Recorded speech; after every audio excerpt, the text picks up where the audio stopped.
Chapter 20.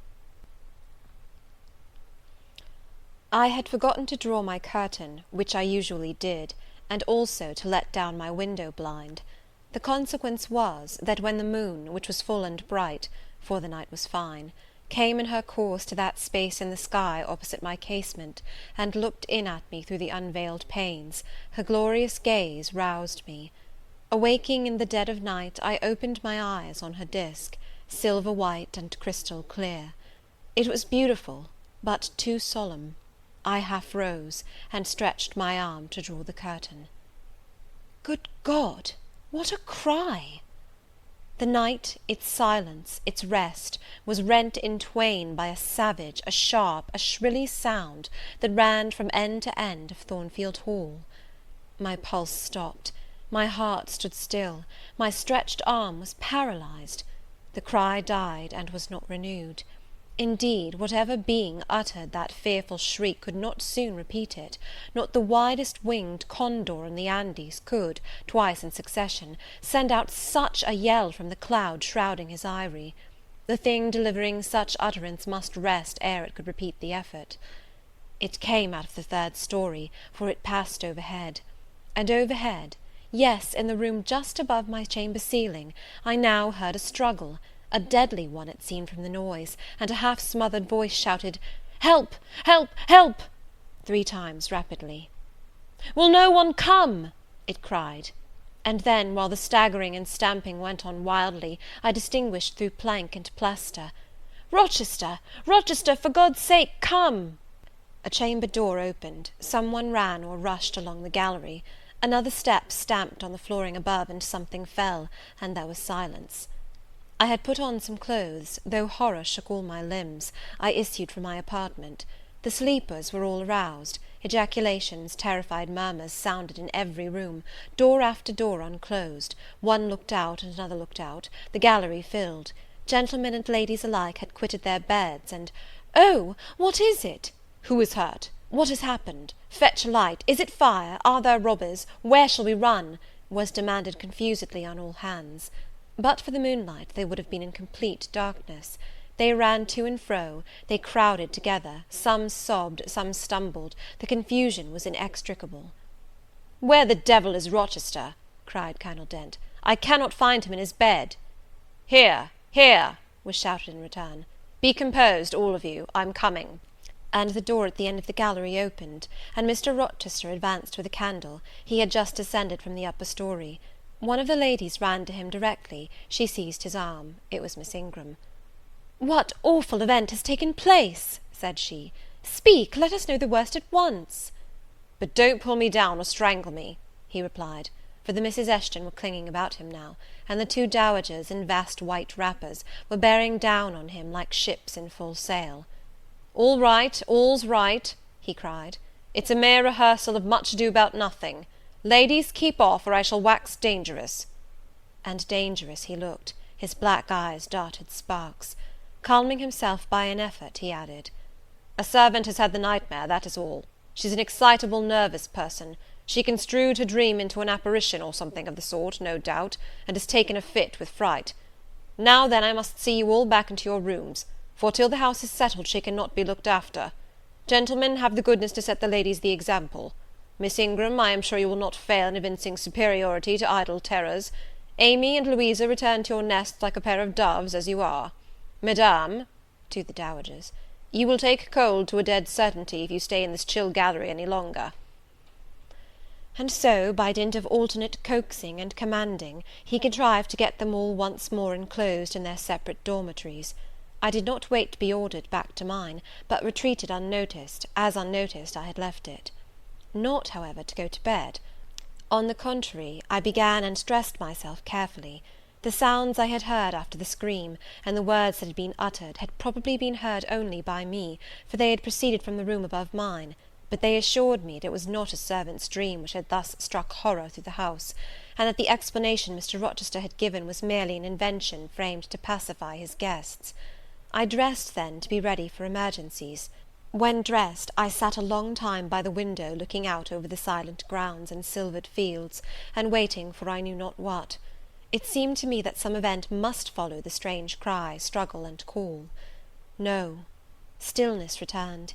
Each murmur and movement ceased gradually, and in about an hour Thornfield Hall was again as hushed as a desert. It seemed that sleep and night had resumed their empire. Meantime the moon declined. She was about to set. Not liking to sit in the cold and darkness, I thought I would lie down on my bed, dressed as I was. I left the window and moved with little noise across the carpet. As I stooped to take off my shoes, a cautious hand tapped low at the door. "Am I wanted?" I asked. "Are you up?" asked the voice I expected to hear, viz. My master's. "Yes, sir." "And dressed?" "Yes." "Come out, then, quietly." I obeyed. Mr. Rochester stood in the gallery holding a light. "I want you," he said. "Come this way. Take your time and make no noise." My slippers were thin. I could walk the matted floor as softly as a cat. He glided up the gallery and up the stairs, and stopped in the dark, low corridor of the fateful third story. I had followed and stood at his side. "Have you a sponge in your room?" he asked in a whisper. "Yes, sir." "Have you any salts, volatile salts?" "Yes." "Go back and fetch both." I returned, sought the sponge on the washstand, the salts in my drawer, and once more retraced my steps. He still waited. He held a key in his hand.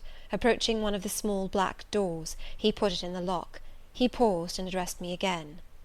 "You don't turn sick at the sight of blood?" "I think I shall not. I have never been tried yet."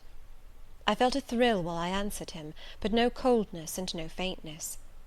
"Just give me your hand," he said. "It will not do to risk a fainting fit." I put my fingers into his. "Warm and steady," was his remark. He turned the key and opened the door. I saw a room I remembered to have seen before, the day Mrs. Fairfax showed me over the house. It was hung with tapestry, but the tapestry was now looped up in one part, and there was a door apparent, which had then been concealed. This door was open. A light shone out of the room within. I heard thence a snarling, snatching sound, almost like a dog quarrelling. Mr. Rochester, putting down his candle, said to me, "Wait a minute," and went forward into the inner apartment. A shout of laughter greeted his entrance, noisy at first, and terminating in Grace Poole's own goblin "Ha! ha!" She, then, was there. He made some sort of arrangement without speaking, though I heard a low voice address him. He came out and closed the door behind him. "Here, Jane," he said, and I walked round to the other side of a large bed, which, with its drawn curtains, concealed a considerable portion of the chamber. An easy chair was near the bed-head.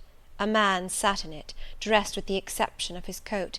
He was still, his head leant back, his eyes were closed. Mr. Rochester held the candle over him. I recognized in his pale and seemingly lifeless face the stranger, Mason.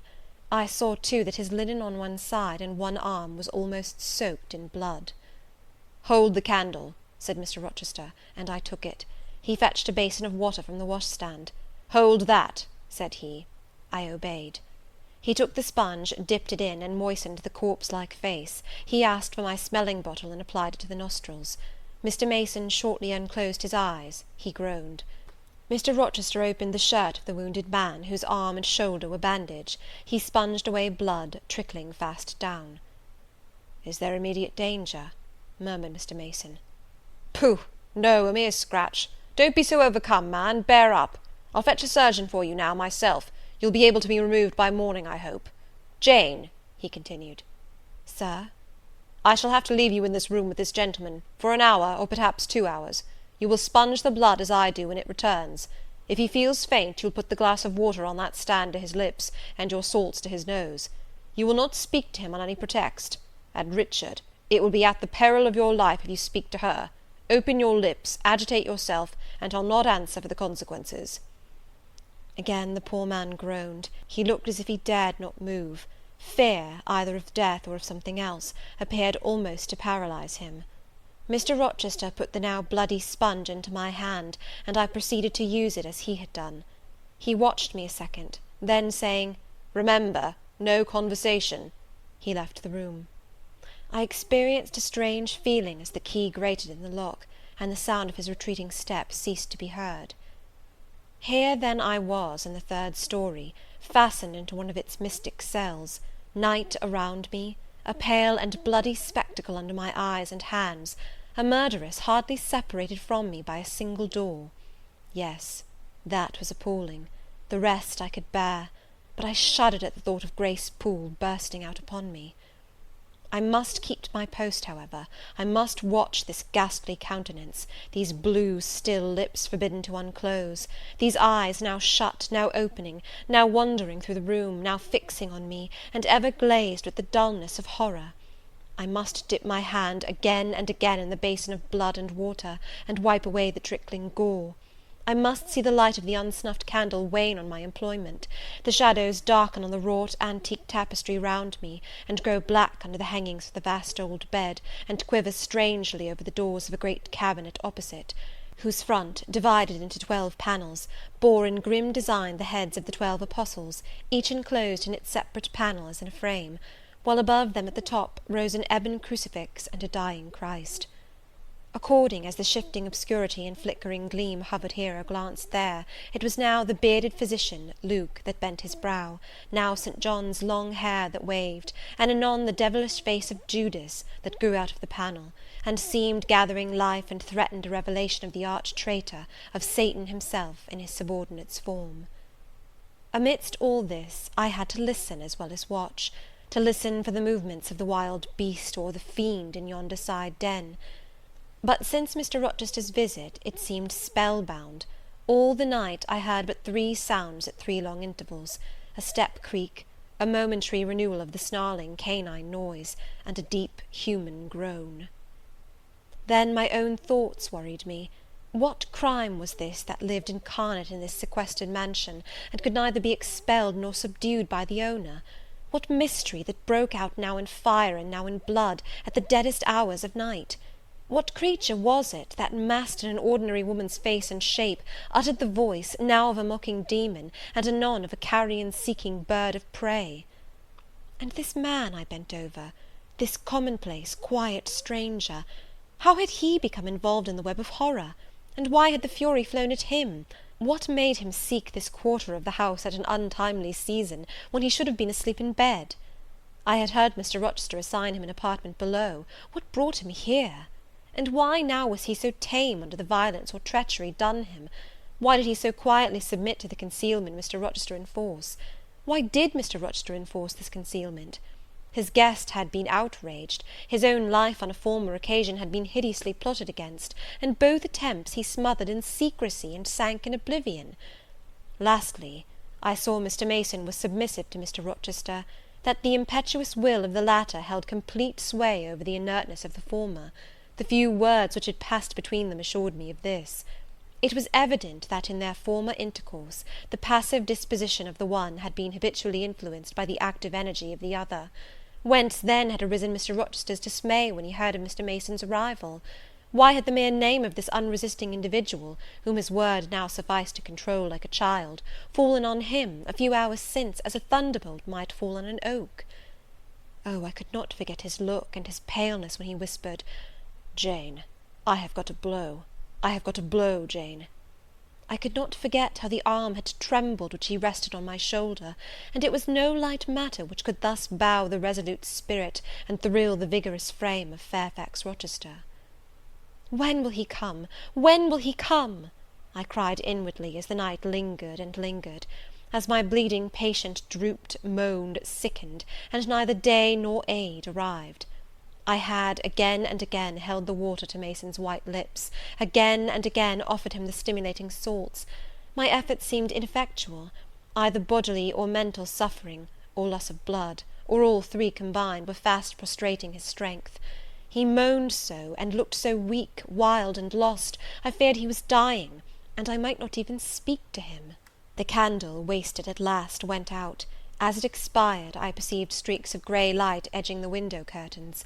Dawn was then approaching. Presently I heard Pilot bark far below, out of his distant kennel in the courtyard. Hope revived. Nor was it unwarranted. In 5 minutes more, the grating key, the yielding lock, warned me my watch was relieved. It could not have lasted more than 2 hours. Many a week has seemed shorter. Mr. Rochester entered, and with him the surgeon he had been to fetch. "Now, Carter, be on the alert," he said to this last. "I give you but half an hour for dressing the wound, fastening the bandages, getting the patient downstairs, and all." "But is he fit to move, sir?" "No doubt of it. It is nothing serious. He is nervous. His spirits must be kept up. Come, set to work." Mr. Rochester drew back the thick curtain, drew up the Holland blind, let in all the daylight he could, and I was surprised and cheered to see how far dawn was advanced, what rosy streaks were beginning to brighten the east. Then he approached Mason, whom the surgeon was already handling. "Now, my good fellow, how are you?" he asked.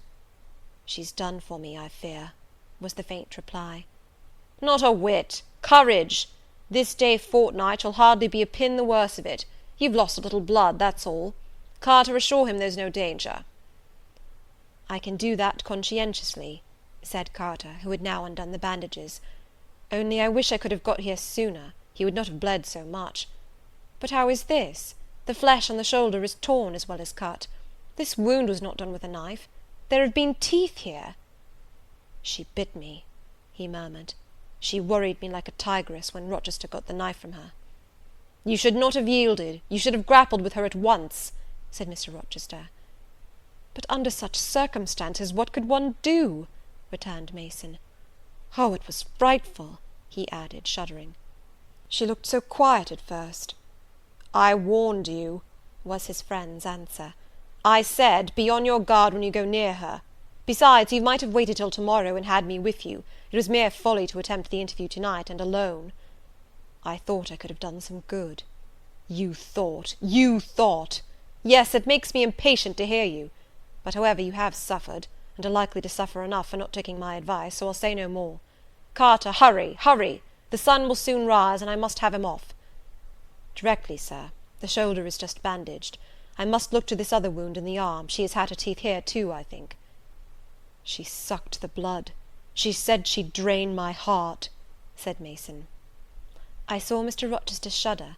A singularly marked expression of disgust, horror, hatred, warped his countenance almost to distortion, but he only said, "Come, be silent, Richard, and never mind her gibberish. Don't repeat it." "I wish I could forget it," was the answer. "You will when you are out of the country. When you get back to Spanish Town, you may think of her as dead and buried, or rather you need not think of her at all." "Impossible to forget this night."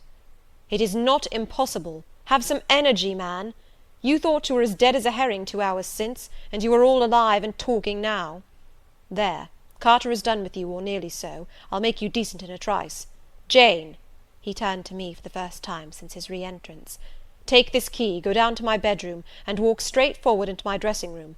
Open the top drawer of the wardrobe, and take out a clean shirt and neck-handkerchief. Bring them here, and be nimble." I went out, sought the repository he had mentioned, found the articles named, and returned with them. "Now," said he, "go to the other side of the bed while I order his toilet, but don't leave the room. You may be wanted again." I retired as directed. "Was anybody stirring below when you went down, Jane?" inquired Mr. Rochester presently. "No, sir, all was very still." "We shall get you off cannily, Dick, and it will be better, both for your sake and for that of the poor creature in yonder. I have striven long to avoid exposure, and I should not like it to come at last. Here, Carter, help him on with his waistcoat. Where did you leave your furred cloak? You can't travel a mile without that, I know, in this damned cold climate. In your room. Jane, run down to Mr. Mason's room, the one next mine, and fetch a cloak you will see there." Again I ran and returned, bearing an immense mantle lined and edged with fur. "Now I've another errand for you," said my untiring master. "You must away to my room again. What a mercy you are shod with velvet, Jane! A clod-hopping messenger would never do at this juncture. You must open the middle drawer of my toilet table, and take out a little phial and a little glass you will find there. Quick!" I flew thither and back, bringing the desired vessels. "That's well. Now, doctor, I shall take the liberty of administering a dose myself, on my own responsibility. I got this cordial at Rome, of an Italian charlatan, a fellow you would have kicked, Carter. It is not a thing to be used indiscriminately, but it is good upon occasion, as now, for instance. Jane, a little water." He held out the tiny glass, and I half filled it from the water bottle on a washstand. "That will do. Now wet the lip of the phial." I did so. He measured 12 drops of a crimson liquid, and presented it to Mason. "Drink, Richard. It will give you the heart you lack, for an hour or so." "But will it hurt me? Is it inflammatory?" "Drink! Drink! Drink!" Mr. Mason obeyed, because it was evidently useless to resist. He was dressed now. He still looked pale, but he was no longer gory and sullied. Mr. Rochester let him sit 3 minutes after he had swallowed the liquid. He then took his arm. "Now I am sure you can get on your feet," he said. "Try." The patient rose. "Carter, take him under the other shoulder. Be of good cheer, Richard. Step out, that's it." "I do feel better," remarked Mr. Mason. "I am sure you do. Now, Jane, trip on before us away to the back stairs. Unbolt the side passage door, and tell the driver of the post-chaise you will see in the yard, or just outside, for I told him not to drive his rattling wheels over the pavement, to be ready, we are coming. And, Jane, if any one is about, come to the foot of the stairs and hem." It was by this time 5:30, and the sun was on the point of rising, but I found the kitchen still dark and silent. The side passage door was fastened. I opened it with as little noise as possible. All the yard was quiet, but the gates stood wide open, and there was a post-chaise, with horses ready harnessed, and the driver seated on the box, stationed outside. I approached him, and said the gentlemen were coming. He nodded. Then I looked carefully round and listened. The stillness of early morning slumbered everywhere. The curtains were yet drawn over the servants' chamber windows. Little birds were just twittering in the blossom-blanched orchard trees, whose boughs drooped like white garlands over the wall enclosing one side of the yard. The carriage horses stamped from time to time in their closed stables. All else was still. The gentlemen now appeared. Mason, supported by Mr. Rochester and the surgeon, seemed to walk with tolerable ease. They assisted him into the chaise. Carter followed. "Take care of him," said Mr. Rochester to the latter, "and keep him at your house till he is quite well. I shall ride over in a day or two to see how he gets on. Richard, how is it with you?" "The fresh air revives me, Fairfax." "Leave the window open on his side, Carter. There is no wind. Good-bye, Dick." "Fairfax." "Well, what is it?" "Let her be taken care of. Let her be treated as tenderly as may be. Let her—" He stopped, and burst into tears. "I do my best, and have done it, and will do it," was the answer. He shut up the chaise door, and the vehicle drove away. "Yet would to God there was an end of all this," added Mr. Rochester, as he closed and barred the heavy yard gates. This done, he moved with slow step and abstracted air towards a door in the wall bordering the orchard. I, supposing he had done with me, prepared to return to the house. Again, however, I heard him call, "Jane." He had opened the portal, and stood at it, waiting for me. "Come where there is some freshness for a few moments," he said. "That house is a mere dungeon. Don't you feel it so?" "It seems to me a splendid mansion, sir." "The glamour of inexperience is over your eyes," he answered, "and you see it through a charmed medium. You cannot discern that the gilding is slime, and the silk draperies cobwebs, that the marble is sordid slate, and the polished woods mere refuse chips and scaly bark. Now here," he pointed to the leafy enclosure we had entered, "all is real, sweet, and pure." He strayed down a walk edged with box, with apple trees, pear trees, and cherry trees on one side, and a border on the other full of all sorts of old-fashioned flowers, stocks, sweet williams, primroses, pansies, mingled with southernwood, sweetbriar, and various fragrant herbs. They were fresh now as a succession of April showers and gleams, followed by a lovely spring morning, could make them. The sun was just entering the dappled east, and his light illumined the wreathed and dewy orchard trees, and shone down the quiet walks under them. "Jane, will you have a flower?" He gathered a half-blown rose, the first on the bush, and offered it to me. "Thank you, sir." "Do you like this sunrise, Jane? That sky with its high and light clouds, which are sure to melt away as the day waxes warm, this placid and balmy atmosphere?" "I do, very much." "You have passed a strange night, Jane." "Yes, sir." "And it has made you look pale. Were you afraid when I left you alone with Mason?" "I was afraid of some one coming out of the inner room." "But I had fastened the door. I had the key in my pocket. I should have been a careless shepherd if I had left a lamb, my pet lamb, so near a wolf's den unguarded. You were safe." Will Grace Poole live here still, sir? Oh, yes, don't trouble your head about her. Put the thing out of your thoughts. Yet it seems to me your life is hardly secure while she stays. Never fear, I will take care of myself. Is the danger you apprehended last night gone by now, sir? I cannot vouch for that till Mason is out of England, nor even then. To live, for me, Jane, is to stand on a crater crust which may crack and spew fire any day. But Mr. Mason seems a man easily led. Your influence, sir, is evidently potent with him. He will never set you at defiance or wilfully injure you. Oh, no, Mason will not defy me, nor knowing it will he hurt me. But unintentionally he might in a moment, by one careless word, deprive me, if not of life, yet forever of happiness. Tell him to be cautious, sir. Let him know what you fear, and show him how to avert the danger. He laughed sardonically, hastily took my hand, and as hastily threw it from him. If I could do that, simpleton, where would the danger be? Annihilated in a moment. Ever since I have known Mason, I have only had to say to him, do that, and the thing has been done.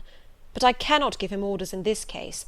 I cannot say, beware of harming me, Richard, for it is imperative that I should keep him ignorant that harm to me is possible. Now you look puzzled, and I will puzzle you further. You are my little friend, are you not? I like to serve you, sir, and to obey you in all that is right. Precisely. I see you do. I see genuine contentment in your gait and mien, your eye and face when you are helping me and pleasing me, working for me, and with me, in, as you characteristically say, all that is right.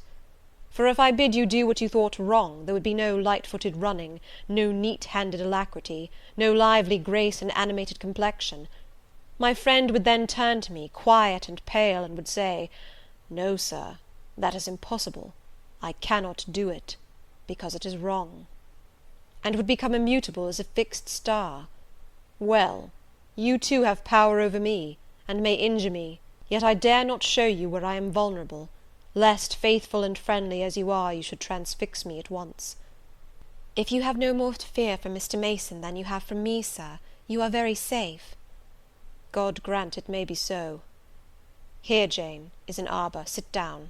The arbour was an arch in the wall, lined with ivy. It contained a rustic seat. Mr. Rochester took it, leaving room, however, for me, but I stood before him. "Sit," he said. "The bench is long enough for two. You don't hesitate to take a place at my side, do you? Is that wrong, Jane?" I answered him by assuming it. To refuse would, I felt, have been unwise. "Now, my little friend, while the sun drinks the dew, while all the flowers in this old garden awake and expand, and the birds fetch their young ones' breakfast out of the thornfield, and the early bees do their first spell of work, I'll put a case to you, which you must endeavour to suppose your own. But first look at me, and tell me you are at ease, and not fearing that I err in detaining you, or that you err in staying." "No, sir, I am content." "Well then, Jane, call to aid your fancy. Suppose you were no longer a girl well reared and disciplined, but a wild boy indulged from childhood upwards. Imagine yourself in a remote foreign land.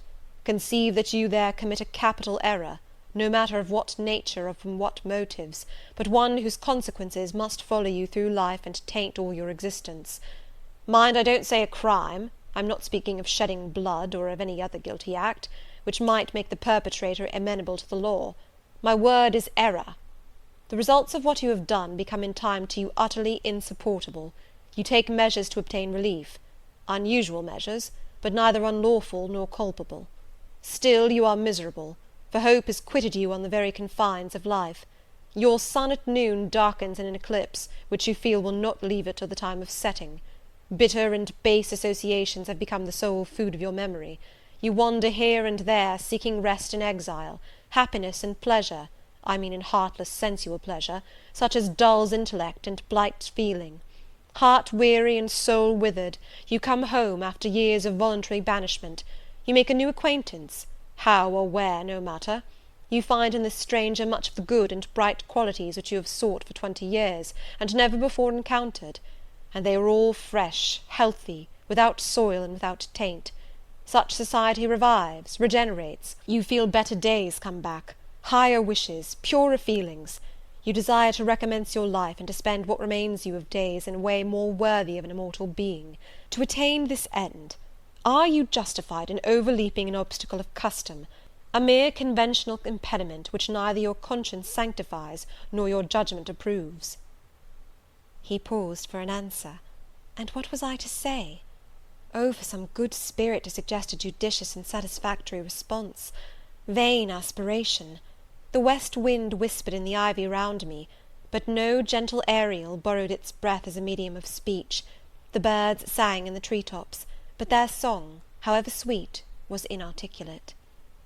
Again Mr. Rochester propounded his query.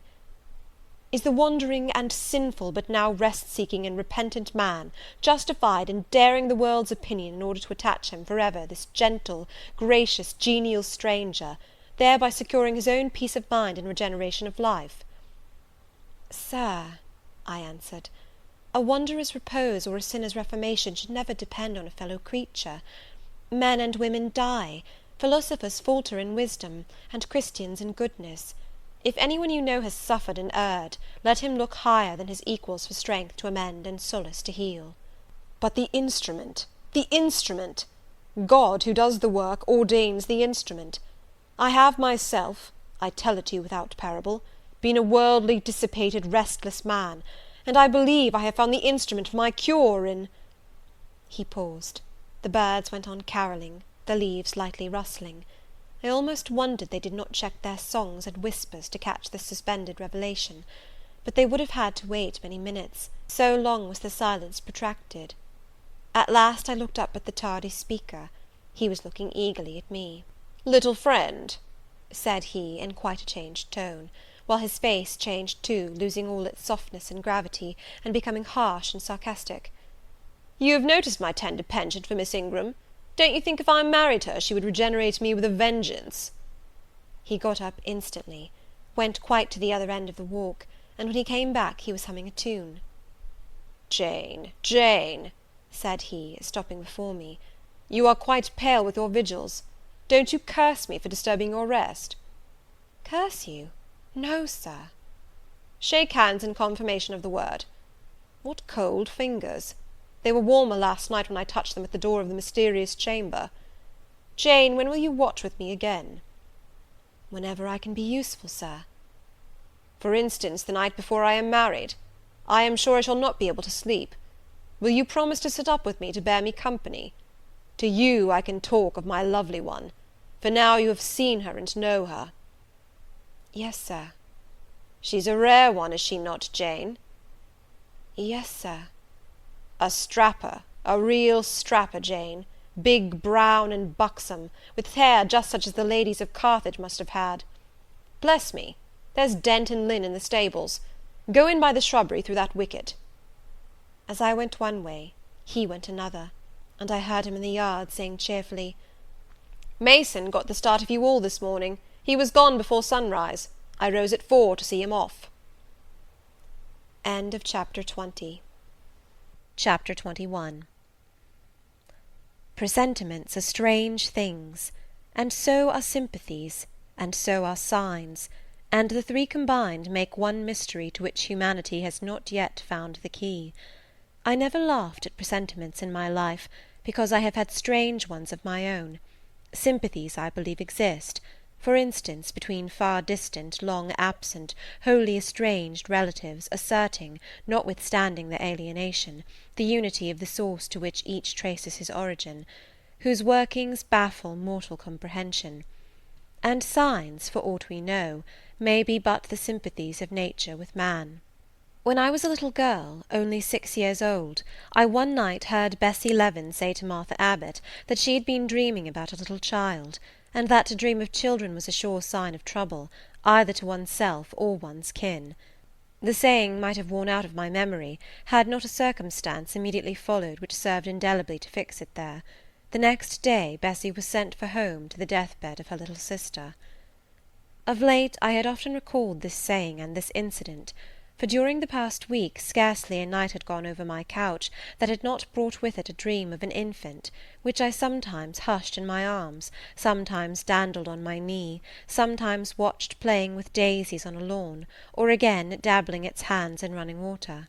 It was a wailing child this night, and a laughing one the next. Now it nestled close to me, and now it ran from me. But whatever mood the apparition evinced, whatever aspect it wore, it failed not for 7 successive nights to meet me the moment I entered the land of slumber. I did not like this iteration of one idea, the strange recurrence of one image, and I grew nervous as bedtime approached and the hour of the vision drew near. It was from companionship with this baby phantom I had been roused on that moonlight night when I heard the cry, and it was on the afternoon of the day following I was summoned downstairs by a message that someone wanted me in Mrs. Fairfax's room. On repairing thither I found a man waiting for me, having the appearance of a gentleman's servant. He was dressed in deep mourning, and the hat he held in his hand was surrounded with a crape band. "I dare say you hardly remember me, miss," he said, rising as I entered, "but my name is Levin. I lived coachman with Mrs. Reed when you were at Gateshead, 8 or 9 years since, and I live there still." "Oh, Robert, how do you do? I remember you very well. You used to give me a ride sometimes on Miss Georgiana's bay pony. And how is Bessie? You are married to Bessie?" "Yes, miss. My wife is very hearty, thank you. She brought me another little one about 2 months since. We have 3 now, and both mother and child are thriving." "And are the family well at the house, Robert?" "I am sorry I can't give you better news of them, miss. They are very badly at present, in great trouble." "I hope no one is dead," I said, glancing at his black dress. He too looked down at the crape round his hat, and replied, "Mr. John died yesterday was a week, at his chambers in London." "Mr. John?" "Yes." "And how does his mother bear it?" "Why, you see, Miss Eyre, it is not a common mishap. His life has been very wild. These last 3 years he gave himself up to strange ways, and his death was shocking." "I heard from Bessie he was not doing well." "Doing well? He could not do worse. He ruined his health and his estate amongst the worst men and the worst women. He got into debt and into jail.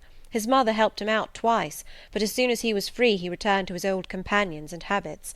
His head was not strong. The knaves he lived amongst fooled him beyond anything I ever heard. He came down to Gateshead about 3 weeks ago and wanted Mrs. to give up all to him. Mrs. refused. Her means have long been much reduced by his extravagance. So he went back again, and the next news was that he was dead. How he died, God knows. They say he killed himself." I was silent. The things were frightful. Robert Levin resumed. "Mrs. had been out of health herself for some time. She had got very stout, but was not strong with it, and the loss of money and fear of poverty were quite breaking her down. The information about Mr. John's death and the manner of it came too suddenly. It brought on a stroke. She was 3 days without speaking, but last Tuesday she seemed rather better. She appeared as if she wanted to say something, and kept making signs to my wife and mumbling.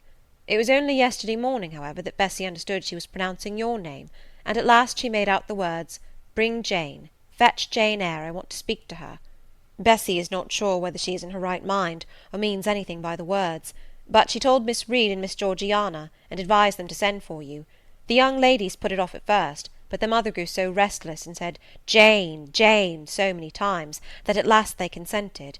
I left Gateshead yesterday, and if you can get ready, miss, I should like to take you back with me early to-morrow morning." "Yes, Robert, I shall be ready.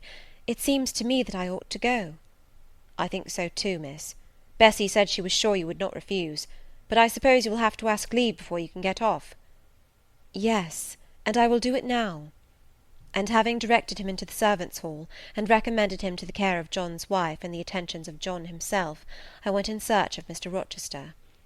He was not in any of the lower rooms. He was not in the yard, the stables, or the grounds. I asked Mrs. Fairfax if she had seen him. Yes, she believed he was playing billiards with Miss Ingram. To the billiard-room I hastened. The click of balls and the hum of voices resounded thence. Mr. Rochester, Miss Ingram, the 2 Misses Eshton, and their admirers, were all busied in the game. It required some courage to disturb so interesting a party. My errand, however, was one I could not defer, so I approached the master where he stood at Miss Ingram's side. She turned as I drew near, and looked at me haughtily. Her eyes seemed to demand, What can the creeping creature want now? And when I said in a low voice, "Mr. Rochester," she made a movement as if tempted to order me away. I remember her appearance at the moment. It was very graceful and very striking. She wore a morning robe of sky-blue crape. A gauzy azure scarf was twisted in her hair. She had been all animation with the game, and irritated pride did not lower the expression of her haughty lineaments. "Does that person want you?" she inquired of Mr. Rochester, and Mr. Rochester turned to see who the person was. He made a curious grimace, one of his strange and equivocal demonstrations, threw down his cue, and followed me from the room. "Well, Jane," he said, as he rested his back against the schoolroom door, which he had shut. "If you please, sir, I want leave of absence for a week or two." "What to do? Where to go?" "To see a sick lady who has sent for me." "What sick lady? Where does she live?" "At Gateshead, in Blankshire." "Blankshire? That is 100 miles off. Who may she be that she sends for people to see her at that distance?" "Her name is Reed, sir, Mrs. Reed." "Reed of Gateshead? There was a Reed of Gateshead, a magistrate." "It is his widow, sir." "And what have you to do with her? How do you know her?" "Mr. Reed was my uncle, my mother's brother." "The deuce he was! You never told me that before. You always said you had no relations." "None that would own me, sir. Mr. Reed is dead, and his wife cast me off." "Why?" "Because I was poor and burdensome, and she disliked me." "But Reed left children. You must have cousins. Sir George Lynn was talking of a Reed of Gateshead yesterday, who, he said, was one of the veriest rascals on town, and Ingram was mentioning a Georgiana Reed of the same place, who was much admired for her beauty a season or two ago in London." "John Reed is dead too, sir. He ruined himself, and half ruined his family, and is supposed to have committed suicide. The news so shocked his mother that it brought on an apoplectic attack." "And what good can you do her? Nonsense, Jane. I would never think of running 100 miles to see an old lady, who will, perhaps, be dead before you reach her. Besides, you say she cast you off." "Yes, sir, but that is long ago, and when her circumstances were very different. I could not be easy to neglect her wishes now." "How long will you stay?" "As short a time as possible, sir." "Promise me only to stay a week." "I had better not pass my word. I might be obliged to break it." "At all events, you will come back. You will not be induced under any pretext to take up a permanent residence with her." "Oh, no. I shall certainly return if all be well." "And who goes with you? You don't travel 100 miles alone." "No, sir. She has sent her coachman." "A person to be trusted?" "Yes, sir. He has lived 10 years in the family." Mr. Rochester meditated. "When do you wish to go?" "Early to-morrow morning, sir." "Well, you must have some money. You can't travel without money, and I dare say you have not much. I have given you no salary yet. How much have you in the world, Jane?" he asked, smiling. I drew out my purse. A meagre thing it was. 5 shillings, sir." He took the purse, poured the hoard into his palm, and chuckled over it as if its scantiness amused him. Soon he produced his pocket-book. "Here," said he, offering me a note. It was £50, and he owed me but 15. I told him I had no change. "I don't want change, you know that. Take your wages." I declined accepting more than was my due. He scowled at first, then, as if recollecting something, he said, "Right, right, better not give you all now. You would, perhaps, stay away 3 months if you had £50. There are 10. Is it not plenty?" "Yes, sir, but now you owe me 5. "Come back for it, then. I am your banker for £40. "Mr. Rochester, I may as well mention another matter of business to you while I have the opportunity." "Matter of business? I am curious to hear it." "You have as good as informed me, sir, that you are going shortly to be married." "Yes. What then?" "In that case, sir, Adele ought to go to school. I am sure you'll perceive the necessity of it." "To get her out of my bride's way, who might otherwise walk over her rather too emphatically. There's sense in the suggestion, not a doubt of it. Adele, as you say, must go to school, and you, of course, must march straight to the devil?" "I hope not, sir, but I must seek another situation somewhere." "In course," he exclaimed, with a twang of voice and a distortion of features equally fantastic and ludicrous. He looked at me some minutes. "And old Madam Reed or the Misses, her daughters, will be solicited by you to seek a place, I suppose?" "No, sir. I am not on such terms with my relatives as would justify me in asking favours of them, but I shall advertise." "You shall walk up the pyramids of Egypt," he growled. "At your peril you advertise. I wish I had only offered you a sovereign instead of £10. Give me back £9, Jane. I've a use for it." "And so have I, sir," I returned, putting my hands and my purse behind me. I could not spare the money on any account. "Little niggard," said he, "refusing me a pecuniary request. Give me £5, Jane." "Not 5 shillings, sir, nor 5 pence." "Just let me look at the cash." "No, sir, you are not to be trusted." "Jane." "Sir?" "Promise me one thing." "I'll promise you anything, sir, that I think I am likely to perform." "Not to advertise, and to trust this quest of a situation to me. I'll find you one in time." "I shall be glad to do so, sir, if you in your turn will promise that I and Adele shall be both safe out of the house before your bride enters it." Very well, I'll pledge my word on it. You go to-morrow, then?" "Yes, sir, early." "Shall you come down to the drawing-room after dinner?" "No, sir, I must prepare for the journey." "Then you and I must bid good-bye for a little while." "I suppose so, sir." "And how do people perform that ceremony of parting, Jane? Teach me. I'm not quite up to it." "They say farewell, or any other form they prefer." "Then say it." "Farewell, Mr. Rochester, for the present." "What must I say?" "The same, if you like, sir."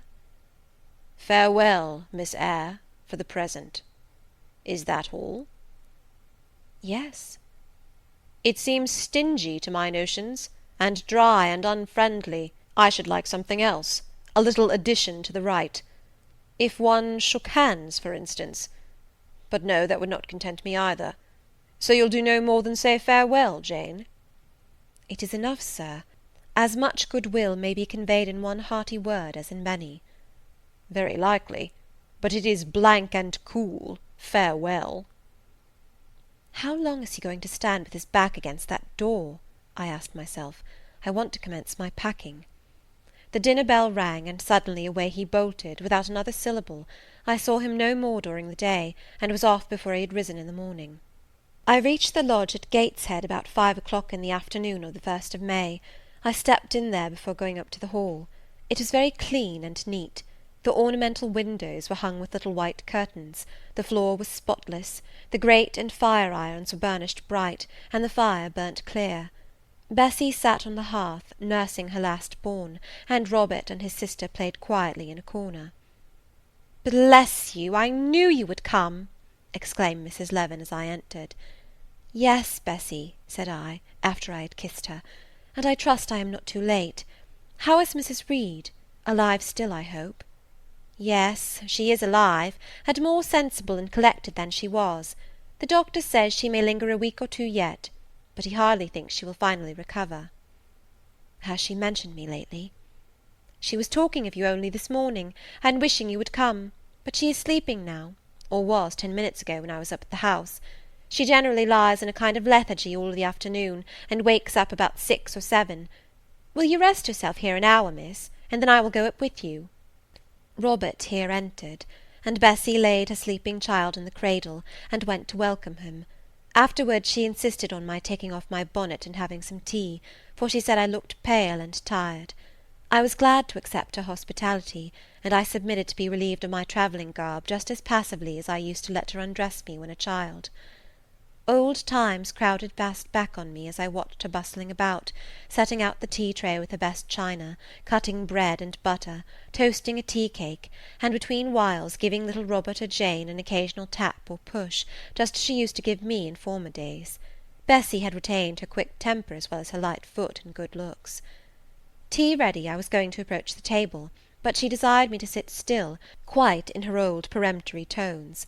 I must be served at the fireside, she said, and she placed before me a little round stand with my cup and a plate of toast, absolutely as she used to accommodate me with some privately purloined dainty on a nursery chair, and I smiled and obeyed her as in bygone days. She wanted to know if I was happy at Thornfield Hall, and what sort of a person the mistress was, and when I told her there was only a master, whether he was a nice gentleman, and if I liked him. I told her he was rather an ugly man, but quite a gentleman, and that he treated me kindly, and I was content. Then I went on to describe to her the gay company that had lately been staying at the house, and to these details Bessie listened with interest. They were precisely of the kind she relished. In such conversation an hour was soon gone. Bessie restored to me my bonnet, etc., and accompanied by her I quitted the lodge for the Hall. It was also accompanied by her that I had, nearly 9 years ago, walked down the path I was now ascending. On a dark, misty, raw morning in January, I had left a hostile roof with a desperate and embittered heart, a sense of outlawry and almost of reprobation, to seek the chilly harbourage of Lowood, that bourne so far away and unexplored. The same hostile roof now again rose before me. My prospects were doubtful yet, and I had yet an aching heart. I still felt as a wanderer on the face of the earth, but I experienced firmer trust in myself and my own powers, and less withering dread of oppression. The gaping wound of my wrongs, too, was now quite healed, and the flame of resentment extinguished. "You shall go into the breakfast-room first," said Bessie, as she preceded me through the hall. "The young ladies will be there." In another moment I was within that apartment. There was every article of furniture looking just as it did on the morning I was first introduced to Mr. Brocklehurst. The very rug he had stood upon still covered the hearth. Glancing at the bookcases, I thought I could distinguish the 2 volumes of Bewick's British Birds occupying their old place on the 3rd shelf, and Gulliver's Travels and the Arabian Nights ranged just above. The inanimate objects were not changed, but the living things had altered past recognition. 2 young ladies appeared before me, one very tall, almost as tall as Miss Ingram, very thin too, with a sallow face and severe mien. There was something ascetic in her look, which was augmented by the extreme plainness of a straight-skirted, black stuff dress, a starched linen collar, hair combed away from the temples, and the nun-like ornament of a string of ebony beads and a crucifix. This, I felt sure, was Eliza, though I could trace little resemblance to her former self in that elongated and colourless visage. The other was as certainly Georgiana, but not the Georgiana I remembered, the slim and fairy-like girl of 11. This was a full-blown, very plump damsel, fair as waxwork, with handsome and regular features, languishing blue eyes, and ringleted yellow hair. The hue of her dress was black too, but its fashion was so different from her sister's, so much more flowing and becoming, it looked as stylish as the others looked puritanical. In each of the sisters there was one trait of the mother, and only one. The thin and pallid elder daughter had her parents' cairngorm eye. The blooming and luxuriant younger girl had her contour of jaw and chin, perhaps a little softened, but still imparting an indescribable hardness to the countenance otherwise so voluptuous and buxom. Both ladies, as I advanced, rose to welcome me, and both addressed me by the name of Miss Eyre. Eliza's greeting was delivered in a short, abrupt voice, without a smile, and then she sat down again, fixed her eyes on the fire, and seemed to forget me. Georgiana added to her "How do you do?" several commonplaces about my journey, the weather, and so on, uttered in rather a drawling tone, and accompanied by sundry side glances that measured me from head to foot, now traversing the folds of my drab merino pelisse, and now lingering on the plain trimming of my cottage bonnet. Young ladies have a remarkable way of letting you know that they think you a quiz, without actually saying the words. A certain superciliousness of look, coolness of manner, nonchalance of tone, express fully their sentiments on the point, without committing them by any positive rudeness in word or deed. A sneer, however, whether covert or open, had now no longer that power over me it once possessed. As I sat between my cousins, I was surprised to find how easy I felt under the total neglect of the one and the semi-sarcastic attentions of the other.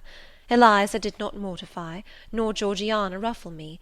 The fact was, I had other things to think about. Within the last few months feelings had been stirred in me so much more potent than any they could raise, pains and pleasures so much more acute and exquisite had been excited than any it was in their power to inflict or bestow, that their airs gave me no concern either for good or bad. "How is Mrs. Reed?" I asked soon, looking calmly at Georgiana, who thought fit to bridle at the direct address, as if it were an unexpected liberty. "Mrs. Reed? Ah, mamma, you mean. She is extremely poorly. I doubt if you can see her to-night." "If," said I, "you would just step up-stairs and tell her I am come, I should be much obliged to you." Georgiana almost started, and she opened her blue eyes wild and wide. "I know she had a particular wish to see me," I added, "and I would not defer attending to her desire longer than is absolutely necessary."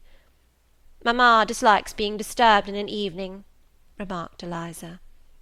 I soon rose, quietly took off my bonnet and gloves, uninvited, and said I would just step out to Bessie, who was, I dared say, in the kitchen, and ask her to ascertain whether Mrs. Reed was disposed to receive me or not to-night. I went, and having found Bessie and dispatched her on my errand, I proceeded to take further measures. It had heretofore been my habit always to shrink from arrogance. Received as I had been to-day, I should, a year ago, have resolved to quit Gateshead the very next morning. Now it was disclosed to me all at once that that would be a foolish plan. I had taken a journey of 100 miles to see my aunt, and I must stay with her till she was better, or dead. As to her daughter's pride or folly, I must put it on one side, make myself independent of it. So I addressed the housekeeper, asked her to show me a room, told her I should probably be a visitor here for a week or two, had my trunk conveyed to my chamber, and followed it thither myself. I met Bessie on the landing. "Missus is awake," said she. "I have told her you are here. Come and let us see if she will know you." I did not need to be guided to the well-known room, to which I had so often been summoned for chastisement or reprimand in former days. I hastened before Bessie. I softly opened the door. A shaded light stood on the table, for it was now getting dark. There was the great four-post bed with amber hangings as of old. There the toilet table, the arm-chair and the footstool, at which I had 100 times been sentenced to kneel, to ask pardon for offences by me uncommitted. I looked into a certain corner near, half expecting to see the slim outline of a once-dreaded switch which used to lurk there, waiting to leap out imp-like and lace my quivering palm or shrinking neck. I approached the bed. I opened the curtains, and leant over the high-piled pillows. Well did I remember Mrs. Reed's face, and I eagerly sought the familiar image. It is a happy thing that time quells the longings of vengeance, and hushes the promptings of rage and aversion. I had left this woman in bitterness and hate, and I came back to her now with no other emotion than a sort of ruth for her great sufferings, and a strong yearning to forget and forgive all injuries, to be reconciled and clasp hands in amity. The well-known face was there, stern, relentless as ever. There was that peculiar eye which nothing could melt, and the somewhat raised, imperious, despotic eyebrow. How often had it lowered on me menace and hate, and how the recollection of childhood's terrors and sorrows revived as I traced its harsh line now! And yet I stooped down and kissed her. She looked at me. "Is this Jane Eyre?" she said. "Yes, Aunt Reed. How are you, dear aunt?" I had once vowed that I would never call her aunt again. I thought it no sin to forget and break that vow now. My fingers had fastened on her hand which lay outside the sheet. Had she pressed mine kindly, I should at that moment have experienced true pleasure. But unimpressionable natures are not so soon softened, nor are natural antipathies so readily eradicated. Mrs. Reed took her hand away, and turning her face rather from me, she remarked that the night was warm. Again she regarded me so icily, I felt at once that her opinion of me, her feeling towards me, was unchanged and unchangeable. I knew by her stony eye, opaque to tenderness, indissoluble to tears, that she was resolved to consider me bad to the last, because to believe me good would give her no generous pleasure, only a sense of mortification.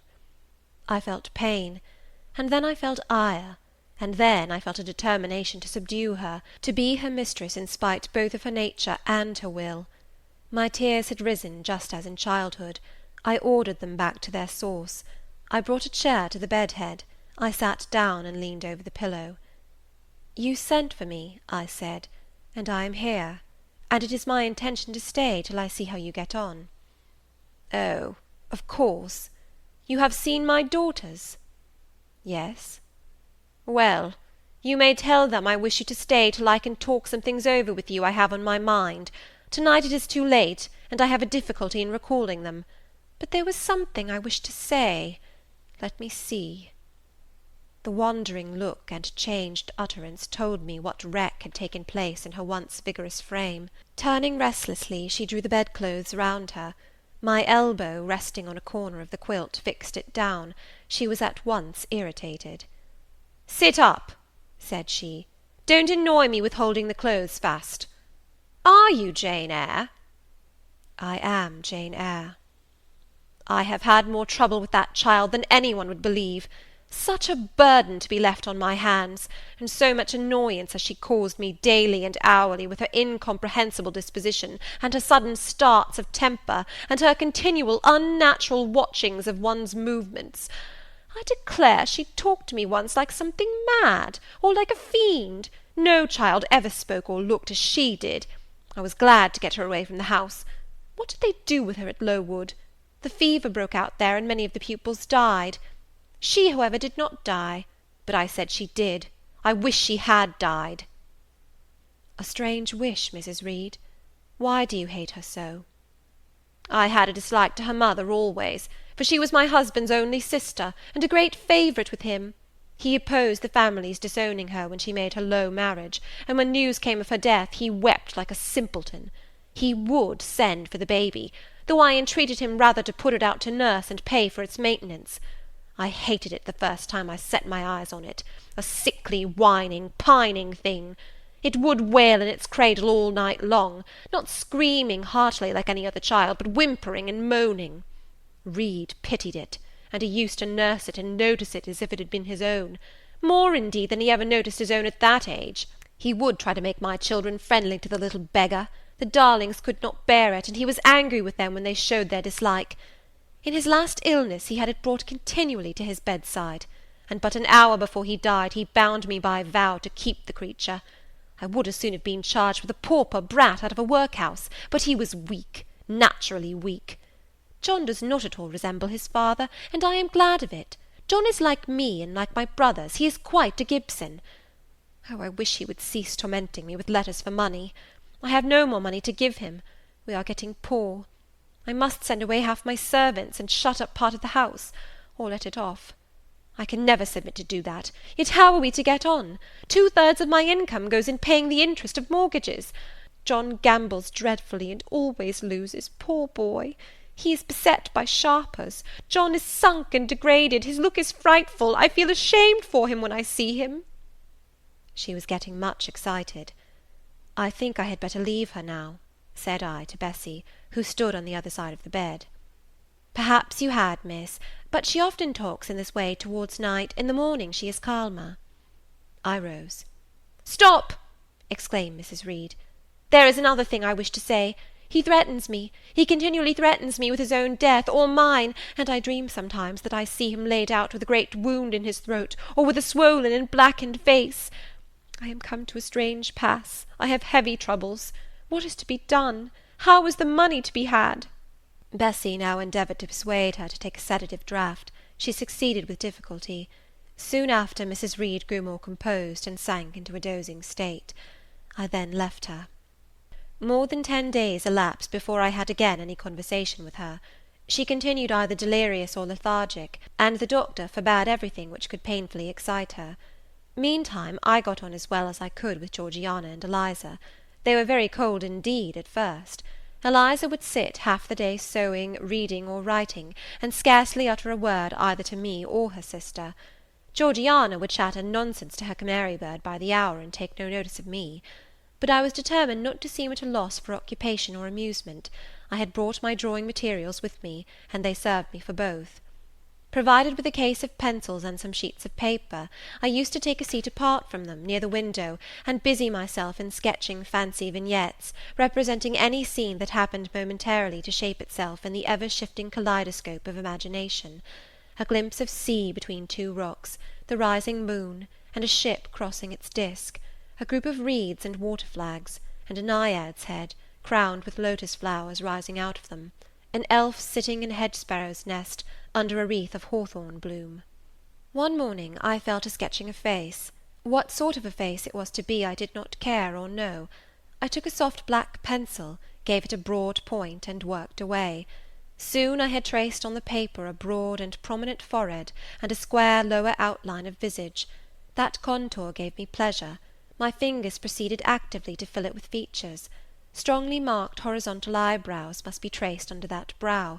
Then followed naturally a well-defined nose, with a straight ridge and full nostrils, then a flexible-looking mouth, by no means narrow, then a firm chin, with a decided cleft down the middle of it. Of course some black whiskers were wanted, and some jetty hair tufted on the temples and waved above the forehead. Now for the eyes. I had left them to the last because they required the most careful working. I drew them large, I shaped them well. The eyelashes I traced long and sombre, the irids lustrous and large. Good, but not quite the thing, I thought, as I surveyed the effect. They want more force and spirit. And I wrought the shades blacker, that the lights might flash more brilliantly. A happy touch or two secured success. There, I had a friend's face under my gaze, and what did it signify that those young ladies turned their backs on me? I looked at it. I smiled at the speaking likeness. I was absorbed and content. "Is that a portrait of someone you know?" asked Eliza, who had approached me unnoticed. I responded that it was merely a fancy head, and hurried it beneath the other sheets. Of course I lied. It was, in fact, a very faithful representation of Mr. Rochester. But what was that to her, or to any one but myself? Georgiana also advanced to look. The other drawings pleased her much, but she called that "an ugly man." They both seemed surprised at my skill. I offered to sketch their portraits, and each in turn sat for a pencil outline. Then Georgiana produced her album. I promised to contribute a water-colour drawing. This put her at once into good humour. She proposed a walk in the grounds. Before we had been out 2 hours, we were deep in a confidential conversation.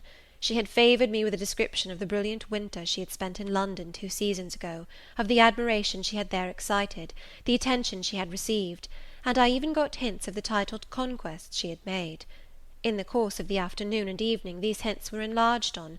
Various soft conversations were reported, and sentimental scenes represented, and, in short, a volume of a novel of fashionable life was that day improvised by her for my benefit.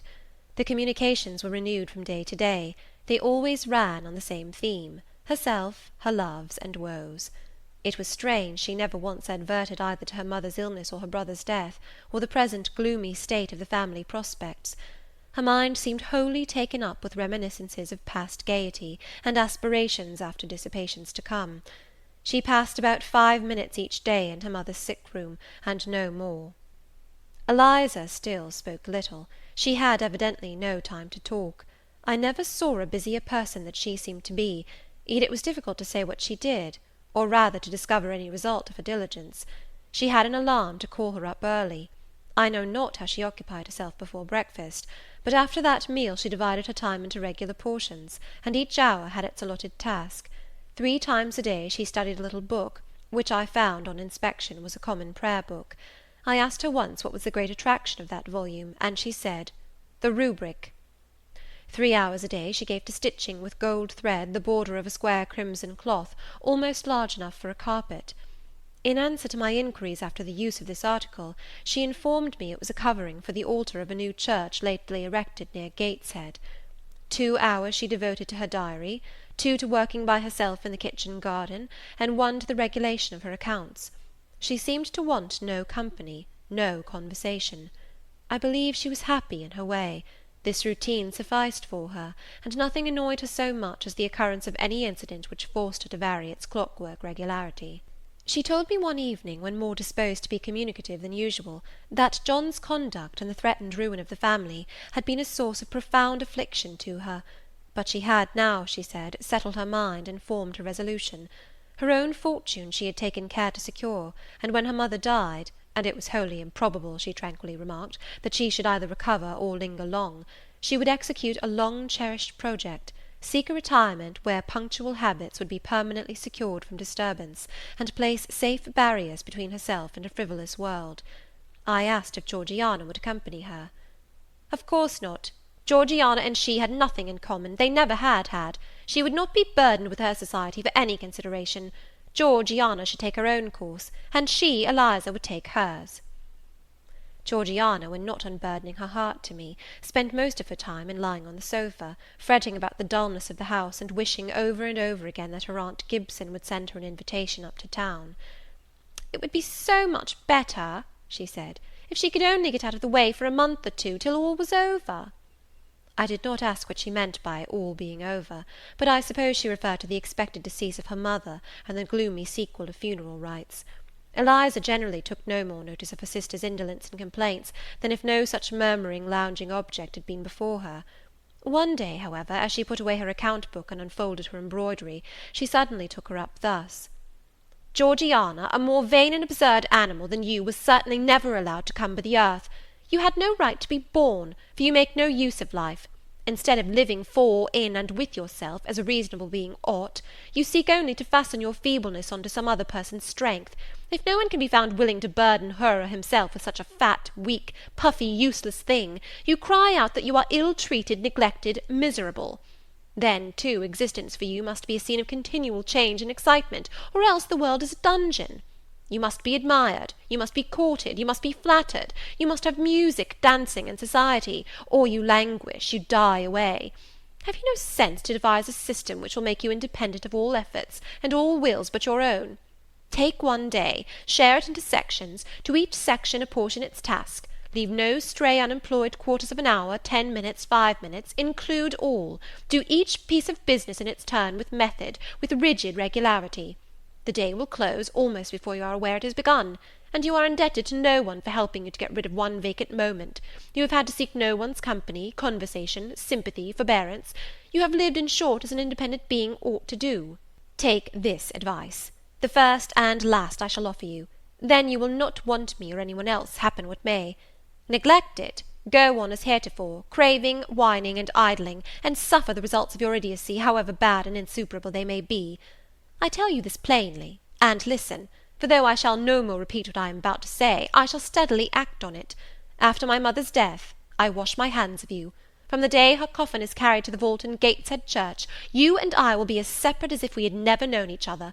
You need not think that because we chance to be born of the same parents I shall suffer you to fasten me down by even the feeblest claim. I can tell you this, if the whole human race, ourselves excepted, were swept away, and we two stood alone on the earth, I would leave you in the old world, and betake myself to the new." She closed her lips. "You might have spared yourself the trouble of delivering that tirade," answered Georgiana. "Everybody knows you are the most selfish, heartless creature in existence, and I know your spiteful hatred towards me. I have had a specimen of it before in the trick you played me about Lord Edwin Vere. You could not bear me to be raised above you, to have a title, to be received into circles where you dare not show your face, and so you acted the spy and informer, and ruined my prospects for ever." Georgiana took out her handkerchief, and blew her nose for an hour afterwards. Eliza sat cold, impassible, and assiduously industrious. True, generous feeling is made small account of by some, but here were two natures rendered, the one intolerably acrid, the other despicably savourless for the want of it. Feeling without judgment is a washy draught indeed, but judgment untempered by feeling is too bitter and husky a morsel for human deglution. It was a wet and windy afternoon. Georgiana had fallen asleep on the sofa over the perusal of a novel. Eliza was gone to attend a Saint's Day service at the new church, for in matters of religion she was a rigid formalist. No weather ever prevented the punctual discharge of what she considered her devotional duties. Fair or foul, she went to church thrice every Sunday, and as often on week-days as there were prayers. I bethought myself to go upstairs and see how the dying woman sped, who lay there almost unheeded. The very servants paid her but a remittent attention. The hired nurse, being little looked after, would slip out of the room whenever she could. Bessie was faithful, but she had her own family to mind, and could only occasionally come to the hall. I found the sick-room unwatched, as I had expected. No nurse was there. The patient lay still, and seemingly lethargic, her livid face sunk in the pillows. The fire was dying in the grate. I renewed the fuel, rearranged the bedclothes, gazed a while on her who could not now gaze on me, and then I moved away to the window. The rain beat strongly against the panes, the wind blew tempestuously. One lies there, I thought, who will soon be beyond the war of earthly elements. Whither will that spirit, now struggling to quit its material tenement, flit when at length released? In pondering the great mystery, I thought of Helen Burns, recalled her dying words, her faith, her doctrine of the equality of disembodied souls. I was still listening in thought to her well-remembered tones, still picturing her pale and spiritual aspect, her wasted face and her sublime gaze, as she lay on her placid death-bed, and whispered her longing to be restored to her divine Father's bosom, when a feeble voice murmured from the couch behind, "Who is that?" I knew Mrs. Reed had not spoken for days. Was she reviving? I went up to her. "It is I, Aunt Reed." "Who? I?" was her answer. "Who are you?" looking at me with surprise and a sort of alarm, but still not wildly. "You are quite a stranger to me. Where is Bessie?" "She is at the lodge, aunt." "Aunt," she repeated. "Who calls me aunt? You are not one of the Gibsons, and yet I know you. That face, and the eyes and forehead are quite familiar to me. You are like— why, you are like Jane Eyre." I said nothing. I was afraid of occasioning some shock by declaring my identity. "Yet," said she, "I am afraid it is a mistake. My thoughts deceive me. I wished to see Jane Eyre, and I fancy a likeness where none exists. Besides, in 8 years she must be so changed." I now gently assured her that I was the person she supposed and desired me to be, and seeing that I was understood, and that her senses were quite collected, I explained how Bessie had sent her husband to fetch me from Thornfield. "I am very ill, I know," she said ere long. "I was trying to turn myself a few minutes since, and find I cannot move a limb. It is as well I should ease my mind before I die.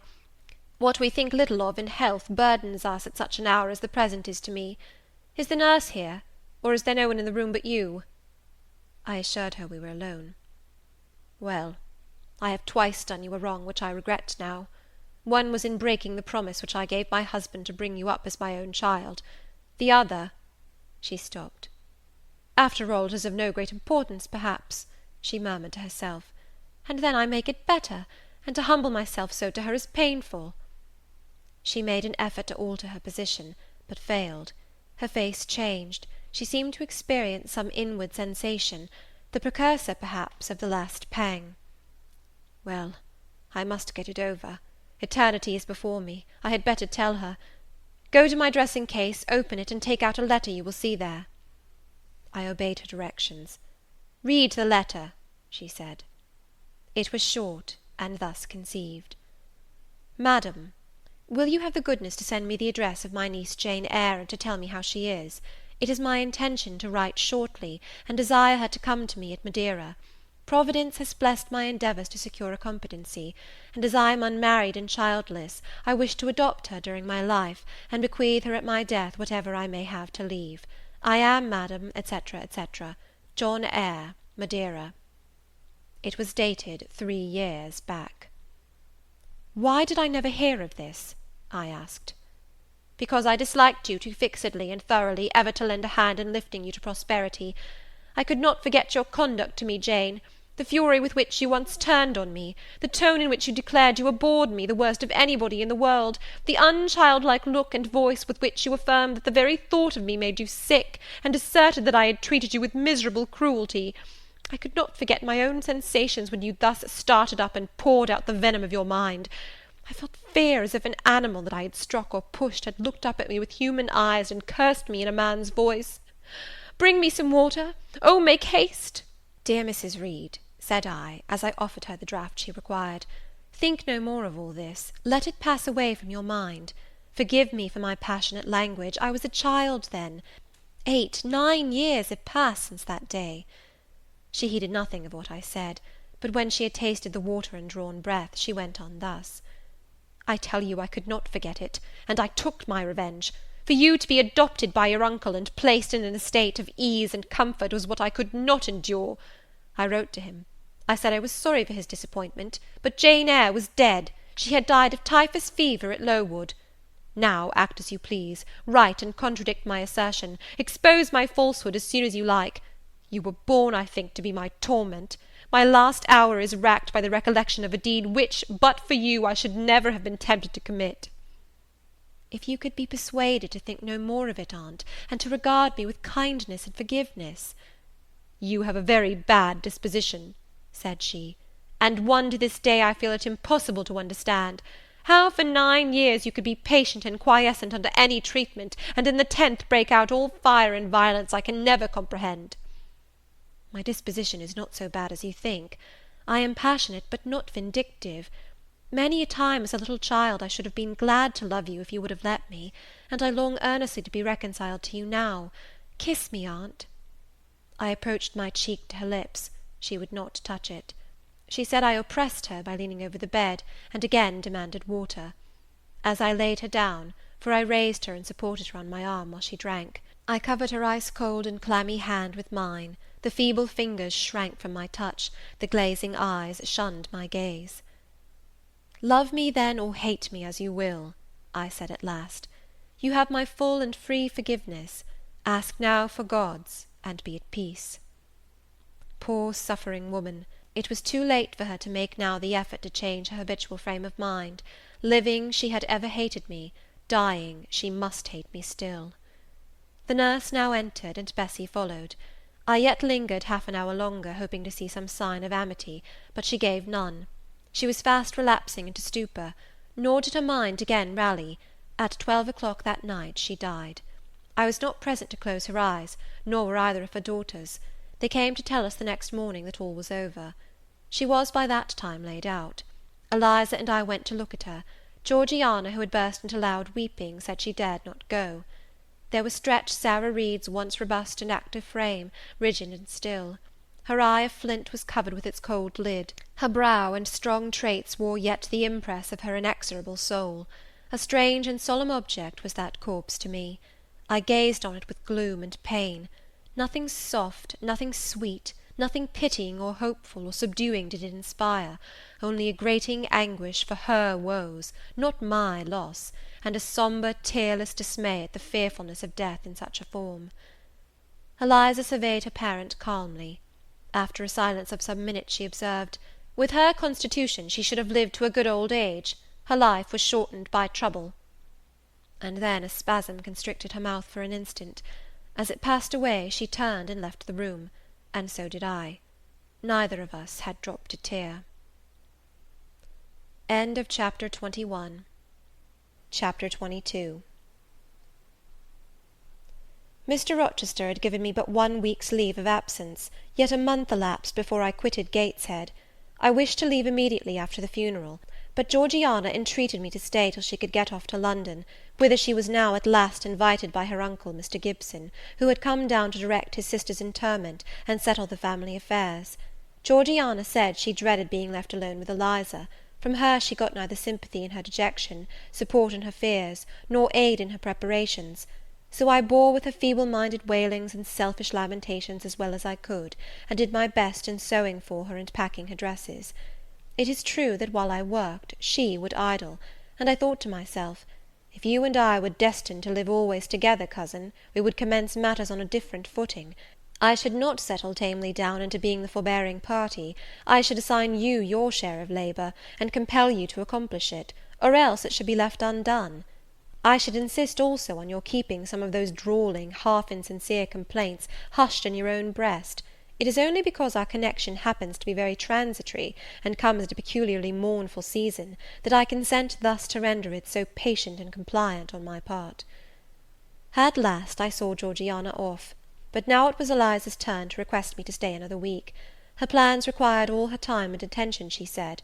She was about to depart for some unknown bourne, and all day long she stayed in her own room, her door bolted within, filling trunks, emptying drawers, burning papers, and holding no communication with any one. She wished me to look after the house, to see callers, and answer notes of condolence. One morning she told me I was at liberty.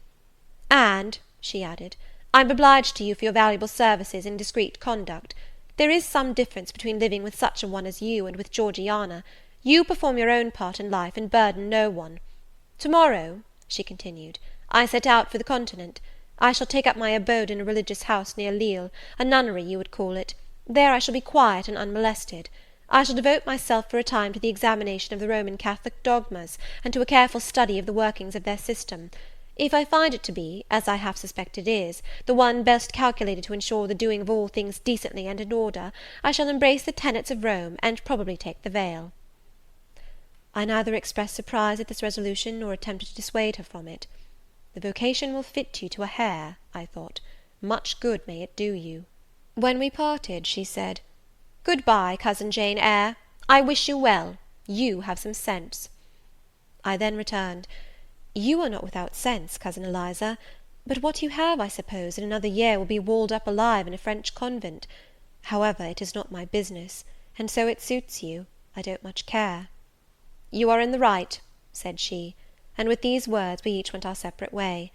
As I shall not have occasion to refer either to her or her sister again, I may as well mention here, that Georgiana made an advantageous match with a wealthy worn-out man of fashion, and that Eliza actually took the veil, and is at this day superior of the convent where she passed the period of her novitiate, and which she endowed with her fortune. How people feel when they are returning home from an absence, long or short, I did not know. I had never experienced the sensation.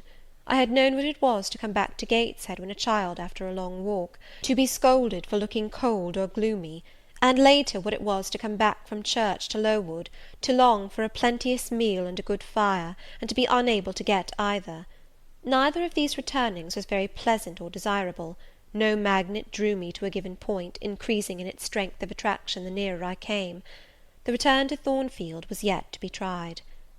My journey seemed tedious, very tedious. 50 miles one day, a night spent at an inn; 50 miles the next day.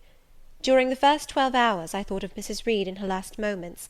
I saw her disfigured and discoloured face, and heard her strangely altered voice. I mused on the funeral day, the coffin, the hearse, the black train of tenants and servants. Few was the number of relatives, the gaping vault, the silent church, the solemn service. Then I thought of Eliza and Georgiana. I beheld one the cynosure of a ball-room, the other the inmate of a convent cell, and I dwelt on and analysed their separate peculiarities of person and character. The evening arrival at the great town scattered these thoughts. Night gave them quite another turn. Laid down on my traveller's bed, I left reminiscence for anticipation. I was going back to Thornfield, but how long was I to stay there? Not long, of that I was sure. I had heard from Mrs. Fairfax in the interim of my absence. The party at the Hall was dispersed. Mr. Rochester had left for London 3 weeks ago, but he was then expected to return in a fortnight.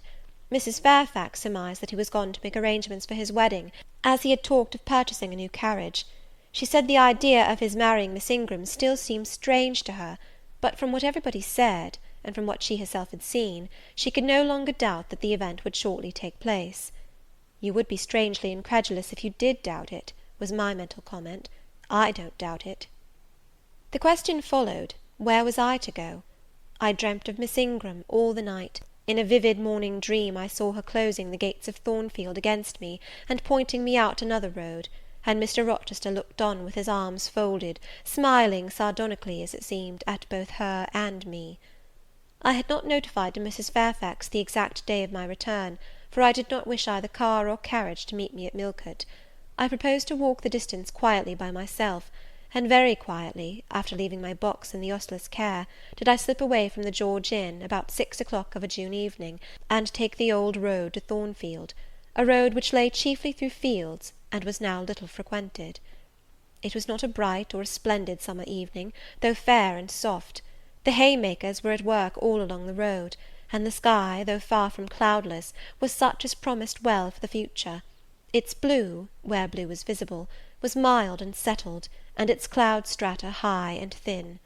The west, too, was warm; no watery gleam chilled it. It seemed as if there was a fire lit, an altar burning behind its screen of marbled vapour, and out of apertures shone a golden redness.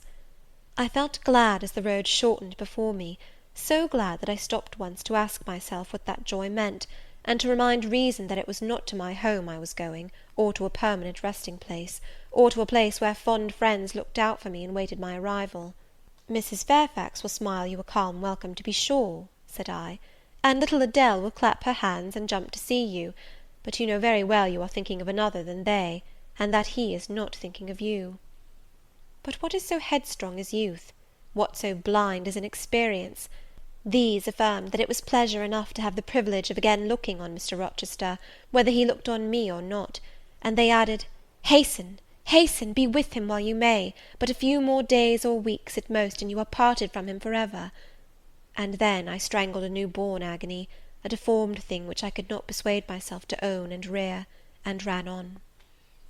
They are making hay too in Thornfield meadows, or rather the labourers are just quitting their work, and returning home with their rakes on their shoulders, now at the hour I arrive. I have but a field or two to traverse, and then I shall cross the road and reach the gates. How full the hedges are of roses! But I have no time to gather any, I want to be at the house. I passed a tall briar, shooting leafy and flowery branches across the path.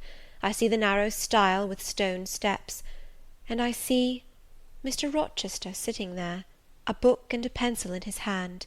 He is writing. Well, he is not a ghost, yet every nerve I have is unstrung. For a moment I am beyond my own mastery. What does it mean? I did not think I should tremble in this way when I saw him, or lose my voice, or the power of motion in his presence. I will go back as soon as I can stir. I need not make an absolute fool of myself. I know another way to the house. It does not signify if I knew 20 ways, for he has seen me. "Hullo!" he cries, and he puts up his book and his pencil. "There you are! Come on, if you please." I suppose I do come on, though in what fashion I know not, being scarcely cognizant of my movements, and solicitous only to appear calm, and above all to control the working muscles of my face, which I feel rebel insolently against my will, and struggle to express what I had resolved to conceal. But I have a veil, it is down, I may make shift yet to behave with decent composure. "And is this Jane Eyre? Are you coming from Millcote, and on foot? Yes, just one of your tricks, not to send for a carriage, and come clattering over street and road like a common mortal, but to steal into the vicinage of your home along with twilight, just as if you were a dream or a shade. What the deuce have you done with yourself this last month?" "I have been with my aunt, Sir, who is dead." "A true Janian reply! Good angels be my guard!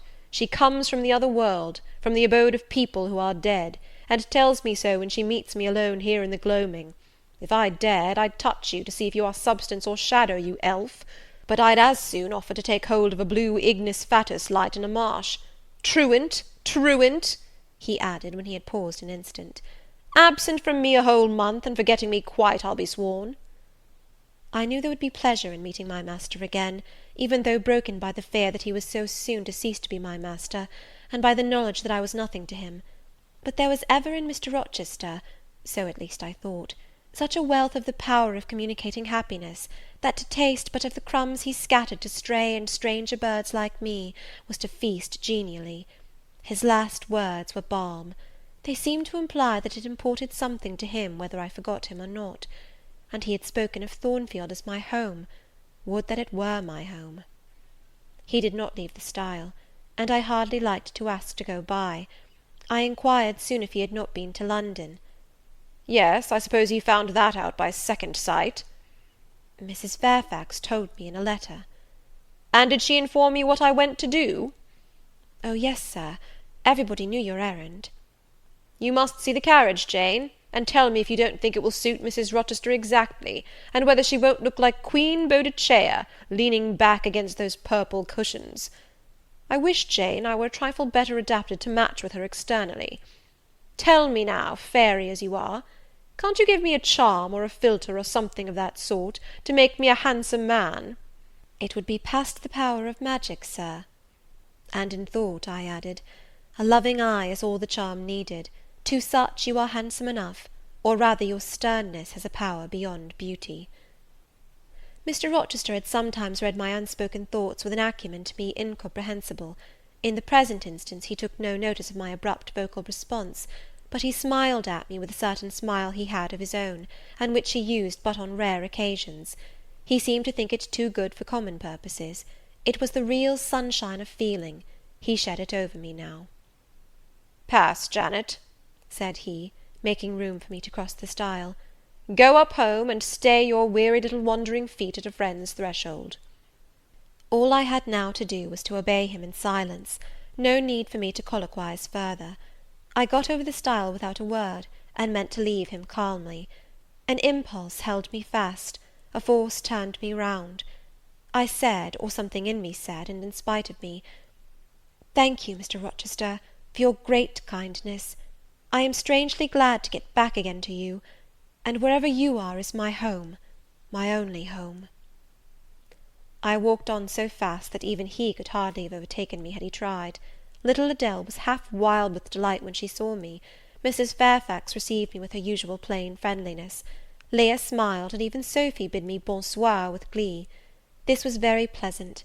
There is no happiness like that of being loved by your fellow creatures, and feeling that your presence is an addition to their comfort. I that evening shut my eyes resolutely against the future. I stopped my ears against the voice that kept warning me of near separation and coming grief.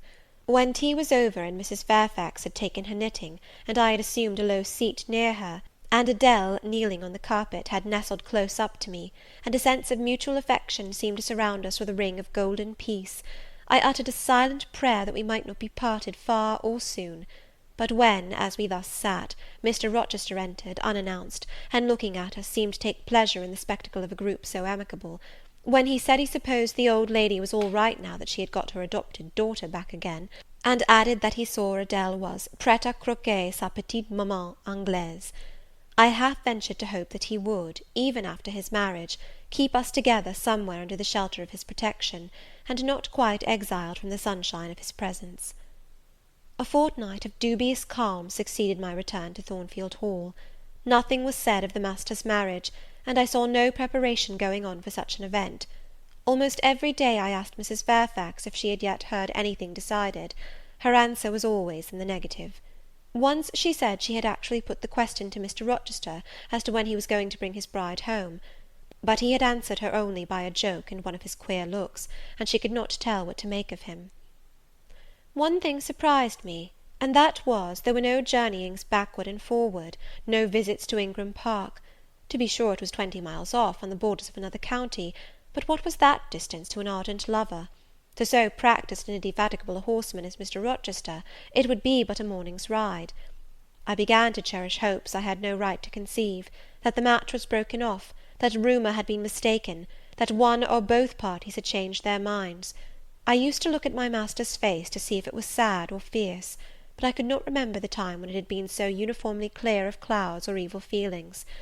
If, in the moments I and my pupil spent with him, I lacked spirits and sank into inevitable dejection, he became even gay. Never had he called me more frequently to his presence, never been kinder to me when there, and, alas, never had I loved him so well. End of Chapter 22. Chapter 23. A splendid midsummer shone over England, skies so pure, suns so radiant as were then seen in long succession seldom favour even singly our wave-girt land. It was as if a band of Italian days had come from the south, like a flock of glorious passenger birds, and lighted to rest them on the cliffs of Albion. The hay was all got in, the fields round Thornfield were green and shorn, the roads white and baked, the trees were in their dark prime. Hedge and wood, full-leaved and deeply tinted, contrasted well with the sunny hue of the cleared meadows between. On Midsummer Eve, Adele, weary with gathering wild strawberries in Hay Lane half the day, had gone to bed with the sun. I watched her drop asleep, and when I left her, I sought the garden. It was now the sweetest hour of the 24. Day its fervid fires had wasted, and dew fell cool on panting plain and scorched summit. Where the sun had gone down in simple state, pure of the pomp of clouds, spread a solemn purple, burning with the light of red jewel and furnace flame at one point, on one hill peak, and extending high and wide, soft and still softer, over half heaven. The east had its own charm, or fine deep blue, and its own modest gem, a casino and solitary star. Soon it would boast the moon, but she was yet beneath the horizon. I walked a while on the pavement, but a subtle, well-known scent, that of a cigar, stole from some window. I saw the library casement open a hand's breadth. I knew I might be watched thence, so I went apart into the orchard. No nook in the grounds more sheltered and more Eden-like. It was full of trees, it bloomed with flowers. A very high wall shut it out from the court on one side; on the other a beech avenue screened it from the lawn. At the bottom was a sunk fence, its sole separation from lonely fields, a winding walk, bordered with laurels and terminating in a giant horse-chestnut, circled at the base by a seat, led down to the fence. Here one could wander unseen. While such honey-dew fell, such silence reigned, such gloaming gathered, I felt as if I could haunt such shade forever. But in threading the flower and fruit parterres at the upper part of the enclosure, enticed there by the light the now rising moon cast on this more open quarter, my step is stayed, not by sound, not by sight, but once more by a warning fragrance.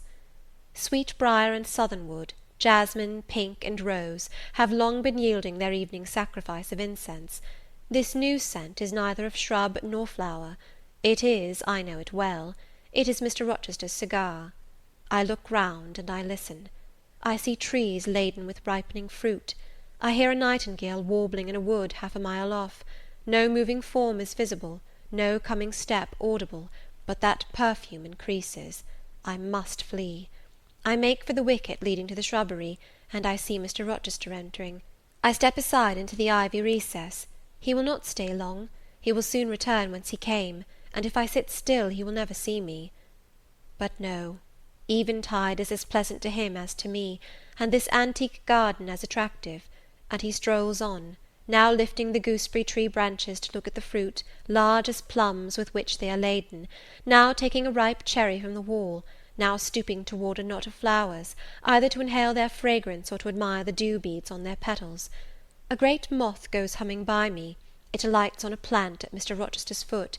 He sees it, and bends to examine it. Now he has his back towards me, thought I, and he is occupied too, and perhaps if I walk softly I can slip away unnoticed. I trode on an edging of turf, that the crackle of the pebbly gravel might not betray me. He was standing among the beds at a yard or two distant from where I had to pass. The moth apparently engaged him. I shall get by very well, I meditated. As I crossed his shadow, thrown long over the garden by the moon, not yet risen high, he said quietly, without turning, "Jane, come and look at this fellow." I had made no noise. He had not eyes behind. Could his shadow feel? I started at first, and then I approached him. "Look at his wings," said he. "He reminds me rather of a West Indian insect.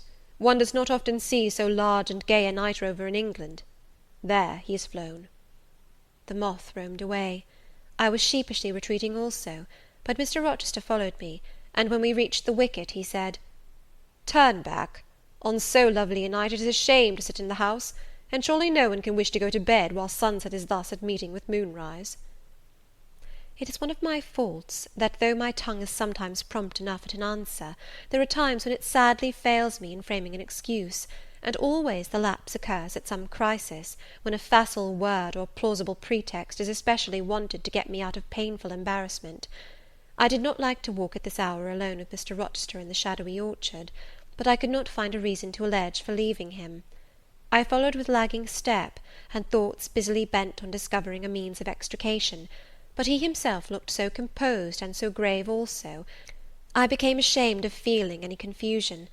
The evil, if evil existent or prospective there was, seemed to lie with me only. His mind was unconscious and quiet. "Jane," he recommenced, as we entered the laurel walk, and slowly strayed down in the direction of the sunk fence and the horse-chestnut, "Thornfield is a pleasant place in summer, is it not?" "Yes, sir." "You must have become in some degree attached to the house, you who have an eye for natural beauties and a good deal of the organ of adhesiveness." "I am attached to it, indeed." "And though I don't comprehend how it is, I perceive you have acquired a degree of regard for that foolish little child Adele, too, and even for simple Dame Fairfax." "Yes, sir. In different ways I have an affection for both." "And would be sorry to part with them?" "Yes." "Pity," he said, and sighed and paused. "It is always the way of events in this life," he continued presently. No sooner have you got settled in a pleasing resting place, than a voice calls out to you to rise and move on, for the hour of repose is expired." "Must I move on, sir?" I asked. "Must I leave Thornfield?" "I believe you must, Jane. I am sorry, Janet, but I believe indeed you must." This was a blow, but I did not let it prostrate me. "Well, sir, I shall be ready when the order to march comes." "It is come now. I must give it tonight." "Then you are going to be married, sir?" "Exactly, precisely. With your usual acuteness, you have hit the nail straight on the head." "Soon, sir?" "Very soon, that is, Miss Eyre. And you'll remember, Jane, that the first time I, or rumour, plainly intimated to you that it was my intention to put my old bachelor's neck into the sacred noose, to enter into the holy estate of matrimony, to take Miss Ingram to my bosom, in short. She's an extensive armful, but that's not to the point. One can't have too much of such a very excellent thing as my beautiful Blanche. Well, as I was saying, listen to me, Jane. You're not turning your head to look after more moths, are you? That was only a lady clock, child, flying away home. I wish to remind you that it was you who first said to me, with that discretion I respect in you, with that foresight, prudence, and humility which befit your responsible and dependent position, that in case I married Miss Ingram, both you and little Adele had better trot forthwith. I pass over the sort of slur conveyed in this suggestion on the character of my beloved. Indeed, when you are far away, Janet, I'll try to forget it. I shall notice only its wisdom, which is such that I have made it my law of action.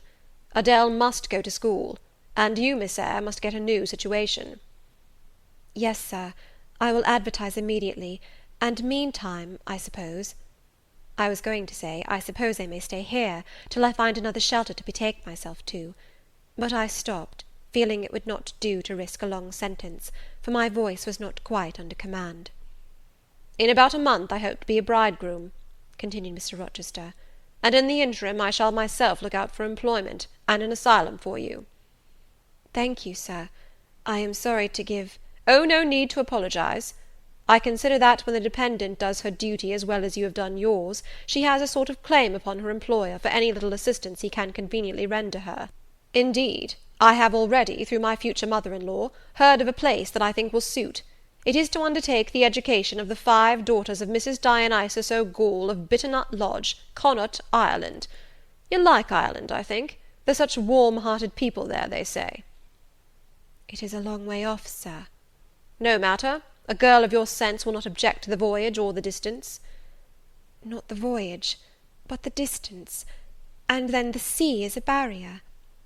"From what, Jane?" "From England, and from Thornfield, and—" "Well?" "From you, sir." I said this almost involuntarily, and, with as little sanction of free will, my tears gushed out. I did not cry so as to be heard, however. I avoided sobbing. The thought of Mrs. O'Gall and Bitternut Lodge struck cold to my heart, and colder the thought of all the brine and foam, destined, as it seemed, to rush between me and the master at whose side I now walked, and coldest the remembrance of the wider ocean. Wealth, caste, custom intervened between me and what I naturally and inevitably loved. "It is a long way," I again said. "It is, to be sure. And when you get to Bitternut Lodge, Connaught, Ireland, I shall never see you again, Jane. That's morally certain. I never go over to Ireland, not having myself much of a fancy for the country. We have been good friends, Jane, have we not?" "Yes, sir." "And when friends are on the eve of separation, they like to spend the little time that remains to them close to each other. Come, we'll talk over the voyage and the parting quietly half an hour or so, while the stars enter into their shining life up in heaven yonder. Here is the chestnut tree, here is the bench at its old roots. Come, we will sit there in peace tonight, though we should never more be destined to sit there together." He seated me and himself. "It is a long way to Ireland, Janet, and I am sorry to send my little friend on such weary travels, but if I can't do better, how is it to be helped? Are you anything akin to me, do you think, Jane?" I could risk no sort of answer by this time. My heart was still. "Because," he said, "I sometimes have a queer feeling with regard to you, especially when you are near me, as now. It is as if I had a string somewhere under my left ribs. tightly and inextricably knotted to a similar string situated in the corresponding quarter of your little frame; and if that boisterous channel, and 200 miles or so of land, come broad between us, I am afraid that cord of communion will be snapped, and then I've a nervous notion I should take to bleeding inwardly. As for you, you'd forget me." "That I never should, Sir, you know—" Impossible to proceed. "Jane, do you hear that nightingale singing in the wood? Listen." In listening, I sobbed convulsively, for I could repress what I endured no longer. I was obliged to yield, and I was shaken from head to foot with acute distress. When I did speak, it was only to express an impetuous wish that I had never been born, or never come to Thornfield. "Because you are sorry to leave it?" The vehemence of emotion, stirred by grief and love within me, was claiming mastery, and struggling for full sway, and asserting a right to predominate, to overcome, to live, rise, and reign at last, yes, and to speak. I grieve to leave Thornfield. I love Thornfield. I love it because I have lived in it a full and delightful life, momentarily at least. I have not been trampled on. I have not been petrified. I have not been buried with inferior minds and excluded from every glimpse of communion with what is bright and energetic and high. I have talked face to face with what I reverence, with what I delight in, with an original, a vigorous, and expanded mind. I have known you, Mr. Rochester, and it strikes me with terror and anguish to feel I absolutely must be torn from you for ever. I see the necessity of departure, and it is like looking on the necessity of death." "Where do you see the necessity?" he asked suddenly. "Where? You, Sir, have placed it before me." "In what shape?" "In the shape of Miss Ingram, a noble and beautiful woman, your bride." "My bride? What bride? I have no bride." "But you will have." "Yes, I will, I will." He set his teeth. "Then I must go. You have said it yourself." "No, you must stay. I swear it, and the oath shall be kept." "I tell you I must go," I retorted, roused to something like passion. "Do you think I can stay to become nothing to you? Do you think I am an automaton, a machine without feelings, and can bear to have my morsel of bread snatched from my lips and my drop of living water dashed from my cup? Do you think, because I am poor, obscure, plain, and little, I am soulless and heartless? You think wrong. I have as much soul as you, and full as much heart; and if God had gifted me with some beauty and much wealth, I should have made it as hard for you to leave me as it is now for me to leave you. I am not talking to you now through the medium of custom, conventionalities, or even of mortal flesh. It is my spirit that addresses your spirit, just as if both had passed through the grave, and we stood at God's feet, equal, as we are." "As we are," repeated Mr. Rochester. "So," he added, enclosing me in his arms, gathering me to his breast, pressing his lips on my lips. "So, Jane." "Yes, so, Sir," I rejoined, "and yet not so, for you are a married man, or as good as a married man, and wed to one inferior to you, to one with whom you have no sympathy, whom I do not believe you truly love, for I have seen and heard you sneer at her. I would scorn such a union, therefore I am better than you. Let me go." "Where, Jane? To Ireland?" "Yes, to Ireland. I have spoken my mind, and can go anywhere now." "Jane, be still. Don't struggle so, like a wild, frantic bird that is rending its own plumage in its desperation." "I am no bird, and no net ensnares me. I am a free human being with an independent will, which I now exert to leave you." Another effort set me at liberty, and I stood erect before him. "And your will shall decide your destiny," he said. "I offer you my hand, my heart, and a share of all my possessions." "You play a farce, which I merely laugh at." "I ask you to pass through life at my side, to be my second self and best earthly companion."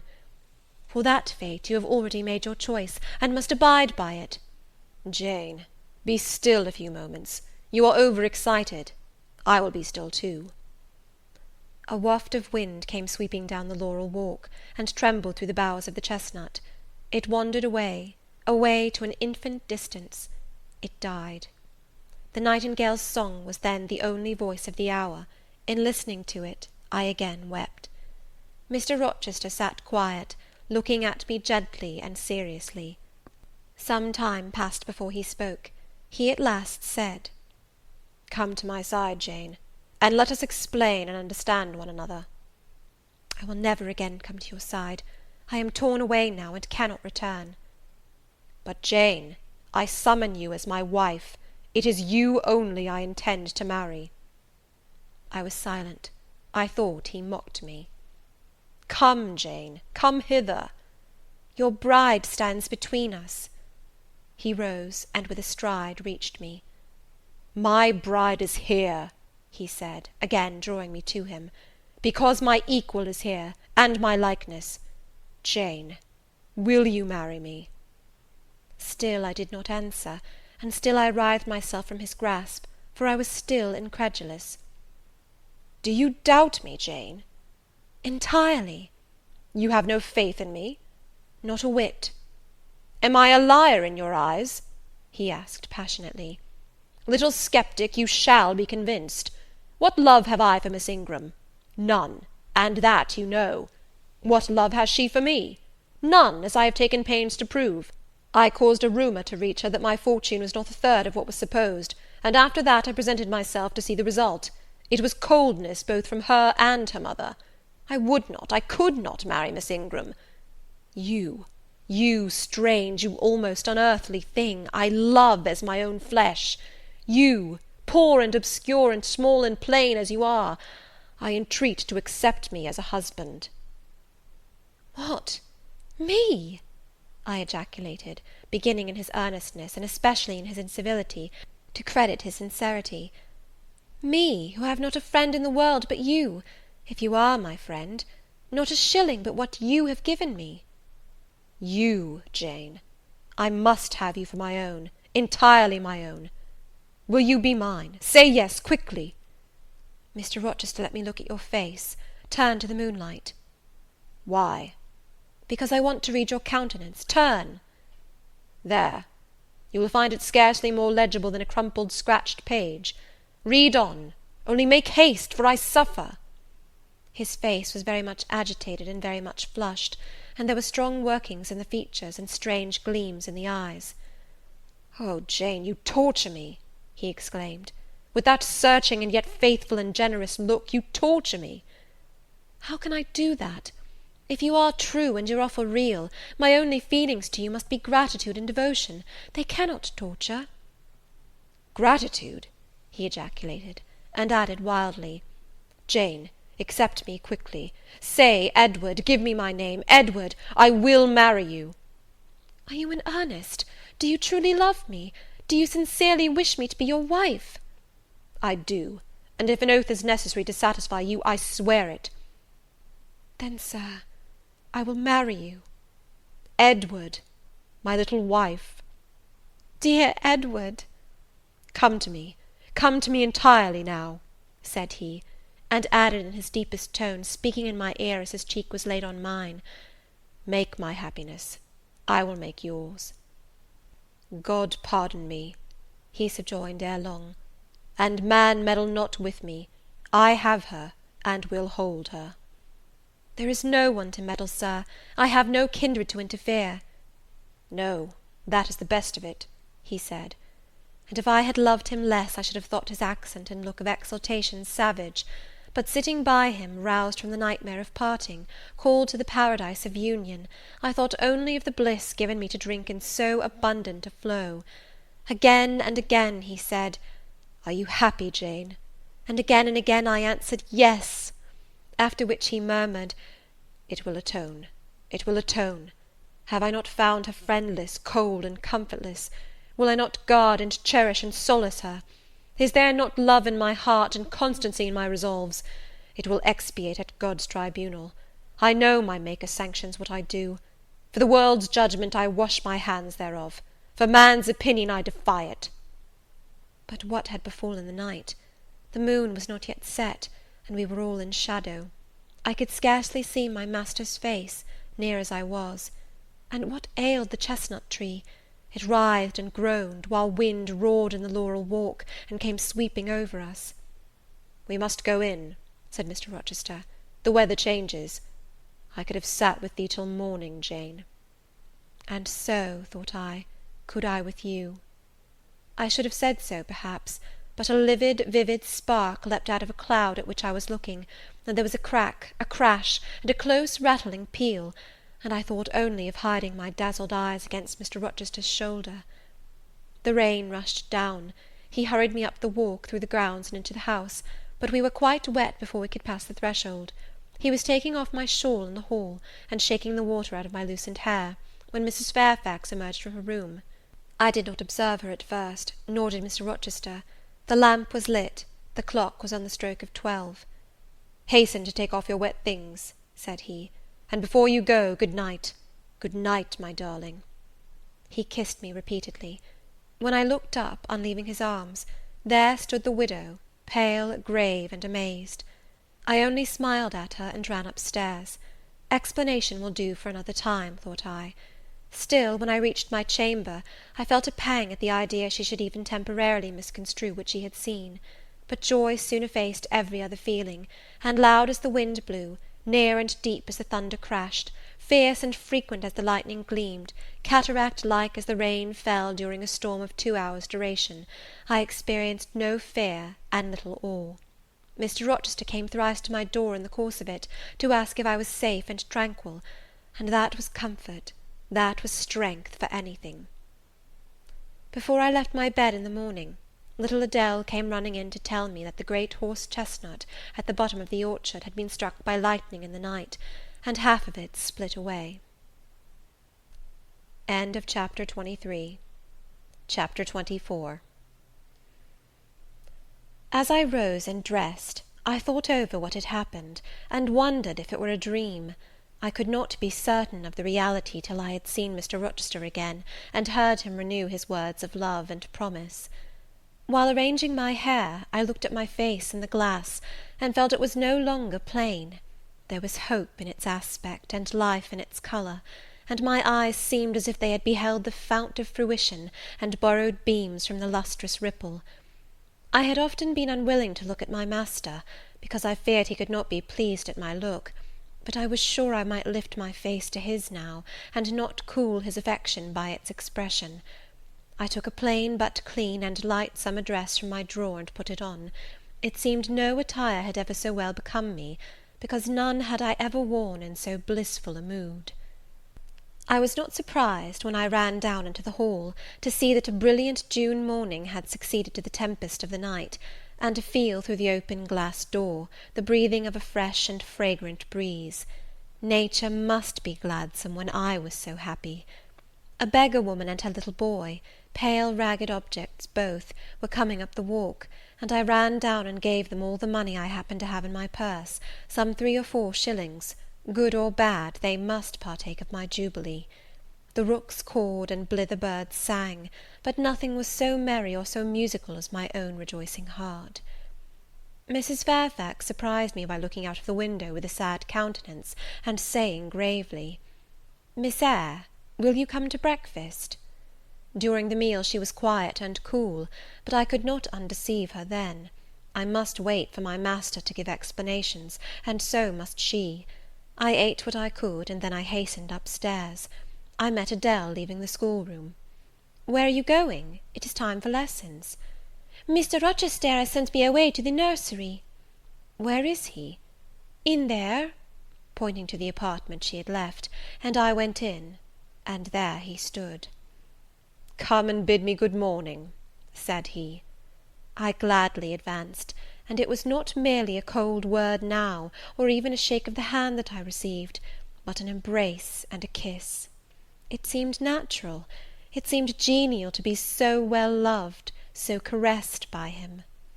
"Jane, you look blooming and smiling and pretty," said he, "truly pretty this morning. Is this my pale little elf? Is this my mustard seed?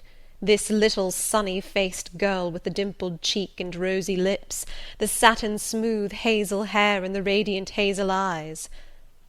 I had green eyes, reader, but you must excuse the mistake. For him they were new-dyed, I suppose.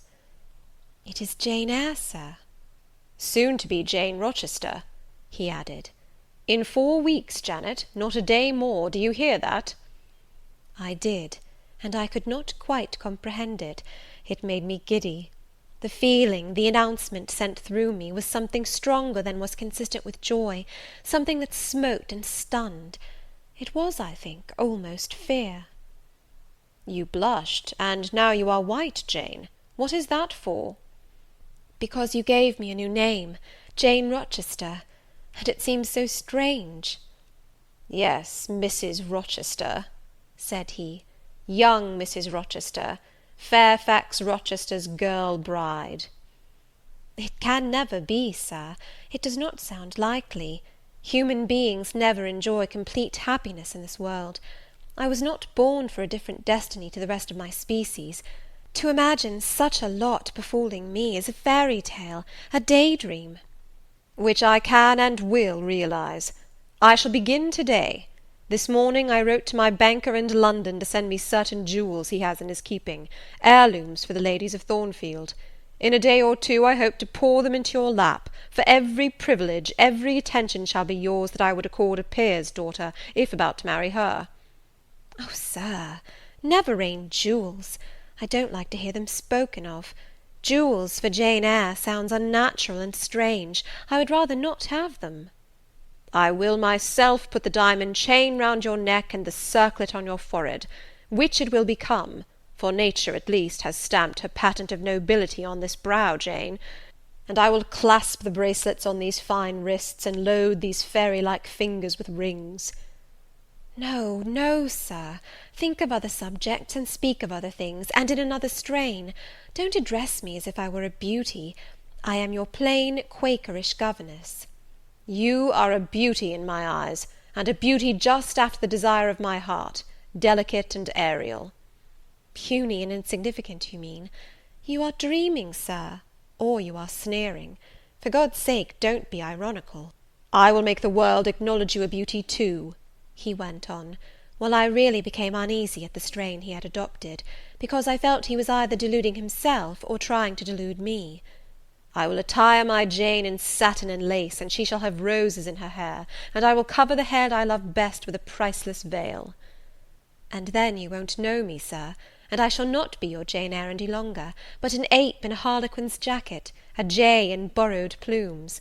I would as soon see you, Mr. Rochester, tricked out in stage trappings, as myself clad in a court lady's robe. And I don't call you handsome, sir, though I love you most dearly, far too dearly to flatter you. Don't flatter me. He pursued his theme, however, without noticing my deprecation. This very day I shall take you in the carriage to Millcote, and you must choose some dresses for yourself. I told you we shall be married in 4 weeks.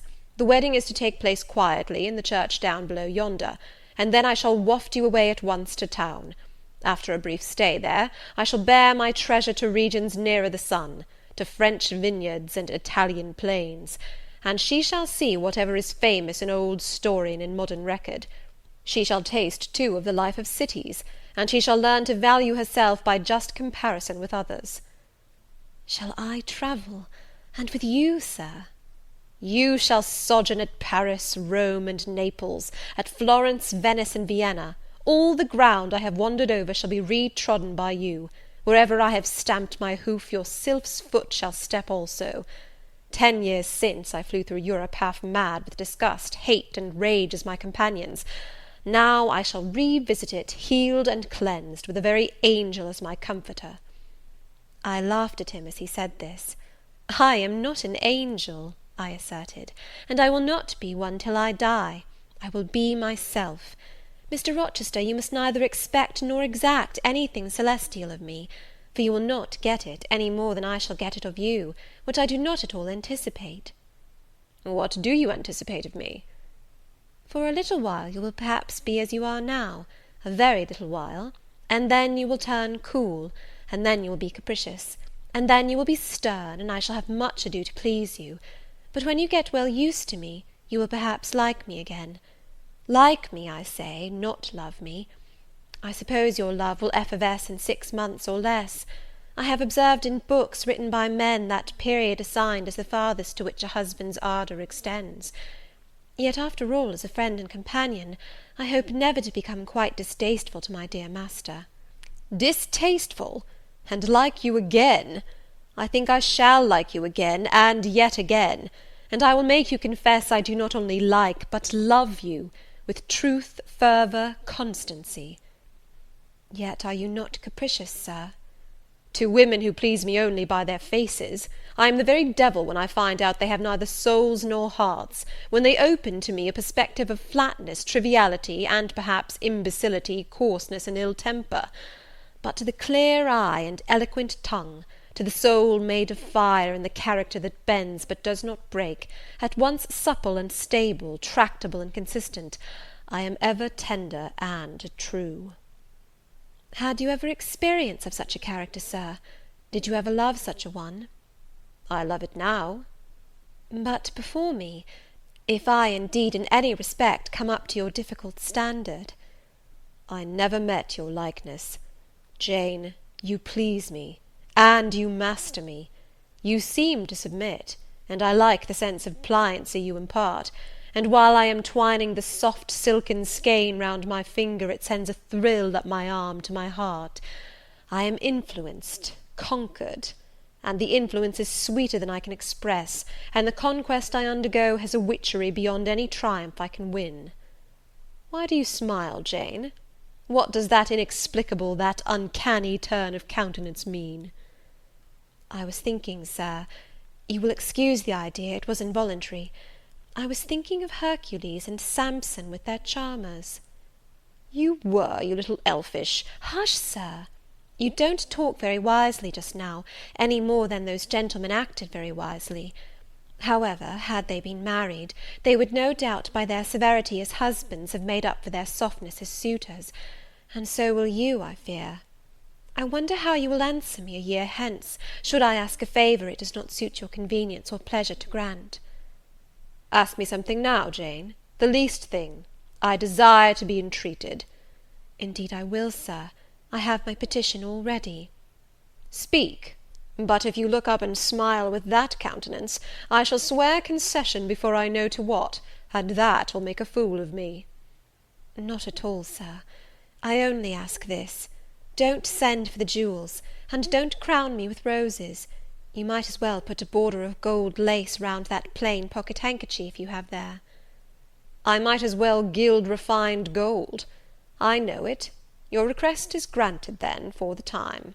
I will remand the order I dispatched to my banker. But you have not yet asked for anything. You have prayed a gift be withdrawn. Try again. Well, then, Sir, have the goodness to gratify my curiosity, which is much piqued on one point. He looked disturbed. What? He said hastily. Curiosity is a dangerous petition. It is well I have not taken a vow to accord every request. But there can be no danger in complying with this, Sir. Utter it, Jane. But I wish that instead of a mere inquiry into, perhaps, a secret, it was a wish for half my estate. Now, King Ahasuerus, what do I want with half your estate? Do you think I am a Jew usurer, sinking good investment in land? I would much rather have all your confidence. You will not exclude me from your confidence, if you will admit me to your heart. You are welcome to all my confidence that is worth having, Jane. But for God's sake, don't desire a useless burden. Don't long for poison. Don't turn out a downright Eve on my hands. Why not, Sir? You have just been telling me how much you like to be conquered, and how pleasant over-persuasion is to you. Don't you think I had better take advantage of the confession, and begin and coax and entreat, even cry and be sulky if necessary, for the sake of a mere essay of my power? I dare you to any such experiment. Encroach, presume, and the game is up. Is it, Sir? You soon give in. How stern you look now! Your eyebrows have become as thick as my finger, and your forehead resembles what, in some very astonishing poetry, I once saw styled a blue piled thunder loft. That will be your married look, I suppose. If that will be your married look, I, as a Christian, will soon give up the notion of consorting with a mere sprite or salamander. But what had you to ask, thing? Out with it." "There, you are less than civil now, and I like rudeness a great deal better than flattery. I had rather be a thing than an angel. This is what I have to ask. Why did you take such pains to make me believe you wished to marry Miss Ingram?" "Is that all? Thank God it is no worse." And now he unknit his black brows, looked down, smiling at me, and stroked my hair, as if well pleased at seeing a danger averted. "I think I may confess," he continued, "even although I should make you a little indignant, Jane, and I have seen what a fire spirit you can be when you are indignant. You glowed in the cool moonlight last night when you mutinied against fate, and claimed your rank as my equal. Janet, by the by, it was you who made me the offer." "Of course I did. But to the point, if you please, Sir, Miss Ingram." "Well, I feigned courtship of Miss Ingram, because I wished to render you as madly in love with me as I was with you, and I knew jealousy would be the best ally I could call in for the furtherance of that end." "Excellent. Now you are small, not one whit bigger than the end of my little finger. It was a burning shame and a scandalous disgrace to act in that way. Did you think nothing of Miss Ingram's feelings, Sir?" "Her feelings are concentrated in one, pride, and that needs humbling. Were you jealous, Jane?" "Never mind, Mr. Rochester, it is in no way interesting to you to know that. Answer me truly once more. Do you think Miss Ingram will not suffer from your dishonest coquetry? Won't she feel forsaken and deserted?" "Impossible! When I told you how she, on the contrary, deserted me, the idea of my insolvency cooled, or rather extinguished, her flame in a moment." "You have a curious, designing mind, Mr. Rochester. I am afraid your principles on some points are eccentric." "My principles were never trained, Jane. They may have grown a little awry for want of attention." "Once again, seriously, may I enjoy the great good that has been vouchsafed to me, without fearing that any one else is suffering the bitter pain I myself felt a while ago?" "That you may, my good little girl. There is not another being in the world has the same pure love for me as yourself; for I lay that pleasant unction to my soul, Jane, a belief in your affection." I turned my lips to the hand that lay on my shoulder. I loved him very much, more than I could trust myself to say, more than words had power to express. "Ask something more," he said presently. "It is my delight to be entreated, and to yield." I was again ready with my request. "Communicate your intentions to Mrs. Fairfax, Sir. She saw me with you last night in the hall, and she was shocked. Give her some explanation before I see her again. It pains me to be misjudged by so good a woman." "Go to your room and put on your bonnet," he replied. "I mean you to accompany me to Millcote this morning, and while you prepare for the drive, I will enlighten the old lady's understanding. Did she think, Janet, you had given the world for love, and considered it well lost?" "I believe she thought I had forgotten my station, and yours, Sir." "Station! Station! Your station is in my heart, and on the necks of those who would insult you, now or hereafter. Go." I was soon dressed, and when I heard Mr. Rochester quit Mrs. Fairfax's parlour, I hurried down to it. The old lady had been reading her morning portion of Scripture, the lesson for the day. Her Bible lay open before her, and her spectacles were upon it. Her occupation, suspended by Mr. Rochester's announcement, seemed now forgotten. Her eyes, fixed on the blank wall opposite, expressed the surprise of a quiet mind stirred by unwonted tidings. Seeing me, she roused herself; she made a sort of effort to smile, and framed a few words of congratulation; but the smile expired, and the sentence was abandoned unfinished. She put up her spectacles, shut the Bible, and pushed her chair back from the table. "I feel so astonished," she began. "I hardly know what to say to you, Miss Eyre. I have surely not been dreaming, have I? Sometimes I half fall asleep when I am sitting alone, and fancy things that have never happened. It has seemed to me more than once, when I have been in a doze, that my dear husband, who died 15 years since, has come in and sat down beside me, and that I have even heard him call me by my name, Alice, as he used to do. Now can you tell me whether it is actually true that Mr. Rochester has asked you to marry him? Don't laugh at me. But I really thought he came in here 5 minutes ago and said that in a month you would be his wife." "He has said the same thing to me," I replied. "He has? Do you believe him? Have you accepted him?" "Yes." She looked at me bewildered. "I could never have thought it. He is a proud man. All the Rochesters were proud, and his father at least liked money. He too has always been called careful. He means to marry you?" "He tells me so." She surveyed my whole person. In her eyes I read that they had there found no charm powerful enough to solve the enigma. "It passes me," she continued, "but no doubt it is true, since you say so. How it will answer I cannot tell. I really don't know. Equality of position and fortune is often advisable in such cases, and there are 20 years of difference in your ages. He might almost be your father."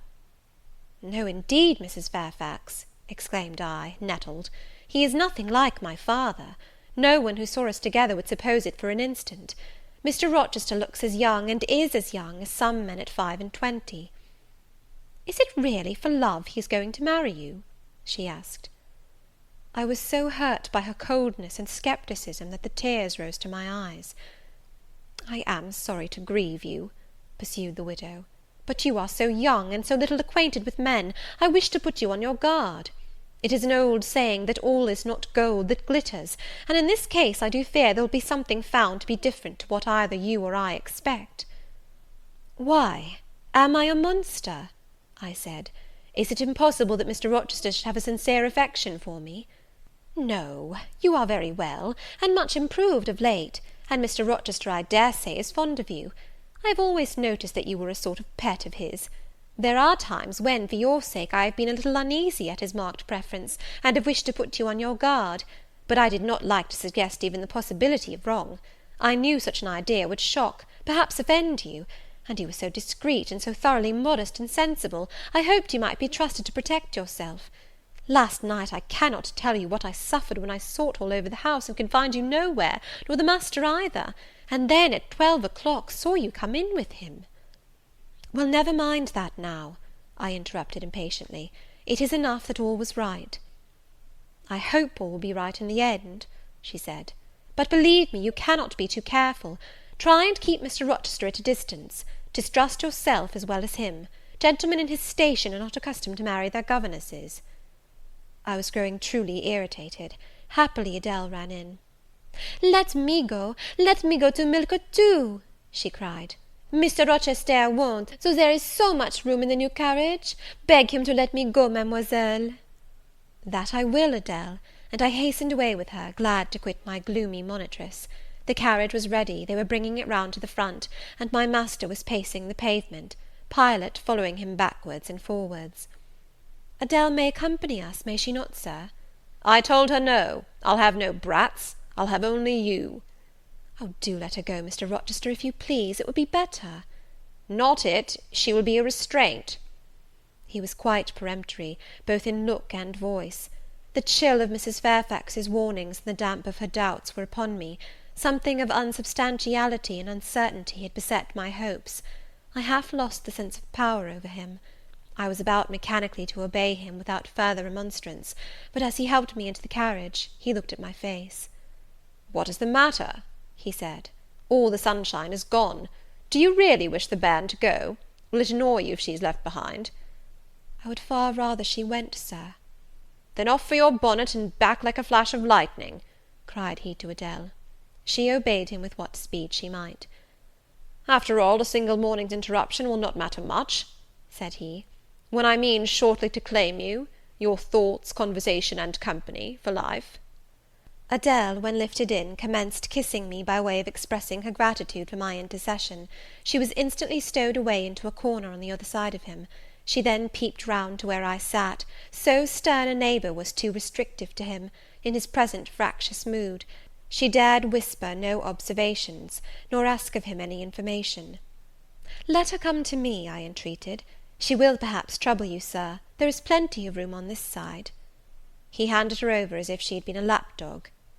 "I'll send her to school yet," he said, but now he was smiling. Adele heard him, and asked if she was to go to school. "Son, mademoiselle?"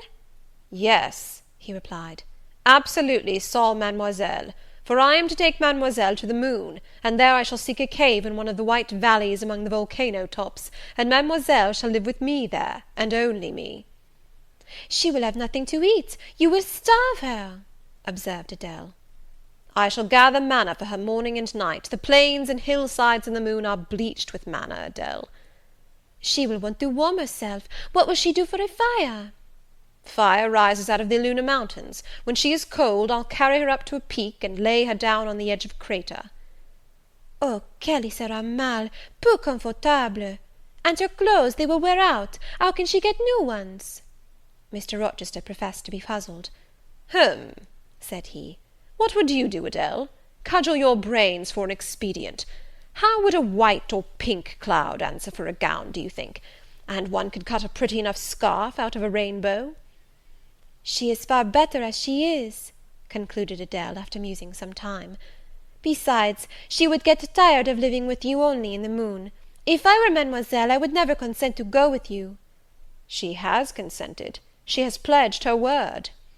But you can't get her there. There is no road to the moon. It is all air, and neither you nor she can fly. Adele, look at that field. We were now outside Thornfield gates, and bowling lightly along the smooth road to Millcote, where the dust was well laid by the thunderstorm, and where the low hedges and lofty timber trees on each side glistened green and rain refreshed. In that field, Adele, I was walking late one evening about a fortnight since, the evening of the day you helped me to make hay in the orchard meadows, and as I was tired with raking swaths, I sat down to rest me on a stile, and there I took out a little book and a pencil, and began to write about a misfortune that befell me long ago, and a wish I had for happy days to come. I was writing away very fast, though daylight was fading from the leaf, when something came up the path and stopped 2 yards off me. I looked at it. It was a little thing with a veil of gossamer on its head. I beckoned it to come near me. It soon stood at my knee. I never spoke to it, and it never spoke to me, in words. But I read its eyes, and it read mine, and our speechless colloquy was to this effect. It was a fairy, and come from Elfland, it said, and its errand was to make me happy. I must go with it out of the common world to a lonely place, such as the moon, for instance, and it nodded its head towards her horn, rising over Hay Hill. It told me of the alabaster cave and silver vale where we might live. I said I should like to go, but reminded it, as you did me, that I had no wings to fly. "Oh," returned the fairy, "that does not signify. Here is a talisman that will remove all difficulties," and she held out a pretty gold ring. "Put it," she said, "on the 4th finger of my left hand, and I am yours, and you are mine, and we shall leave earth and make our own heaven yonder." She nodded again at the moon. "The ring, Adele, is in my breeches pocket, under the disguise of a sovereign, but I mean soon to change it to a ring again." "But what has mademoiselle to do with it? I don't care for the fairy. You said it was mademoiselle you would take to the moon." "Mademoiselle is a fairy," he said, whispering mysteriously.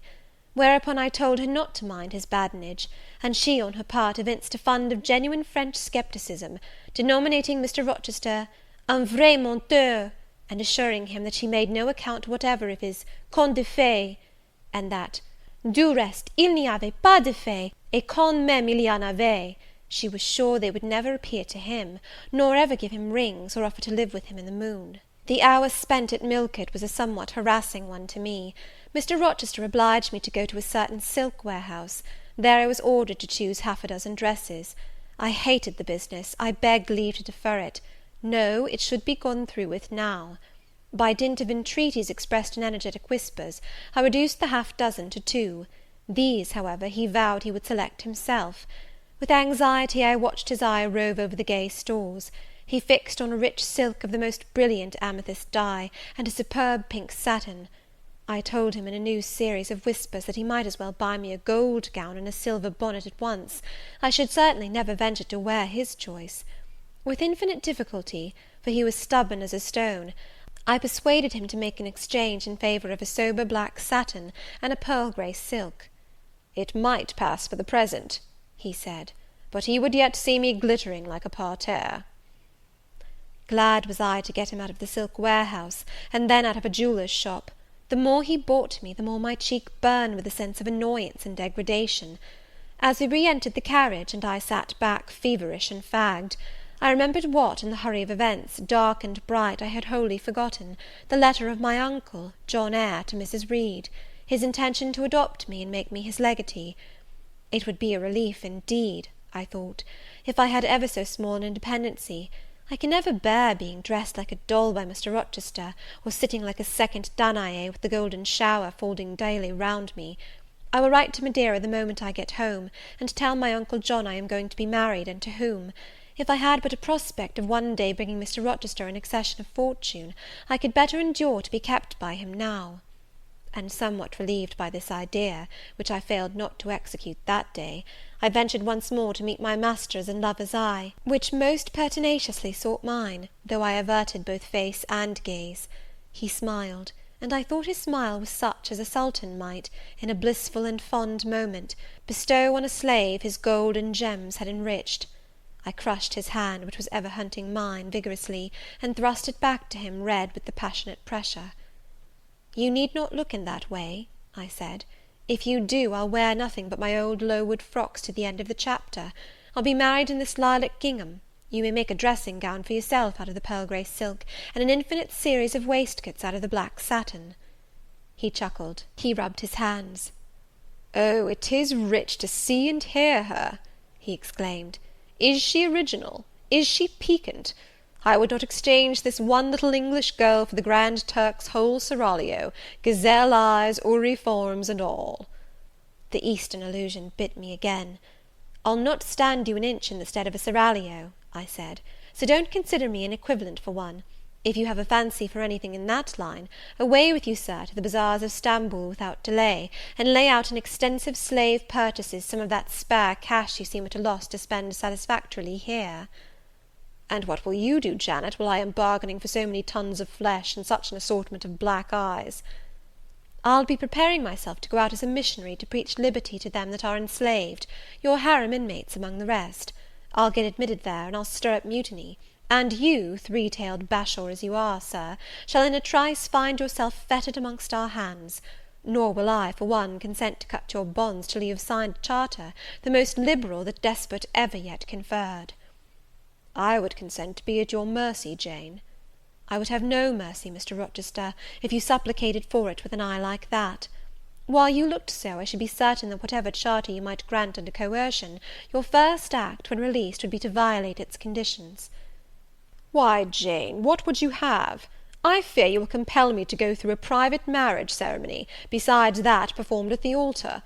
You will stipulate, I see, for peculiar terms. What will they be?"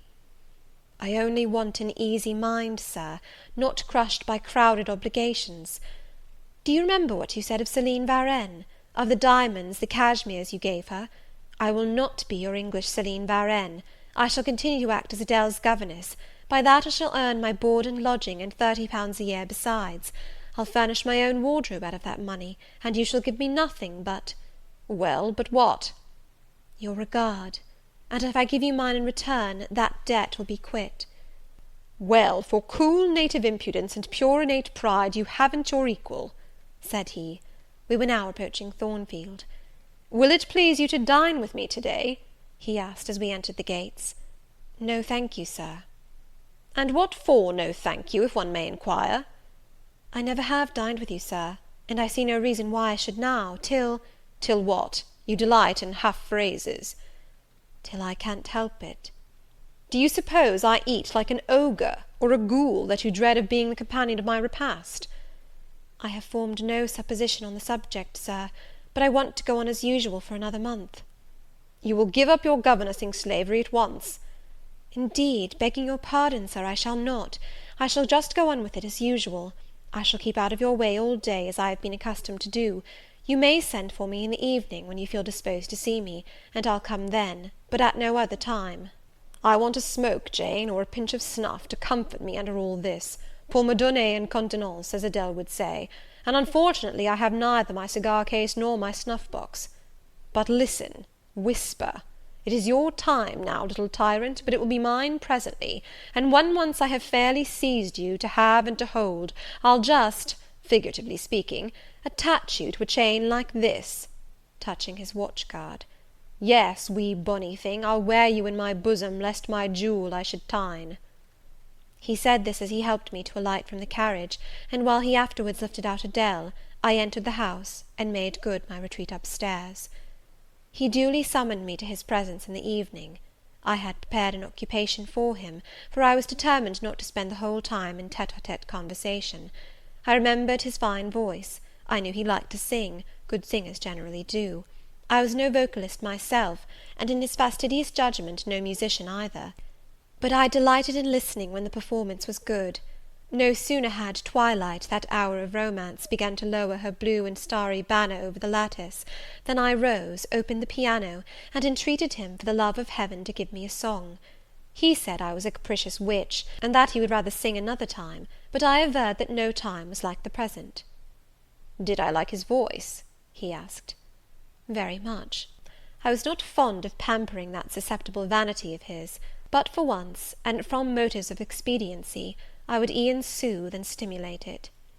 "Then, Jane, you must play the accompaniment." "Very well, Sir, I will try." I did try, but was presently swept off the stool, and denominated a little bungler. Being pushed unceremoniously to one side, which was precisely what I wished, he usurped my place, and proceeded to accompany himself, for he could play as well as sing. I hied me to the window recess, and while I sat there and looked out at the still trees and dim lawn, to a sweet air was sung in mellow tones the following strain: "The truest love that ever heart felt at its kindled core, did through each vein in quickened start the tide of being pour. Her coming was my hope each day, her parting was my pain, the chance that did her steps delay was ice in every vein. I dreamed it would be nameless bliss, as I loved, loved to be, and to this object did I press, as blind as eagerly. But wide as pathless was the space that lay our lives between, and dangerous as the foamy race of ocean's surges green. And haunted as a robber path through wilderness or wood, for might and right and woe and wrath between our spirits stood. I dangers dared, I hindrance scorned, I omens did defy. Whatever menaced, harassed, warned, I passed impetuous by. On sped my rainbow, fast as light, I flew as in a dream, for glorious rose upon my sight that child of shower and gleam. Still bright on clouds of suffering dim shines that soft solemn joy, nor care I now how dense and grim disasters gather nigh. I care not in this moment sweet, though all I have rushed o'er should come on pinion strong and fleet, proclaiming vengeance sore. Though haughty hate should strike me down, right bar reproach to me, and grinding might with furious frown swear endless enmity. My love has placed her little hand with noble faith in mine, and vowed that wedlock's sacred band our nature shall entwine. My love has sworn with sealing kiss, with me to live, to die. I have at last my nameless bliss, as I loved, loved am I. He rose and came towards me, and I saw his face all kindled, and his full falcon eye flashing, and tenderness and passion in every lineament. I quailed momentarily, and then I rallied. Soft scene, daring demonstration I would not have, and I stood in peril of both. A weapon of defence must be prepared. I wetted my tongue. As he reached me, I asked with asperity, whom he was going to marry now? That was a strange question to be put by his darling Jane. Indeed? I considered it a very natural and necessary one. He had talked of his future wife dying with him. What did he mean by such a pagan idea? I had no intention of dying with him, he might depend on that. Oh, all he longed, all he prayed for was I might live with him. Death was not for such as I. Indeed it was. I had as good a right to die when my time came as he had, but I should bide that time, and not be hurried away in a suttee. Would I forgive him for the selfish idea, and prove my pardon by a reconciling kiss? No, I would rather be excused. Here I heard myself apostrophized as a hard little thing, and it was added, any other woman would have been melted to marrow at hearing such stanzas crooned in her praise.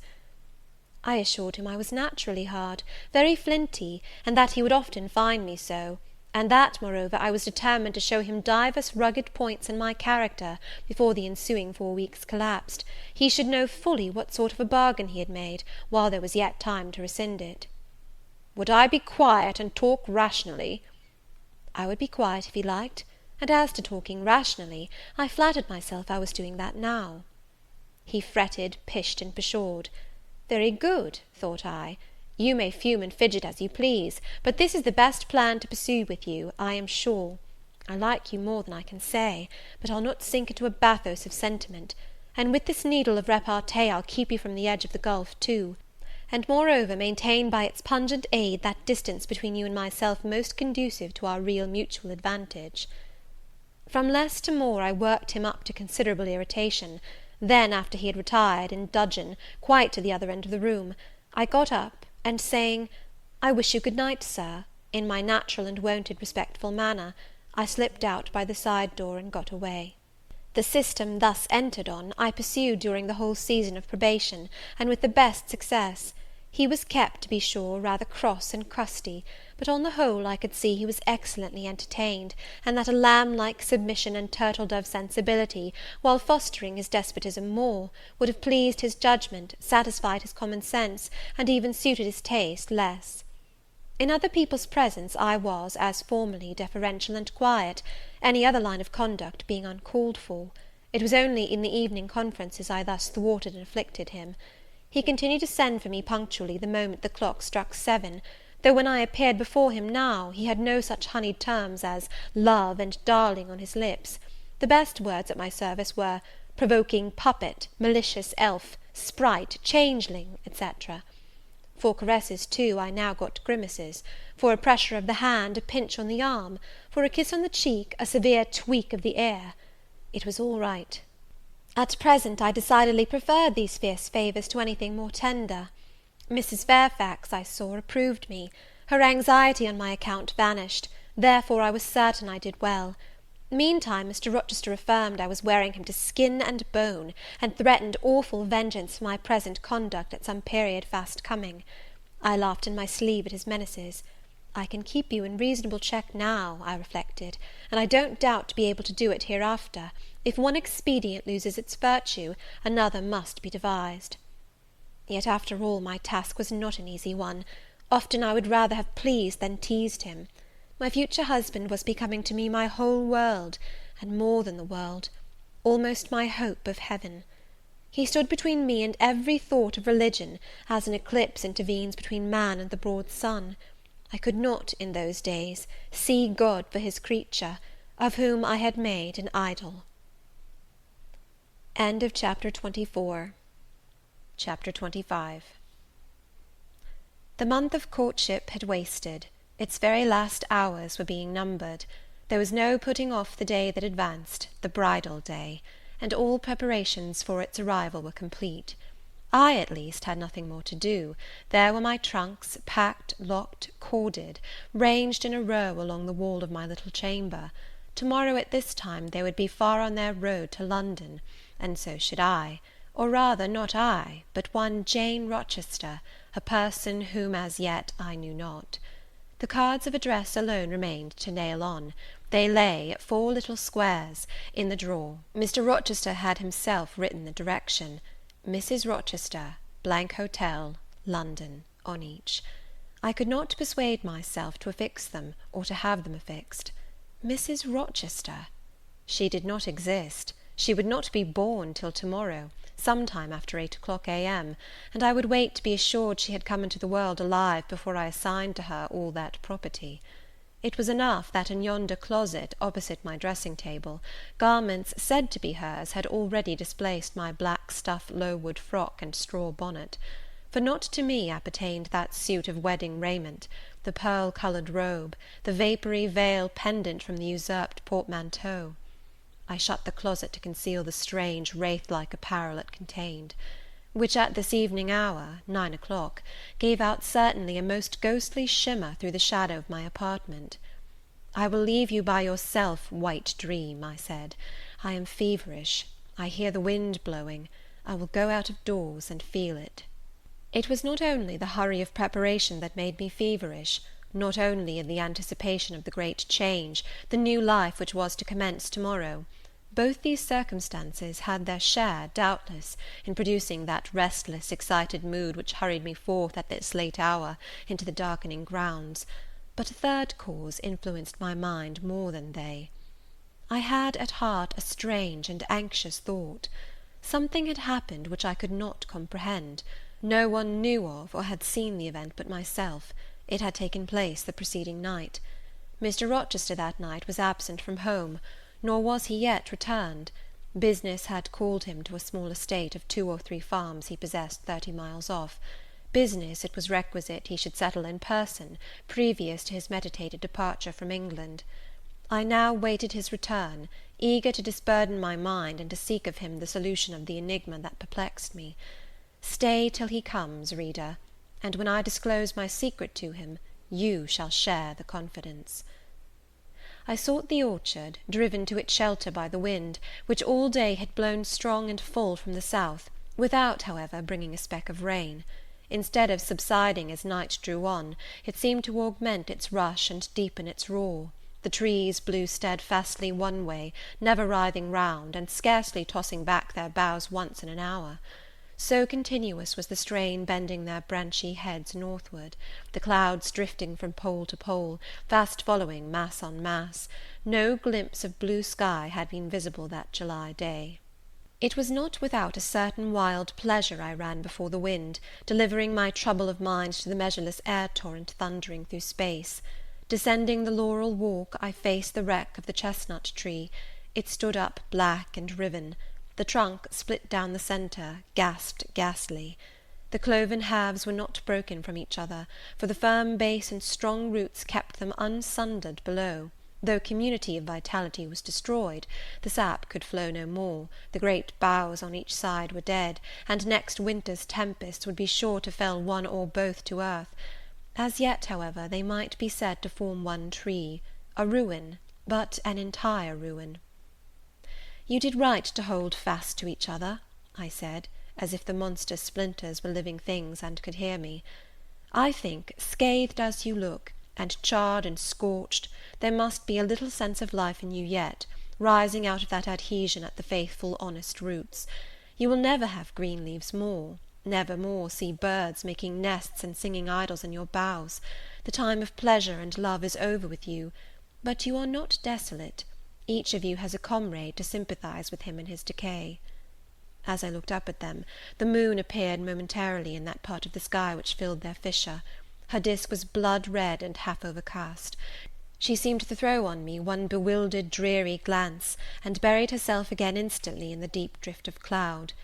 The wind fell for a second round Thornfield, but far away over wood and water poured a wild, melancholy wail.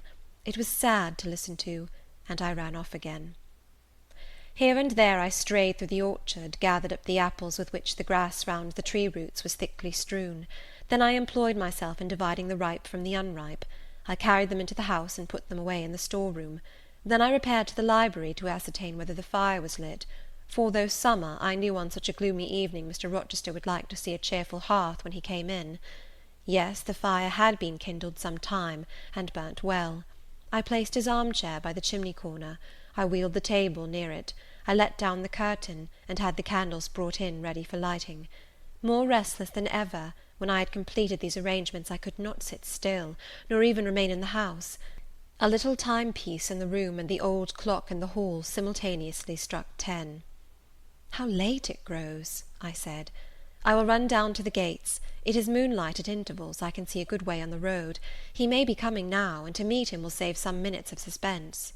The wind roared high in the great trees which embowered the gates, but the road, as far as I could see, to the right hand and the left, was all still and solitary, save for the shadows of clouds crossing it at intervals as the moon looked out. It was but a long pale line, unvaried by one moving speck. A puerile tear dimmed my eye while I looked, a tear of disappointment and impatience. Ashamed of it, I wiped it away. I lingered.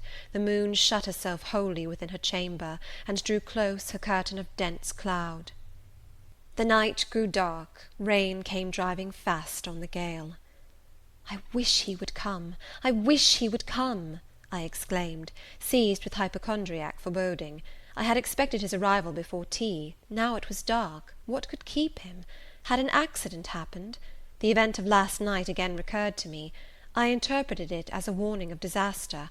I feared my hopes were too bright to be realized, and I had enjoyed so much bliss lately that I imagined my fortune had passed its meridian, and must now decline. Well, I cannot return to the house, I thought. I cannot sit by the fireside while he is abroad in inclement weather. Better tire my limbs than strain my heart. I will go forward and meet him. I set out. I walked fast, but not far.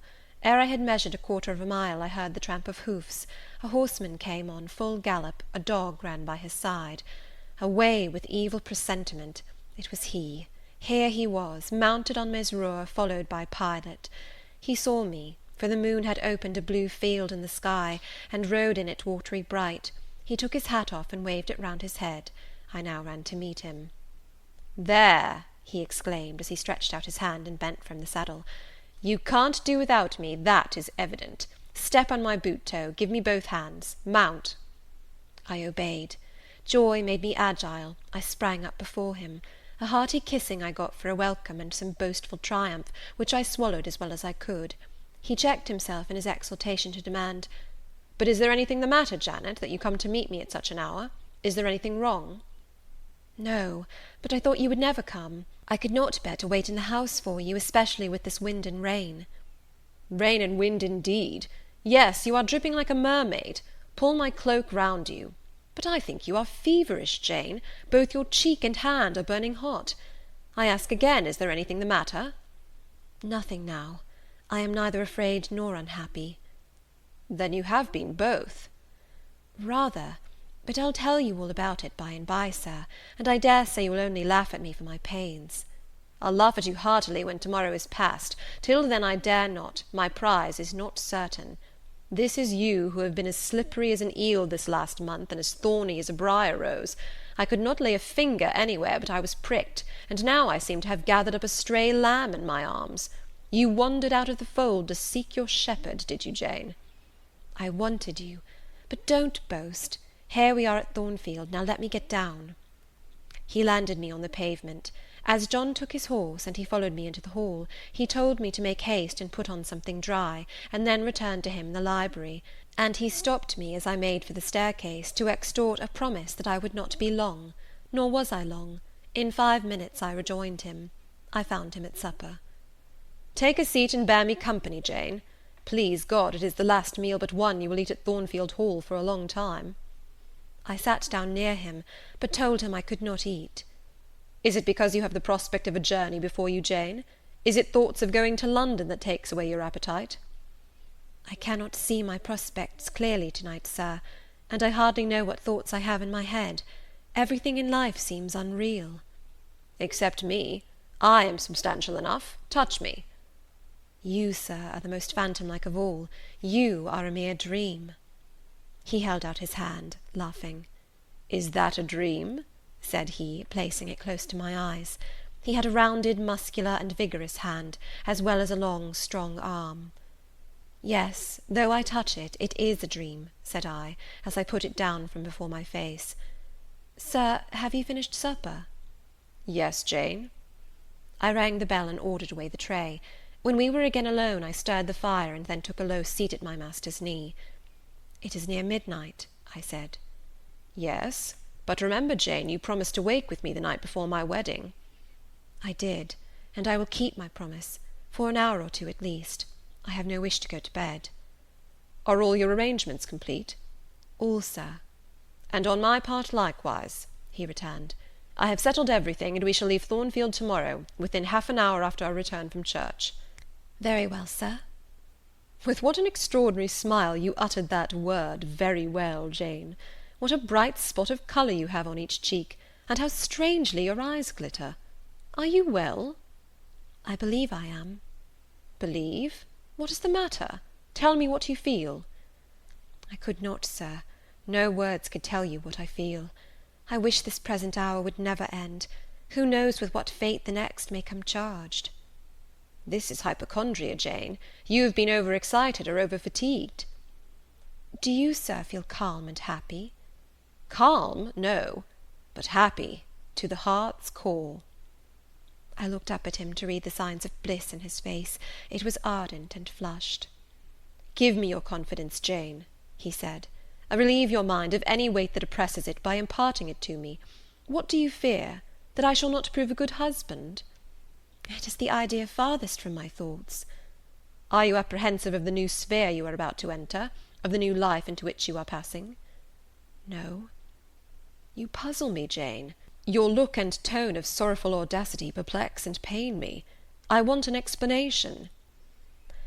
"Then, sir, listen. You were from home last night." "I was. I know that, and you hinted a while ago at something which had happened in my absence.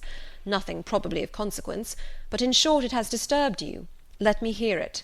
Mrs. Fairfax has said something, perhaps, or you have overheard the servants talk. Your sensitive self-respect has been wounded." "No, sir. It struck 12. I waited till the timepiece had concluded its silver chime, and the clock its hoarse vibrating stroke, and then I proceeded. All day yesterday I was very busy, and very happy in my ceaseless bustle, for I am not, as you seem to think, troubled by any haunting fears about the new sphere, etc. I think it a glorious thing to have the hope of living with you, because I love you. No, sir, don't caress me now. Let me talk undisturbed. Yesterday I trusted well in Providence, and believed that events were working together for your good and mine. It was a fine day, if you recollect. The calmness of the air and sky forbade apprehensions respecting your safety or comfort on your journey. I walked a little on the pavement after tea, thinking of you, and I beheld you in imagination so near me I scarcely missed your actual presence. I thought of the life that lay before me, your life, sir, an existence more expansive and stirring than my own, as much more so as the depths of the sea to which the brook runs are than the shallows of its own straight channel. I wondered why moralists call this world a dreary wilderness. For me it blossomed like a rose. Just at sunset the air turned cold and the sky cloudy. I went in, Sophy called me upstairs to look at my wedding dress, which they had just brought, and under it in the box I found your present, the veil which, in your princely extravagance, you sent for from London, resolved, I suppose, since I would not have jewels, to cheat me into accepting something as costly. I smiled as I unfolded it, and devised how I would tease you about your aristocratic tastes, and your efforts to mask your plebeian bride in the attributes of a peeress. I thought how I would carry down to you the square of unembroidered blonde I had myself prepared as a covering for my low-born head, and ask if that was not good enough for a woman who could bring her husband neither fortune, beauty, nor connections. I saw plainly how you would look, and heard your impetuous republican answers, and your haughty disavowal of any necessity on your part to augment your wealth or elevate your standing by marrying either a purse or a coronet. "How well you read me, you witch!" interposed Mr. Rochester. "But what did you find in the veil besides its embroidery? Did you find poison, or a dagger, that you look so mournful now?" No, no, sir. Besides the delicacy and richness of the fabric, I found nothing save Fairfax Rochester's pride, and that did not scare me, because I am used to the sight of the demon. But, sir, as it grew dark, the wind rose. It blew yesterday evening, not as it blows now, wild and high, but with a sullen, moaning sound, far more eerie. I wished you were at home. I came into this room, and the sight of the empty chair and fireless hearth chilled me. For some time after I went to bed I could not sleep. A sense of anxious excitement distressed me. The gale still rising seemed to my ear to muffle a mournful undersound. Whether in the house or abroad I could not at first tell, but it recurred, doubtful yet doleful at every lull. At last I made out it must be some dog howling at a distance. I was glad when it ceased. On sleeping I continued in dreams the idea of a dark and gusty night. I continued also the wish to be with you, and experienced a strange regretful consciousness of some barrier dividing us. During all my first sleep I was following the windings of an unknown road. Total obscurity environed me. Rain pelted me. I was burdened with the charge of a little child, a very small creature, too young and feeble to walk, and which shivered in my cold arms, and wailed piteously in my ear. I thought, sir, that you were on the road a long way before me, and I strained every nerve to overtake you, and made effort on effort to utter your name and entreat you to stop, but my movements were fettered, and my voice still died away inarticulate, while you, I felt, withdrew farther and farther every moment. And those dreams weigh on your spirits now, Jane, when I am close to you? Little nervous subject! Forget visionary woe, and think only of real happiness. You say you love me, Janet? Yes, I will not forget that, and you cannot deny it. Those words did not die inarticulate on your lips. I heard them clear and soft, a thought too solemn perhaps, but sweet as music. I think it is a glorious thing to have the hope of living with you, Edward, because I love you. Do you love me, Jane? Repeat it. I do, sir. I do, with my whole heart. Well, he said, after some minutes' silence, it is strange, but that sentence has penetrated my breast painfully. Why? I think because you said it with such an earnest religious energy, and because your upward gaze at me now is the very sublime of faith, truth, and devotion. It is too much as if some spirit were near me. Look wicked, Jane, as you know well how to look. Coin one of your wild, shy, provoking smiles. Tell me you hate me. Tease me, vex me, do anything but move me. I would rather be incensed than saddened. I will tease you and vex you to your heart's content when I have finished my tale, but hear me to the end. I thought, Jane, you had told me all. I thought I had found the source of your melancholy in a dream. I shook my head. What? Is there more? But I will not believe it to be anything important. I warn you of incredulity beforehand. Go on. The disquietude of his air, the somewhat apprehensive impatience of his manner, surprised me, but I proceeded. I dreamt another dream, sir. That Thornfield Hall was a dreary ruin, the retreat of bats and owls. I thought that of all the stately front nothing remained but a shell-like wall, very high and very fragile-looking. I wandered, on a moonlit night, through the grass-grown enclosure within. Here I stumbled over a marble hearth, and there over a fallen fragment of cornice. Wrapped up in a shawl, I still carried the unknown little child. I might not lay it down anywhere, however tired my arms, however much its weight impeded my progress, I must retain it. I heard the gallop of a horse at a distance on the road. I was sure it was you, and you were departing for many years, and for a distant country. I climbed the thin wall with frantic, perilous haste, eager to catch one glimpse of you from the top. The stones rolled from under my feet, the ivy branches I grasped gave way, the child clung round my neck in terror, and almost strangled me. At last I gained the summit. I saw you like a speck on a white track, lessening every moment. The blast blew so strong I could not stand. I sat down on the narrow ledge. I hushed the scared infant in my lap. You turned an angle of the road. I bent forward to take a last look. The wall crumbled. I was shaken. The child rolled from my knee. I lost my balance, fell, and woke. Now, Jane, that is all? All the preface, sir. The tale is yet to come. On waking, a gleam dazzled my eyes. I thought, oh, it is daylight. But I was mistaken. It was only candlelight. Sophy, I supposed, had come in. There was a light in the dressing-table, and the door of the closet, where, before going to bed, I had hung my wedding dress and veil, stood open. I heard a rustling there. I asked, Sophy, what are you doing? No one answered, but a form emerged from the closet. It took the light, held it aloft, and surveyed the garments pendant from the portmanteau. Sophy! Sophy! I again cried, and still it was silent. I had risen up in bed. I bent forward. First surprise, then bewilderment came over me, and then my blood crept cold through my veins. Mr. Rochester, this was not Sophy. It was not Leah. It was not Mrs. Fairfax. It was not, no, I was sure of it, and am still, it was not even that strange woman, Grace Poole. It must have been one of them, interrupted my master. No, sir, I solemnly assure you to the contrary. The shape standing before me had never crossed my eyes within the precincts of Thornfield Hall before. The height, the contour were new to me. Describe it, Jane. It seemed, sir, a woman, tall and large, with thick and dark hair hanging down her back. I knew not what dress she had on. It was white and straight, but whether gown, sheet, or shroud, I cannot tell. Did you see her face? Not at first, but presently she took my veil from its place. She held it up, gazed at it long, and then she threw it over her own head and turned to the mirror. At that moment I saw the reflection of the visage and features quite distinctly in the dark oblong glass. And how were they? Fearful and ghastly to me. Oh, sir, I never saw a face like it. It was a discoloured face. It was a savage face. I wish I could forget the roll of the red eyes and the fearful blackened inflation of the lineaments. Ghosts are usually pale, Jane. This, sir, was purple, the lips were swelled and dark, the brow furrowed, the black eyebrows widely raised over the bloodshot eyes. Shall I tell you of what it reminded me? You may. Of the foul German spectre, the vampire. Ah, what did it do? Sir, it removed my veil from its gaunt head, rent it in 2 parts, and flinging both on the floor, trampled on them. Afterwards? It drew aside the window curtain and looked out. Perhaps it saw dawn approaching, for, taking the candle, it retreated to the door.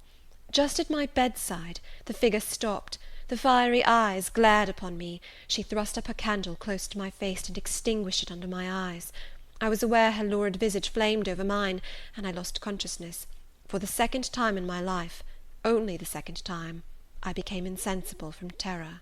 Who was with you when you revived? No one, sir, but the broad day. I rose, bathed my head and face in water, drank a long draught, felt that though enfeebled I was not ill, and determined that to none but you would I impart this vision. Now, sir, tell me who and what that woman was. The creature of an overstimulated brain, that is certain. I must be careful of you, my treasure. Nerves like yours were not made for rough handling. Sir, depend upon it, my nerves were not in fault. The thing was real. The transaction actually took place. And your previous dreams, were they real too? Is Thornfield Hall a ruin? Am I severed from you by insuperable obstacles? Am I leaving you without a tear, without a kiss, without a word? Not yet. Am I about to do it? Why, the day is already commenced which is to bind us indissolubly, and when we are once united there shall be no recurrence of these mental terrors. I guarantee that. Mental terrors, sir? I wish I could believe them to be only such.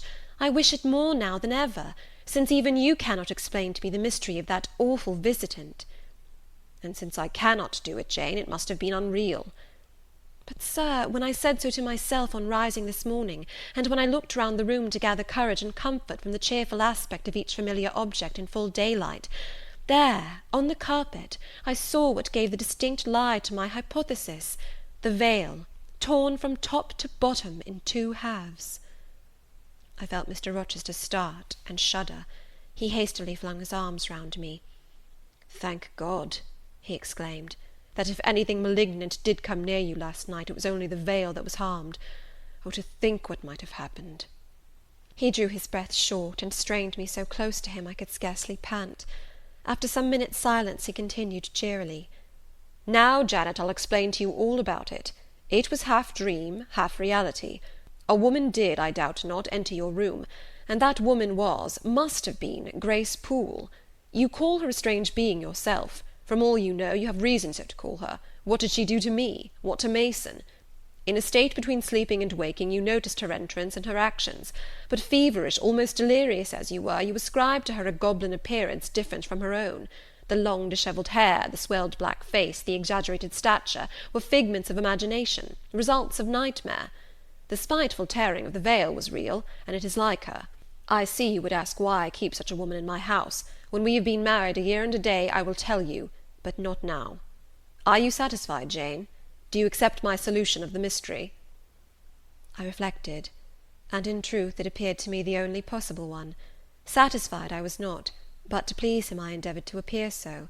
Relieved I certainly did feel, so I answered him with a contented smile. And now, as it was long past 1, I prepared to leave him. "Does not Sophy sleep with Adele in the nursery?" he asked, as I lit my candle. "Yes, sir." "And there is enough room in Adele's little bed for you. You must share it with her tonight, Jane. It is no wonder that the incident you have related should make you nervous, and I would rather you did not sleep alone. Promise me to go to the nursery." "I shall be very glad to do so, sir." "And fasten the door securely on the inside. Wake Sophy when you go upstairs, under pretence of requesting her to rouse you in good time tomorrow, for you must be dressed and have finished breakfast before 8. And now, no more sombre thoughts. Chase dull care away, Janet. Don't you hear to what soft whispers the wind has fallen? And there is no more beating of rain against the window panes. Look here." He lifted up the curtain. "It is a lovely night." It was. Half heaven was pure and stainless. The clouds, now trooping before the wind, which had shifted to the west, were filing off eastward in long silvered columns. The moon shone peacefully. "Well," said Mr. Rochester, gazing inquiringly into my eyes, "how is my Janet now?" "The night is serene, sir, and so am I." "And you will not dream of separation and sorrow tonight, but of happy love and blissful union?" This prediction was but half fulfilled. I did not indeed dream of sorrow, but as little did I dream of joy, for I never slept at all. With little Adele in my arms, I watched the slumber of childhood, so tranquil, so passionless, so innocent, and waited for the coming day. All my life was awake and astir in my frame, and as soon as the sun rose, I rose too. I remember Adele clung to me as I left her. I remember I kissed her as I loosened her little hands from my neck, and I cried over her with strange emotion, and quitted her because I feared my sobs would break her still sound repose. She seemed the emblem of my past life, and here I was now to array myself to meet the dread but adored type of my unknown future day. End of chapter 25. Chapter 26. Sophy came at 7 to dress me. She was very long indeed in accomplishing her task, so long that Mr. Rochester, grown, I suppose, impatient of my delay, sent up to ask why I did not come. She was just fastening my veil, the plain square of blonde after all, to my hair with a brooch. I hurried from under her hands as soon as I could.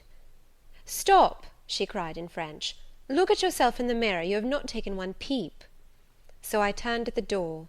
I saw a robed and veiled figure, so unlike my usual self that it seemed almost the image of a stranger.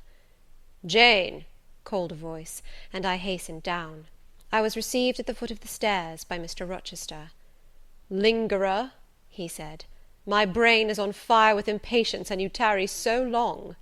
He took me into the dining room, surveyed me keenly all over, pronounced me "fair as a lily, and not only the pride of his life, but the desire of his eyes," and then telling me he would give me but 10 minutes to eat some breakfast, he rang the bell. One of his lately hired servants, a footman, answered it. "Is John getting the carriage ready?" "Yes, sir." "Is the luggage brought down?" "They are bringing it down, sir." "Go you to the church, see if Mr. Wood," the clergyman, "and the clerk are there. Return and tell me." The church, as the reader knows, was but just beyond the gates. The footman soon returned. "Mr. Wood is in the vestry, sir, putting on his surplice." "And the carriage?" "The horses are harnessing." "We shall not want it to go to church, but it must be ready the moment we return, all the boxes and luggage arranged and strapped on, and the coachman in his seat." "Yes, sir." "Jane, are you ready?" I rose. There were no groomsmen, no bridesmaids, no relatives to wait for or marshal, none but Mr. Rochester and I. Mrs. Fairfax stood in the hall as we passed. I would fain have spoken to her, but my hand was held by a grasp of iron. I was hurried along by a stride I could hardly follow, and to look at Mr. Rochester's face was to feel that not a second of delay would be tolerated for any purpose. I wonder what other bridegroom ever looked as he did, so bent up to a purpose, so grimly resolute, or who, under such steadfast brows, ever revealed such flaming and flashing eyes. I know not whether the day was fair or foul. In descending the drive, I gazed neither on sky nor earth. My heart was with my eyes, and both seemed migrated into Mr. Rochester's frame. I wanted to see the invisible thing on which, as we went along, he appeared to fasten a glance fierce and fell. I wanted to feel the thoughts whose force he seemed breasting and resisting. At the churchyard wicket he stopped. He discovered I was quite out of breath. "Am I cruel in my love?" he said. "Delay an instant. Lean on me, Jane." And now I can recall the picture of the old grey house of God rising calm before me, of a rook wheeling round the steeple, of a ruddy morning sky beyond. I remember something, too, of the green grave mounds, and I have not forgotten either 2 figures of strangers straying amongst the low hillocks and reading the mementos graven on the few mossy headstones. I noticed them, because, as they saw us, they passed round to the back of the church, and I doubted not but they were going to enter by the side aisle door and witness the ceremony.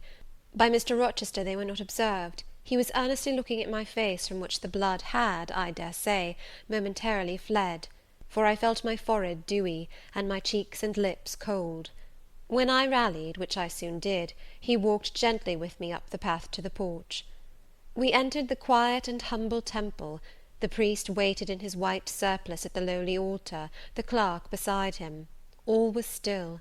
2 shadows only moved in a remote corner.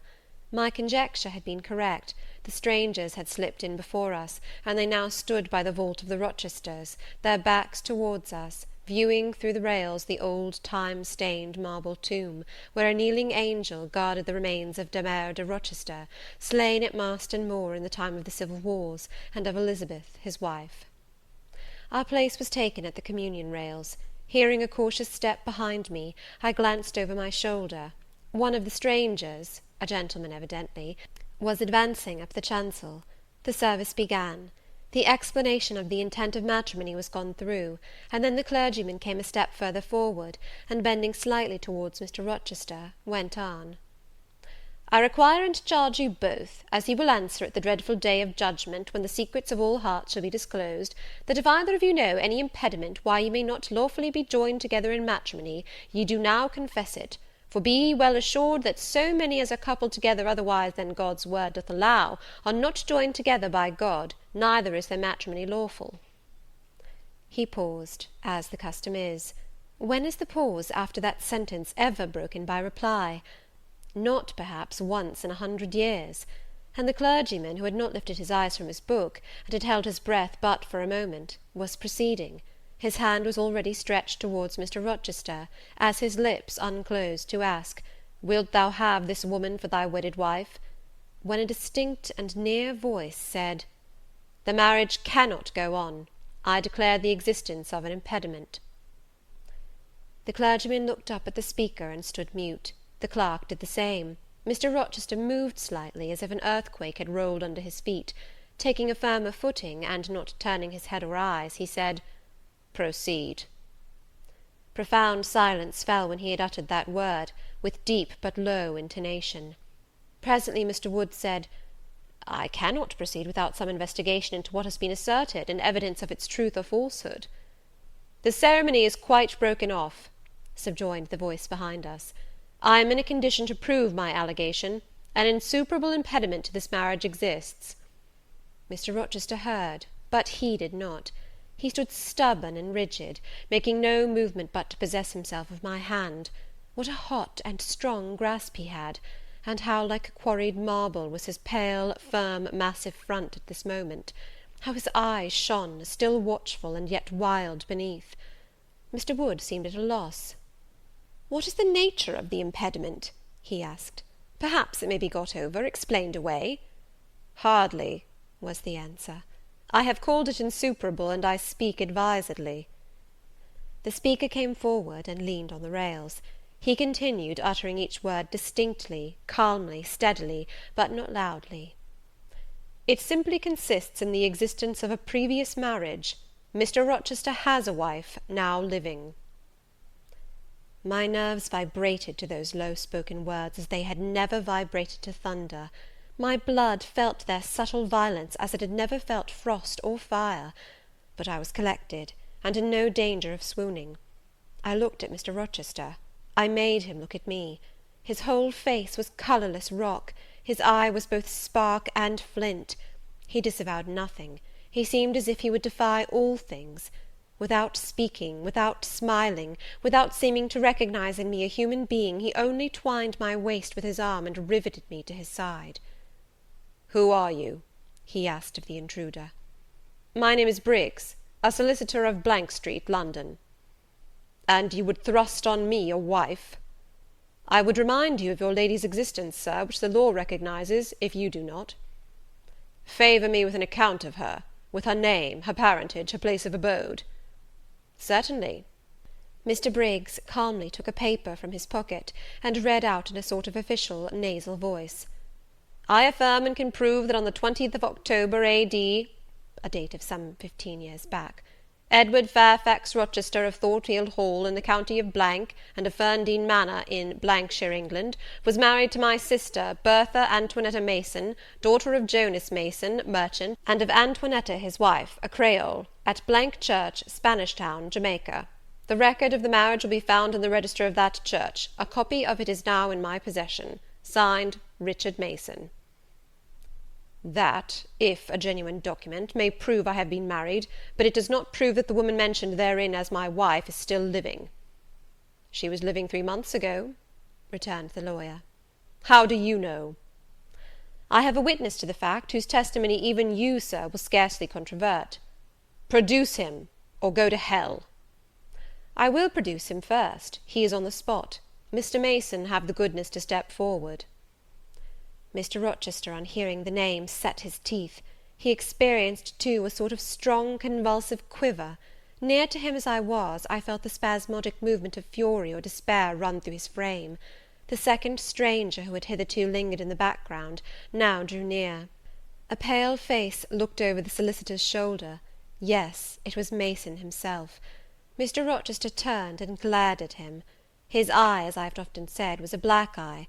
It now had a tawny, nay, a bloody light in its gloom, and his face flushed, olive cheek and hueless forehead received a glow as from spreading, ascending heart-fire, and he stirred, lifted his strong arm. He could have struck Mason, dashed him on the church floor, shocked by a ruthless blow the breath from his body, but Mason shrank away, and cried faintly, "Good God!"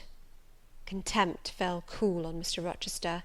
His passion died as if a blight had shrivelled it up. He only asked, "What have you to say?" An inaudible reply escaped Mason's white lips. "The devil is in it if you cannot answer distinctly. I again demand, what have you to say?" Sir, interrupted the clergyman, do not forget you are in a sacred place." Then, addressing Mason, he inquired gently, "Are you aware, sir, whether or not this gentleman's wife is still living?" "Courage," urged the lawyer, "speak out." "She is now living at Thornfield Hall," said Mason in more articulate tones. "I saw her there last April. I am her brother." "At Thornfield Hall!"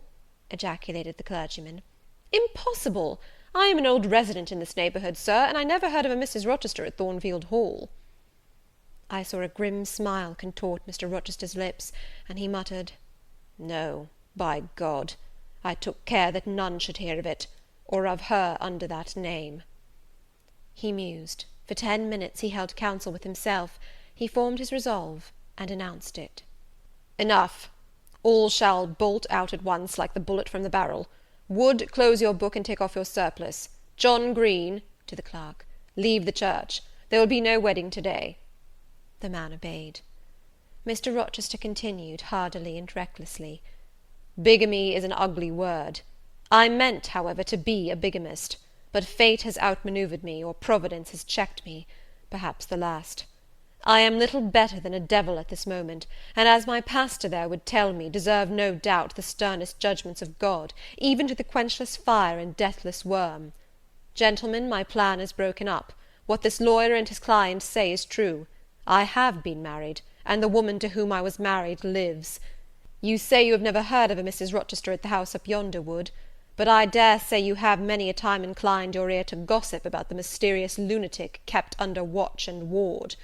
Some have whispered to you that she is my bastard half-sister, some my cast-off mistress.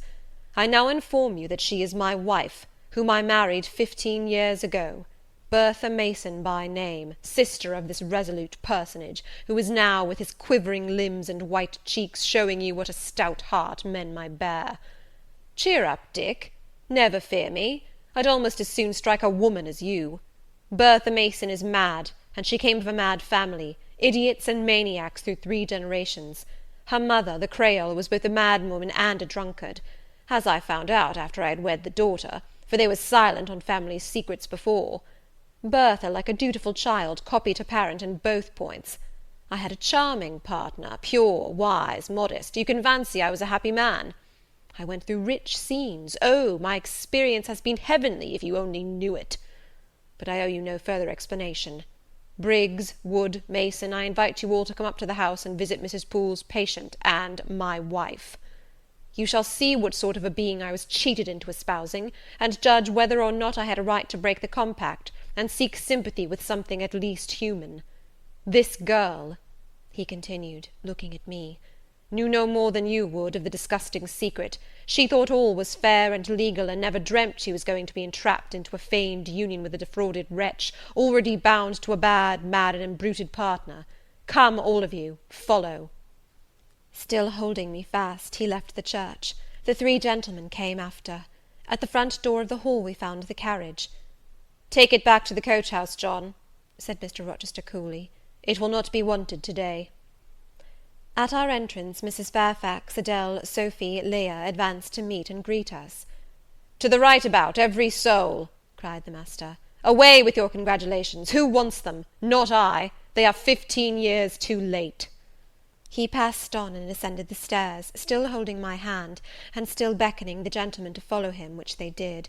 We mounted the first staircase, passed up the gallery, proceeded to the third story. The low black door, opened by Mr. Rochester's master key, admitted us into the tapestried room, with its great bed and its pictorial cabinet. "You know this place, Mason?" said our guide. "She bit and stabbed you here." He lifted the hangings from the wall, uncovering the second door.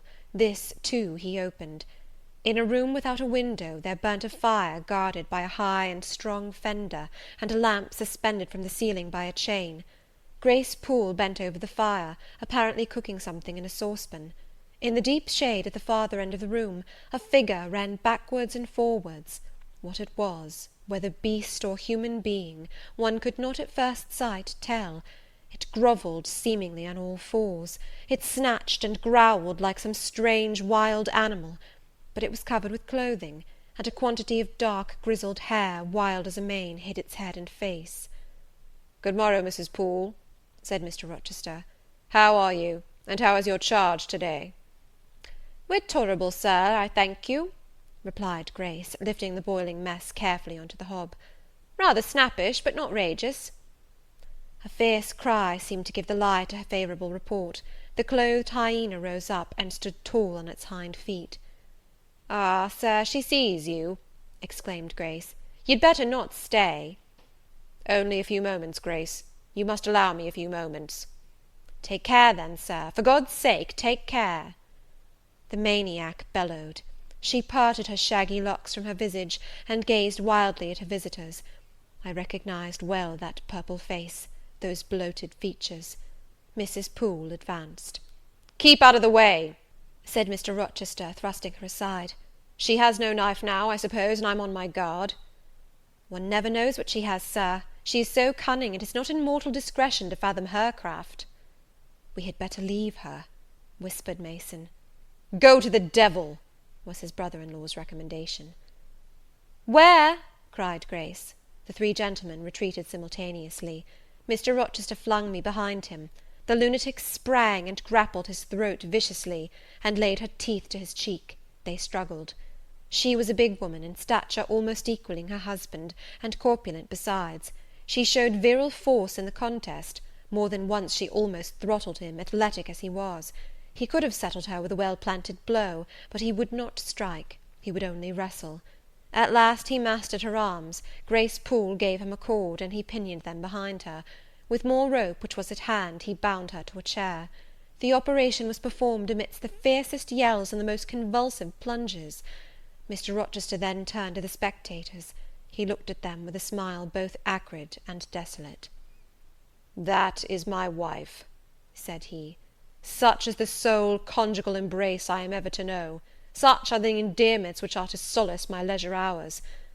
And this is what I wished to have," laying his hand on my shoulder, "this young girl, who stands so grave and quiet at the mouth of hell, looking collectedly at the gambols of a demon.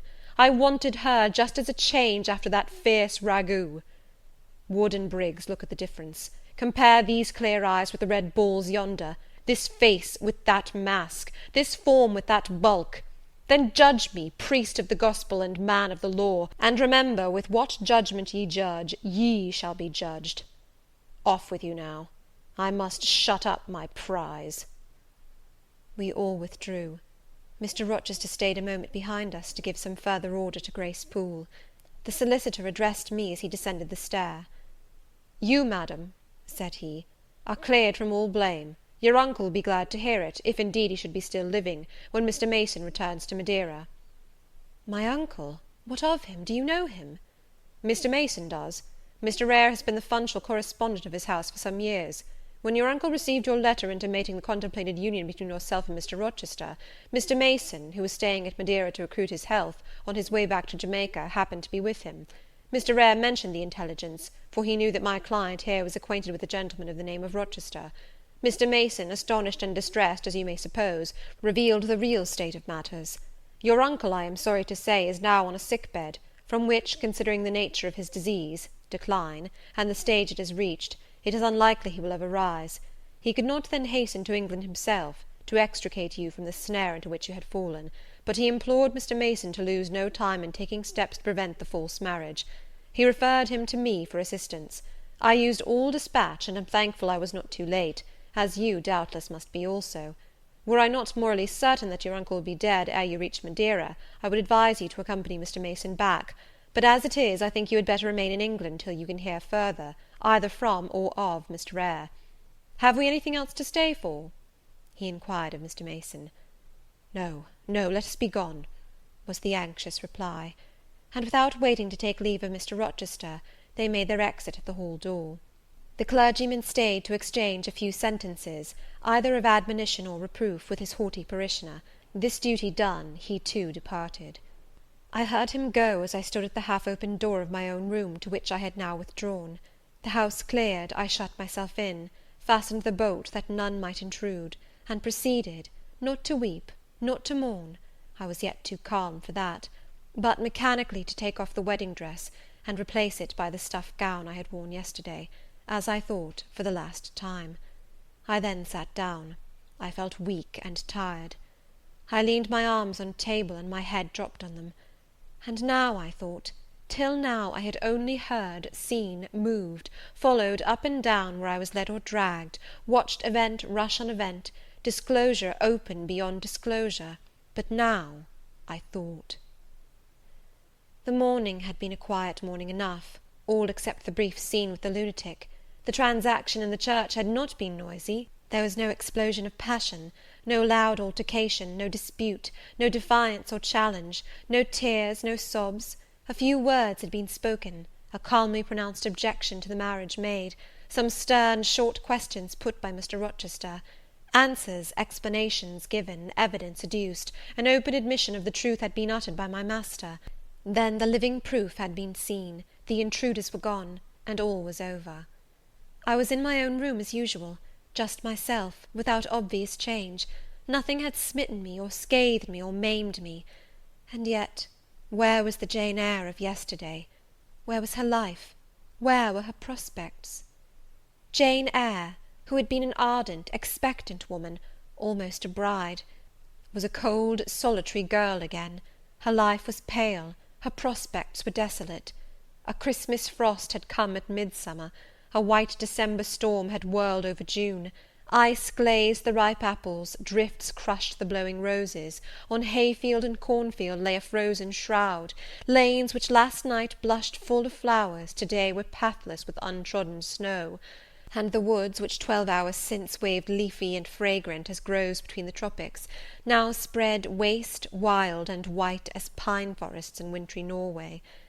My hopes were all dead, struck with a subtle doom, such as, in one night, fell on all the first-born in the land of Egypt. I looked on my cherished wishes, yesterday so blooming and glowing. They lay stark, chill, livid corpses that would never revive. I looked at my love, that feeling which was my master's, which he had created. It shivered in my heart, like a suffering child in a cold cradle. Sickness and anguish had seized it. It could not seek Mr. Rochester's arms, it could not derive warmth from his breast. Oh, never more could it turn to him, for faith was blighted, confidence destroyed. Mr. Rochester was not to me what he had been, for he was not what I had thought him. I would not ascribe vice to him, I would not say he had betrayed me, but the attribute of stainless truth was gone from his idea, and from his presence I must go. That I perceived well. When, how, whither, I could not yet discern; but he himself, I doubted not, would hurry me from Thornfield. Real affection, it seemed, he could not have for me; it had been only fitful passion. That was balked; he would want me no more. I should fear even to cross his path now; my view must be hateful to him. Oh, how blind had been mine eyes! How weak my conduct! My eyes were covered and closed. Eddying darkness seemed to swim round me, and reflection came in as black and confused a flow. Self-abandoned, relaxed and effortless, I seemed to have laid me down in the dried-up bed of a great river. I heard a flood loosened in remote mountains, and felt the torrent come. To rise I had no will, to flee I had no strength. I lay faint, longing to be dead. One idea only still throbbed lifelike within me, a remembrance of God. It begot an unuttered prayer. These words went wandering up and down in my rayless mind, as something that should be whispered, but no energy was found to express them. Be not far from me, for trouble is near. There is none to help. It was near, and as I had lifted no petition to heaven to avert it, as I had neither joined my hands, nor bent my knees, nor moved my lips, it came. In full heavy swing the torrent poured over me. The whole consciousness of my life lorn, my love lost, my hope quenched, my faith dead struck, swayed full and mighty above me in one sullen mass. That bitter hour cannot be described. In truth, the waters came into my soul. I sank in deep mire. I felt no standing. I came into deep waters. The floods overflowed me. End of chapter 26. Chapter 27. Some time in the afternoon I raised my head, and looking round and seeing the western sun gilding the sign of its decline on the wall, I asked, what am I to do? But the answer my mind gave, leave Thornfield at once, was so prompt, so dread, that I stopped my ears. I said I could not bear such words now. That I am not Edward Rochester's bride is the least part of my woe, I alleged. That I have wakened out of most glorious dreams, and found them all void and vain, is a horror I could bear and master; but that I must leave him, decidedly, instantly, entirely, is intolerable. I cannot do it. But then a voice within me averred that I could do it, and foretold that I should do it. I wrestled with my own resolution. I wanted to be weak, that I might avoid the awful passage of further suffering I saw laid out for me; and conscience, turned tyrant, held passion by the throat, told her tauntingly she had yet but dipped her dainty foot in the slough, and swore that, with that arm of iron, he would thrust her down to unsounded depths of agony. Let me be torn away, then I cried. Let another help me. No, you shall tear yourself away. None shall help you. You shall yourself pluck out your right eye, yourself cut off your right hand. Your heart shall be the victim, and you the priest to transfix it. I rose up suddenly, terror-struck at the solitude which so ruthless a judge haunted, at the silence which so awful a voice filled. My head swam as I stood erect. I perceived that I was sickening from excitement and inanition. Neither meat nor drink had passed my lips that day, for I had taken no breakfast; and with strange pang I now reflected that, long as I had been shut up here, no message had been sent to ask how I was, or to invite me to come down. Not even little Adele had tapped at the door, not even Mrs. Fairfax had sought me. Friends always forget those whom fortune forsakes, I murmured, as I undrew the bolt and passed out. I stumbled over an obstacle. My head was still dizzy, my sight was dim, and my limbs were feeble. I could not soon recover myself. I fell, but not on to the ground. An outstretched arm caught me. I looked up. I was supported by Mr. Rochester, who sat in a chair across my chamber threshold. "You come out at last," he said. "Well, I have been waiting for you long, and listening. Yet not one movement have I heard, nor one sob. 5 minutes more of that death-like hush, and I should have forced the lock like a burglar. So you shun me? You shut yourself up and grieve alone? I would rather you had come and upbraided me with vehemence. You are passionate. I expected a scene of some kind. I was prepared for the hot rain of tears, only I wanted them to be shed on my breast. Now a senseless floor has received them, or your drenched handkerchief. But I err. You have not wept at all. I see a white cheek and a faded eye, but no trace of tears. I suppose, then, your heart has been weeping blood. Well, Jane, not a word of reproach? Nothing bitter, nothing poignant, nothing to cut a feeling or sting a passion. You sit quietly where I have placed you, and regard me with a weary, passive look. Jane, I never meant to wound you thus. If the man who had but one little ewe lamb that was dear to him as a daughter, that ate of his bread and drank of his cup and lay in his bosom, had by some mistake slaughtered it at the shambles, he would not have rued his bloody blunder more than I now rue mine.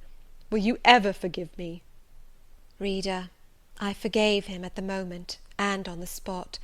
There was such deep remorse in his eye, such true pity in his tone, such manly energy in his manner, and besides there was such unchanged love in his whole look and mien, I forgave him all, yet not in words, yet not outwardly, only at my heart's core. You know I am a scoundrel, Jane? Ere long he inquired wistfully, wondering, I suppose, at my continued silence and tameness, the result rather of weakness than of will. Yes, sir. Then tell me so roundly and sharply. Don't spare me. I cannot. I am sick and tired. I want some water. He heaved a sort of shuddering sigh, and taking me in his arms, carried me downstairs. At first I did not know to what room he had borne me. All was cloudy to my glazed sight.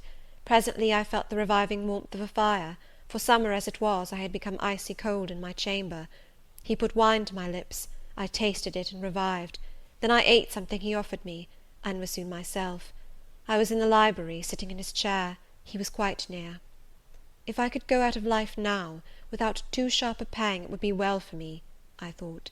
Then I should not have to make the effort of cracking my heartstrings, in rending them from among Mr. Rochester's. I must leave him, it appears.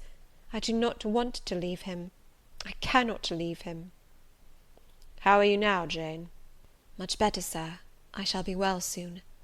Taste the wine again, Jane. I obeyed him. Then he put the glass on the table, stood before me, and looked at me attentively. Suddenly he turned away with an inarticulate exclamation, full of passionate emotion of some kind. He walked fast through the room and came back. He stooped towards me as if to kiss me, but I remembered caresses were now forbidden. I turned my face away and put his aside. What? How is this? He exclaimed hastily. Oh, I know.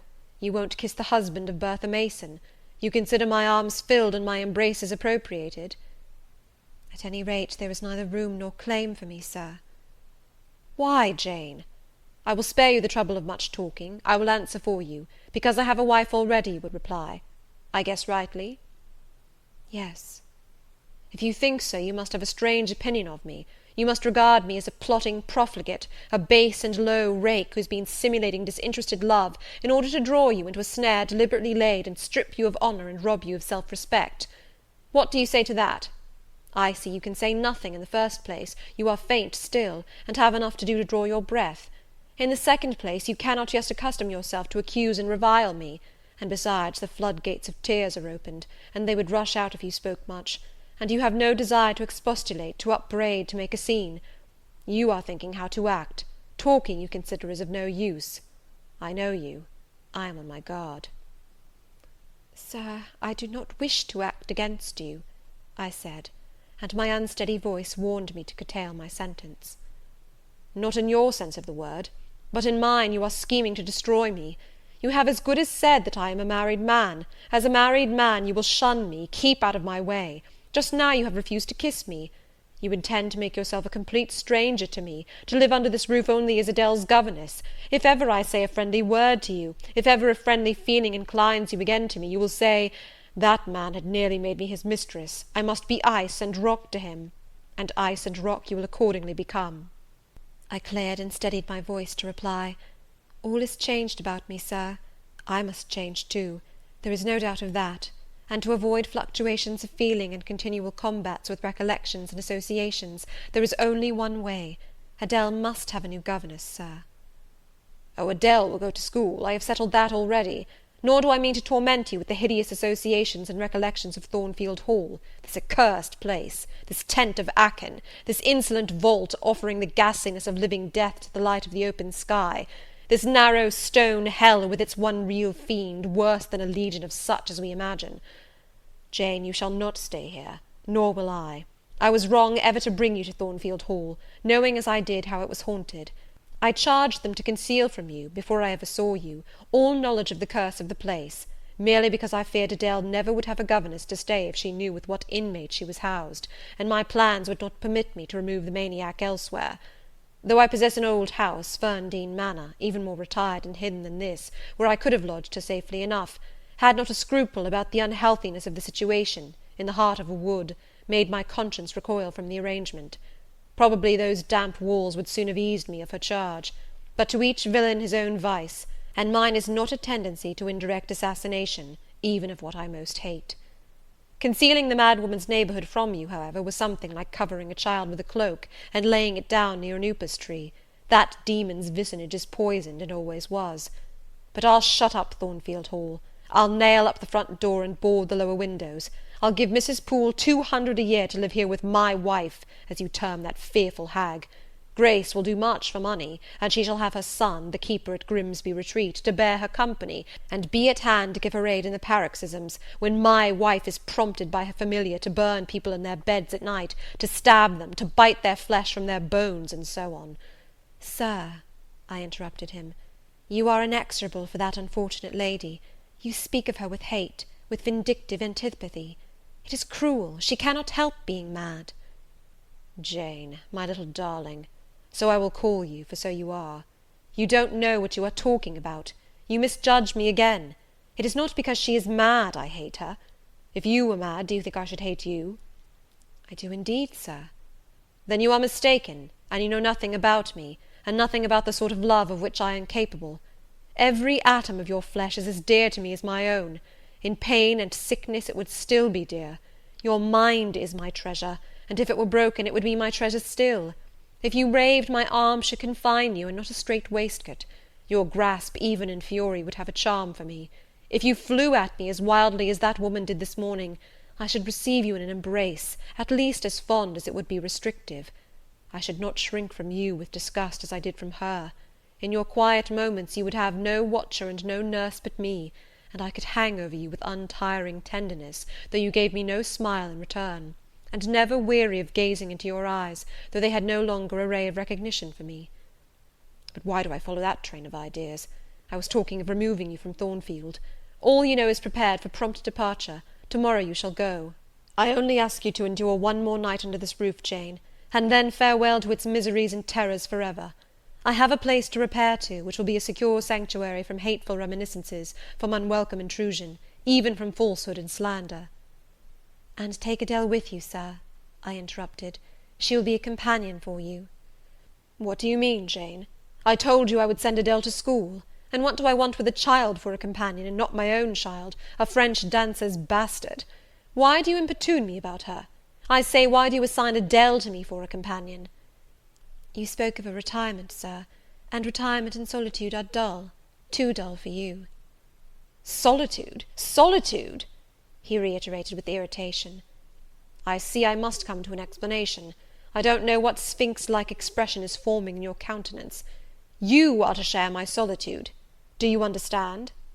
I shook my head. It required a degree of courage, excited as he was becoming, even to risk that mute sign of dissent.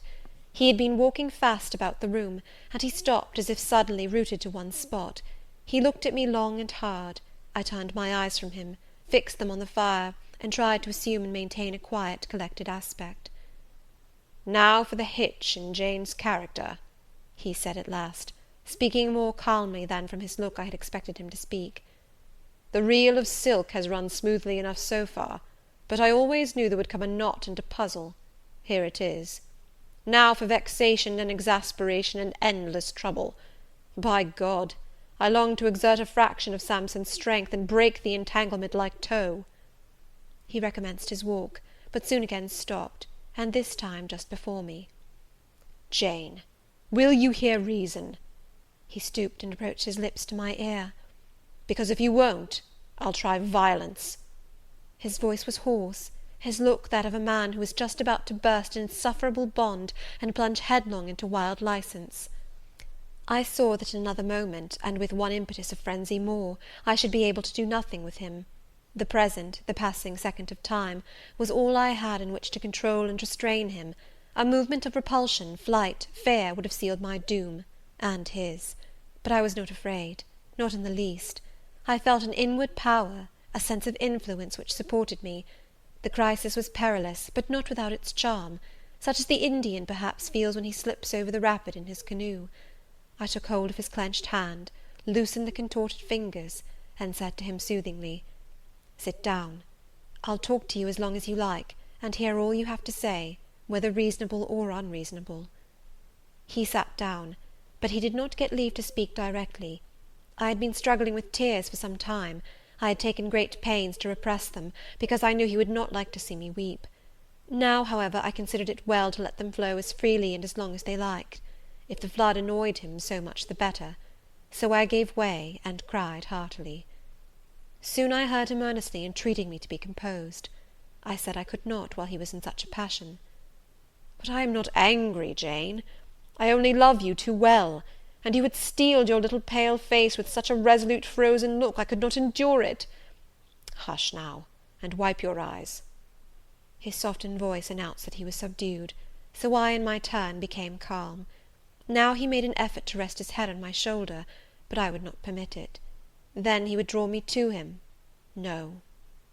"Jane, Jane," he said, in such an accent of bitter sadness it thrilled along every nerve I had. "You don't love me, then? It was only my station and the rank of my wife that you valued. Now that you think me disqualified to become your husband, you recoil from my touch as if I were some toad or ape." These words cut me, yet what could I do or say?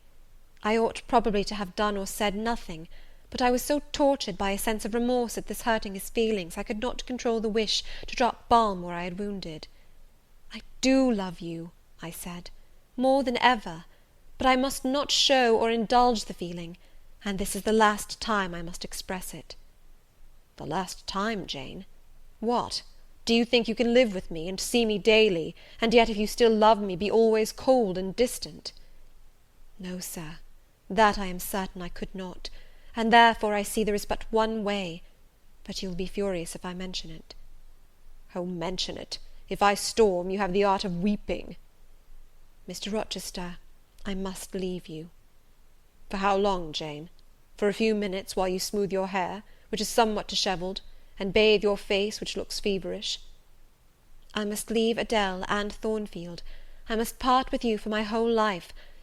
I must begin a new existence among strange faces and strange scenes." "Of course, I told you I should.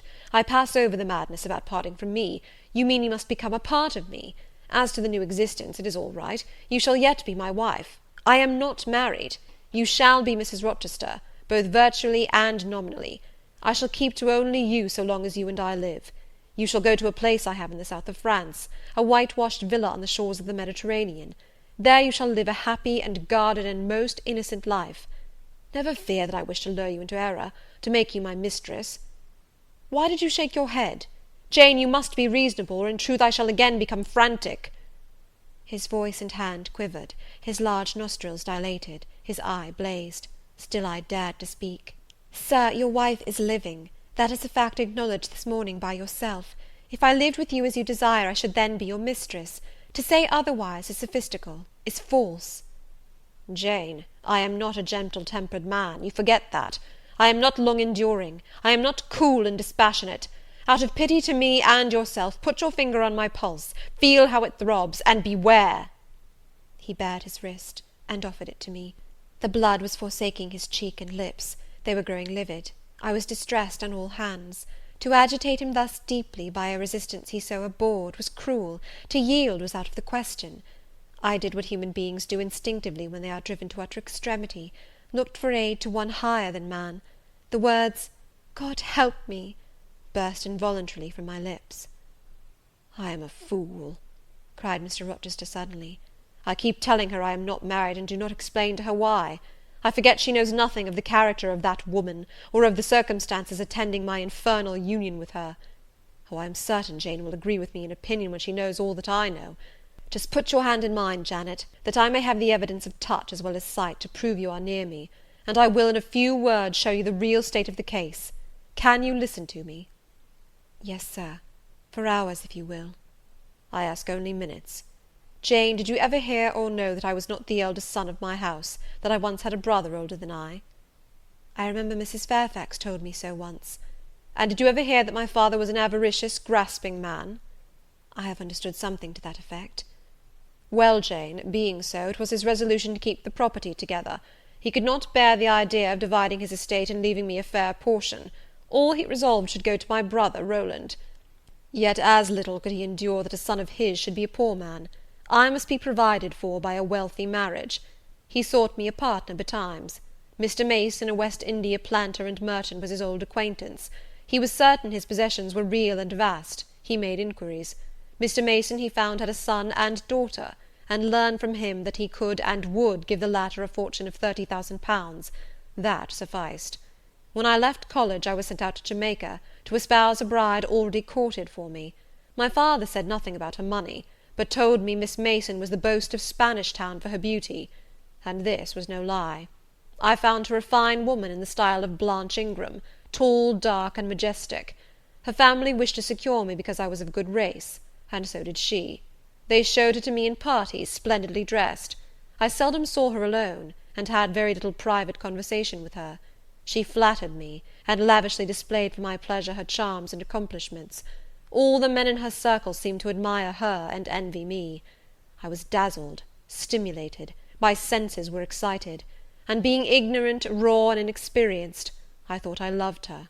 There is no folly so besotted that the idiotic rivalries of society, the prurience, the rashness, the blindness of youth will not hurry a man to its commission.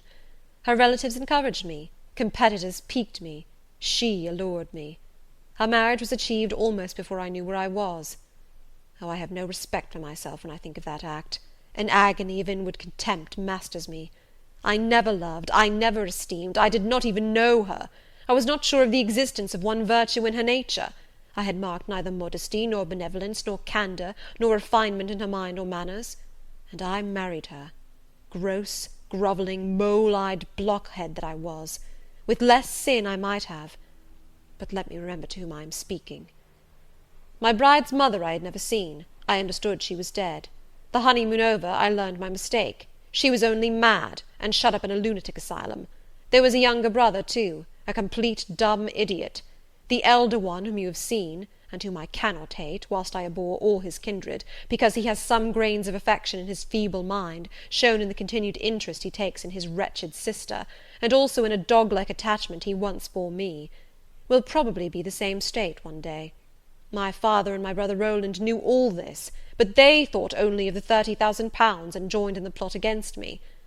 These were vile discoveries, but except for the treachery of concealment, I should have made them no subject of reproach to my wife, even when I found her nature wholly alien to mine, her tastes obnoxious to me, her cast of mind common, low, narrow, and singularly incapable of being led to anything higher, expanded to anything larger.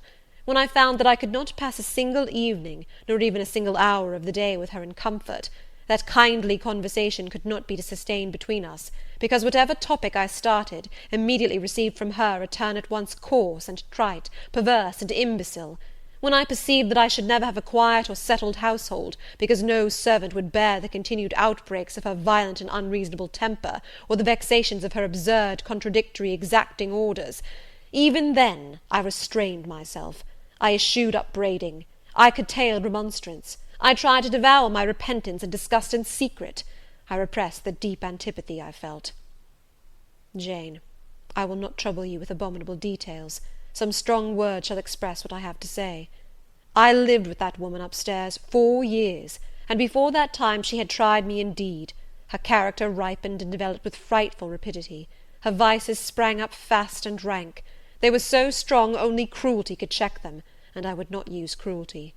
What a pigmy intellect she had, and what giant propensities! How fearful were the curses those propensities entailed on me! Bertha Mason, the true daughter of an infamous mother, dragged me through all the hideous and degrading agonies which must attend a man bound to a wife at once intemperate and unchaste. My brother in the interval was dead, and at the end of the 4 years my father died too. I was rich enough now, yet poor to hideous indigence. A nature the most gross, impure, depraved I ever saw was associated with mine, and called by the law and by society a part of me. and I could not rid myself of it by any legal proceedings. For the doctors now discovered that my wife was mad. Her excesses had prematurely developed the germs of insanity. Jane, you don't like my narrative. You look almost sick. Shall I defer the rest to another day? No, sir. Finish it now. I pity you.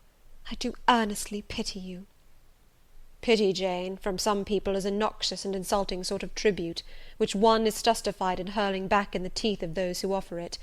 But that is the sort of pity native to callous, selfish hearts. It is a hybrid, egotistical pain at hearing of woes, crossed with ignorant contempt for those who have endured them. But that is not your pity, Jane. It is not the feeling of which your whole face is full at this moment, with which your eyes are now almost overflowing, with which your heart is heaving, with which your hand is trembling in mine.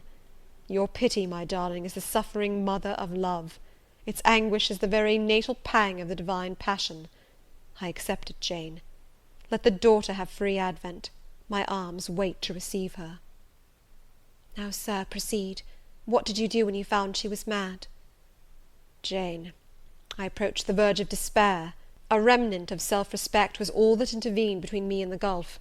In the eyes of the world I was doubtless covered with grimy dishonour, but I resolved to be clean in my own sight, and to the last I repudiated the contamination of her crimes, and wrenched myself from connection with her mental defects. Still society associated my name and person with hers.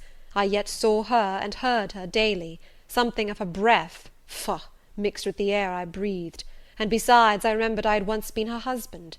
That recollection was then, and is now, inexpressibly odious to me. Moreover, I knew that while she lived I could never be the husband of another and better wife, and though 5 years my senior, her family and her father had lied to me even in the particular of her age, she was likely to live as long as I, being as robust in frame as she was infirm in mind. Thus, at the age of 26, I was hopeless. One night I had been awakened by her yells. Since the medical men had pronounced her mad, she had, of course, been shut up.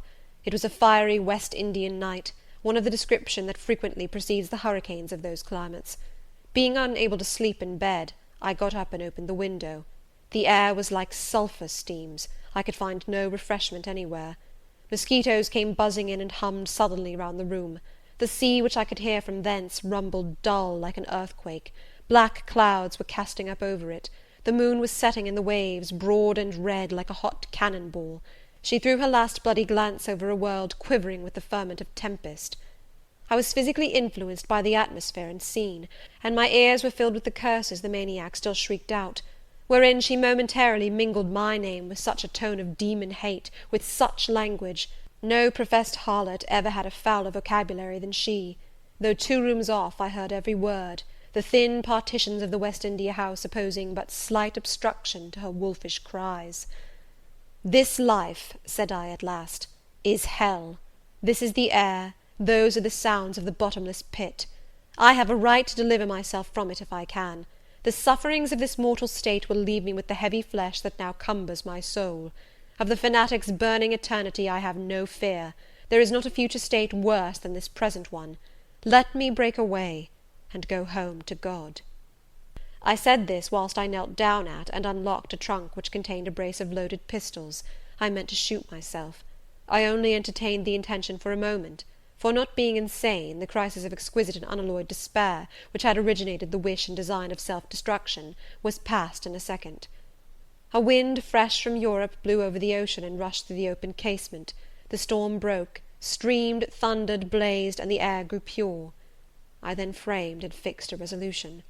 While I walked under the dripping orange trees of my wet garden, and amongst its drenched pomegranates and pineapples, and while the refulgent dawn of the tropics kindled round me, I reasoned thus, Jane, and now listen, for it was true wisdom that consoled me in that hour, and showed me the right path to follow.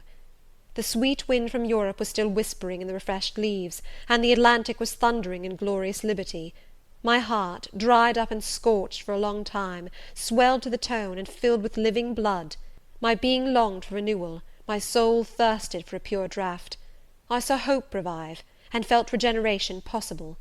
From a flowery arch at the bottom of my garden I gazed over the sea, bluer than the sky. The old world was beyond, clear prospects opened thus. "Go," said Hope, "and live again in Europe. There it is not known what a sullied name you bear, nor what a filthy burden is bound to you. You may take the maniac with you to England, confine her with due attendance and precautions at Thornfield, then travel yourself to what clime you will, and form what new tie you like. That woman who has so abused your long suffering, so sullied your name, so outraged your honour, so blighted your youth, is not your wife, nor are you her husband.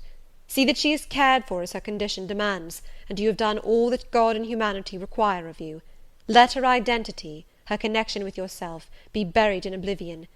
You are bound to impart them to no living being. Place her in safety and comfort, shelter her degradation with secrecy, and leave her.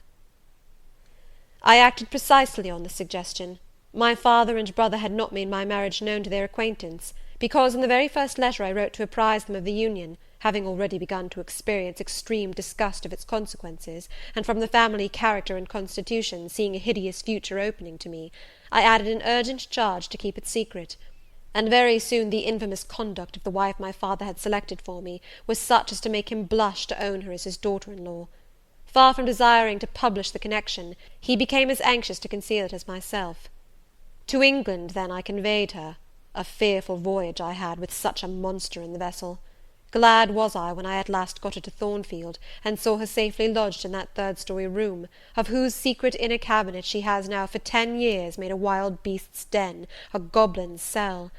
I had some trouble in finding an attendant for her, as it was necessary to select one on whose fidelity dependence could be placed, for her ravings would inevitably betray my secret.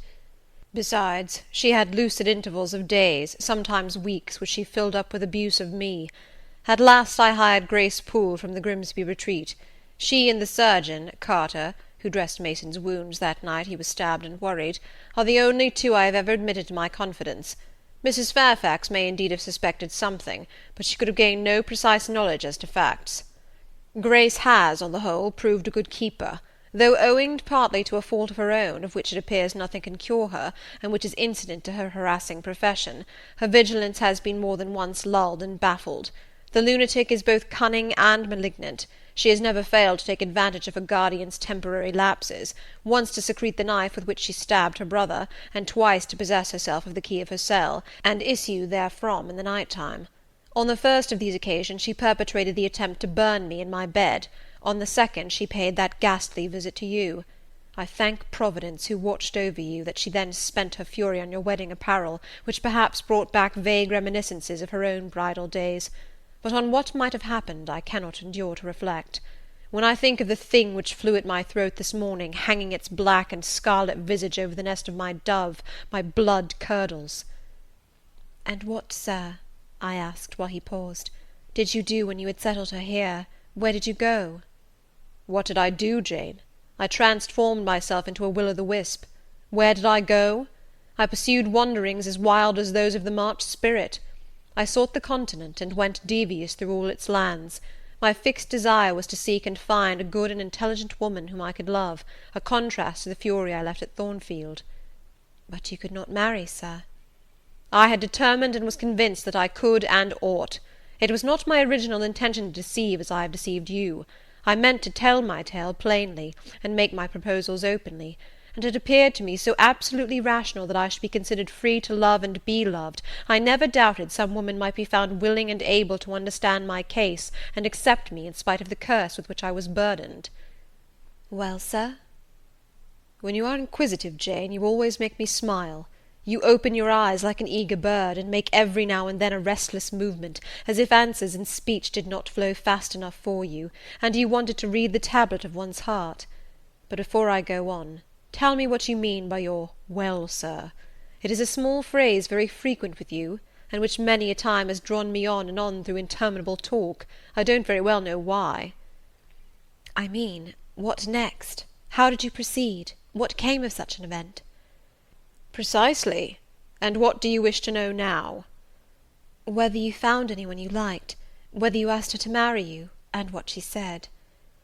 "I can tell you whether I found anyone I liked, and whether I asked her to marry me, but what she said is yet to be recorded in the book of fate.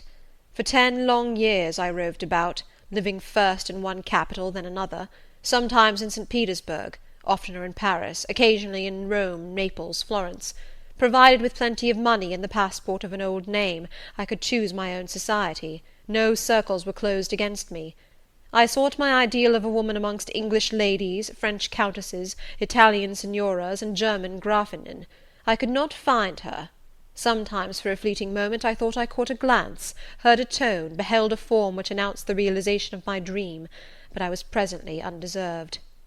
You are not to suppose that I desired perfection, either of mind or person. I longed only for what suited me, for the antipodes of the Creole, and I longed vainly. Amongst them all I found not one, whom, had I been ever so free, I, warned as I was of the risks, the horrors, the loathings of incongruous unions, would have asked to marry me. Disappointment made me reckless. I tried dissipation, never debauchery. That I hated, and hate. That was my Indian Messalina's attribute.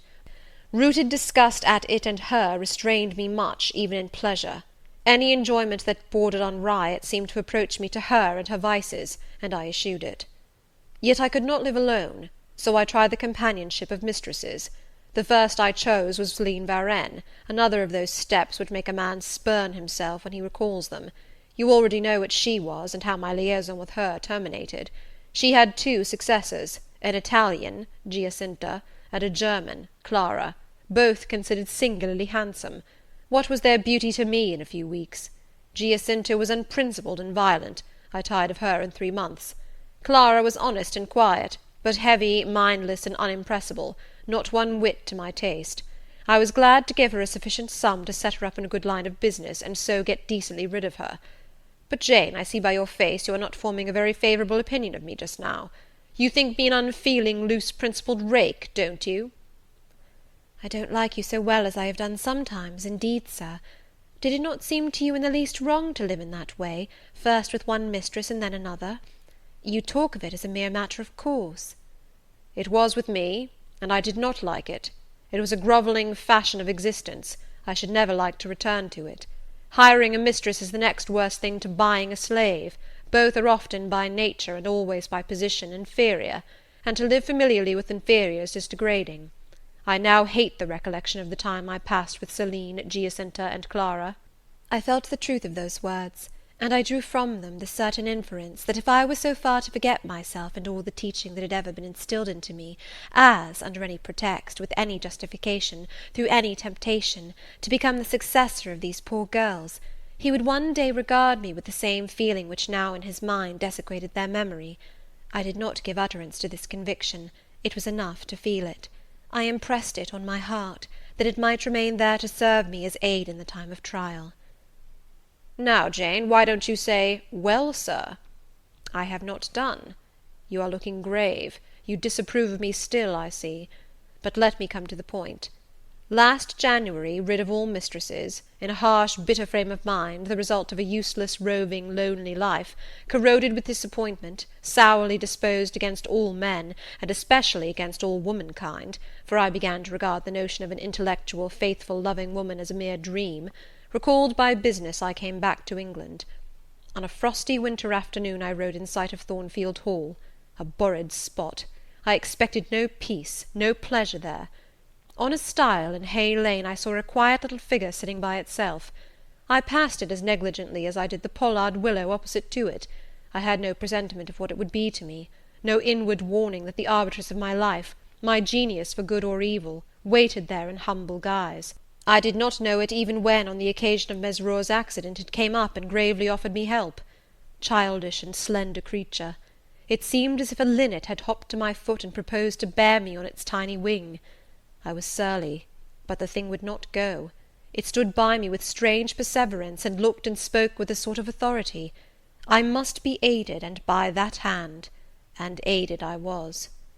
When once I had pressed the frail shoulder, something new, a fresh sap and sense, stole into my frame. It was well I had learnt that this elf must return to me, that it belonged to my house down below, or I could not have felt it pass away from under my hand, and seen it vanish behind the dim hedge without singular regret. I heard you come home that night, Jane, though probably you were not aware that I thought of you or watched for you. The next day I observed you, myself unseen, for half an hour while you played with Adele in the gallery. It was a snowy day, I recollect, and you could not go out of doors. I was in my room. The door was ajar, I could both listen and watch. Adele claimed your outward attention for a while, yet I fancied your thoughts were elsewhere, but you were very patient with her, my little Jane. You talked to her and amused her a long time. When at last she left you, you lapsed at once into deep reverie. You betook yourself slowly to pace the gallery. Now and then, in passing a casement, you glanced out at the thick falling snow. You listened to the sobbing wind, and again you paced gently on and dreamed. I think those day visions were not dark. There was a pleasurable illumination in your eye occasionally, a soft excitement in your aspect, which told of no bitter, bilious, hypochondriac brooding. Your look revealed rather the sweet musings of youth when its spirit follows on willing wings the flight of hope, up and on to an ideal heaven. The voice of Mrs. Fairfax, speaking to a servant in the hall, wakened you. And how curiously you smiled to and at yourself, Janet! There was much sense in your smile. It was very shrewd, and seemed to make light of your own abstraction. It seemed to say, my fine visions are all very well, but I must not forget they are absolutely unreal. I have a rosy sky and green flowery Eden in my brain, but without, I am perfectly aware, lies at my feet a rough tract to travel, and around me gather black tempests to encounter. You ran downstairs and demanded of Mrs. Fairfax some occupation, the weekly house accounts to make up, or something of that sort, I think it was. I was vexed with you for getting out of my sight. Impatiently I waited for evening, when I might summon you to my presence. An unusual, to me, a perfectly new character, I suspected was yours. I desired to search it deeper and know it better. You entered the room with a look and air at once shy and independent. You were quaintly dressed, much as you are now. I made you talk. Ere long I found you full of strange contrasts.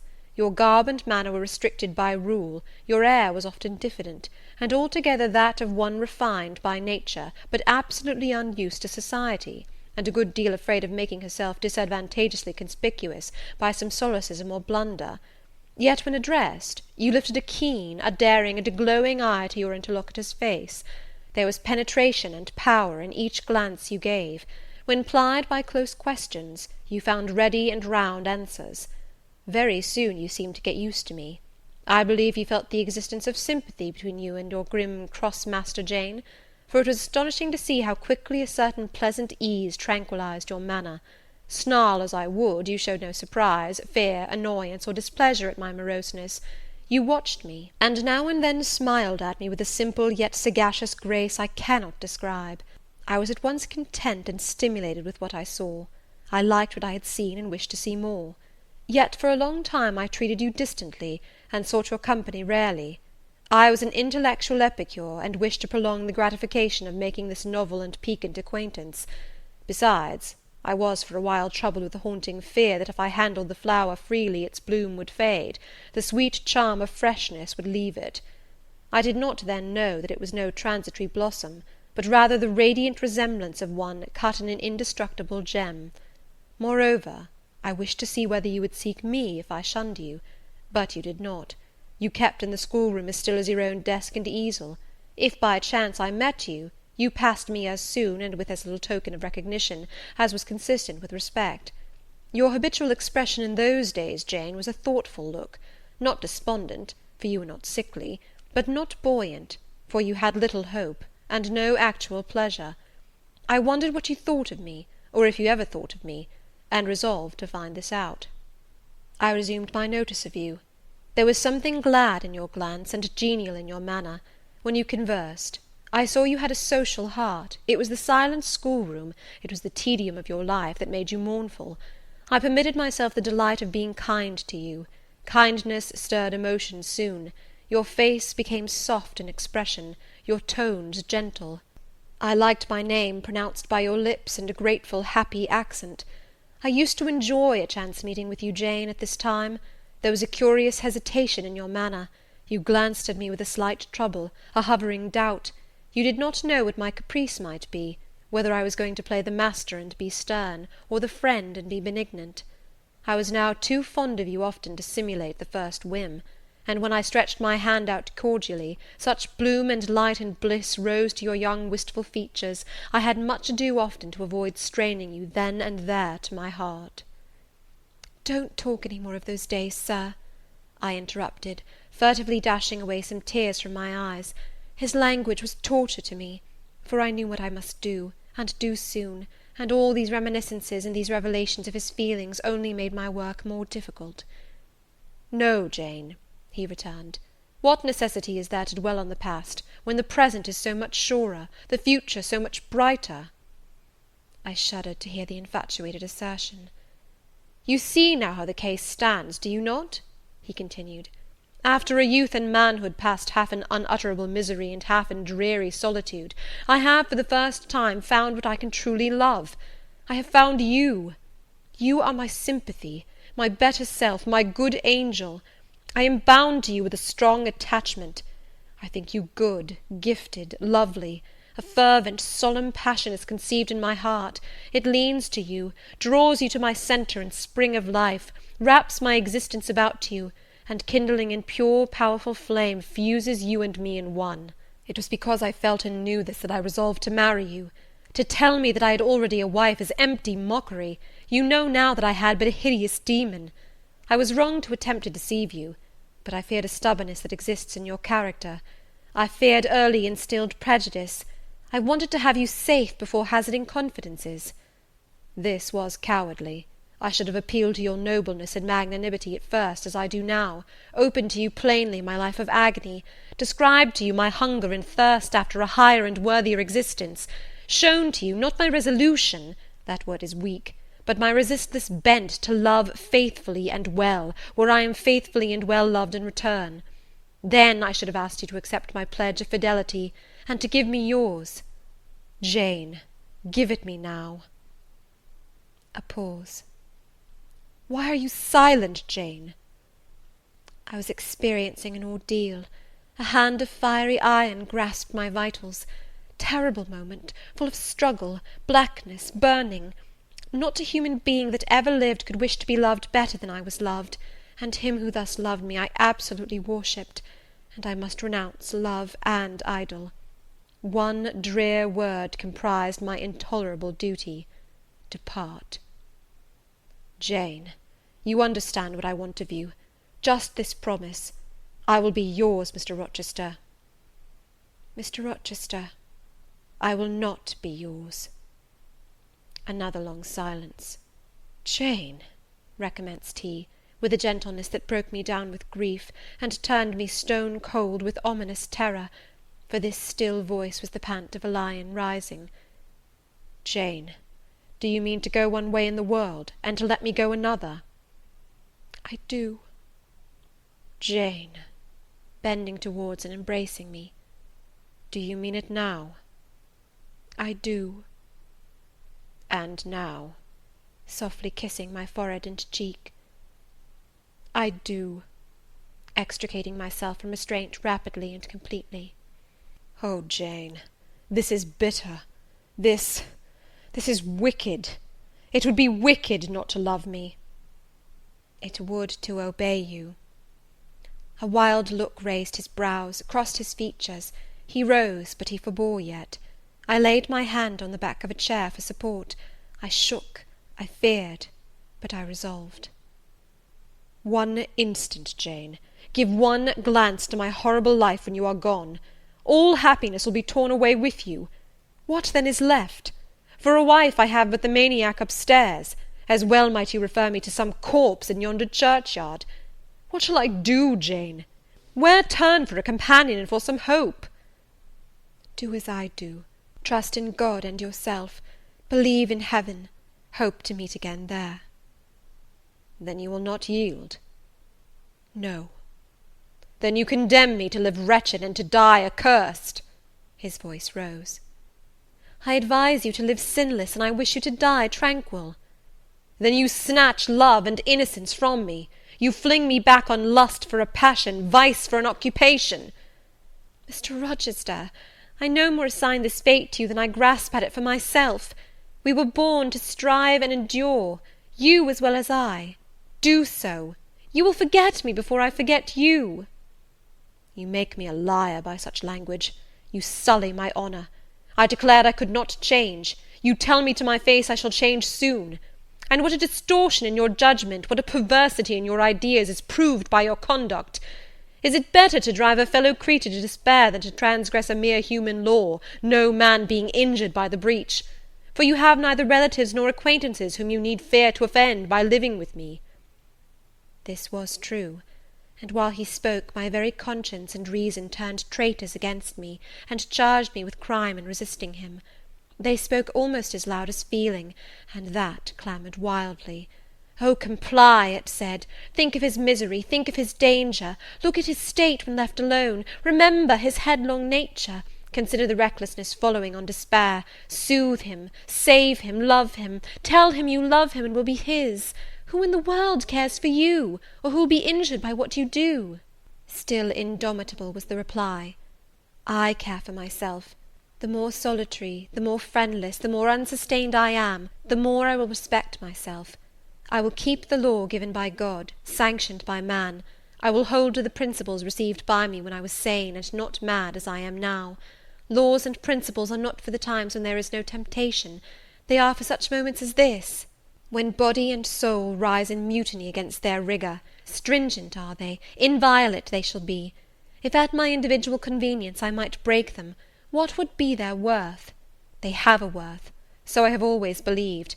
And if I cannot believe it now, it is because I am insane, quite insane, with my veins running fire and my heart beating faster than I can count its throbs.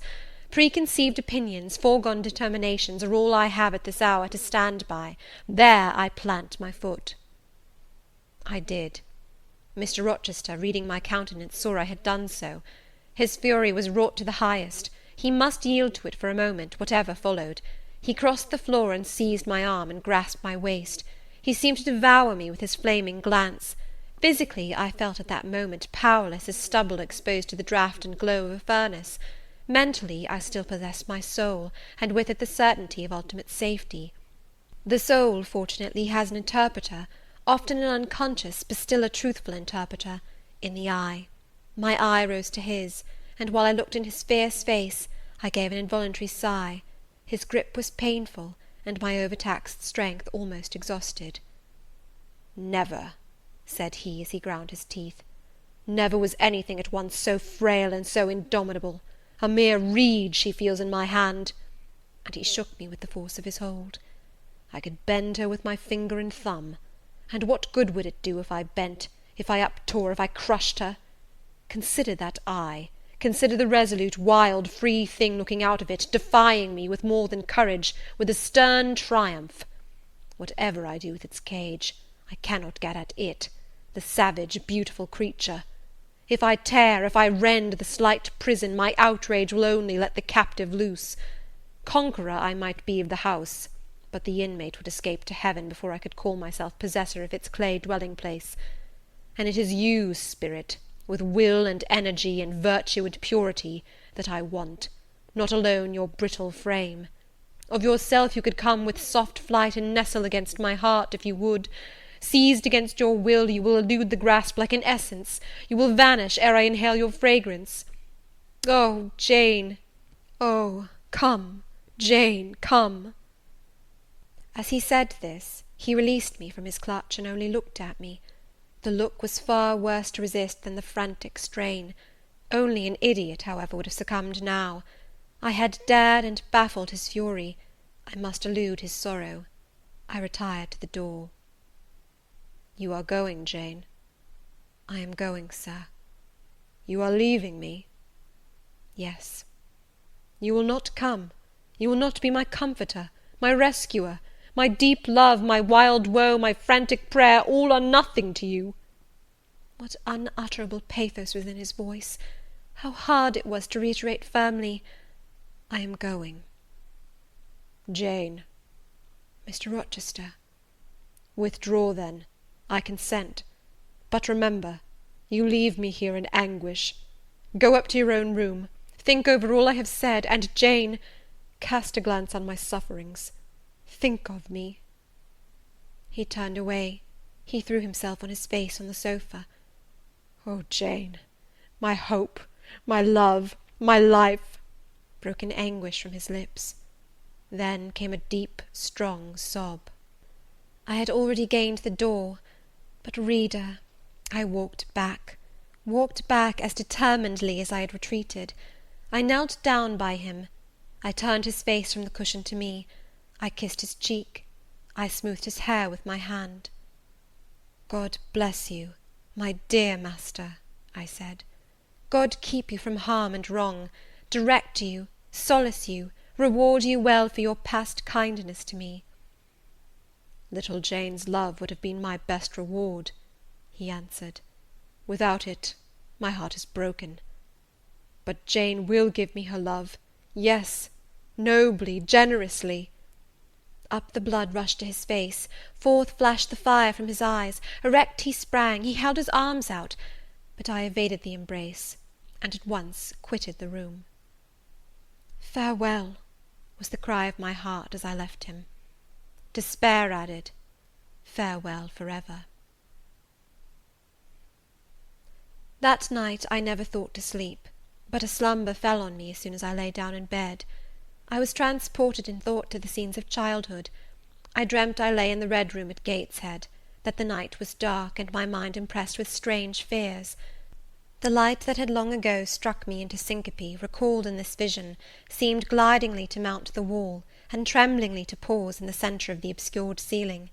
I lifted up my head to look. The roof resolved to clouds, high and dim. The gleam was such as the moon imparts to vapours she is about to sever. I watched her come, watched with the strangest anticipation, as though some word of doom would be written on her disk. She broke forth as never moon yet burst from cloud.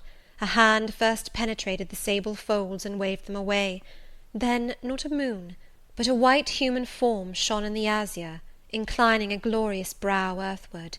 It gazed and gazed on me. It spoke to my spirit. Immeasurably distant was the tone, yet so near, it whispered in my heart. "My daughter, flee temptation." "Mother, I will." So I answered after I had waked from the trance-like dream. It was yet night, but July nights are short. Soon after midnight dawn comes. It cannot be too early to commence the task I have to fulfil, thought I. I rose. I was dressed, for I had taken off nothing but my shoes. I knew where to find in my drawers some linen, a locket, a ring. In seeking these articles, I encountered the beads of a pearl necklace Mr. Rochester had forced me to accept a few days ago. I left that. It was not mine. It was the visionary bride's who had melted in air. The other articles I made up in a parcel. My purse, containing 20 shillings, it was all I had, I put in my pocket. I tied on my straw bonnet, pinned my shawl, took the parcel and my slippers, which I would not put on yet, and stole from my room. "Farewell, kind Mrs. Fairfax," I whispered as I glided past her door. "Farewell, my darling Adele," I said as I glanced toward the nursery. No thought could be admitted of entering to embrace her. I had to deceive a fine ear; for aught I knew, it might now be listening. I would have got past Mr. Rochester's chamber without a pause, but my heart momentarily stopping its beat at that threshold, my foot was forced to stop also. No sleep was there. The inmate was walking restlessly from wall to wall, and again he sighed while I listened. There was a heaven, a temporary heaven, in this room for me, if I chose. I had but to go in, and to say, "Mr. Rochester, I will love you and live with you through life till death," and a fount of rapture would spring to my lips. I thought of this. The kind master, who could not sleep now, was waiting with impatience for day. He would send for me in the morning. I should be gone. He would have me sought for, vainly. He would feel himself forsaken, his love rejected. He would suffer, perhaps grow desperate. I thought of this too. My hand moved towards the lock. I caught it back, and glided on. Drearily I wound my way downstairs. I knew what I had to do, and I did it mechanically. I sought the key of the side door in the kitchen. I sought too a phial of oil and a feather. I oiled the key and the lock. I got some water. I got some bread, for perhaps I should have to walk far, and my strength, sorely shaken of late, must not break down. All this I did without one sound. I opened the door, passed out, shut it softly. Dim dawn glimmered in the yard. The great gates were closed and locked, but a wicket in one of them was only latched. Through that I departed. It too I shut, and now I was out of Thornfield. A mile off beyond the fields lay a road which stretched in the contrary direction to Millcote, a road I had never travelled, but often noticed, and wondered where it led. Thither I bent my steps. No reflection was to be allowed now, not one glance was to be cast back, not even one forward. Not one thought was to be given either to the past or the future. The first was a page so heavenly sweet, so deadly sad, that to read one line of it would dissolve my courage and break down my energy. The last was an awful blank, something like the world when the deluge was gone by. I skirted fields and hedges and lanes till after sunrise. I believe it was a lovely summer morning. I know my shoes, which I had put on when I left the house, were soon wet with dew. But I looked neither to rising sun, nor smiling sky, nor wakening nature. He who is taken out to pass through a fair scene to the scaffold thinks not of the flowers that smile on his road, but of the block and axe edge, of the disseverment of bone and vein, of the grave gaping at the end. And I thought of drear flight and homeless wandering. And oh, with agony I thought of what I left. I could not help it. I thought of him now, in his room, watching the sunrise, hoping I should soon come to say I would stay with him and be his. I longed to be his. I panted to return. It was not too late. I could yet spare him the bitter pang of bereavement. As yet my flight, I was sure, was undiscovered. I could go back and be his comforter, his pride, his redeemer from misery, perhaps from ruin. Oh, that fear of his self-abandonment, far worse than my abandonment! How it goaded me! It was a barbed arrowhead in my breast. It tore me when I tried to extract it. It sickened me when remembrance thrust it farther in. Birds began singing in brake and copse. Birds were faithful to their mates. Birds were emblems of love. What was I? In the midst of my pain of heart and frantic effort of principle, I abhorred myself. I had no solace from self-approbation, none even from self-respect. I had injured, wounded, left my master. I was hateful in my own eyes. Still I could not turn, nor retrace one step. God must have led me on. As to my own will or conscience, impassioned grief had trampled one and stifled the other. I was weeping wildly as I walked along my solitary way. Fast, fast I went, like one delirious. A weakness, beginning inwardly, extending to the limbs, seized me, and I fell. I lay on the ground some minutes, pressing my face to the wet turf. I had some fear, or hope, that here I should die, but I was soon up, crawling forwards on my hands and knees, and then again raised to my feet, as eager and as determined as ever to reach the road. When I got there, I was forced to sit to rest me under a hedge, and while I sat, I heard wheels and saw a coach come on. I stood up and lifted my hand. It stopped. I asked where it was going.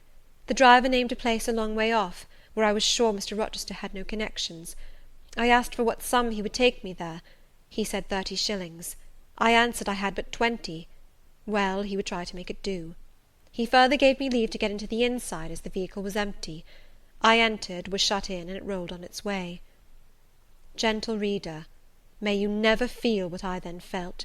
May your eyes never shed such stormy, scalding, heart-wrung tears as poured from mine. May you never appeal to heaven in prayers so hopeless and so agonized as in that hour left my lips. For never may you, like me, dread to be the instrument of evil to what you wholly love. End of chapter 27.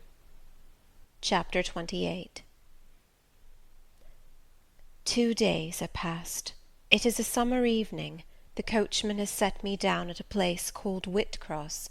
He could take me no farther for the sum I had given, and I was not possessed of another shilling in the world. The coach is a mile off by this time. I am alone. At this moment I discover that I forgot to take my parcel out of the pocket of the coach, where I had placed it for safety. There it remains, there it must remain, and now I am absolutely destitute. Whitcross is no town, nor even a hamlet. It is but a stone pillar set up where 4 roads meet, whitewashed, I suppose, to be more obvious at a distance and in darkness. 4 arms spring from its summit. The nearest town to which these point is, according to the inscription, distant 10 miles, the farthest above 20. From the well-known names of these towns I learn in what county I have lighted, a North Midland shire, dusk with moorland, ridged with mountain. This I see. There are great moors behind and on each hand of me. There are waves of mountains far beyond that deep valley at my feet. The population here must be thin, and I see no passengers on these roads. They stretch out east, west, north, and south, white, broad, lonely. They are all cut in the moor, and the heather grows deep and wild to their very verge. Yet a chance traveller might pass by, and I wish no eye to see me now. Strangers would wonder what I am doing, lingering here at the sign-post, evidently objectless and lost. I might be questioned. I could give no answer but what would sound incredible and excite suspicion. Not a tie holds me to human society at this moment. Not a charm or hope calls me where my fellow creatures are. None that saw me would have a kind thought or a good wish for me. I have no relative but the universal mother, Nature. I will seek her breast and ask repose. I struck straight into the heath. I held on to a hollow I saw deeply furrowing the brown moor-side. I waded knee-deep in its dark growth. I turned with its turnings, and finding a moss-blackened granite crag in a hidden angle, I sat down under it. High banks of moor were about me. The crag protected my head. The sky was over that. Some time passed before I felt tranquil even here. I had a vague dread that wild cattle might be near, or that some sportsman or poacher might discover me. If a gust of wind swept the waste, I looked up, fearing it was the rush of a bull. If a plover whistled, I imagined it a man.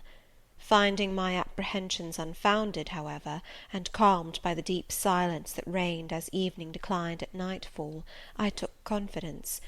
As yet I had not thought, I had only listened, watched, dreaded. Now I regained the faculty of reflection. What was I to do? Where to go? Oh, intolerable questions, when I could do nothing and go nowhere! When a long way must yet be measured by my weary trembling limbs before I could reach human habitation, when cold charity must be entreated before I could get a lodging, reluctant sympathy importuned, almost certain repulse incurred, before my tale could be listened to, or one of my wants relieved. I touched the heath. It was dry, and yet warm with the heat of the summer day. I looked at the sky. It was pure, a kindly star twinkled just above the chasm ridge. The dew fell, but with propitious softness, no breeze whispered. Nature seemed to me benign and good. I thought she loved me, outcast as I was, and I, who from man could anticipate only mistrust, rejection, insult, clung to her with filial fondness. To-night, at least, I would be her guest, as I was her child. My mother would lodge me without money and without price. I had one morsel of bread yet, the remnant of a roll I had bought in a town we passed through at noon with a stray penny, my last coin. I saw ripe bilberries gleaming here and there, like jet beads in the heath. I gathered a handful and ate them with the bread. My hunger, sharp before, was, if not satisfied, appeased by this hermit's meal. I said my evening prayers at its conclusion, and then chose my couch. Beside the crag the heath was very deep. When I lay down, my feet were buried in it. Rising high on each side, it left only a narrow space for the night air to invade. I folded my shawl double, and spread it over me for a coverlet. A low mossy swell was my pillow. Thus lodged, I was not, at least, at the commencement of the night, cold. My rest might have been blissful enough, only a sad heart broke it. It plained of its gaping wounds, its inward bleeding, its riven cords. It trembled for Mr. Rochester and his doom. It bemoaned him with bitter pity. It demanded him with ceaseless longing, and, impotent as a bird with both wings broken, it still quivered its shattered pinions in vain attempts to seek him. Worn out with this torture of thought, I rose to my knees. Night was come, and her planets were risen, a safe, still night, too serene for the companionship of fear. We know that God is everywhere, But certainly we feel his presence most when his works are on the grandest scale spread before us, and it is in the unclouded night sky, where his worlds wheel their silent course, that we read clearest his infinitude, his omnipotence, his omnipresence. I had risen to my knees to pray for Mr. Rochester. Looking up, I, with tear-dimmed eyes, saw the mighty Milky Way. Remembering what it was, what countless systems there swept space like a soft trace of light, I felt the might and strength of God. Sure was I of his efficiency to save what he had made. Convinced I grew that neither earth should perish, nor one of the souls it treasured. I turned my prayer to thanksgiving. The source of life was also the Saviour of spirits. Mr. Rochester was safe, he was God's, and by God would he be guarded. I again nestled to the breast of the hill, and ere long in sleep forgot sorrow. But next day want came to me pale and bare. Long after the little birds had left their nests, long after bees had come in the sweet prime of day to gather the heath honey before the dew was dried, when the long morning shadows were curtailed, and the sun filled earth and sky, I got up, and I looked round me. What a still, hot, perfect day! What a golden desert this spreading moor! Everywhere sunshine. I wished I could live in it and on it. I saw a lizard run over the crag. I saw a bee busy among the sweet bilberries.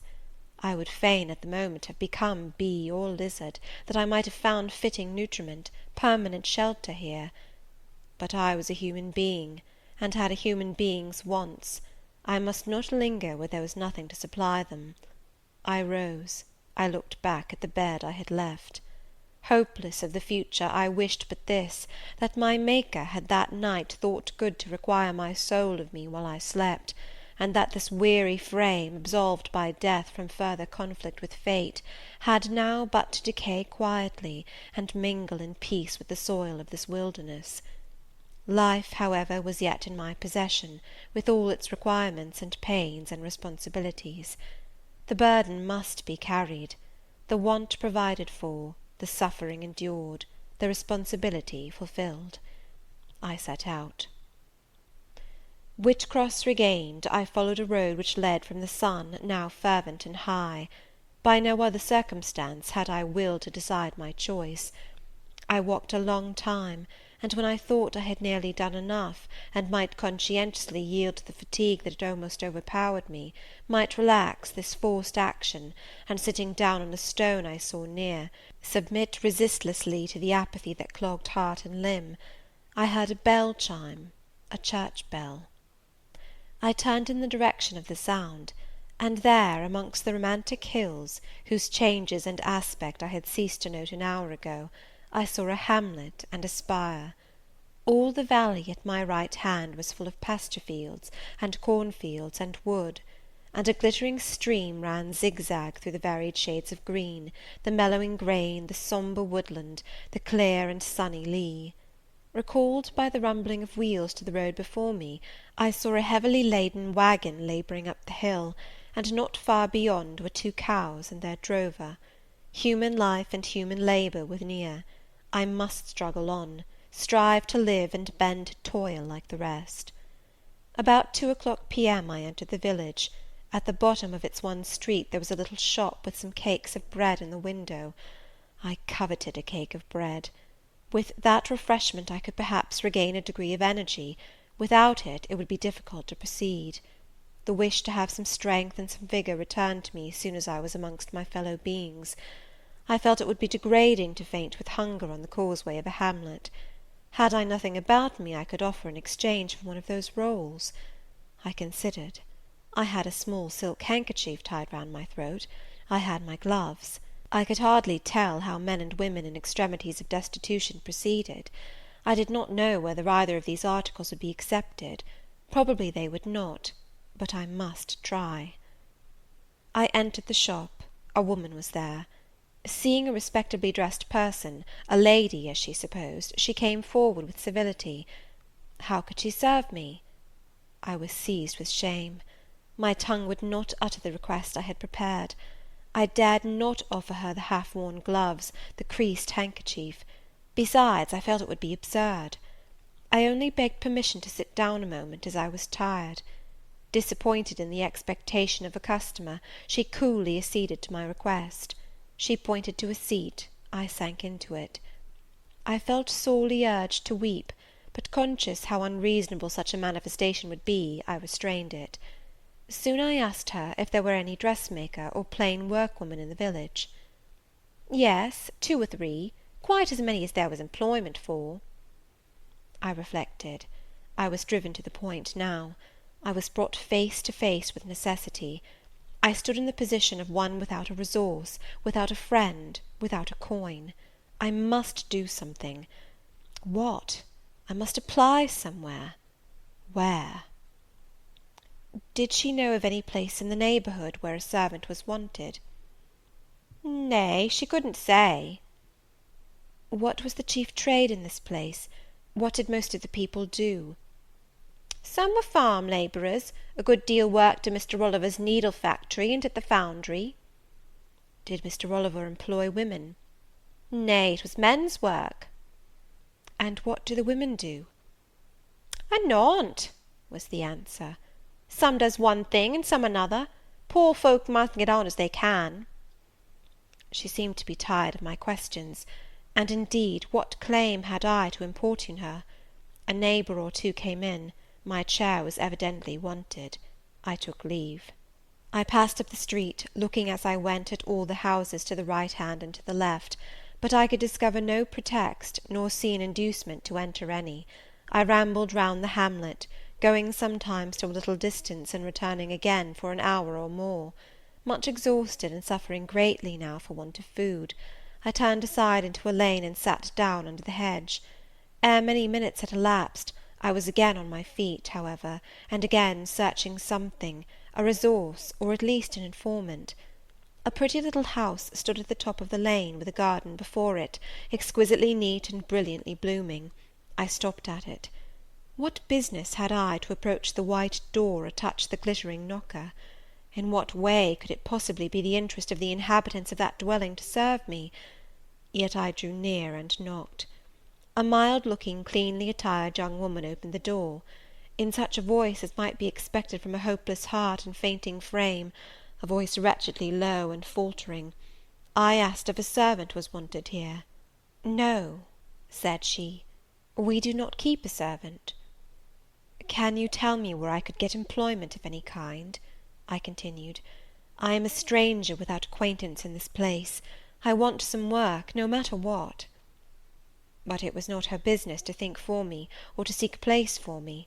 Besides, in her eyes, how doubtful must have appeared my character, position, tale. She shook her head. She was sorry she could give me no information, and the white door closed, quite gently and civilly, but had shut me out.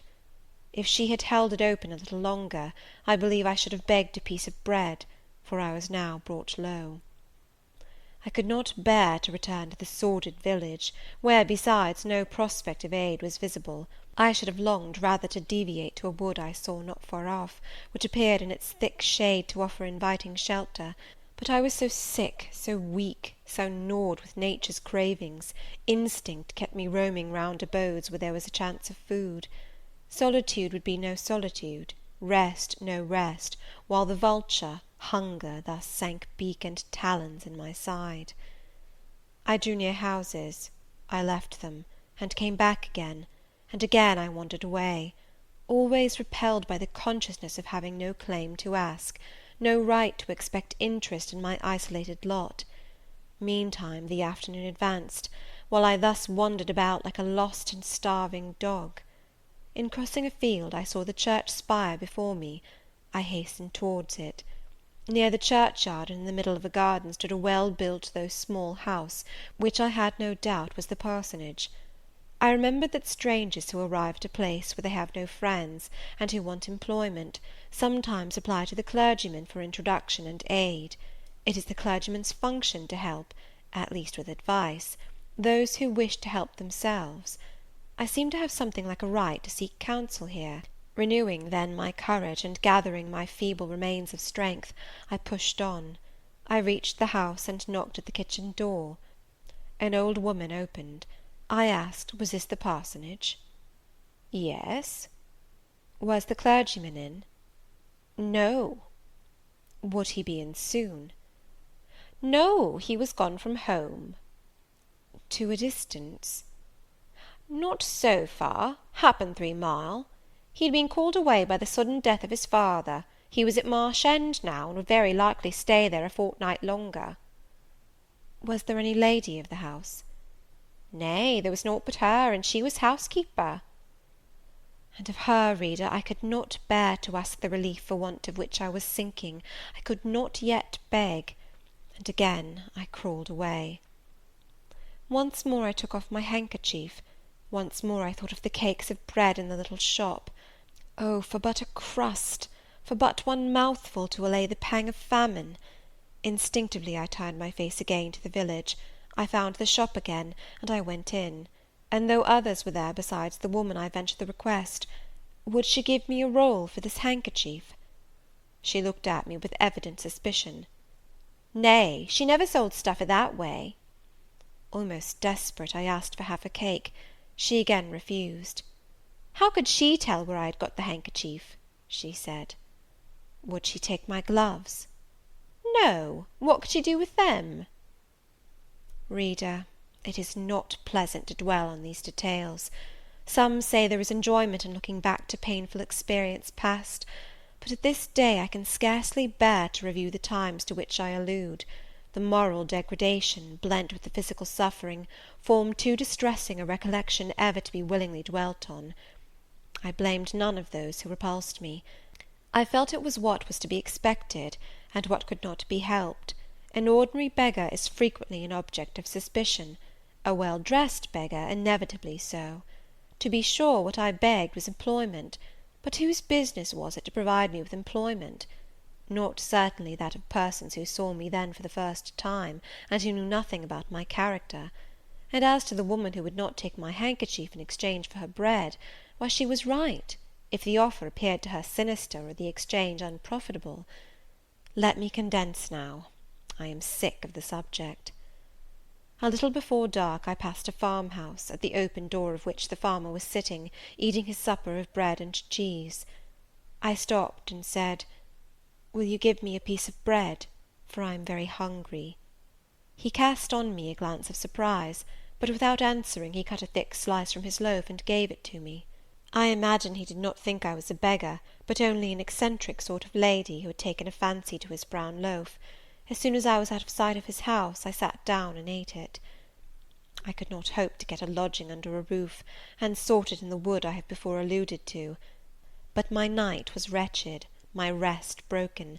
The ground was damp, the air cold. Besides, intruders passed near me more than once, and I had again and again to change my quarters. No sense of safety or tranquillity befriended me. Towards morning it rained. The whole of the following day was wet. Do not ask me, reader, to give a minute account of that day. As before I sought work, as before I was repulsed, as before I starved. But once did food pass my lips. At the door of a cottage I saw a little girl about to throw a mess of cold porridge into a pig trough. "Will you give me that?" I asked. She stared at me. "Mother," she exclaimed, "there is a woman wants me to give her this porridge." "Well, lass," replied a voice within, "give it her if she's a beggar. T' pig don't want it." The girl emptied the stiffened mould into my hand, and I devoured it ravenously. As the wet twilight deepened, I stopped in a solitary bridle path, which I had been pursuing an hour or more. "My strength is quite failing me," I said in a soliloquy. "I feel I cannot go much farther. Shall I be an outcast again this night? While the rain descends so, must I lay my head on the cold drenched ground? I fear I cannot do otherwise, for who will receive me? But it will be very dreadful, with this feeling of hunger, faintness, chill, and this sense of desolation, this total prostration of hope. In all likelihood, though, I should die before morning. And why cannot I reconcile myself to the prospect of death? Why do I struggle to retain a valueless life? Because I know, or believe, Mr. Rochester is living, and then to die of want and cold is a fate to which nature cannot submit passively. Oh, Providence, sustain me a little longer, aid, direct me. My glazed eye wandered over the dim and misty landscape. I saw I had strayed far from the village; it was quite out of sight. The very cultivation surrounding it had disappeared. I had, by crossways and by-paths, once more drawn near the tract of moorland, and now only a few fields, almost as wild and unproductive as the heath from which they were scarcely reclaimed, lay between me and the dusky hill. Well, I would rather die yonder than in a street or a frequented road, I reflected, and far better that crows and ravens, if any ravens there be in these regions, should pick my flesh from my bones, than that they should be prisoned in a workhouse coffin, and moulder in a pauper's grave. To the hill then I turned. I reached it.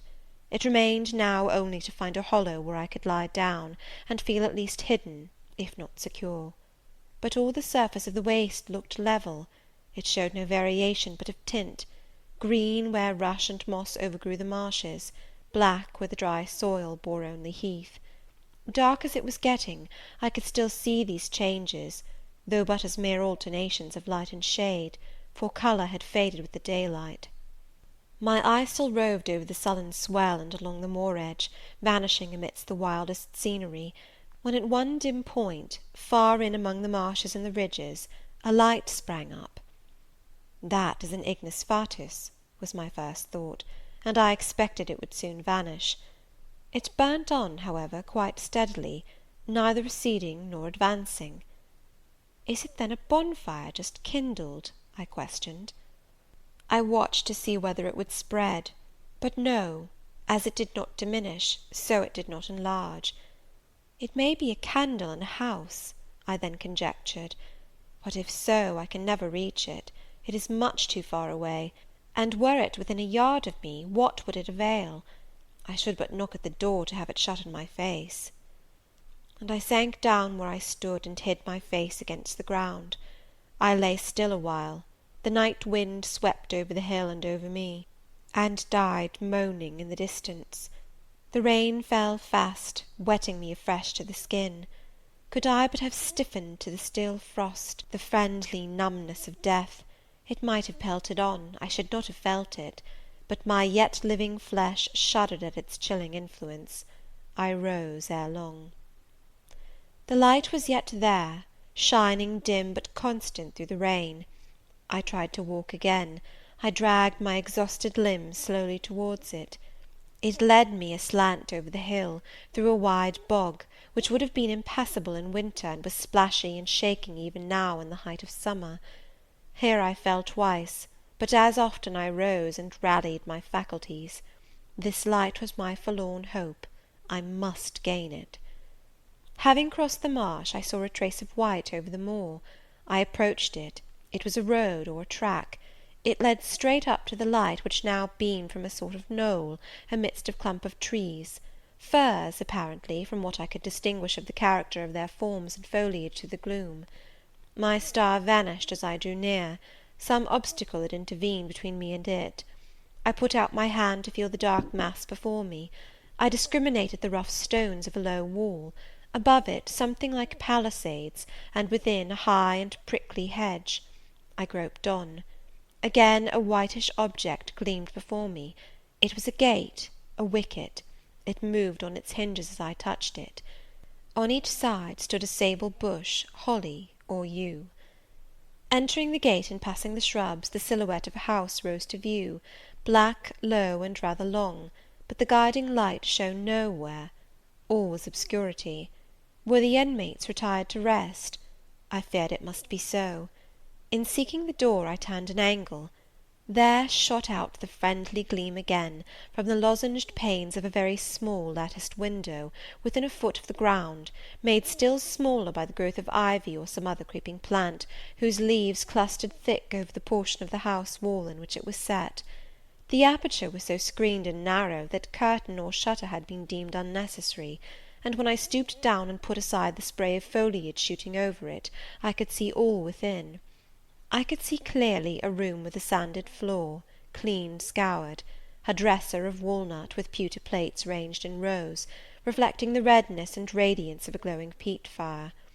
I could see a clock, a white deal table, some chairs. The candle, whose ray had been my beacon, burnt on the table, and by its light an elderly woman, somewhat rough-looking, but scrupulously clean, like all about her, was knitting a stocking. I noticed these objects cursorily only. In them there was nothing extraordinary. A group of more interest appeared near the hearth, sitting still amidst the rosy peace and warmth suffusing it. Two young, graceful women, ladies in every point, sat, one in a low rocking-chair, the other on a lower stool. Both wore deep mourning of crape and bombazine, which sombre garb singularly set off very fair necks and faces. A large old pointed dog rested its massive head on the knee of one girl; in the lap of the other was cushioned a black cat. A strange place was this humble kitchen for such occupants. Who were they? They could not be the daughters of the elderly person at the table, for she looked like a rustic, and they were all delicacy and cultivation. I had nowhere seen such faces as theirs, and yet, as I gazed on them, I seemed intimate with every lineament. I cannot call them handsome, they were too pale and grave for the word. As they each bent over a book, they looked thoughtful almost to severity. A stand between them supported a second candle and two great volumes, to which they frequently referred, comparing them seemingly with the smaller books they held in their hands, like people consulting a dictionary to aid them in the task of translation. This scene was as silent as if all the figures had been shadows, and the firelit apartment a picture. So hushed was it, I could hear the cinders fall from the grate, the clock tick in its obscure corner, and I even fancied I could distinguish the click-click of the woman's knitting needles. When, therefore, a voice broke the strange stillness at last, it was audible enough to me. "Listen, Diana," said one of the absorbed students. "Franz and old Daniel are together in the night-time, and Franz is telling a dream from which he has awakened in terror. Listen." And in a low voice she read something, of which not one word was intelligible to me, for it was in an unknown tongue, neither French nor Latin. Whether it were Greek or German I could not tell. "That is strong," she said when she had finished. "I relish it." The other girl, who had lifted her head to listen to her sister, repeated, while she gazed at the fire, a line of what had been read. At a later day I knew the language and the book, therefore I will here quote the line, though when I first heard it, it was only like a stroke on sounding brass to me, conveying no meaning. Da trat hervor einer, anzusehen wie die Sternen Nacht. Good, good, she exclaimed, while her dark and deep eyes sparkled. There you have a dim and mighty archangel fitly set before you. The line is worth 100 pages of fustian. Ich wage die Gedanken in der Schale meines Sohnes und die Werke mit dem Gewichte meines Grimms. I like it. Both were again silent. "Is there any country where they talk that way?" said the old woman, looking up from her knitting. "Yes, Hannah, a far larger country than England, where they talk in no other way." "Well, for sure case, I knownt how they can understand to one t'other, and if either of you went over there, you could tell what they said, I guess." "We could probably tell something of what they said, but not all, for we are not as clever as you think us, Hannah. We don't speak German, and we cannot read it without a dictionary to help us." "And what good does it do you?" "We mean to teach it some time, or at least the elements, as they say, and then we shall get more money than we do now." "Very like, but give o'er studying, you've done enough for to-night."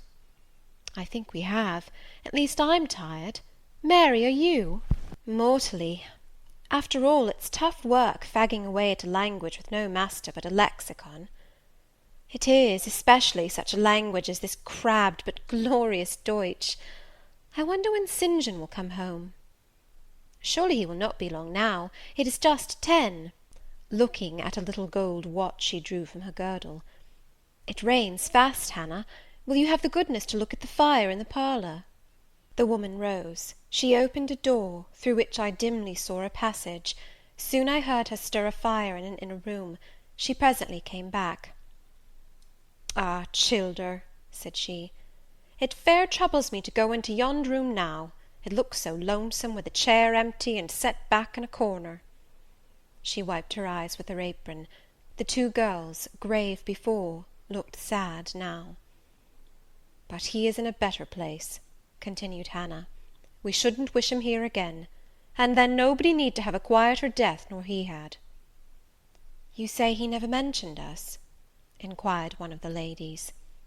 "He hadn't time, bairn. He was gone in a minute, was your father. He had been a bit ailing like the day before, but not to signify; and when Mr. St. John asked if he would like either of you to be sent for, he fair laughed at him.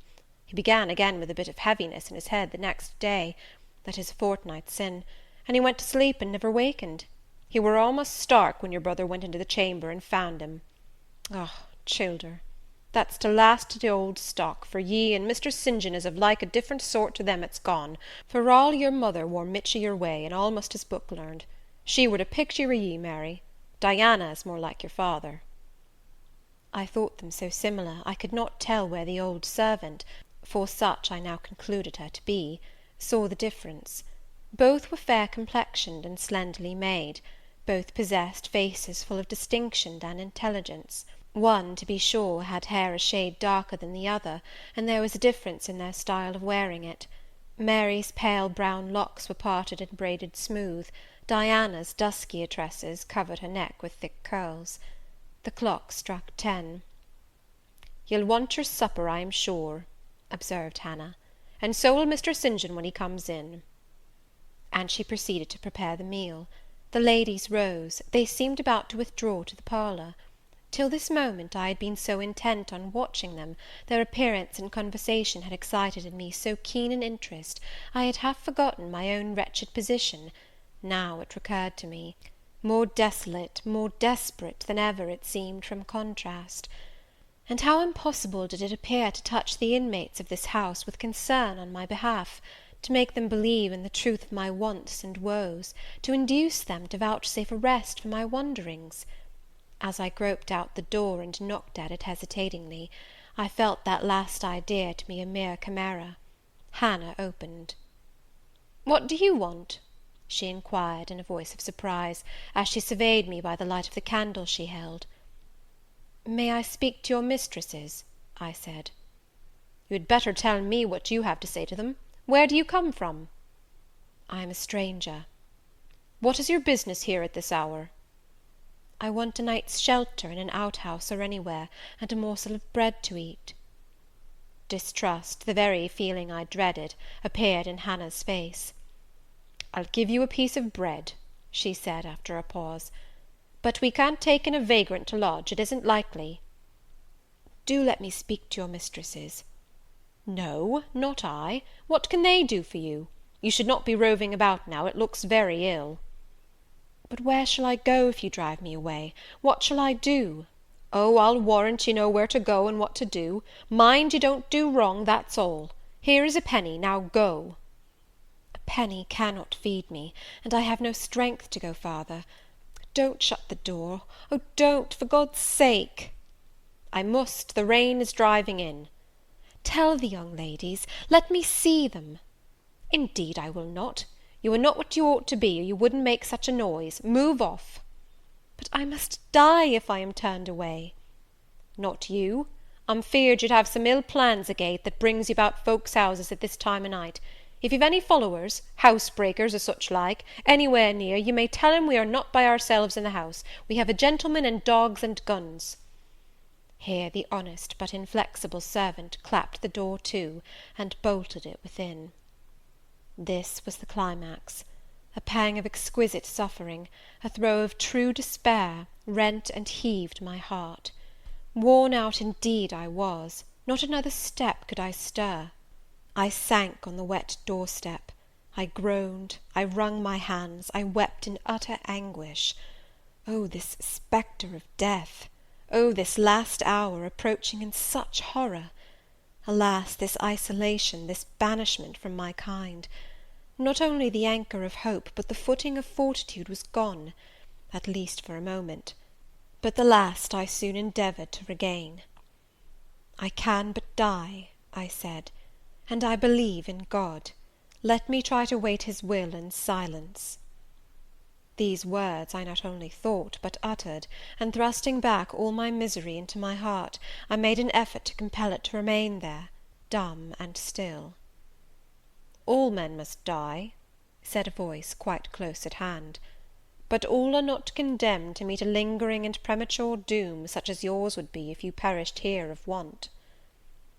"Who or what speaks?" I asked, terrified at the unexpected sound, and incapable now of deriving from any occurrence a hope of aid. A form was near; what form, the pitch-dark night and my enfeebled vision prevented me from distinguishing. With a loud long knock, the new comer appealed to the door. "Is it you, Mr. St. John?" cried Hannah. "Yes, yes, open quickly." "Well, how wet and cold you must be, such a wild night as it is! Come in, your sisters are quite uneasy about you, and I believe there are bad folks about. There has been a beggar woman. I declare she is not gone yet. Lay down there. Get up, for shame. Move off, I say." "Hush, Hannah. I have a word to say to the woman. You have done your duty in excluding, now let me do mine in admitting her. I was near and listened to both you and her. I think this is a peculiar case. I must at least examine into it. Young woman, rise, and pass before me into the house." With difficulty I obeyed him. Presently I stood within that clean bright kitchen, on the very hearth, trembling, sickening, conscious of an aspect in the last degree ghastly, wild, and weather-beaten. The two ladies, their brother, Mr. St. John, the old servant, were all gazing at me. "St. John, who is it?" I heard one ask. "I cannot tell. I found her at the door," was the reply. "She does look white," said Hannah. "As white as clay or death," was responded. "She will fall. Let her sit." And indeed my head swam. I dropped, but a chair received me. I still possessed my senses, though just now I could not speak. "Perhaps a little water would restore her. Hannah, fetch some. But she is worn to nothing. How very thin, and how very bloodless!" "A mere spectre." "Is she ill, or only famished?" "Famished, I think. Hannah, is that milk? Give it me, and a piece of bread." Diana, I knew her by the long curls which I saw drooping between me and the fire as she bent over me, broke some bread, dipped it in milk, and put it to my lips. Her face was near mine. I saw there was pity in it, and I felt sympathy in her hurried breathing. In her simple words, too, the same balm-like emotion spoke. "Try to eat." "Yes, try," repeated Mary gently; and Mary's hand removed my sodden bonnet, and lifted my head. I tasted what they offered me, feebly at first, eagerly soon. "Not too much at first. Restrain her," said the brother. "She has had enough." And he withdrew the cup of milk and the plate of bread. "A little more, St. John. Look at the avidity in her eyes." "No more at present, sister. Try if she can speak now. Ask her her name." I felt I could speak, and I answered, "My name is Jane Elliot." Anxious, as ever, to avoid discovery, I had before resolved to assume an alias. "And where do you live? Where are your friends?" I was silent. "Can we send for any one you know?" I shook my head. "What account can you give of yourself?" Somehow, now that I had once crossed the threshold of this house, and once was brought face to face with its owners, I felt no longer outcast, vagrant, and disowned by the wide world. I dared to put off the mendicant, to resume my natural manner and character.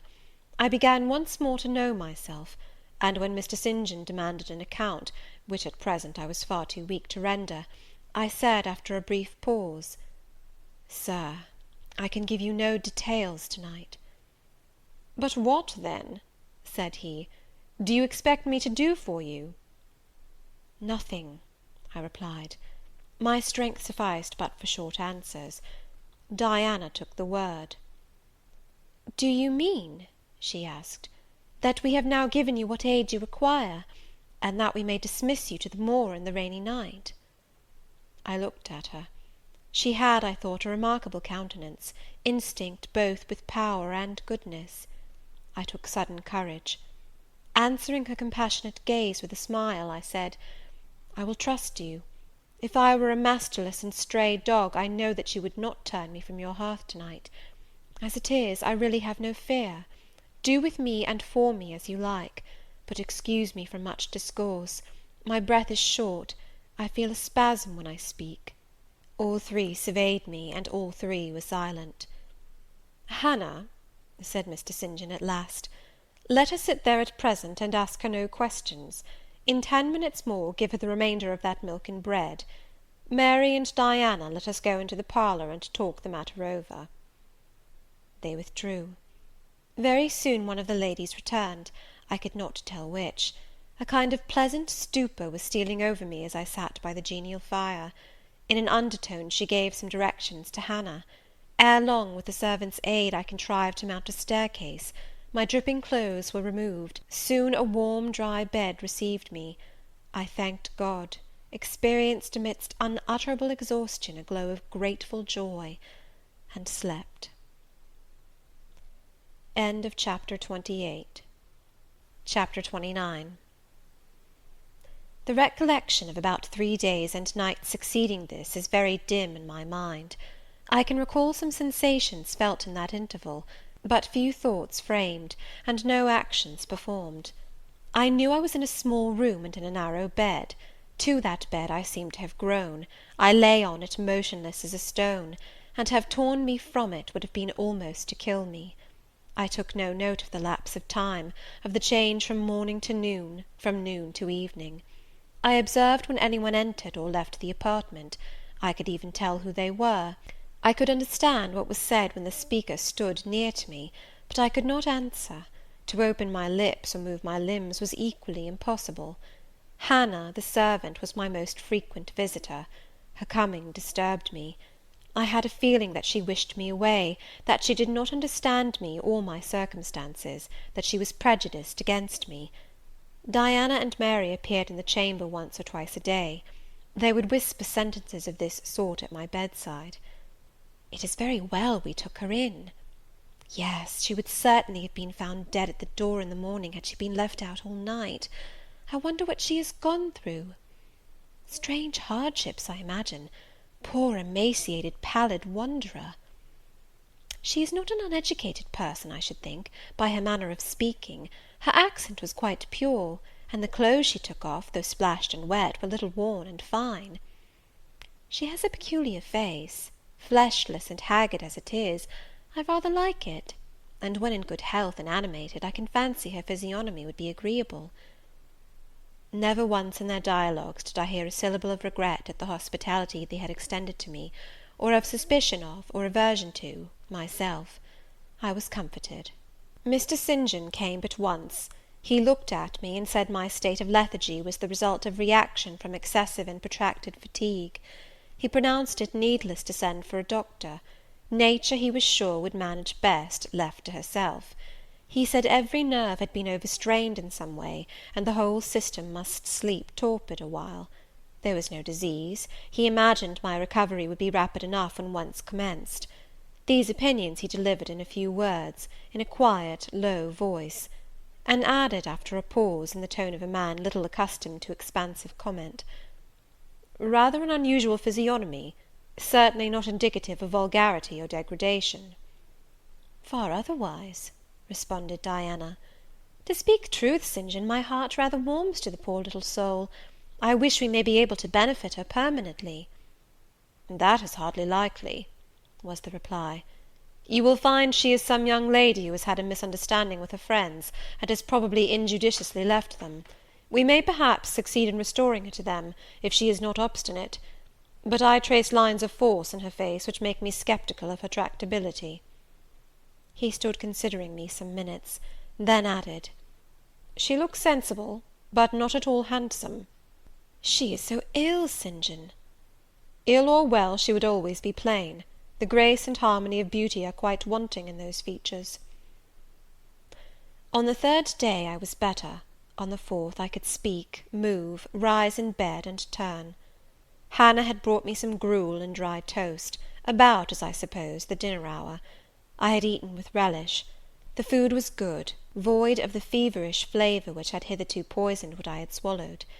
When she left me, I felt comparatively strong and revived. Ere long, satiety of repose and desire for action stirred me. I wished to rise, but what could I put on? Only my damp and bemired apparel, in which I had slept on the ground and fallen in the marsh. I felt ashamed to appear before my benefactors so clad. I was spared the humiliation. On a chair by the bedside were all my own things, clean and dry. My black silk frock hung against the wall. The traces of the bog were removed from it, the creases left by the wet smoothed out. It was quite decent. My very shoes and stockings were purified and rendered presentable. There were the means of washing in the room, and a comb and brush to smooth my hair. After a weary process, and resting every 5 minutes, I succeeded in dressing myself. My clothes hung loose on me, for I was much wasted, but I covered deficiencies with a shawl, and once more, clean and respectable looking, no speck of the dirt, no trace of the disorder I so hated, and which seemed so to degrade me, left. I crept down a stone staircase with the aid of the banisters, to a narrow low passage, and found my way presently to the kitchen. It was full of the fragrance of new bread and the warmth of a generous fire. Hannah was baking. Prejudices, it is well known, are most difficult to eradicate from the heart, whose soil has never been loosened or fertilized by education. They grow there, firm as weeds among stones. Hannah had been cold and stiff indeed at the first. Latterly she had begun to relent a little, and when she saw me come in tidy and well dressed, she even smiled. "What, you have got up?" she said. "You are better then. You may sit you down on my chair on the hearthstone, if you will." She pointed to the rocking chair. I took it. She bustled about, examining me every now and then with the corner of her eye. Turning to me as she took some loaves from the oven, she asked bluntly, "Did you ever go a-begging afore you came here?" I was indignant for a moment, but remembering that anger was out of the question, and that I had indeed appeared as a beggar to her, I answered quietly, but still not without a certain marked firmness, "You are mistaken in supposing me a beggar. I am no beggar, any more than yourself or your young ladies." After a pause, she said, "I do not understand that. You've like no house, nor no brass, I guess." "The want of house or brass, by which I suppose you mean money, does not make a beggar in your sense of the word."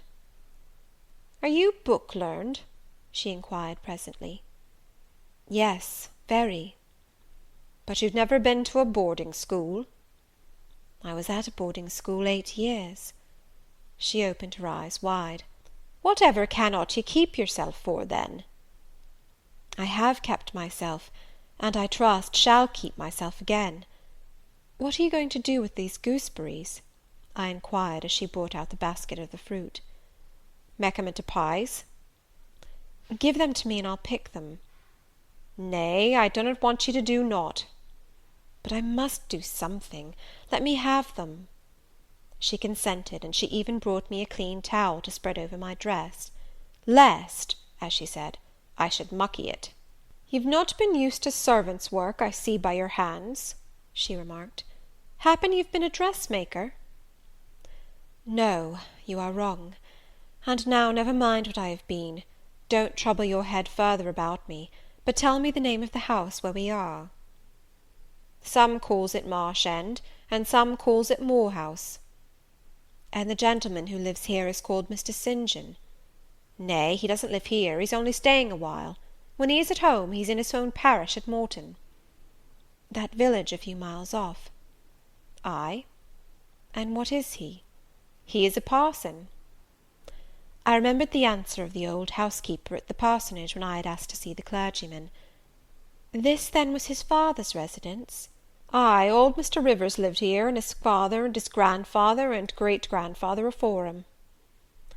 The name, then, of that gentleman is Mr. St. John Rivers? Ay, St. John is like his Kirsten name. And his sisters are called Diana and Mary Rivers? Yes. Their father is dead? Dead 3 weeks sin of a stroke. They have no mother? The mistress has been dead this many a year. Have you lived with the family long? I've lived here 30 year. I nursed them all 3. That proves you must have been an honest and faithful servant. I will say so much for you, though you have had the incivility to call me a beggar. She again regarded me with a surprised stare. I believe, she said, I was quite mista'en in my thoughts o' you, but there is so many cheats goes about, you mun forgive me. And though, I continued rather severely, you wished to turn me from the door on a night when you should not have shut out a dog. Well, it was hard, but what can a body do? I thought more of the children nor of myself. Poor things, they've like nobody to take care of 'em but me. I'm like to look sharpish. I maintained a grave silence for some minutes. You munnot think too hardly of me, she again remarked. But I do think hardly of you, I said, and I'll tell you why. Not so much because you refused to give me shelter, or regarded me as an impostor, as because you just now made it a species of reproach that I had no brass and no house. Some of the best people that ever lived have been as destitute as I am, and if you are a Christian, you ought not to consider poverty a crime. No more I ought, said she. Mr. St. John tells me so too, and I see I were wrong, but I've a clear different notion on you now to what I had. You look a rate down dacent little cratur. That will do. I forgive you now. Shake hands. She put her flowery and horny hand into mine. Another and heartier smile illumined her rough face, and from that moment we were friends. Hannah was evidently fond of talking. While I picked the fruit, and she made the paste for the pies, she proceeded to give me sundry details about her deceased master and mistress, and the childer, as she called the young people. Old Mr. Rivers, she said, was a plain enough man, but a gentleman, and of as ancient a family as could be found. Marsh End had belonged to the Rivers ever since it was a house, and it was, she affirmed, abone 200 year old, for all it looked but a small humble place, not to compare with Mr. Oliver's grand hall down in Morton Vale. But she could remember Bill Oliver's father a journeyman needle-maker, and the Rivers were gentry the old days of the Henrys, as anybody might see by looking into the registers of Morton Church vestry. Still, she allowed, the old maester was like other folk, not mick o' the common way, stark mad o' shooting and farming and such like. The mistress was different.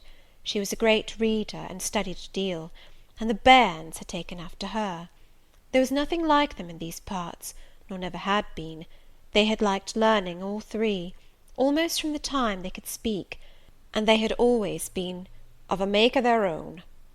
Mr. St. John, when he grew up, would go to college and be a parson, and the girls, as soon as they left school, would seek places as governesses, for they had told her their father had some years ago lost a great deal of money by a man he had trusted turning bankrupt, and as he was now not rich enough to give them fortunes, they must provide for themselves. They had lived very little at home for a long while, and were only come now to stay a few weeks on account of their father's death. But they did so like Marsh End and Morton, and all these moors and hills about. They had been in London and many other grand towns, but they always said there was no place like home, and then they were so agreeable with each other, never fell out nor threaped. She did not know where there was such a family for being united. Having finished my task of gooseberry picking, I asked where the 2 ladies and their brother were now. Gone over to Morton for a walk, but they would be back in half an hour to tea. They returned within the time Hannah had allotted them. They entered by the kitchen door. Mr. St. John, when he saw me, merely bowed and passed through. The 2 ladies stopped.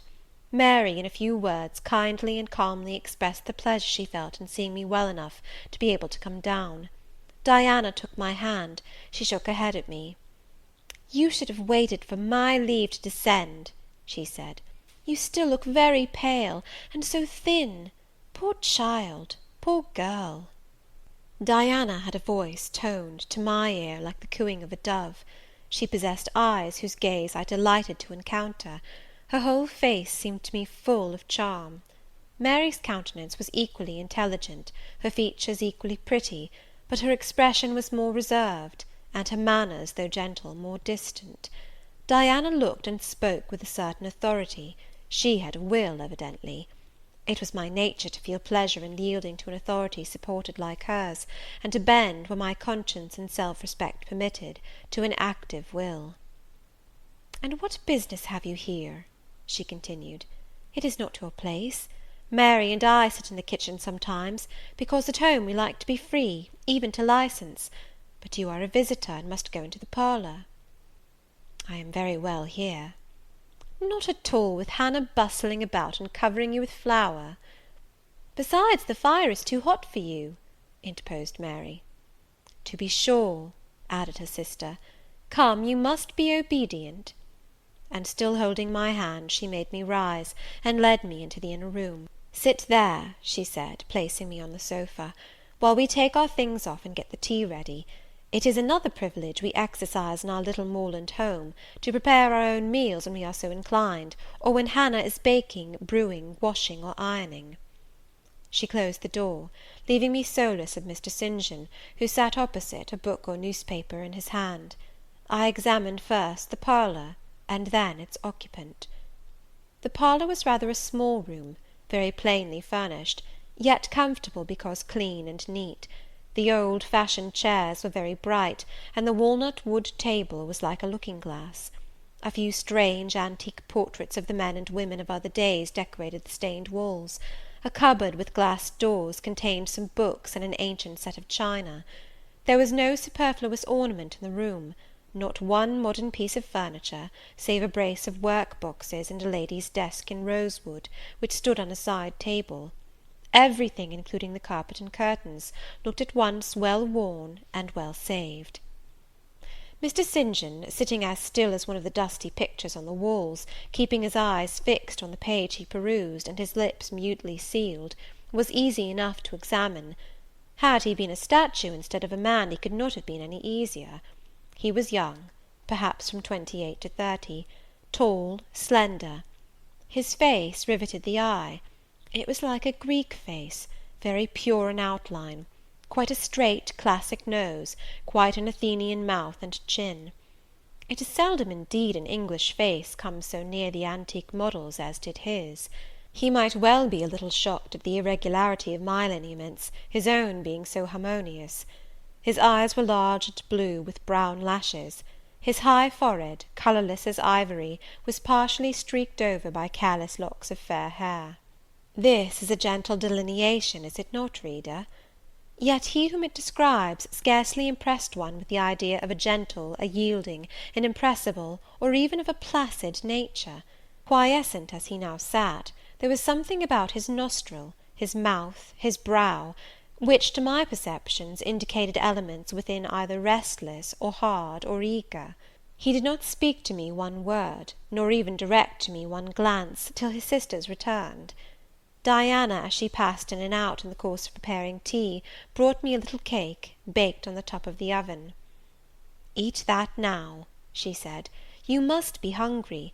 Hannah says you have had nothing but some gruel since breakfast." I did not refuse it, for my appetite was awakened and keen. Mr. Rivers now closed his book, approached the table, and, as he took a seat, fixed his blue, pictorial-looking eyes full on me. There was an unceremonious directness, a searching, decided steadfastness in his gaze now, which told that intention, and not diffidence, had hitherto kept it averted from the stranger. "You are very hungry," he said. "I am, sir."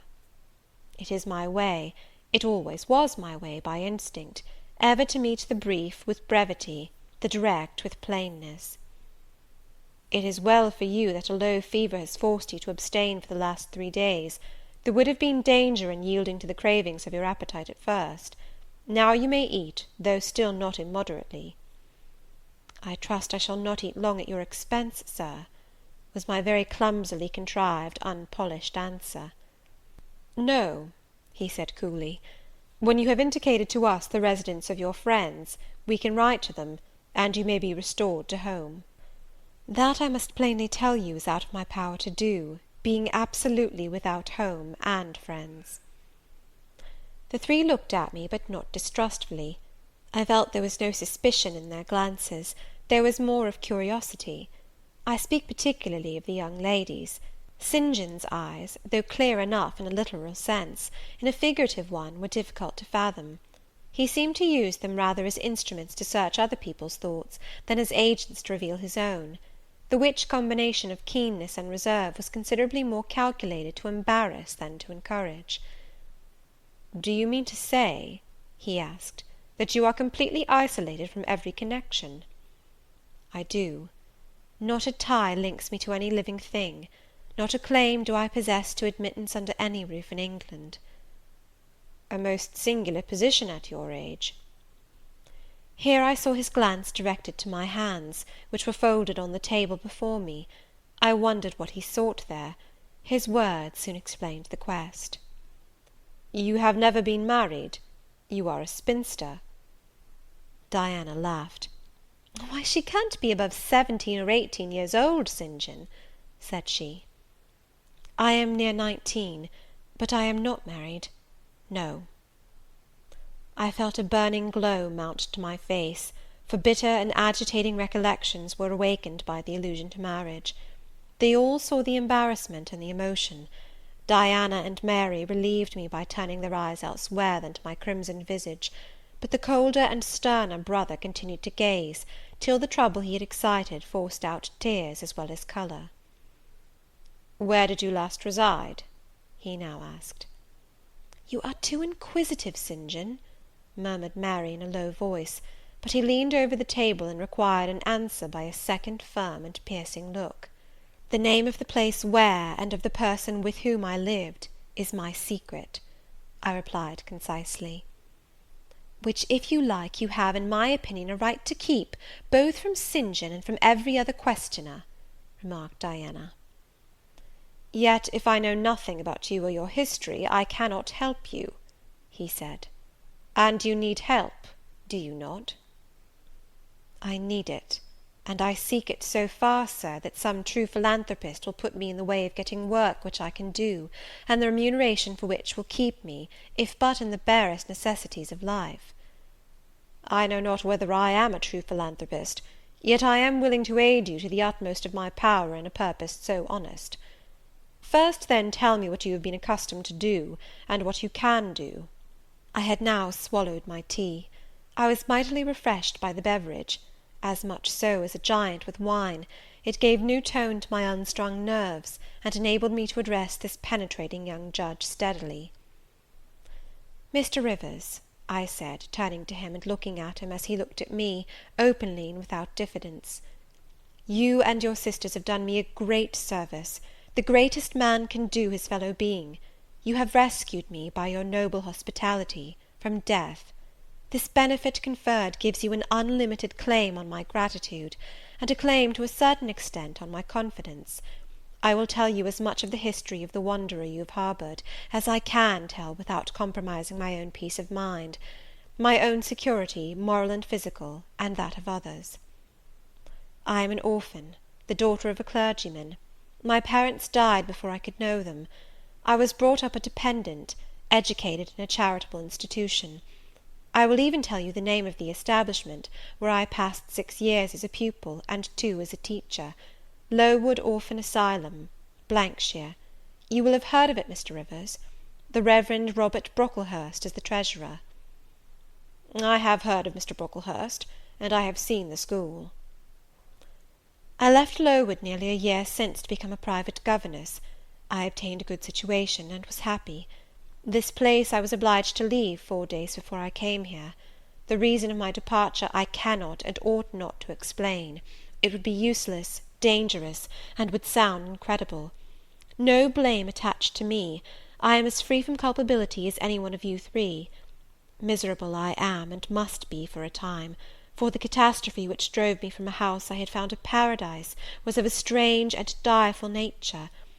I observed but 2 points in planning my departure: speed, secrecy. To secure these I had to leave behind me everything I possessed except a small parcel, which in my hurry and trouble of mind I forgot to take out of the coach that brought me to Whitcross.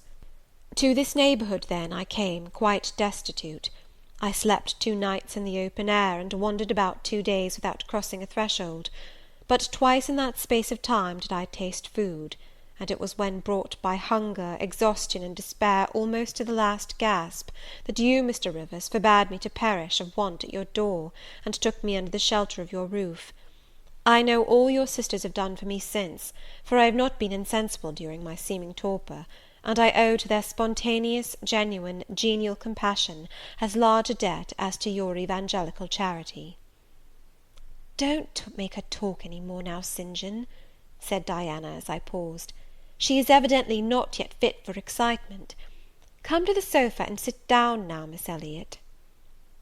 I gave an involuntary half start at hearing the alias. I had forgotten my new name. Mr. Rivers, whom nothing seemed to escape, noticed it at once. "You said your name was Jane Elliot," he observed.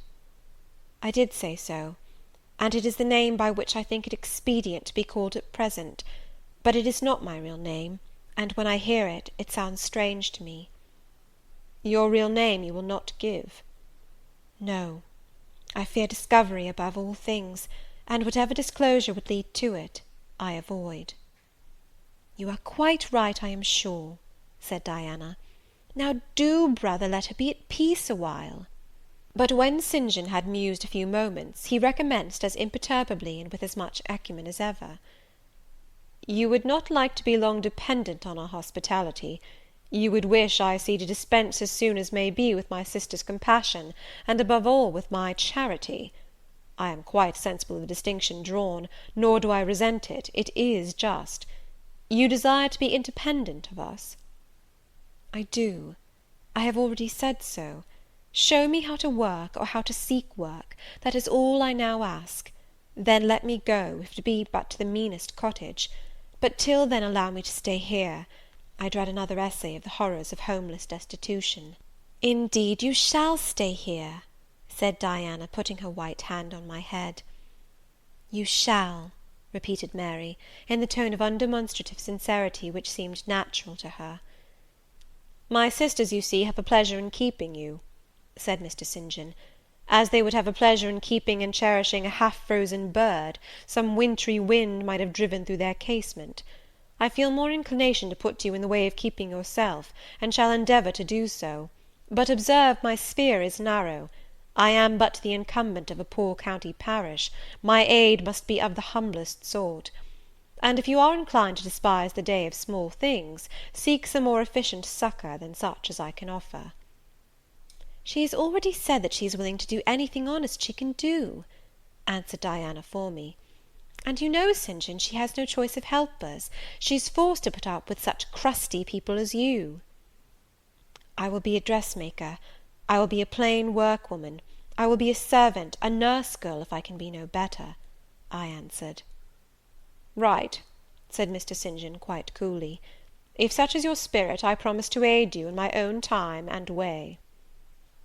He now resumed the book with which he had been occupied before tea. I soon withdrew, for I had talked as much and sat up as long as my present strength would permit. Chapter 29. Chapter 30. The more I knew of the inmates of Moor House, the better I liked them. In a few days I had so far recovered my health, that I could sit up all day, and walk out sometimes. I could join with Diana and Mary in all their occupations, converse with them as much as they wished, and aid them when and where they would allow me. There was a reviving pleasure in this intercourse, of a kind now tasted by me for the first time; the pleasure arising from perfect congeniality of tastes, sentiments, and principles. I liked to read what they liked to read; what they enjoyed delighted me; what they approved I reverenced. They loved their sequestered home; I too, in the grey, small, antique structure, with its low roof, its latticed casements, its mouldering walls, its avenue of aged firs, all grown aslant under the stress of mountain winds, its garden dark with yew and holly, and where no flowers but of the hardiest species would bloom, found a charm both potent and permanent. They clung to the purple moors behind and around their dwelling, to the hollow vale into which the pebbly bridle path leading from their gate descended, and which wound between fern banks first, and then among a few of the wildest little pasture fields that ever bordered a wilderness of heath, or gave sustenance to a flock of grey moorland sheep, with their little mossy-faced lambs. They clung to this scene, I say, with a perfect enthusiasm of attachment. I could comprehend the feeling, and share both its strength and truth. I saw the fascination of the locality, I felt the consecration of its loneliness, my eye feasted on the outline of swell and sweep, on the wild colouring communicated to ridge and dell by moss, by heath-bell, by flower-sprinkled turf, by brilliant bracken and mellow granite crag. These details were just to me what they were to them, so many pure and sweet sources of pleasure.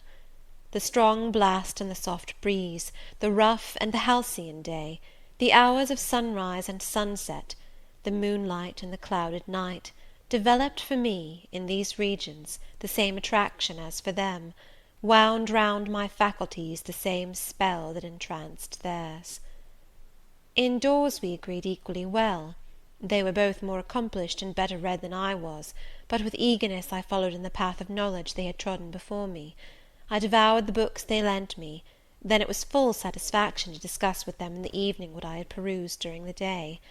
Thought fitted thought, opinion met opinion; we coincided, in short, perfectly. If in our trio there was a superior and a leader, it was Diana. Physically she far excelled me; she was handsome, she was vigorous. In her animal spirits there was an affluence of life and certainty of flow, such as excited my wonder, while it baffled my comprehension. I could talk a while when the evening commenced, but the first gush of vivacity and fluency gone, I was fain to sit on a stool at Diana's feet, to rest my head on her knee, and listen alternately to her and Mary, while they sounded thoroughly the topic on which I had but touched. Diana offered to teach me German. I liked to learn of her. I saw the part of instructress pleased and suited her; that of scholar pleased and suited me no less. Our natures dovetailed. Mutual affection, of the strongest kind, was the result.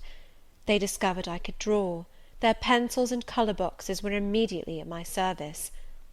My skill, greater in this one point than theirs, surprised and charmed them. Mary would sit and watch me by the hour together; then she would take lessons, and a docile, intelligent, assiduous pupil she made. Thus occupied, and mutually entertained, days passed like hours, and weeks like days. As to Mr. St. John, the intimacy which had arisen so naturally and rapidly between me and his sisters did not extend to him. One reason of the distance yet observed between us was, that he was comparatively seldom at home. A large proportion of his time appeared devoted to visiting the sick and poor among the scattered population of his parish. No weather seemed to hinder him in these pastoral excursions. Rain or fair, he would, when his hours of morning study were over, take his hat, and, followed by his father's old pointer, Carlo, go out on his mission of love or duty. I scarcely know in which light he regarded it. Sometimes, when the day was very unfavourable, his sisters would expostulate. He would then say, with a peculiar smile, more solemn than cheerful, "And if I let a gust of wind or a sprinkling of rain turn me aside from these easy tasks, what preparation would such sloth be for the future I propose to myself?" Diana and Mary's general answer to this question was a sigh, and some minutes of apparently mournful meditation. But besides his frequent absences, there was another barrier to friendship with him. He seemed of a reserved, an abstracted, and even of a brooding nature. Zealous in his ministerial labours, blameless in his life and habits, he yet did not appear to enjoy that mental serenity, that inward content, which should be the reward of every sincere Christian and practical philanthropist. Often of an evening, when he sat at the window, his desk and papers before him, he would cease reading or writing, rest his chin on his hand, and deliver himself up to I know not what course of thought; but that it was perturbed and exciting might be seen in the frequent flash and changeful dilation of his eye. I think, moreover, that nature was not to him that treasury of delight it was to his sisters. He expressed once, and but once, in my hearing, a strong sense of the rugged charm of the hills, and an inborn affection for the dark roof and hoary walls he called his home; but there was more of gloom than pleasure in the tone and words in which the sentiment was manifested; and never did he seem to roam the moors for the sake of their soothing silence, never seek out or dwell upon the thousand peaceful delights they could yield. Incommunicative as he was, some time elapsed before I had an opportunity of gauging his mind. I first got an idea of its calibre when I heard him preach in his own church at Morton.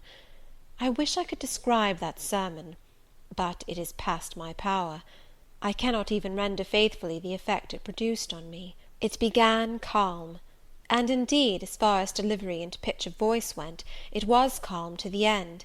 An earnestly felt, yet strictly restrained zeal breathed soon in the distinct accents, and prompted the nervous language. This grew to force, compressed, condensed, controlled. The heart was thrilled, the mind astonished, by the power of the preacher; neither was softened. Throughout there was a strange bitterness, an absence of consolatory gentleness. Stern allusions to Calvinistic doctrines, election, predestination, reprobation, were frequent, and each reference to these points sounded like a sentence pronounced for doom. When he had done, instead of feeling better, calmer, more enlightened by his discourse, I experienced an inexpressible sadness; for it seemed to me, I know not whether equally so to others, that the eloquence to which I had been listening had sprung from a depth where lay turbid dregs of disappointment, where moved troubling impulses of insatiate yearnings and disquieting aspirations. I was sure St. John Rivers, pure-lived, conscientious, zealous as he was, had not yet found that peace of God which passeth all understanding. He no more had found it, I thought, than had I, with my concealed and racking regrets for my broken idol and lost Elysium, regrets to which I have latterly avoided referring, but which possessed me and tyrannized over me ruthlessly. Meantime a month was gone. Diana and Mary were soon to leave Moor House, and return to the far different life and scene which awaited them, as governesses in a large, fashionable, south of England city, where each held a situation in families by whose wealthy and haughty members they were regarded only as humble dependents, and who neither knew nor sought out their innate excellencies, and appreciated only their acquired accomplishments as they appreciated the skill of their cook or the taste of their waiting-woman.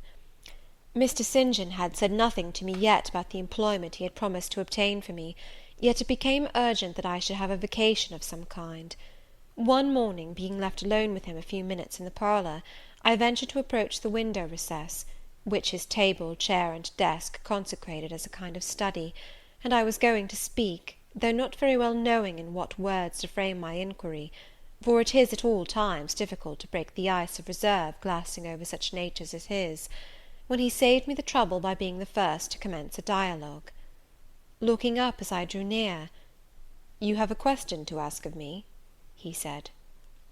"Yes, I wish to know whether you have heard of any service I can offer myself to undertake." "I found or devised something for you 3 weeks ago; but as you seemed both useful and happy here, as my sisters had evidently become attached to you, and your society gave them unusual pleasure, I deemed it inexpedient to break in on your mutual comfort, till their approaching departure from Marsh End should render yours necessary."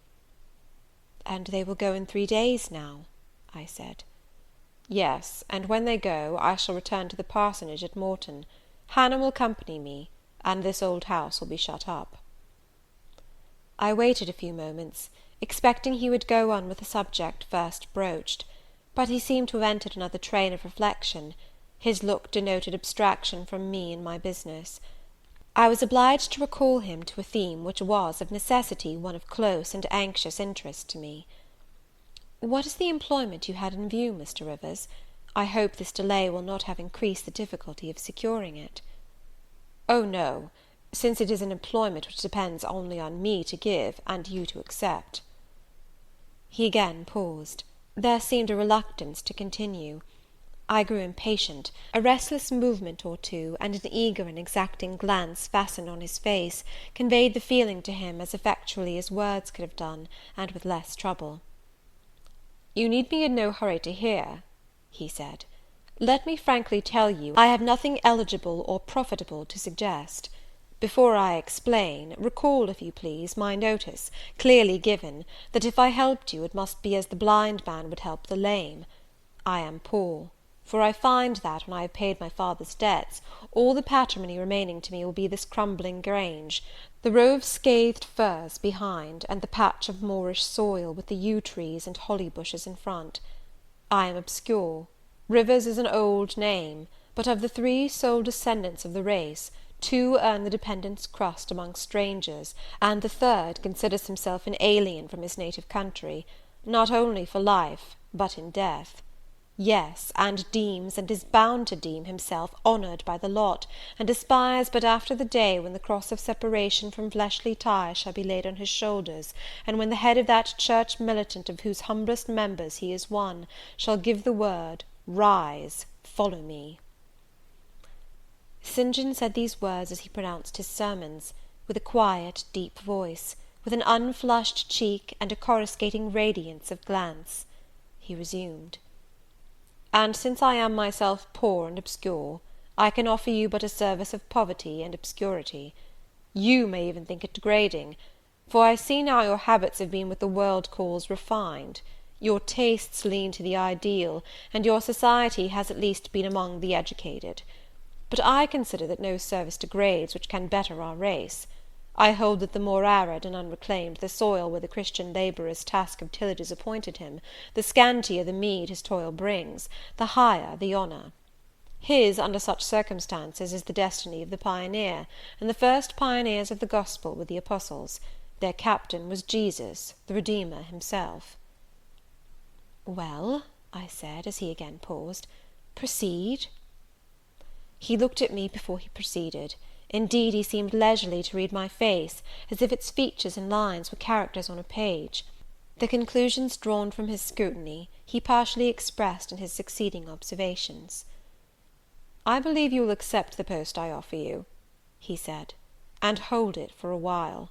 Not permanently, though, any more than I could permanently keep the narrow and the narrowing, the tranquil hidden office of English country incumbent; for in your nature is an alloy as detrimental to repose as that in mine, though of a different kind."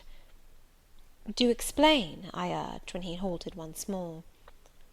"I will, and you shall hear how poor the proposal is, how trivial, how cramping. I shall not stay long at Morton now that my father is dead, and that I am my own master. I shall leave the place probably in the course of a 12-month, but while I do stay, I will exert myself to the utmost for its improvement. Morton, when I came to it 2 years ago, had no school. The children of the poor were excluded from every hope of progress. I established one for boys. I mean now to open a second school for girls. I have hired a building for the purpose, with a cottage of 2 rooms attached to it for the mistress's house. Her salary will be £30 a year. Her house is already furnished, very simply but sufficiently, by the kindness of a lady, Miss Oliver, the only daughter of the sole rich man in my parish, Mr. Oliver, the proprietor of a needle factory and iron foundry in the valley. The same lady pays for the education and clothing of an orphan from the workhouse, on condition that she shall aid the mistress in such menial offices connected with her own house and the school as her occupation of teaching will prevent her having time to discharge in person. Will you be this mistress?" He put the question rather hurriedly. He seemed half to expect an indignant or at least a disdainful rejection of the offer. Not knowing all my thoughts and feelings, though guessing some, he could not tell in what light the lot would appear to me. In truth, it was humble, but then it was sheltered, and I wanted a safe asylum. It was plodding, but then, compared with that of a governess in a rich house, it was independent; and the fear of servitude with strangers entered my soul like iron. It was not ignoble, not unworthy, not mentally degrading. I made my decision. "Thank you for the proposal, Mr. Rivers, and I accept it with all my heart." "But you comprehend me," he said. "It is a village school. Your scholars would be only poor girls, cottagers' children, at the best farmers' daughters. Knitting, sewing, reading, writing, ciphering, will be all you will have to teach. What will you do with your accomplishments? What with the largest portion of your mind, sentiments, tastes?" "Save them till they are wanted. They will keep." You know what you undertake, then?" "I do." He now smiled, and not a bitter or a sad smile, but one well pleased and deeply gratified. "And when will you commence the exercise of your function?" "I will go to my house to-morrow, and open the school, if you like, next week." "Very well, so be it." He rose and walked through the room. Standing still, he again looked at me. He shook his head. "What do you disapprove of, Mr. Rivers?" I asked. "You will not stay at Morton long. No, no." "Why, what is your reason for saying so?" "I read it in your eye. It is not of that description which promises the maintenance of an even tenor in life." "I am not ambitious." He started at the word ambitious. He repeated, "No. What made you think of ambition? Who is ambitious? I know I am, but how did you find it out?" "I was speaking of myself." "Well, if you're not ambitious, you are—" He paused. "What?" "I was going to say impassioned, but perhaps you would have misunderstood the word and been displeased. I mean that human affections and sympathies have a most powerful hold on you. I am sure you cannot long be content to pass your leisure in solitude, and to devote your working hours to a monotonous labour wholly void of stimulus, any more than I can be content," he added with emphasis, "to live here buried in morass, pent in with mountains. My nature that God gave me contravened, my faculties heaven bestowed, paralysed, made useless. You hear now how I contradict myself. I, who preached contentment with a humble lot, and justified the vocation even of hewers of wood and drawers of water in God's service, I, his ordained minister, almost rave in my restlessness. Well, propensities and principles must be reconciled by some means." He left the room. In this brief hour I had learnt more of him than in the whole previous month, yet still he puzzled me. Diana and Mary Rivers became more sad and silent as the day approached for leaving their brother and their home. They both tried to appear as usual, but the sorrow they had to struggle against was one that could not be entirely conquered or concealed. Diana intimated that this would be a different parting from any they had ever yet known. It would probably, as far as St. John was concerned, be a parting for years. It might be a parting for life. "He will sacrifice all to his long-framed resolves," she said. "Natural affection and feelings more potent still. St. John looks quiet, Jane, but he hides a fever in his vitals. You would think him gentle, yet in some things he is inexorable as death, and the worst of it is, my conscience will hardly permit me to dissuade him from his severe decision. Certainly I cannot for a moment blame him for it. It is right, Christian, noble, yet it breaks my heart." And the tears gushed to her fine eyes. Mary bent her head low over her work. "We are now without father, we shall soon be without home and brother," she murmured. At that moment a little accident supervened, which seemed decreed by fate purposely to prove the truth of the adage, that misfortunes never come singly, and to add to their distresses the vexing one of the slip between the cup and lip. St. John passed the window reading a letter. He entered. "Our Uncle John is dead," said he. Both the sisters seemed struck, not shocked or appalled. The tidings appeared in their eyes rather momentous than afflicting. "Dead?" repeated Diana. "Yes." She riveted a searching gaze on her brother's face. "And what then?" she demanded in a low voice. "What then, Di?" he replied, maintaining a marble immobility of feature. "What then? Why, nothing. Read." He threw the letter into her lap. She glanced over it, and handed it to Mary. Mary perused it in silence, and returned it to her brother. All three looked at each other, and all three smiled, a dreary, pensive smile enough. "Amen, we can yet live," said Diana at last. "At any rate, it makes us no worse off than we were before," remarked Mary. "Only it forces rather strongly on the mind the picture of what might have been," said Mr. Rivers, "and contrasts it somewhat too vividly with what is." He folded the letter, locked it in his desk, and again went out. For some minutes no one spoke. Diana then turned to me. "Jane, you will wonder at us and our mysteries," she said, "and think us hard-hearted beings not to be more moved at the death of so near a relation as an uncle, but we had never seen him or known him. He was my mother's brother. My father and he quarrelled long ago. It was by his advice that my father risked most of his property in the speculation that ruined him. Mutual recrimination passed between them. They parted in anger and were never reconciled. My uncle engaged afterwards in more prosperous undertakings. It appears he realised a fortune of £20,000. He was never married, and had no near kindred but ourselves and one other person, not more closely related than we. My father always cherished the idea that he would atone for his error by leaving his possessions to us. That letter informs us that he has bequeathed every penny to the other relation, with the exception of 30 guineas, to be divided between St. John, Diana, and Mary Rivers, for the purchase of 3 mourning rings. He had a right, of course, to do as he pleased, and yet a momentary damp is cast on the spirits by the receipt of such news. Mary and I would have esteemed ourselves rich with £1,000 each, and to St. John such a sum would have been valuable, for the good it would have enabled him to do. This explanation given, the subject was dropped, and no further reference made to it by either Mr. Rivers or his sisters. The next day I left Marsh End for Morton. The day after, Diana and Mary quitted it for distant B. In a week Mr. Rivers and Hannah repaired to the parsonage, and so the old Grange was abandoned. End of Chapter 30. Chapter 31.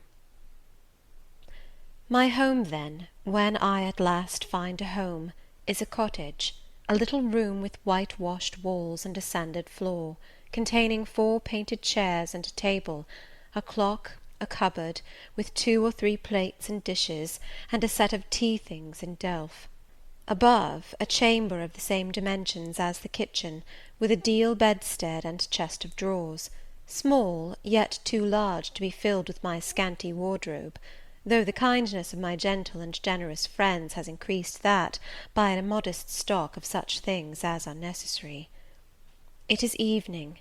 I have dismissed with the fee of an orange the little orphan who serves me as a handmaid. I am sitting alone on the hearth. This morning the village school opened. I had 20 scholars. But 3 of the number can read, none write or cipher. Several knit, and a few sew a little. They speak with the broadest accent of the district. At present they and I have a difficulty in understanding each other's language. Some of them are unmannered, rough, intractable, as well as ignorant, but others are docile, have a wish to learn, and evince a disposition that pleases me. I must not forget that these coarsely clad little peasants are of flesh and blood as good as the scions of gentlest genealogy, and that the germs of native excellence, refinement, intelligence, kind feeling, are as likely to exist in their hearts as in those of the best born. My duty will be to develop these germs. Surely I shall find some happiness in discharging that office. Much enjoyment I do not expect in the life opening before me, yet it will, doubtless, if I regulate my mind, and exert my powers as I ought, yield me enough to live on from day to day. Was I very gleeful, settled, content, during the hours I passed in yonder bare, humble schoolroom this morning and afternoon? Not to deceive myself, I must reply, no. I felt desolate to a degree. I felt, yes, idiot that I am, I felt degraded. I doubted I had taken a step which sank instead of raising me in the scale of social existence. I was weakly dismayed at the ignorance, the poverty, the coarseness of all I heard and saw round me. But let me not hate and despise myself too much for these feelings. I know them to be wrong. That is a great step gained. I shall strive to overcome them. To-morrow, I trust, I shall get the better of them partially, and in a few weeks, perhaps, they will be quite subdued. In a few months, it is possible, the happiness of seeing progress and a change for the better in my scholars may substitute gratification for disgust. Meantime, let me ask myself one question. Which is better, to have surrendered to temptation, listened to passion, made no painful effort, no struggle, but to have sunk down in the silken snare, fallen asleep on the flowers covering it, wakened in a southern clime among the luxuries of a pleasure villa, to have been now living in France, Mr. Rochester's mistress, delirious with his love half my time, for he would, oh yes, he would have loved me well for a while. He did love me, no one will ever love me so again. I shall never more know the sweet homage given to beauty, youth, and grace, for never to any one else shall I seem to possess these charms. He was fond and proud of me. It is what no man besides will ever be. But where am I wandering, and what am I saying, and above all feeling? Whether it is better, I ask, to be a slave in a fool's paradise at Marseilles, fevered with delusive bliss one hour, suffocating with the bitterest tears of remorse and shame the next, or to be a village schoolmistress, free and honest, in a breezy mountain nook in the healthy heart of England? Yes, I feel now that I was right when I adhered to principle and law, and scorned and crushed the insane promptings of a frenzied moment. God directed me to a correct choice. I thank his providence for the guidance.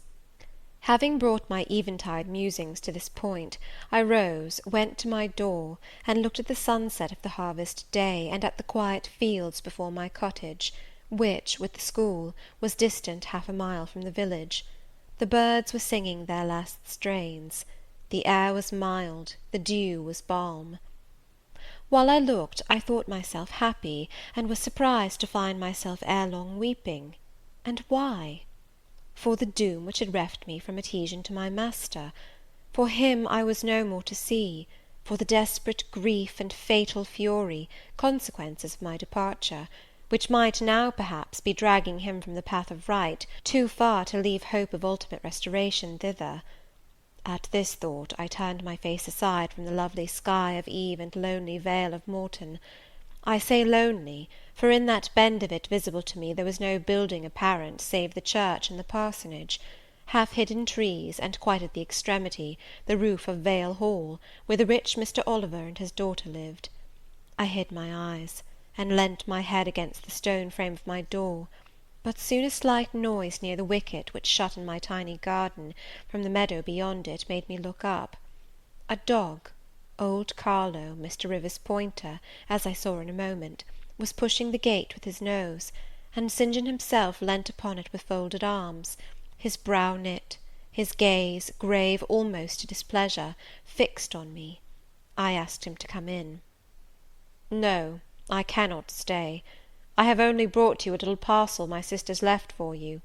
I think it contains a colour box, pencils, and paper." I approached to take it. A welcome gift it was. He examined my face, I thought, with austerity as I came near. The traces of tears were doubtless very visible upon it. "Have you found your first day's work harder than you expected?" he asked. "Oh, no! On the contrary, I think in time I shall get on with my scholars very well." "But perhaps your accommodations, your cottage, your furniture, have disappointed your expectations. They are in truth scanty enough, but—" I interrupted. "My cottage is clean and weatherproof, my furniture sufficient and commodious. All I see has made me thankful, not despondent. I am not absolutely such a fool and sensualist as to regret the absence of a carpet, a sofa, and silver plate. Besides, 5 weeks ago I had nothing. I was an outcast, a beggar, a vagrant. Now I have acquaintance, a home, a business. I wonder at the goodness of God, the generosity of my friends, the bounty of my lot. I do not repine." "But you feel solitude and oppression. The little house there behind you is dark and empty." "I have hardly had time yet to enjoy a sense of tranquillity, much less to grow impatient under one of loneliness." "Very well. I hope you feel the content you express. At any rate, your good sense will tell you that it is too soon yet to yield to the vacillating fears of Lot's wife. What you had left before I saw you, of course, I do not know. But I counsel you to resist firmly every temptation which would incline you to look back. Pursue your present career steadily, for some months at least." "It is what I mean to do," I answered. St. John continued, "It is hard work to control the workings of inclination and turn the bent of nature, but that it may be done, I know from experience. God has given us, in a measure, the power to make our own fate, and when our energies seem to demand a sustenance they cannot get, when our will strains after a path we may not follow, we need neither starve from inanition, nor stand still in despair. We have but to seek another nourishment for the mind, as strong as the forbidden food it longed to taste, and perhaps purer, and to hew out for the adventurous foot a road as direct and broad as the one fortune has blocked up against us, if rougher than it. A year ago I was myself intensely miserable, because I thought I had made a mistake in entering the ministry. Its uniform duties wearied me to death. I burnt for the more active life of the world, for the more exciting toils of a literary career, for the destiny of an artist, author, orator, anything rather than that of a priest. Yes, the heart of a politician, of a soldier, of a votary of glory, a lover of renown, a lustre after power, beat under my curate's surplice. I considered. My life was so wretched, it must be changed, or I must die. After a season of darkness and struggling, light broke and relief fell. My cramped existence all at once spread out to a plain without bounds. My powers heard a call from heaven to rise, gather their full strength, spread their wings, and mount beyond ken. God had an errand for me, to bear which afar, to deliver it well, skill and strength, courage and eloquence, the best qualifications of soldier, statesman, and orator, were all needed, for these all centre in the good missionary. A missionary I resolved to be. From that moment my state of mind changed. The fetters dissolved and dropped from every faculty, leaving nothing of bondage but its galling soreness, which time only can heal. My father, indeed, imposed the determination, but since his death I have not a legitimate obstacle to contend with. Some affairs settled, a successor for Morton provided, an entanglement or two of the feelings broken through or cut asunder, a last conflict with human weakness, in which I know I shall overcome, because I have vowed that I will overcome, and I leave Europe for the East." He said this in his peculiar, subdued, yet emphatic voice, looking, when he had ceased speaking, not at me, but at the setting sun, at which I looked too. Both he and I had our backs towards the path leading up the field to the wicket. We had heard no step on that grass-grown track.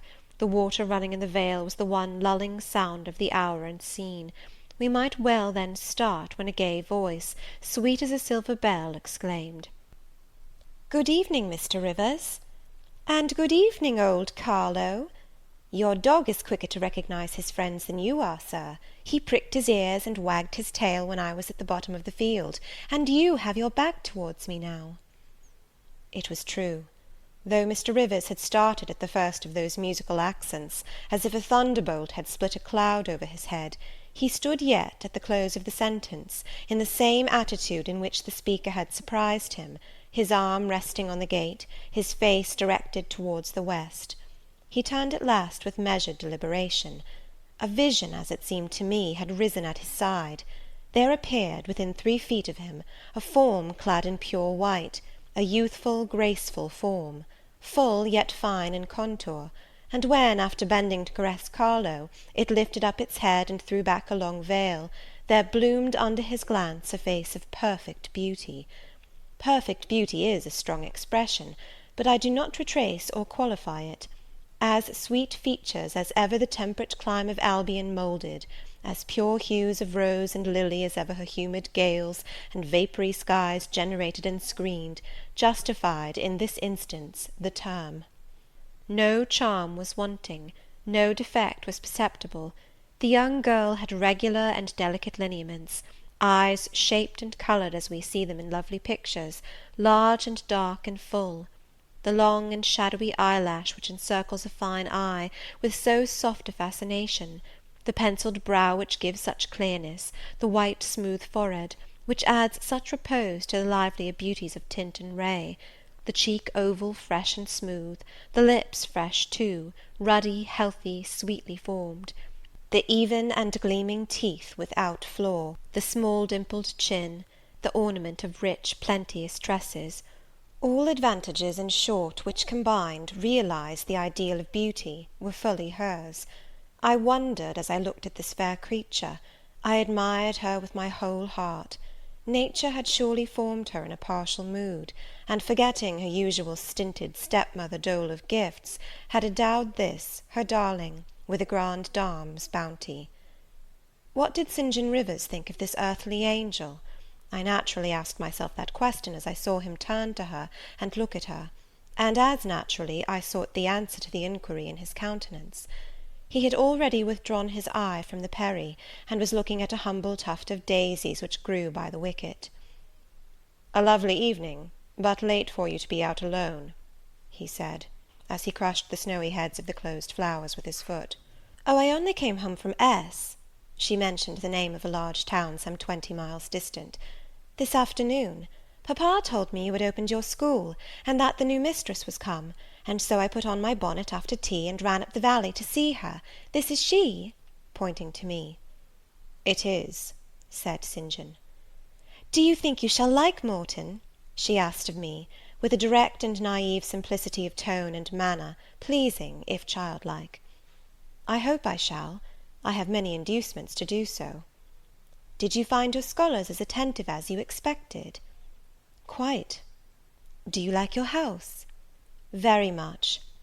"Have I furnished it nicely?" "Very nicely indeed." "And made a good choice of an attendant for you in Alice Wood?" "You have indeed. She is teachable and handy." This, then, I thought, is Miss Oliver, the heiress, favoured, it seems, in the gifts of fortune as well as in those of nature. What happy combination of the planets presided over her birth, I wonder? "I shall come up and help you to teach sometimes," she added. "It will be a change for me to visit you now and then, and I like a change. Mr. Rivers, I have been so gay during my stay at S. Last night, or rather this morning, I was dancing till 2 o'clock. The th regiment are stationed there since the riots, and the officers are the most agreeable men in the world. They put all our young knife grinders and scissor merchants to shame." It seemed to me that Mr. St. John's under lip protruded, and his upper lip curled a moment. His mouth certainly looked a good deal compressed, and the lower part of his face unusually stern and square, as the laughing girl gave him this information. He lifted his gaze, too, from the daisies, and turned it on her. An unsmiling, a searching, a meaning gaze it was. She answered it with a second laugh, and laughter well became her youth, her roses, her dimples, her bright eyes. As he stood, mute and grave, she again fell to caressing Carlo. "Poor Carlo loves me," said she. "He is not stern and distant to his friends, and if he could speak, he would not be silent." As she patted the dog's head, bending with native grace before his young and austere master, I saw a glow rise to that master's face. I saw his solemn eye melt with sudden fire, and flicker with resistless emotion. Flushed and kindled thus, he looked nearly as beautiful for a man as she for a woman. His chest heaved once, as if his large heart, weary of despotic constriction, had expanded, despite the will, and made a vigorous bound for the attainment of liberty. But he curbed it, I think, as a resolute rider would curb a rearing steed. He responded neither by word nor movement to the gentle advances made him. "Papa says you never come to see us now," continued Miss Oliver, looking up. "You are quite a stranger at Vale Hall. He is alone this evening, and not very well. Will you return with me and visit him?" "It is not a seasonable hour to intrude on Mr. Oliver," answered St. John. "Not a seasonable hour! But I declare it is. It is just the hour when papa most wants company, when the works are closed, and he has no business to occupy him. Now, Mr. Rivers, do come. Why are you so very shy, and so very sombre?" She filled up the hiatus his silence left by a reply of her own. "I forgot," she exclaimed, shaking her beautiful curled head as if shocked at herself. "I am so giddy and thoughtless. Do excuse me. It had slipped my memory that you have good reasons to be indisposed for joining in my chatter. Diana and Mary have left you, and Moor House is shut up, and you are so lonely. I am sure I pity you. Do come and see papa." "Not to-night, Miss Rosamond, not to-night." Mr. St. John spoke almost like an automaton. Himself only knew the effort it cost him thus to refuse. "Well, if you are so obstinate, I will leave you, for I dare not stay any longer. The dew begins to fall. Good evening." She held out her hand. He just touched it. "Good evening," he repeated, in a voice low and hollow as an echo. She turned, but in a moment returned. "Are you well?" she asked. Well might she put the question. His face was as blanched as her gown. "Quite well," he enunciated, and with a bow he left the gate. She went one way, he another. She turned twice to gaze after him as she tripped fairy-like down the field. He, as he strode firmly across, never turned at all. This spectacle of another's suffering and sacrifice rapt my thoughts from exclusive meditation on my own. Diana Rivers had designated her brother inexorable as death. She had not exaggerated. End of Chapter 31. Chapter 32. I continued the labours of the village school as actively and faithfully as I could. It was truly hard work at first. Some time elapsed before, with all my efforts, I could comprehend my scholars and their nature. Wholly untaught, with faculties quite torpid, they seemed to me hopelessly dull, and at first sight all dull alike; but I soon found I was mistaken. There was a difference amongst them as amongst the educated, and when I got to know them, and they me, this difference rapidly developed itself. Their amazement at me, my language, my rules, and ways, once subsided, I found some of these heavy-looking, gaping rustics wake up into sharp-witted girls enough.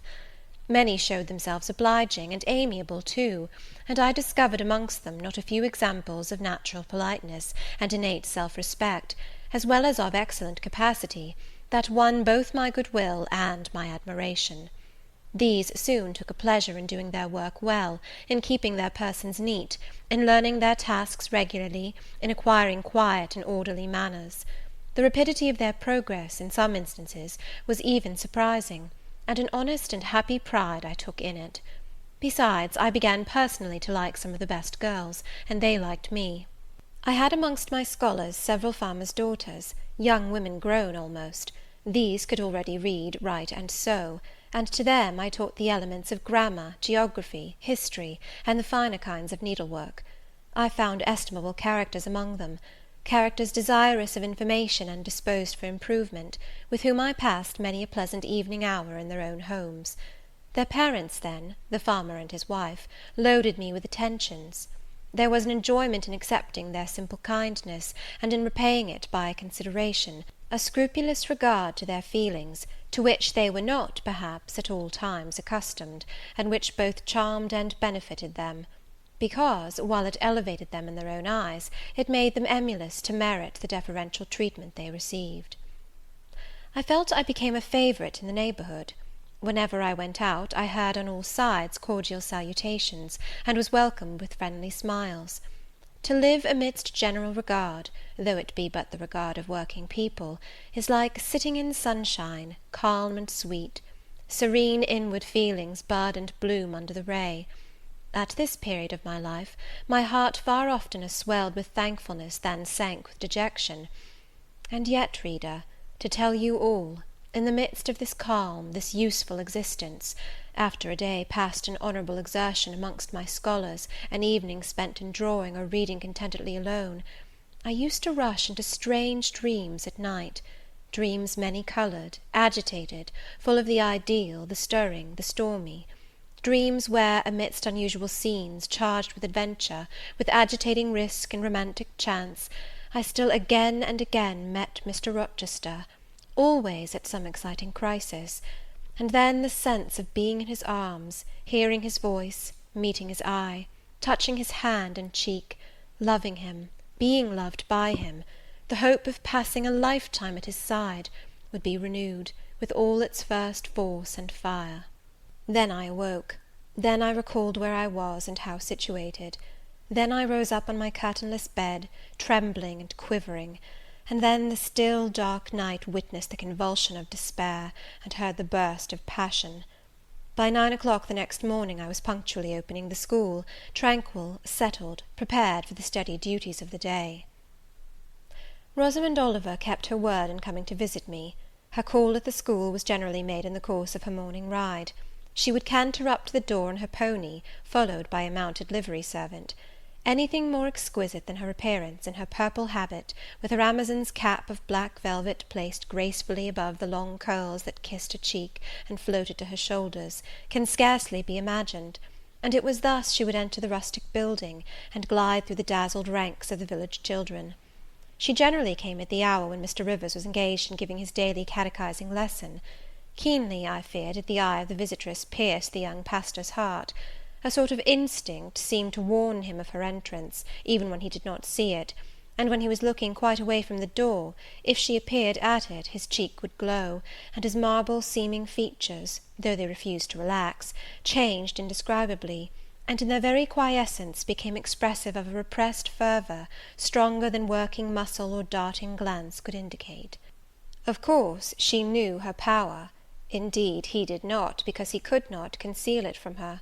In spite of his Christian stoicism, when she went up and addressed him, and smiled gaily, encouragingly, even fondly in his face, his hand would tremble and his eye burn. He seemed to say, with his sad and resolute look, if he did not say it with his lips, "I love you, and I know you prefer me. It is not despair of success that keeps me dumb. If I offered my heart, I believe you would accept it. But that heart is already laid on a sacred altar, the fire is arranged round it. It will soon be no more than a sacrifice consumed." And then she would pout like a disappointed child. A pensive cloud would soften her radiant vivacity. She would withdraw her hand hastily from his, and turn in transient petulance from his aspect, at once so heroic and so martyr-like. St. John, no doubt, would have given the world to follow, recall, retain her, when she thus left him; but he would not give one chance of heaven, nor relinquished for the Elysium of her love one hope of the true eternal paradise. Besides, he could not bind all that he had in his nature, the rover, the aspirant, the poet, the priest, in the limits of a single passion. He could not, he would not, renounce his wild field of mission warfare for the parlours and the peace of Vale Hall. I learnt so much from himself in an inroad I once, despite his reserve, had the daring to make on his confidence. Miss Oliver already honoured me with frequent visits to my cottage. I had learnt her whole character, which was without mystery or disguise. She was coquettish, but not heartless; exacting, but not worthlessly selfish. She had been indulged from her birth, but was not absolutely spoiled. She was hasty, but good-humoured; vain, she could not help it when every glance in the class showed her such a flush of loveliness, but not affected; liberal-handed, innocent of the pride of wealth, ingenuous, sufficiently intelligent, gay, lively, and unthinking. She was very charming, in short, even to a cool observer of her own sex like me; but she was not profoundly interesting or thoroughly impressive. A very different sort of mind was hers from that, for instance, of the sisters of St. John. Still, I liked her almost as much as I liked my pupil Adele, except that, for a child whom we have watched over and taught, a closer affection is engendered than we can give an equally attractive adult acquaintance. She had taken an amiable caprice to me. She said I was like Mr. Rivers, only certainly, she allowed, not 1/10 so handsome, though I was a nice neat little soul enough, but he was an angel. I was, however, good, clever, composed, and firm, like him. I was a lusus naturae, she affirmed, as a village schoolmistress. She was sure my previous history, if known, would make a delightful romance. One evening, while with her usual childlike activity, and thoughtless yet not offensive inquisitiveness, she was rummaging the cupboard and table drawer of my little kitchen, she discovered first 2 French books, a volume of Schiller, a German grammar and dictionary, and then my drawing materials and some sketches, including a pencil head of a pretty little cherub-like girl, one of my scholars, and sundry views from nature, taken in the Vale of Morton and on the surrounding moors. She was first transfixed with surprise, and then electrified with delight. Had I done these pictures? Did I know French and German? What a love, what a miracle I was! I drew better than her master in the first school in S. Would I sketch a portrait of her to show to papa? With pleasure, I replied, and I felt a thrill of artist's delight at the idea of copying from so perfect and radiant a model. She had then on a dark blue silk dress, her arms and her neck were bare, her only ornament was her chestnut tresses, which waved over her shoulders with all the wild grace of natural curls. I took a sheet of fine cardboard, and drew a careful outline. I promised myself the pleasure of colouring it, and as it was getting late then, I told her she must come and sit another day. She made such a report of me to her father, that Mr. Oliver himself accompanied her next evening, a tall, massive-featured, middle-aged and grey-headed man, at whose side his lovely daughter looked like a bright flower near a hoary turret. He appeared a taciturn, and perhaps a proud personage, but he was very kind to me. The sketch of Rosamond's portrait pleased him highly. He said I must make a finished picture of it. He insisted, too, on my coming the next day to spend the evening at Vale Hall. I went.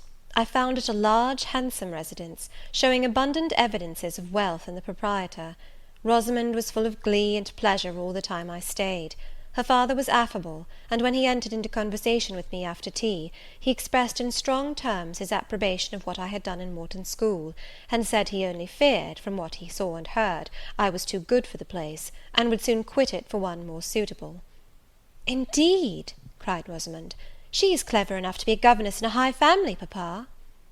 I thought I would far rather be where I am than in any high family in the land. Mr. Oliver spoke of Mr. Rivers, of the Rivers family, with great respect. He said it was a very old name in that neighbourhood, that the ancestors of the house were wealthy, that all Morton had once belonged to them, that even now he considered the representative of that house might, if he liked, make an alliance with the best. He accounted it a pity that so fine and talented a young man should have formed the design of going out as a missionary. It was quite throwing a valuable life away. It appeared, then, that the father would throw no obstacle in the way of Rosamond's union with St. John.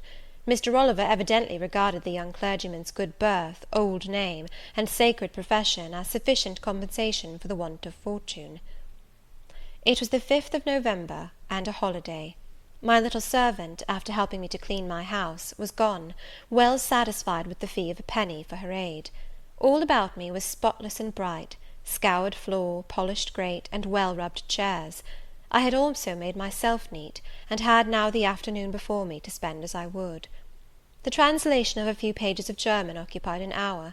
Then I got my palette and pencils, and fell to the more soothing, because easier occupation, of completing Rosamond Oliver's miniature. The head was finished already.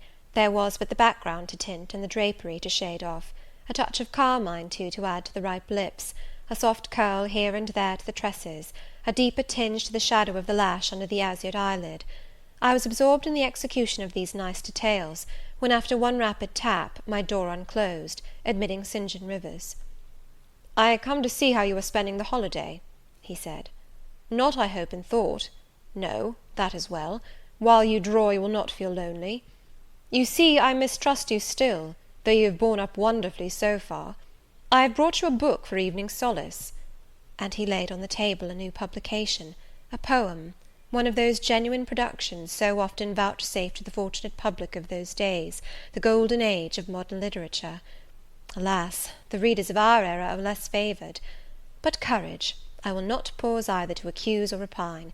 I know poetry is not dead, nor genius lost, nor has Mammon gained power over either, to bind or slay. They will both assert their existence, their presence, their liberty and strength again one day. Powerful angels, safe in heaven. They smile when sordid souls triumph, and feeble ones weep over their destruction. Poetry destroyed? Genius banished? No. Mediocrity, no. Do not let envy prompt you to the thought. No, they not only live, but reign and redeem, and without their divine influence spread everywhere, you would be in hell, the hell of your own meanness. While I was eagerly glancing at the bright pages of Marmion, for Marmion it was, St. John stooped to examine my drawing. His tall figure sprang erect again with a start. He said nothing. I looked up at him. He shunned my eye. I knew his thoughts well, and could read his heart plainly. At the moment I felt calmer and cooler than he. I had then temporarily the advantage of him, and I conceived an inclination to do him some good if I could. With all his firmness and self-control, thought I, he tasks himself too far, locks every feeling and pang within, expresses, confesses, imparts nothing. I am sure it would benefit him to talk a little about this sweet Rosamond, whom he thinks he ought not to marry. I will make him talk. I said first, Take a chair, Mr. Rivers. But he answered, as he always did, that he could not stay.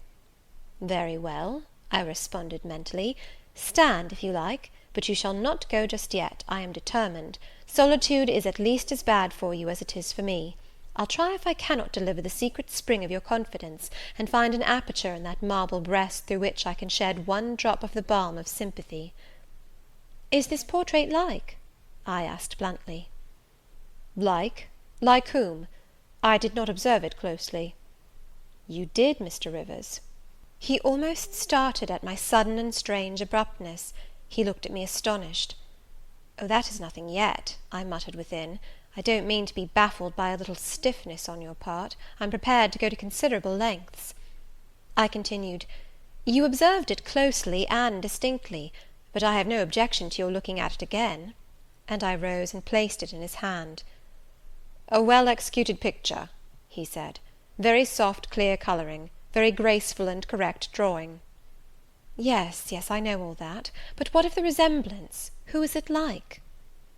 Mastering some hesitation, he answered, Miss Oliver, I presume. Of course. And now, sir, to reward you for the accurate guess, I will promise to paint you a careful and faithful duplicate of this very picture, provided you admit that the gift would be acceptable to you. I don't wish to throw away my time and trouble on an offering you would deem worthless. He continued to gaze at the picture. The longer he looked, the firmer he held it, the more he seemed to covet it. It is like, he murmured. The eye is well managed, the colour, light, expression are perfect. It smiles. Would it comfort, or would it wound you to have a similar painting? Tell me that. When you are at Madagascar, at the Cape, or in India, would it be a consolation to have that memento in your possession, or would the sight of it bring recollections calculated to enervate and distress? He now furtively raised his eyes. He glanced at me, irresolute, disturbed. He again surveyed the picture. That I should like to have it is certain. Whether it would be judicious or wise is another question. Since I had ascertained that Rosamond really preferred him, and that her father was not likely to oppose the match, I, less exalted in my views than St. John, had been strongly disposed in my own heart to advocate their union. It seemed to me that, should he become the possessor of Mr. Oliver's large fortune, he might do as much good with it as if he went and laid his genius out to wither, and his strength to waste under a tropical sun. With this persuasion I now answered, As far as I can see, it would be wiser and more judicious if you were to take to yourself the original at once. By this time he had sat down. He had laid the picture on the table before him, and with his brow supported on both hands, hung fondly over it. I discerned he was now neither angry nor shocked at my audacity. I saw even that to be thus frankly addressed on a subject he had deemed unapproachable, to hear it thus freely handled, was beginning to be felt by him as a new pleasure, an unhoped-for relief. Reserved people often really need the frank discussion of their sentiments and griefs more than the expansive. The sternest seeming stoic is human after all, and to burst with boldness and good-will into the silent sea of their souls is often to confer on them the first of obligations. She likes you, I am sure, said I, as I stood behind his chair, and her father respects you. Moreover, she is a sweet girl, rather thoughtless, but she would have sufficient thought for both yourself and her. You ought to marry her. Does she like me? He asked. Certainly, better than she likes any one else. She talks of you continually. There is no subject she enjoys so much or touches upon so often. It is very pleasant to hear this, he said. Very. Go on, for another quarter of an hour. And he actually took out his watch, and laid it upon the table to measure the time. But where is the use of going on, I asked, when you are probably preparing some iron blow of contradiction, or forging a fresh chain to fetter your heart? Don't imagine such hard things. Fancy me yielding and melting as I am doing. Human love rising like a freshly opened fountain in my mind, and overflowing with sweet inundation all the field I have so carefully and with such labour prepared, so assiduously sown with the seeds of good intentions, of self-denying plans. And now it is deluged with a nectarous flood, the young germs swamped, delicious poison cankering them. Now I see myself stretched on an ottoman in the drawing-room at Vale Hall, at my bride Rosamond Oliver's feet. She is talking to me with a sweet voice. gazing down on me with those eyes your skilful hand has copied so well, smiling at me with those coral lips. She is mine, I am hers. This present life and passing world suffice to me. Hush, say nothing. My heart is full of delight, my senses are entranced. Let the time I marked pass in peace. I humoured him. The watch ticked on. He breathed fast and low. I stood silent. Amidst this hush the quartet sped. He replaced the watch, laid the picture down, rose, and stood on the hearth. "Now," said he, "that little space was given to delirium and delusion. I rested my temples on the breast of temptation, and put my neck voluntarily under her yoke of flowers. I tasted her cup. The pillow was burning. There is an asp in the garland. The wine has a bitter taste. Her promises are hollow, her offers false. I see and know all this." I gazed at him in wonder. "It is strange," pursued he, "that while I love Rosamond Oliver so wildly, with all the intensity, indeed, of a first passion, the object of which is exquisitely beautiful, graceful, fascinating, I experience at the same time a calm, unwarped consciousness that she would not make me a good wife, that she is not the partner suited to me, that I should discover this within a year after marriage, and that to 12 months' rapture would succeed a lifetime of regret. This I know." "Strange indeed!" I could not help ejaculating. "While something in me," he went on, "is acutely sensible to her charms, something else is as deeply impressed with her defects. They are such that she could sympathize in nothing I aspired to, cooperate in nothing I undertook. Rosamond a sufferer, a labourer, a female apostle? Rosamond a missionary's wife? No." "But you need not be a missionary. You might relinquish that scheme." "Relinquish? What? My vocation? My great work? My foundation laid on earth for a mansion in heaven? My hopes of being numbered in the band who have merged all ambitions in the glorious one of bettering their race, of carrying knowledge into the realms of ignorance, of substituting peace for war, freedom for bondage, religion for superstition, the hope of heaven for the fear of hell? Must I relinquish that? It is dearer than the blood in my veins. It is what I have to look forward to, and to live for." After a considerable pause, I said, "And Miss Oliver? Are her disappointment and sorrow of no interest to you?" "Miss Oliver is ever surrounded by suitors and flatterers. In less than a month my image will be effaced from her heart. She will forget me, and will marry probably some one who will make her far happier than I should do." "You speak coolly enough, but you suffer in the conflict. You are wasting away." "No. If I get a little thin, it is with anxiety about my prospects yet unsettled, my departure continually procrastinated. Only this morning I received intelligence that the successor, whose arrival I have been so long expecting, cannot be ready to replace me for 3 months to come yet, and perhaps the 3 months may extend to 6. "You tremble and become flushed whenever Miss Oliver enters the schoolroom." Again the surprised expression crossed his face. He had not imagined that a woman would dare to speak so to a man.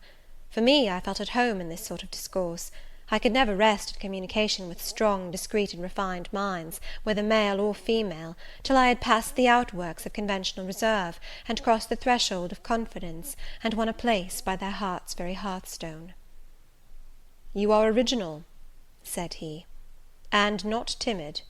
There is something brave in your spirit, as well as penetrating in your eye. But allow me to assure you that you partially misinterpret my emotions. You think them more profound and potent than they are. You give me a larger allowance of sympathy than I have a just claim to. When I colour, and when I shade before Miss Oliver, I do not pity myself. I scorn the weakness. I know it is ignoble, a mere fever of the flesh, not, I declare, the convulsion of the soul. That is just as fixed as a rock, firm set in the depths of a restless sea. Know me to be what I am, a cold, hard man." I smiled incredulously. "You have taken my confidence by storm," he continued, "and now it is much at your service. I am simply in my original state, stripped of that blood-bleached robe with which Christianity covers human deformity, a cold, hard, ambitious man. Natural affection only, of all the sentiments, has permanent power over me. Reason and not feeling is my guide. my ambition as unlimited, my desire to rise higher, to do more than others, insatiable. I honour endurance, perseverance, industry, talent, because these are the means by which men achieve great ends and mount to lofty eminence. I watch your career with interest, because I consider you a specimen of a diligent, orderly, energetic woman, not because I deeply compassionate what you have gone through, or what you still suffer. You would describe yourself as a mere pagan philosopher, I said. No, there is this difference between me and deistic philosophers. I believe, and I believe the gospel. You missed your epithet. I am not a pagan, but a Christian philosopher, a follower of the sect of Jesus. As his disciple, I adopt his pure, his merciful, his benignant doctrines. I advocate them. I am sworn to spread them. Won in youth to religion, she has cultivated my original qualities thus: from the minute germ, natural affection, she has developed the overshadowing tree, philanthropy. From the wild, stringy root of human uprightness, she has reared a due sense of the divine justice. Of the ambition to win power and renown for my wretched self, she has formed the ambition to spread my Master's kingdom, to achieve victories for the standard of the cross. So much has religion done for me, turning the original materials to the best account, pruning and training nature. But she could not eradicate nature, nor will it be eradicated till this mortal shall put on immortality. Having said this, he took his hat, which lay on the table beside my pallet. Once more he looked at the portrait. "She is lovely," he murmured. "She is well named the rose of the world indeed." "And may I not paint one like it for you?" "Cui bono? No." He drew over the picture the sheet of thin paper on which I was accustomed to rest my hand in painting, to prevent the cardboard from being sullied. What he suddenly saw on this blank paper, it was impossible for me to tell, but something had caught his eye. He took it up with a snatch, he looked at the edge, then shot a glance at me inexpressibly peculiar, and quite incomprehensible, a glance that seemed to take and make note of every point in my shape, face, and dress, for it traversed all, quick, keen as lightning. His lips parted as if to speak, but he checked the coming sentence, whatever it was. "What is the matter?" I asked. "Nothing in the world," was the reply, and replacing the paper, I saw him dexterously tear a narrow slip from the margin. It disappeared in his glove, and with one hasty nod, and "Good afternoon," he vanished. "Well," I exclaimed, using an expression of the district, "that caps the globe, however." I, in my turn, scrutinized the paper, but saw nothing on it save a few dingy stains of paint where I had tried the tint in my pencil. I pondered the mystery a minute or two, but finding it insolvable, and being certain it could not be of much moment, I dismissed, and soon forgot it. Chapter 32. Chapter 33. When Mr. St. John went, it was beginning to snow. The whirling storm continued all night. The next day a keen wind brought fresh and blinding falls. By twilight the valley was drifted up and almost impassable.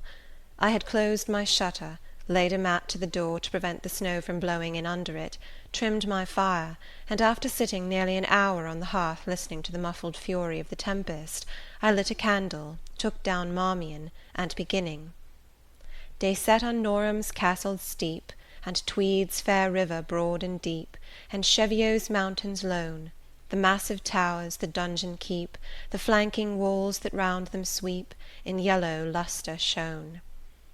I soon forgot storm in music. I heard a noise. The wind, I thought, shook the door. No, it was St. John Rivers, who, lifting the latch, came in out of the frozen hurricane, the howling darkness, and stood before me, the cloak that covered his tall figure all white as a glacier. I was almost in consternation, so little had I expected any guest from the blocked-up vale that night. "Any ill news?" I demanded. "Has anything happened?" "No. How very easily alarmed you are," he answered, removing his cloak and hanging it up against the door, towards which he again coolly pushed the mat which his entrance had deranged. He stamped the snow from his boots. "I shall sully the purity of your floor," said he, "but you must excuse me for once." Then he approached the fire. "I have had hard work to get here, I assure you," he observed, as he warmed his hands over the flame. One drift took me up to the waist. Happily the snow is quite soft yet." "But why are you come?" I could not forbear saying. "Rather an inhospitable question to put to a visitor, but since you ask it, I answer simply to have a little talk with you. I got tired of my mute books and empty rooms. Besides, since yesterday I have experienced the excitement of a person to whom a tale has been half told, and who is impatient to hear the sequel." He sat down. I recalled his singular conduct of yesterday, and really I began to fear his wits were touched. If he were insane, however, this was a very cool and collected insanity. I had never seen that handsome-featured face of his look more like chiselled marble than it did just now, as he put aside his snow-wet hair from his forehead, and let the firelight shine free on his pale brow, and cheek as pale, where it grieved me to discover the hollow trace of care or sorrow now so plainly graved. I waited, expecting he would say something I could at least comprehend, but his hand was now at his chin, his finger on his lip. He was thinking. It struck me that his hand looked wasted like his face. A perhaps uncalled-for gush of pity came over my heart. I was moved to say, "I wish Diana or Mary would come and live with you. It is too bad that you should be quite alone, and you are recklessly rash about your own health." "Not at all," said he. "I care for myself when necessary. I am well now. What do you see amiss in me?" This was said with a careless, abstracted indifference, which showed that my solicitude was, at least in his opinion, wholly superfluous. I was silenced. He still slowly moved his finger over his upper lip, and still his eye dwelt dreamily on the glowing grate. Thinking it urgent to say something, I asked him presently if he felt any cold draught from the door which was behind him. "No, no," he responded, shortly and somewhat testily. "Well," I reflected, "if you won't talk, you may be still. I'll let you alone now, and return to my book."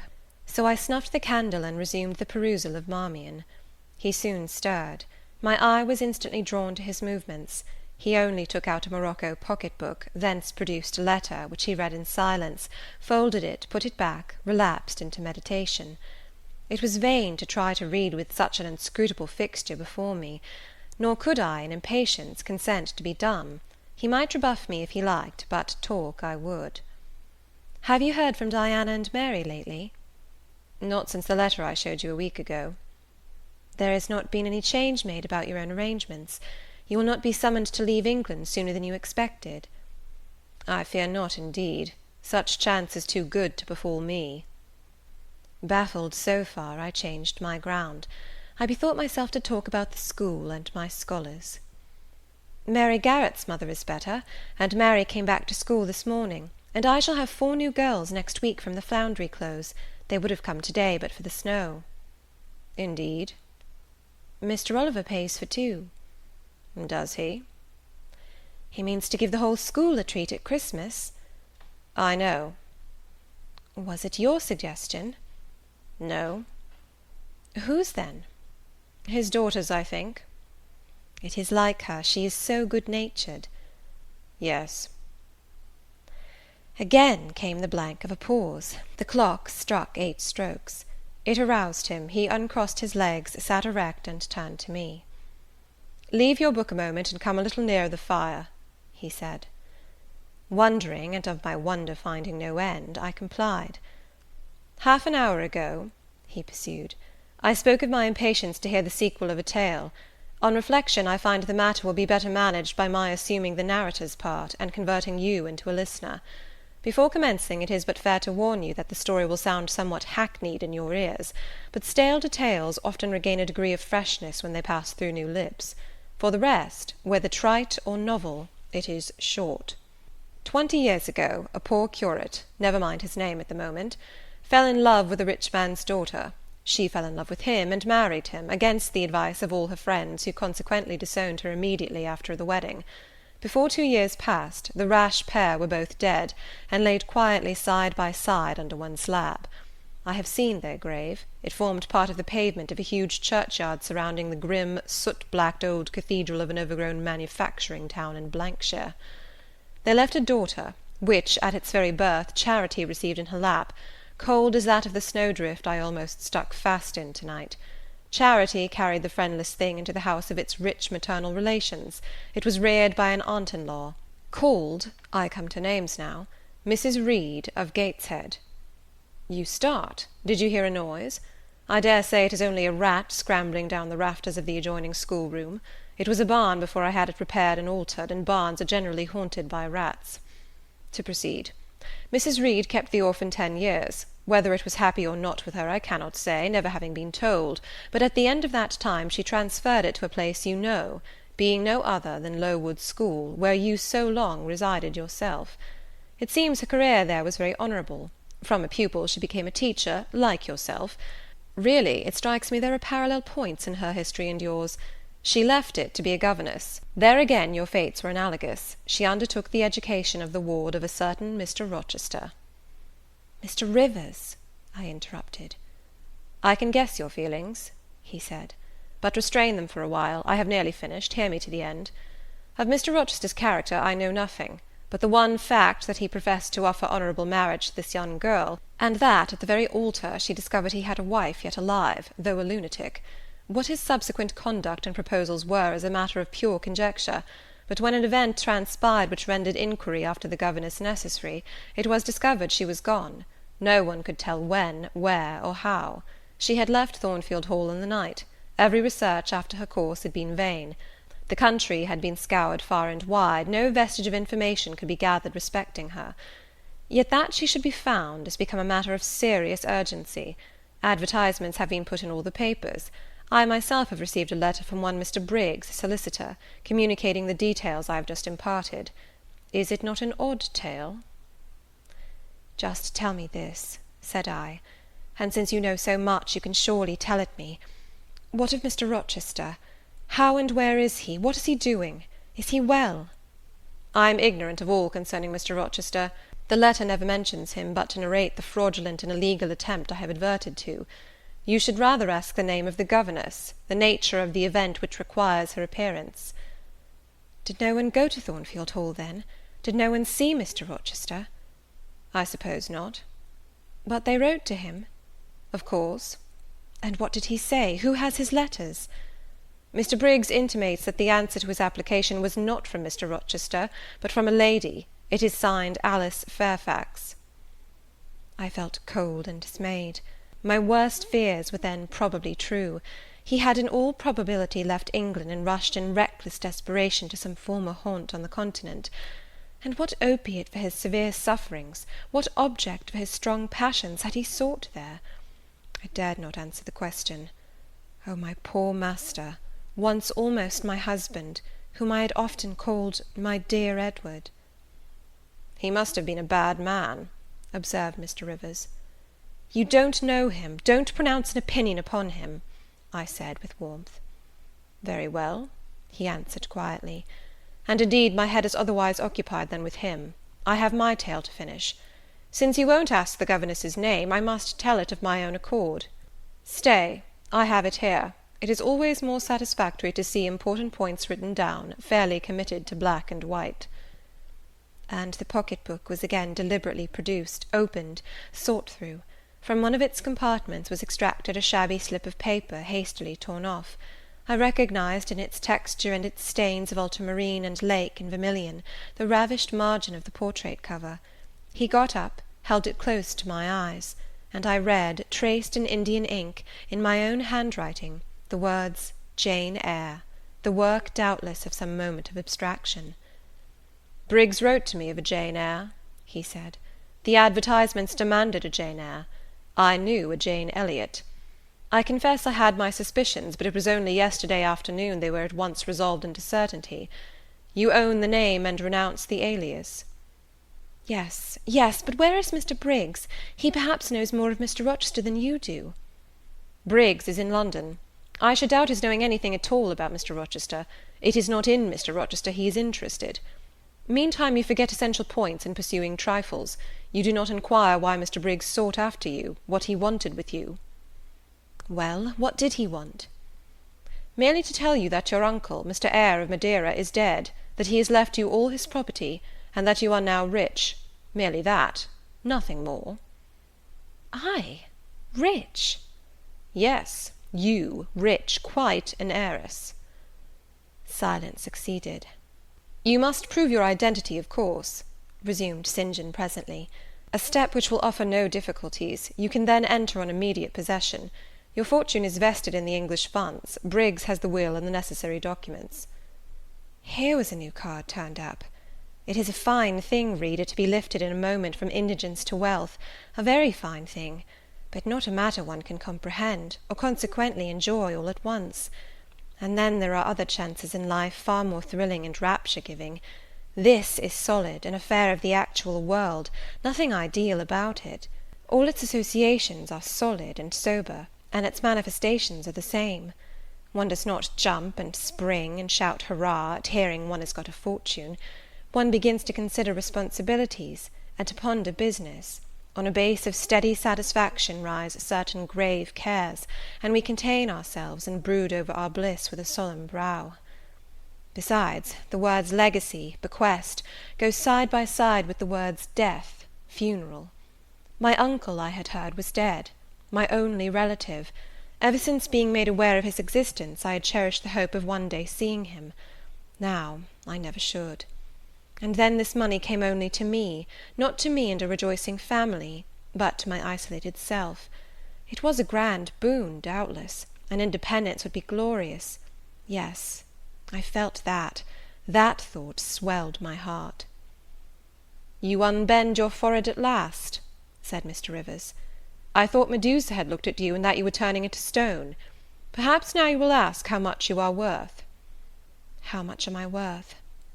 "Oh, a trifle. Nothing, of course, to speak of. 20,000 pounds, I think they say. But what is that?" 20,000 pounds! Here was a new stunner. I had been calculating on 4,000 or 5,000. This news actually took my breath for a moment. Mr. St. John, whom I had never heard laugh before, laughed now. "Well," said he, "if you had committed a murder, and I had told you your crime was discovered, you could scarcely look more aghast." "It is a large sum. Don't you think there is a mistake?" "No mistake at all." "Perhaps you have read the figures wrong. It may be 2,000. "It is written in letters, not figures. 20,000. I again felt rather like an individual of but average gastronomical power sitting down to a feast alone at a table spread with provisions for 100. Mr. Rivers rose now and put his cloak on. "If it were not such a very wild night," he said, "I would send Hannah down to keep you company. You look too desperately miserable to be left alone. But Hannah, poor woman, could not stride the drift so well as I. Her legs are not quite so long. So I must e'en leave you to your sorrows. Good night." He was lifting the latch. A sudden thought occurred to me. "Stop 1 minute," I cried. "Well?" "It puzzles me to know why Mr. Briggs wrote to you about me, or how he knew you, or could fancy that you, living in such an out-of-the-way place, had the power to aid in my discovery." "Oh, I'm a clergyman," he said, "and the clergy are often appealed to about odd matters." Again the latch rattled. "No, that does not satisfy me," I exclaimed; and indeed there was something in the hasty and unexplanatory reply which, instead of allaying, piqued my curiosity more than ever. "It is a very strange piece of business," I added. "I must know more about it." "Another time." "No, tonight, tonight!" And as he turned from the door, I placed myself between it and him. He looked rather embarrassed. "You certainly shall not go till you have told me all," I said. "I would rather not just now." "You shall, you must." "I would rather Diana or Mary informed you." Of course these objections wrought my eagerness to a climax. Gratified it must be, and that without delay, and I told him so. "But I apprized you that I was a hard man," said he, "difficult to persuade." "And I am a hard woman, impossible to put off." "And then," he pursued, "I am cold, no fervour infects me." "Whereas I am hot, and fire dissolves ice. The blaze there has thawed all the snow from your cloak. By the same token it has streamed onto my floor, and made it like a trampled street. As you hope ever to be forgiven, Mr. Rivers, the high crime and misdemeanour of spoiling a sanded kitchen, tell me what I wish to know." "Well, then," he said, "I yield. If not to your earnestness, then to your perseverance. as stone is worn by continual dropping. Besides, you must know some day, as well now as later. Your name is Jane Eyre?" "Of course, that was all settled before." "You are not perhaps aware that I am your namesake, that I was christened St. John Eyre Rivers?" "No, indeed. I remember now seeing the letter E comprised in your initials written in books you have at different times lent me, but I never asked for what name it stood. But what then? Surely—" I stopped. I could not trust myself to entertain, much less to express, the thought that had rushed upon me, that embodied itself, that in a second stood out a strong, solid probability. Circumstances knit themselves, fitted themselves, shot into order.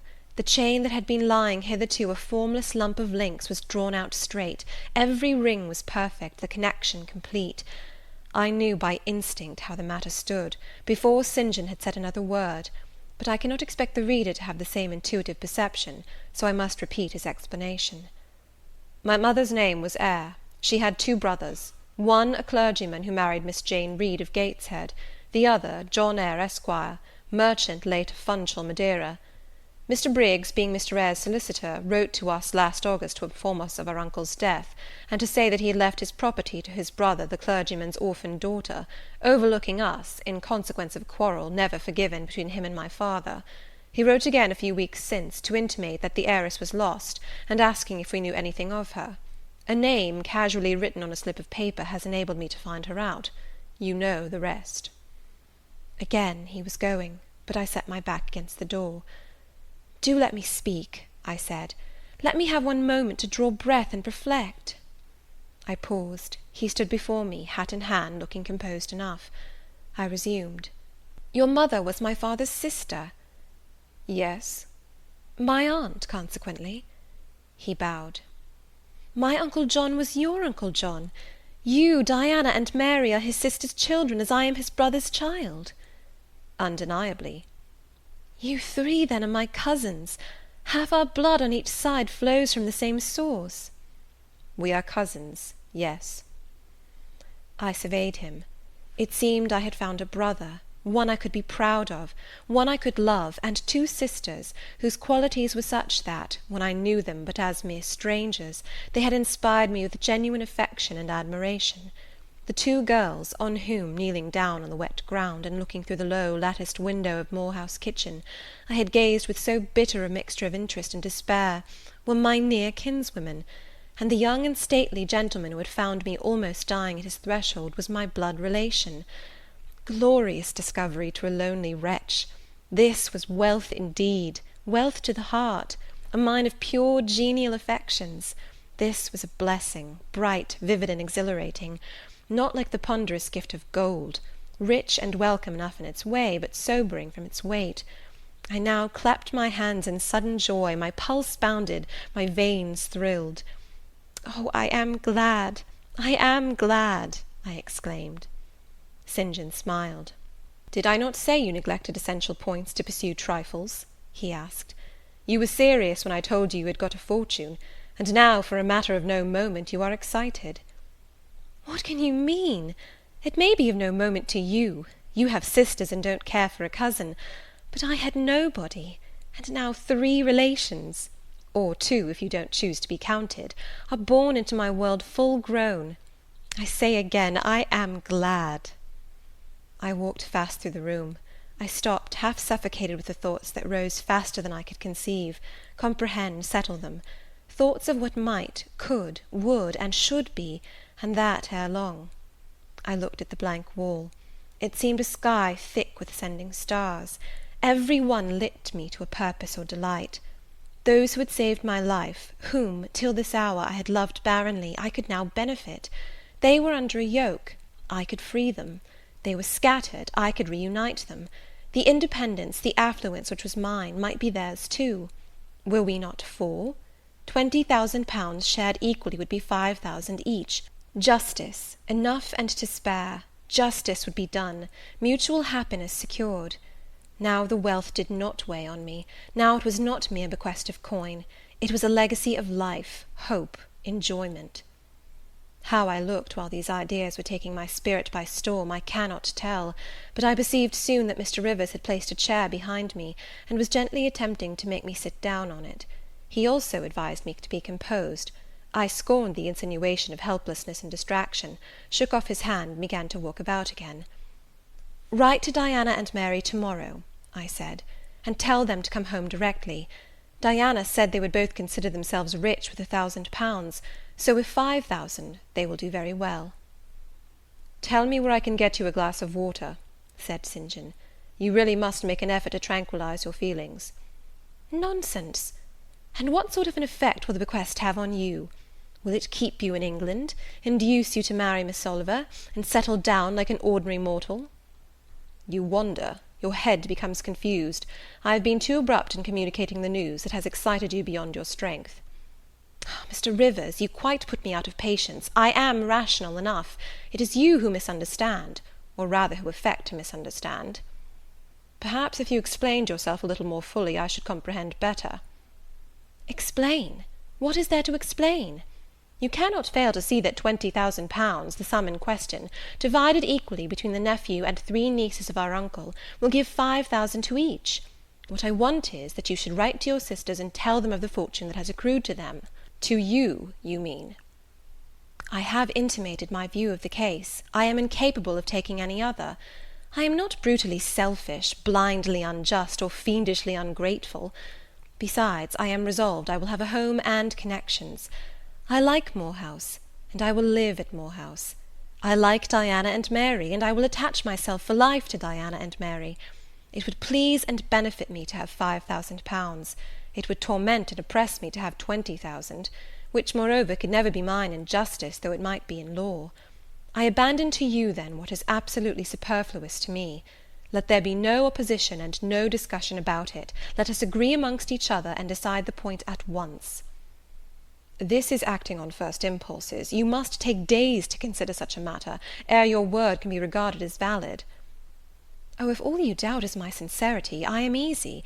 You see the justice of the case." "I do see a certain justice, but it is contrary to all custom. Besides, the entire fortune is your right. My uncle gained it by his own efforts. He was free to leave it to whom he would. He left it to you. After all, justice permits you to keep it. You may, with a clear conscience, consider it absolutely your own." "With me," said I, "it is fully as much a matter of feeling as of conscience. I must indulge my feelings. I so seldom have had an opportunity of doing so. Were you to argue, object, and annoy me for a year, I could not forego the delicious pleasure of which I have caught a glimpse, that of repaying, in part, a mighty obligation, and winning to myself life-long friends." "You think so now," rejoined St. John, "because you do not know what it is to possess, nor consequently to enjoy wealth. You cannot form a notion of the importance £20,000 would give you, of the place it would enable you to take in society, of the prospects it would open to you. You cannot. And you," I interrupted, "cannot at all imagine the craving I have for fraternal and sisterly love. I never had a home. I never had brothers and sisters. I must and will have them now.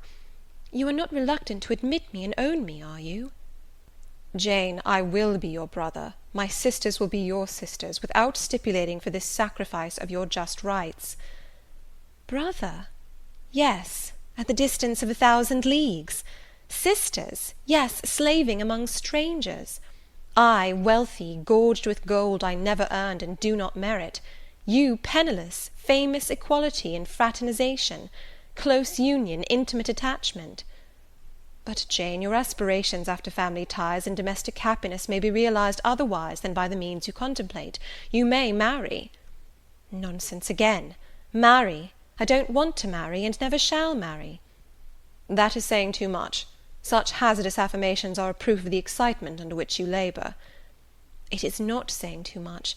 I know what I feel, and how averse are my inclinations to the bare thought of marriage. No one would take me for love, and I will not be regarded in the light of a mere money speculation. And I do not want a stranger, unsympathizing, alien, different from me.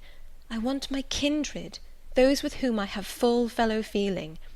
Say again you will be my brother. When you uttered the words I was satisfied, happy. Repeat them, if you can.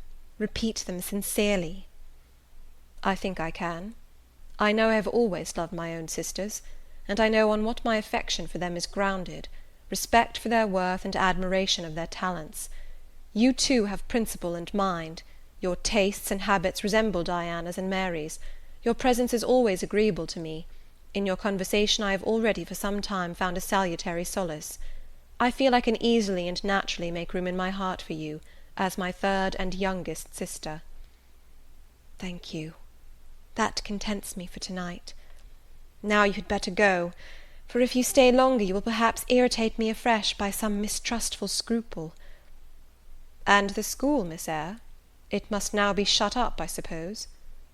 No, I will retain my post of mistress till you get a substitute. He smiled approbation. We shook hands, and he took leave.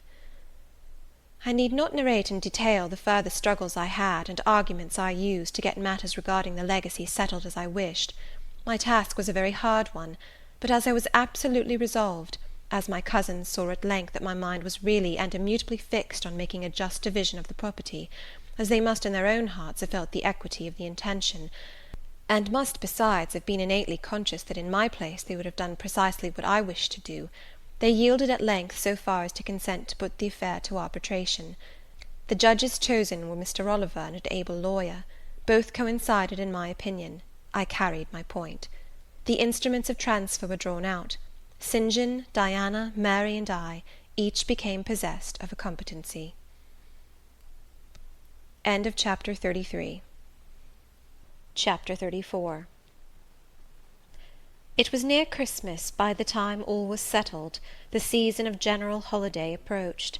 I now closed Morton School, taking care that the parting should not be barren on my side.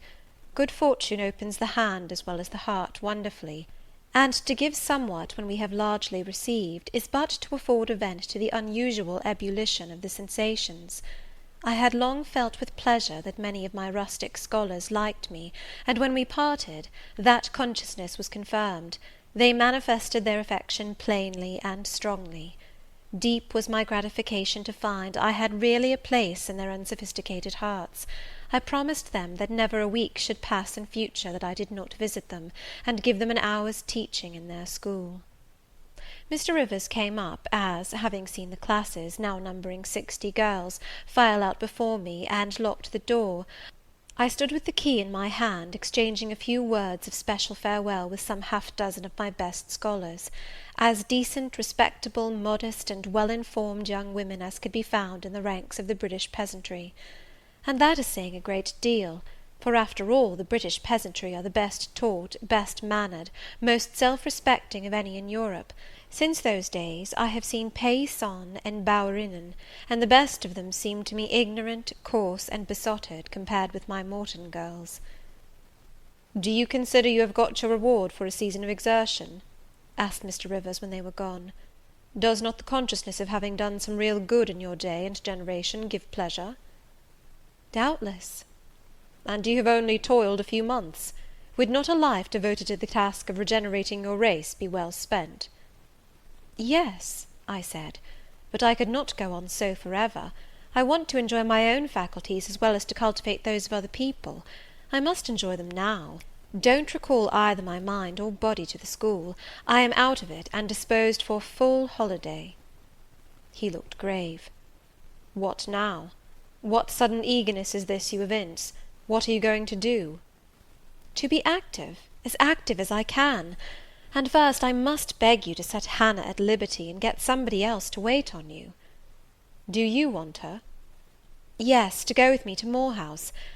Diana and Mary will be at home in a week, and I want to have everything in order against their arrival." "I understand. I thought you were for flying off on some excursion. It is better so. Hannah will go with you." "Tell her to be ready by to-morrow, then, and here is the schoolroom key. I will give you the key of my cottage in the morning." He took it. "You give it up very gleefully," said he. "I don't quite understand your light-heartedness, because I cannot tell what employment you propose to yourself as a substitute for the one you are relinquishing. What aim, what purpose, what ambition in life have you now?" "My first aim will be to clean down. Do you comprehend the full force of the expression? To clean down Moor House from chamber to cellar, my next to rub it up with beeswax, oil, and an indefinite number of cloths, till it glitters again; my third to arrange every chair, table, bed, carpet, with mathematical precision. Afterwards I shall go near to ruin you in coals and peat to keep up good fires in every room; and lastly, the 2 days preceding that on which your sisters are expected will be devoted by Hannah and me to such a beating of eggs, sorting of currants, grating of spices, compounding of Christmas cakes, chopping up of materials for mince pies, and solemnizing of other culinary rites, as words can convey but an inadequate notion of to the uninitiated like you. My purpose, in short, is to have all things in an absolutely perfect state of readiness for Diana and Mary before next Thursday, and my ambition is to give them a beau ideal of a welcome when they come." St. John smiled slightly; still he was dissatisfied. "It is all very well for the present," said he, "but seriously, I trust that when the first flush of vivacity is over, you will look a little higher than domestic endearments and household joys." "The best things the world has," I interrupted. "No, Jane, no. This world is not the scene of fruition; do not attempt to make it so; nor of rest; do not turn slothful."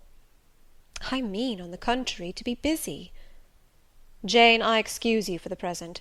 2 months' grace I allow you for the full enjoyment of your new position, and for pleasing yourself with this late-found charm of relationship.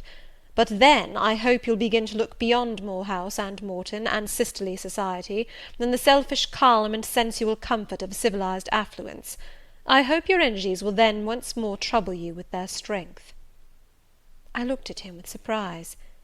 "St. John," I said, "I think you are almost wicked to talk so. I am disposed to be as content as a queen, and you try to stir me up to restlessness. To what end?"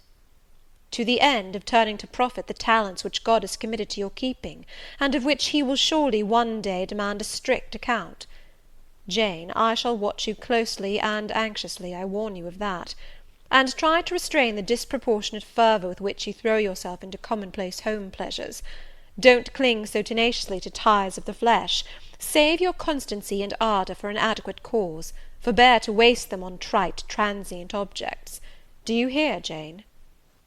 "Yes, just as if you were speaking Greek. I feel I have adequate cause to be happy, and I will be happy. Good-bye."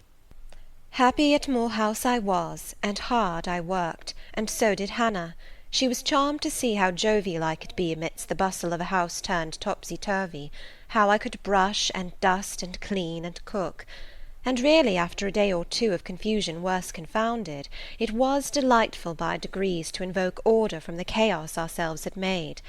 I had previously taken a journey to S to purchase some new furniture, my cousins having given me carte blanche to effect what alterations I pleased, and a sum having been set aside for that purpose. The ordinary sitting-room and bedrooms I left much as they were, for I knew Diana and Mary would derive more pleasure from seeing again the old homely tables and chairs and beds, than from the spectacle of the smartest innovations. Still, some novelty was necessary, to give to their return the piquancy with which I wished it to be invested.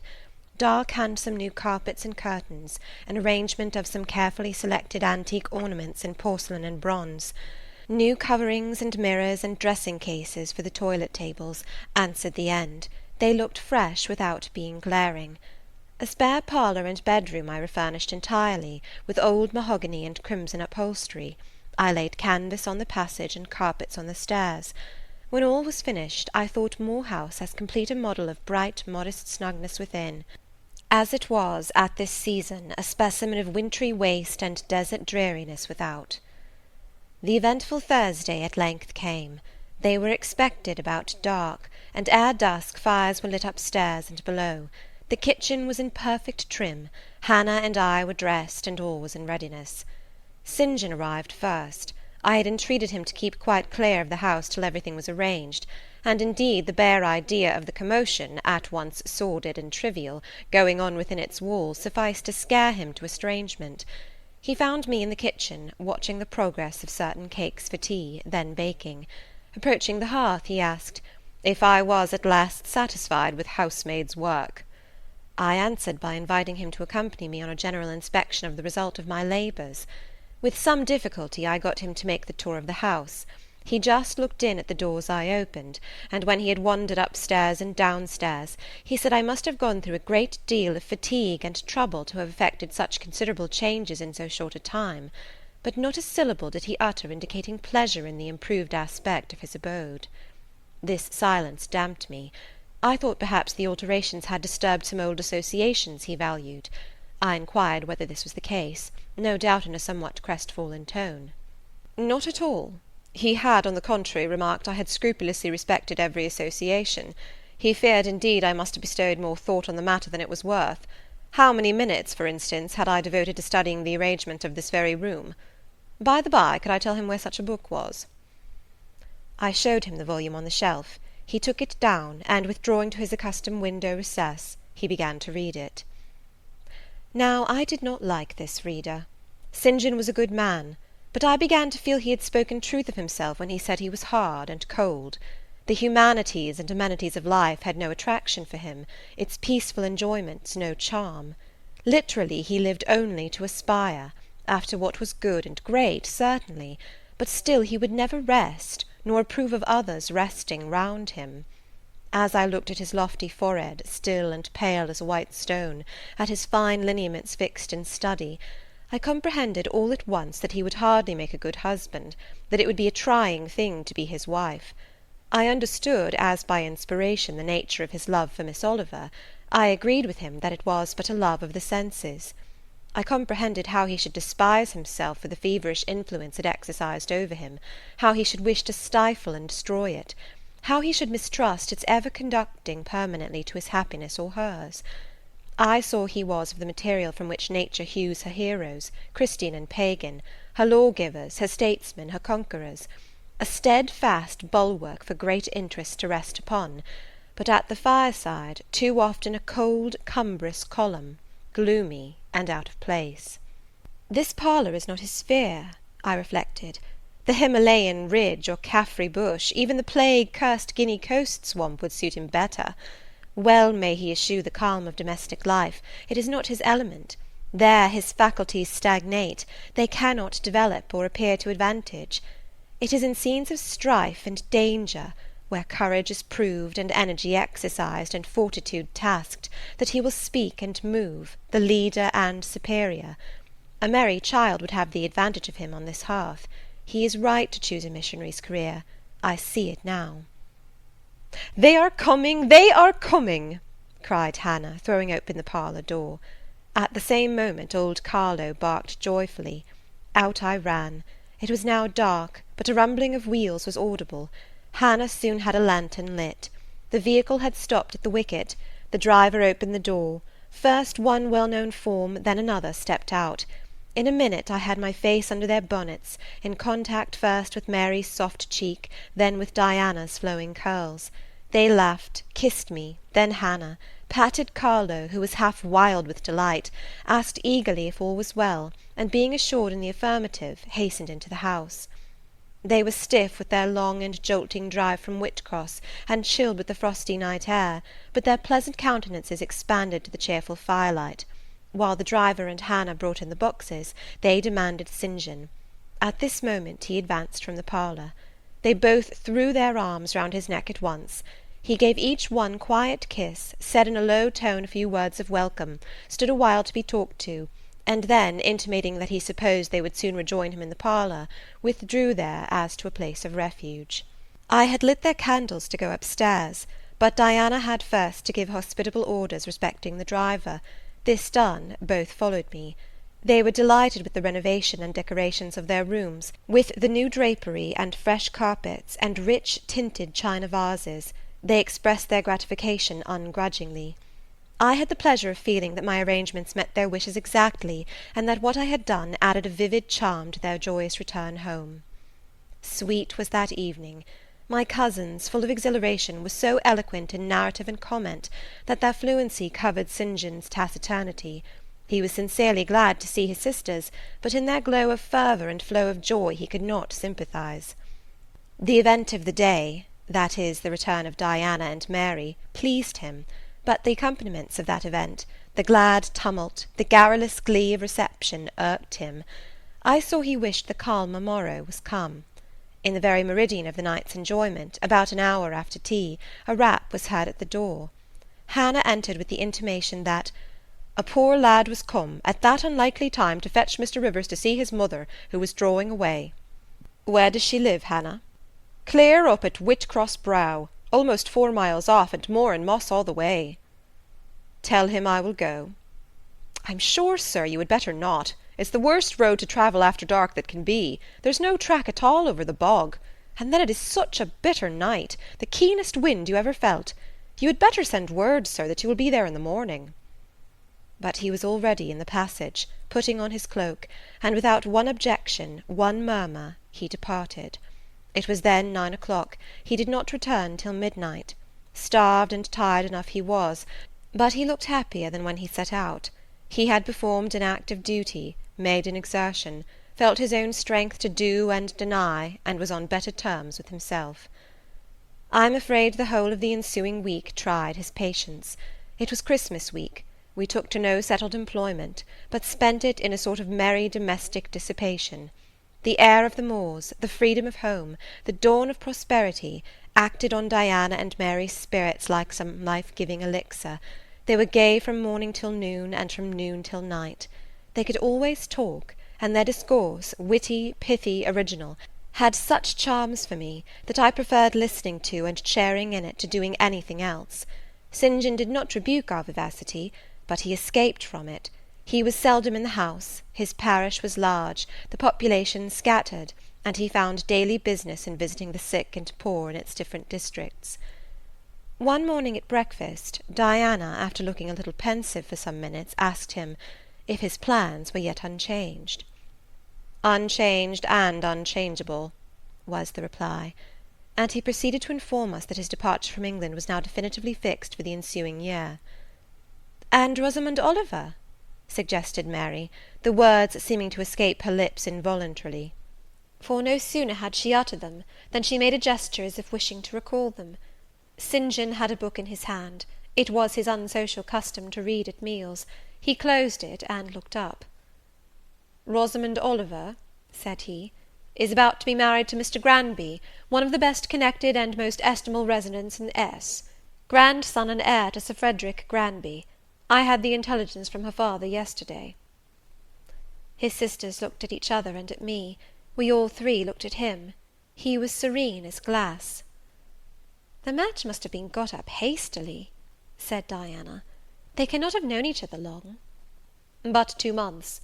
They met in October at the county ball at S. But where there are no obstacles to a union, as in the present case, where the connection is in every point desirable, delays are unnecessary. They will be married as soon as S. Place, which Sir Frederick gives up to them, can be refitted for their reception." The first time I found St. John alone after this communication, I felt tempted to inquire if the event distressed him; but he seemed so little to need sympathy, that, so far from venturing to offer him more, I experienced some shame at the recollection of what I had already hazarded. Besides, I was out of practice in talking to him. His reserve was again frozen over, and my frankness was congealed beneath it. He had not kept his promise of treating me like his sisters. He continually made little chilling differences between us, which did not at all tend to the development of cordiality. In short, now that I was acknowledged his kinswoman, and lived under the same roof with him, I felt the distance between us to be far greater than when he had known me only as the village schoolmistress. When I remembered how far I had once been admitted to his confidence, I could hardly comprehend his present frigidity. Such being the case, I felt not a little surprised when he raised his head suddenly from the desk over which he was stooping, and said, "You see, Jane, the battle is fought, and the victory won." Startled at being thus addressed, I did not immediately reply. After a moment's hesitation, I answered, "But are you sure you are not in the position of those conquerors whose triumphs have cost them too dear? Would not such another ruin you?" "I think not; and if I were, it does not much signify. I shall never be called upon to contend for such another. The event of the conflict is decisive. My way is now clear. I thank God for it." So saying, he returned to his papers and his silence. As our mutual happiness, i.e. Diana's, Mary's, and mine, settled into a quieter character, and we resumed our usual habits and regular studies. St. John stayed more at home. He sat with us in the same room, sometimes for hours together. While Mary drew, Diana pursued a course of encyclopedic reading she had, to my awe and amazement, undertaken, and I fagged away at German. He pondered a mystic lore of his own, that of some Eastern tongue, the acquisition of which he thought necessary to his plans. Thus engaged, he appeared, sitting in his own recess, quiet and absorbed enough; but that blue eye of his had a habit of leaving the outlandish-looking grammar, and wandering over, and sometimes fixing upon us, his fellow students, with a curious intensity of observation. If caught, it would be instantly withdrawn, yet ever and anon it returned searchingly to our table. I wondered what it meant. I wondered, too, at the punctual satisfaction he never failed to exhibit on an occasion that seemed to me of small moment, namely, my weekly visit to Morton School. And still more was I puzzled, when, if the day was unfavourable, if there was snow, or rain, or high wind, and his sisters urged me not to go, he would invariably make light of their solicitude, and encourage me to accomplish the task without regard to the elements. "Jane is not such a weakling as you would make her," he would say. "She can bear a mountain blast, or a shower, or a few flakes of snow, as well as any of us. Her constitution is both sound and elastic, better calculated to endure variations of climate than many more robust."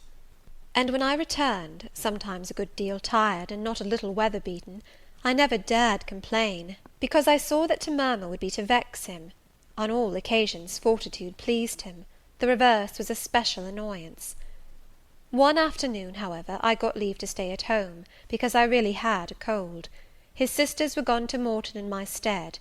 I sat reading Schiller, he deciphering his crabbed Oriental scrolls. As I exchanged a translation for an exercise, I happened to look his way. There I found myself under the influence of the ever-watchful blue eye. How long it had been searching me through, and over, I cannot tell. So keen was it, and yet so cold, I felt for the moment superstitious, as if I was sitting in the room with something uncanny. "Jane, what are you doing?" "Learning German." "I want you to give up German, and learn Hindostani." "You are not in earnest?" "In such earnest that I must have it so, and I will tell you why." He then went on to explain that Hindostani was the language he was himself at present studying, that as he advanced he was apt to forget the commencement, that it would assist him greatly to have a pupil with whom he might again and again go over the elements, and so fix them thoroughly in his mind, that his choice had hovered for some time between me and his sisters, but that he had fixed on me because he saw I could sit at the task the longest of the three. Would I do him this favour? I should not, perhaps, have to make the sacrifice long, as it wanted now barely 3 months to his departure.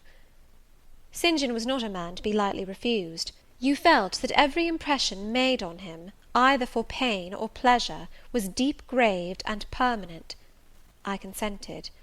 When Diana and Mary returned, the former found her scholar transferred from her to her brother. She laughed, and both she and Mary agreed that St. John should never have persuaded them to such a step. He answered quietly, "I know it." I found him a very patient, very forbearing, and yet an exacting master. He expected me to do a great deal, and when I fulfilled his expectations, he in his own way fully testified his approbation. By degrees he acquired a certain influence over me that took away my liberty of mind. His praise and notice were more restraining than his indifference. I could no longer talk or laugh freely when he was by, because a tiresomely importunate instinct reminded me that vivacity, at least in me, was distasteful to him. I was so fully aware that only serious moods and occupations were acceptable, that in his presence every effort to sustain or follow any other became vain. I fell under a freezing spell. When he said go, I went; come, I came; do this, I did it. But I did not love my servitude. I wished, many a time, he had continued to neglect me.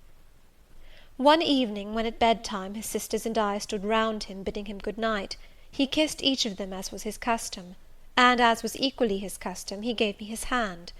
Diana, who chanced to be in a frolicsome humour, she was not painfully controlled by his will, for hers in another way was as strong, exclaimed, "St. John, you used to call Jane your third sister, but you don't treat her as such.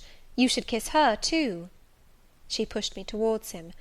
I thought Diana very provoking, and felt uncomfortably confused; and while I was thus thinking and feeling, St. John bent his head. His Greek face was brought to a level with mine, his eyes questioned my eyes piercingly. He kissed me. There are no such things as marble kisses or ice kisses, or I should say my ecclesiastical cousin's salute belonged to one of these classes; but there may be experiment kisses, and his was an experiment kiss. When given, he viewed me to learn the result. It was not striking. I am sure I did not blush. Perhaps I might have turned a little pale, for I felt as if this kiss were a seal affixed to my fetters. He never omitted the ceremony afterwards, and the gravity and quiescence with which I underwent it seemed to invest it for him with a certain charm. As for me, I daily wished more to please him; but to do so I felt daily more and more that I must disown half my nature, stifle half my faculties, wrest my tastes from their original bent, force myself to the adoption of pursuits for which I had no natural vocation.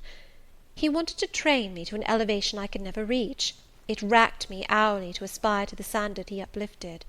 The thing was as impossible as to mould my irregular features to his correct and classic pattern, to give my changeable green eyes the sea-blue tint and solemn lustre of his own. Not his ascendancy alone, however, held me in thrall at present. Of late it had been easy enough for me to look sad. A cankering evil sat at my heart, and drained my happiness at its source, the evil of suspense. Perhaps you think I had forgotten Mr. Rochester, reader, amidst these changes of place and fortune. Not for a moment. His idea was still with me, because it was not a vapour sunshine could disperse, nor a sand-traced effigy storms could wash away. It was a name graven on a tablet, fated to last as long as the marble it inscribed. The craving to know what had become of him followed me everywhere. When I was at Morton, I re-entered my cottage every evening to think of that; and now at Moor House, I sought my bedroom each night to brood over it. In the course of my necessary correspondence with Mr. Briggs about the will, I had inquired if he knew anything of Mr. Rochester's present residence and state of health; but, as St. John had conjectured, he was quite ignorant of all concerning him. I then wrote to Mrs. Fairfax, entreating information on the subject. I had calculated with certainty on this step answering my end. I felt sure it would elicit an early answer.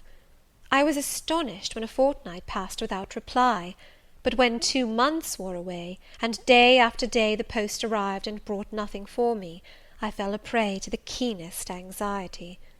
I wrote again. There was a chance of my first letter having missed. Renewed hope followed renewed effort. It shone like the former for some weeks; then, like it, it faded, flickered. Not a line, not a word reached me. When half a year wasted in vain expectancy, my hope died out, and then I felt dark indeed. A fine spring shone round me, which I could not enjoy. Summer approached. Diana tried to cheer me. She said I looked ill, and wished to accompany me to the sea-side. This St. John opposed. He said I did not want dissipation, I wanted employment. My present life was too purposeless. I required an aim; and, I suppose, by way of supplying deficiencies, he prolonged still further my lessons in Hindostani, and grew more urgent in requiring their accomplishment. And I, like a fool, never thought of resisting him. I could not resist him. One day I had come to my studies in lower spirits than usual. The ebb was occasioned by a poignantly felt disappointment. Hannah had told me in the morning there was a letter for me, and when I went down to take it, almost certain that the long-looked-for tidings were vouchsafed me at last, I found only an unimportant note from Mr. Briggs on business. The bitter check had wrung from me some tears; and now, as I sat poring over the crabbed characters and flourishing tropes of an Indian scribe, my eyes filled again. St. John called me to his side to read. In attempting to do this, my voice failed me, words were lost in sobs. He and I were the only occupants of the parlour.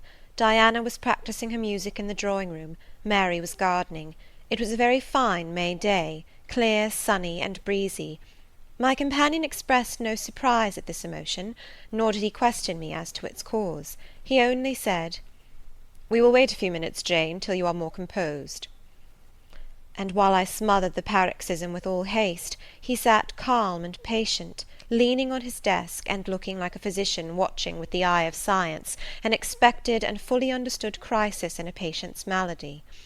Having stifled my sobs, wiped my eyes, and muttered something about not being very well that morning, I resumed my task, and succeeded in completing it. St. John put away my books and his, locked his desk, and said, "Now, Jane, you shall take a walk, and with me." "I will call Diana and Mary." "No, I want only one companion this morning, and that must be you. Put on your things, go out by the kitchen door, take the road towards the head of Marsh Glen. I will join you in a moment." I know no medium. I never in my life have known any medium in dealing with positive hard characters antagonistic to my own, between absolute submission and determined revolt. I have always faithfully observed the one, up to the very moment of bursting, sometimes with volcanic vehemence, into the other; and as neither present circumstances warranted, nor my present mood inclined me to mutiny, I observed careful obedience to St. John's directions, and in 10 minutes I was treading the wild track of the glen, side by side with him. The breeze was from the west. It came over the hills, sweet with scents of heath and rush. The sky was of stainless blue. The stream descending the ravines swelled with past spring rains, poured along plentiful and clear, catching golden gleams from the sun and sapphire tints from the firmament. As we advanced and left the track, we trod a soft turf, mossy fine and emerald green, minutely enamelled with a tiny white flower, and spangled with a star-like yellow blossom. The hills, meantime, shut us quite in, for the glen, towards its head, wound to their very core. "Let us rest here," said St. John as we reached the first stragglers of a battalion of rocks, guarding a sort of pass, beyond which the beck rushed down a waterfall, and where, still a little further, the mountain shook off turf and flower, had only heath for raiment and crag for gem, where it exaggerated the wild to the savage, and exchanged the fresh for the frowning, where it guarded the forlorn hope of solitude, and a last refuge for silence. I took a seat. St. John stood near me. He looked up the pass and down the hollow. His glance wandered away with the stream, and returned to traverse the unclouded heaven which coloured it. He removed his hat, let the breeze stir his hair and kiss his brow. He seemed in communion with the genius of the haunt. With his eye he bade farewell to something. "And I shall see it again," he said aloud, "in dreams when I sleep by the Ganges, and again in a more remote hour, when another slumber overcomes me, on the shore of a darker stream." Strange words of a strange love, an austere patriot's passion for his fatherland. He sat down. For half an hour we never spoke, neither he to me nor I to him. That interval past, he recommenced. "Jane, I go in 6 weeks. I have taken my berth in an East Indiaman which sails on the 20th of June. "God will protect you, for you have undertaken his work," I answered. "Yes," he said, "there is my glory and joy. I am the servant of an infallible master. I am not going out under human guidance, subject to the defective laws and erring control of my feeble fellow worms. My king, my lawgiver, my captain is the all-perfect. It seems strange to me that all round me do not burn to enlist under the same banner, to join in the same enterprise." "All have not your powers, and it would be folly for the feeble to wish to march with the strong." "I do not speak of the feeble, or think of them. I address only such as are worthy of the work, and content to accomplish it." "Those are few in number, and difficult to discover." "You say truly. But when found, it is right to stir them up, to urge and exhort them to the effort, to show them what their gifts are and why they were given, to speak heaven's message in their ear, to offer them, direct from God, a place in the ranks of his chosen." "If they are really qualified for the task, will not their own hearts be the first to inform them of it?" I felt as if an awful charm was framing round and gathering over me. I trembled to hear some fatal words spoken which would at once declare and rivet the spell. "And what does your heart say?" demanded St. John. "My heart is mute. My heart is mute," I answered, struck and thrilled. "Then I must speak for it," continued the deep, relentless voice. "Jane, come with me to India. Come as my helpmeet and fellow labourer." The glen and sky spun round. The hills heaved. It was as if I had heard a summons from heaven, as if a visionary messenger, like him of Macedonia, had announced, "Come over and help us." But I was no apostle. I could not behold the herald. I could not receive his call. "Oh, St. John," I cried, "have some mercy!" I appealed to one who, in the discharge of what he believed his duty, knew neither mercy nor remorse. He continued, "God and nature intended you for a missionary's wife. It is not personal, but mental endowments they have given you.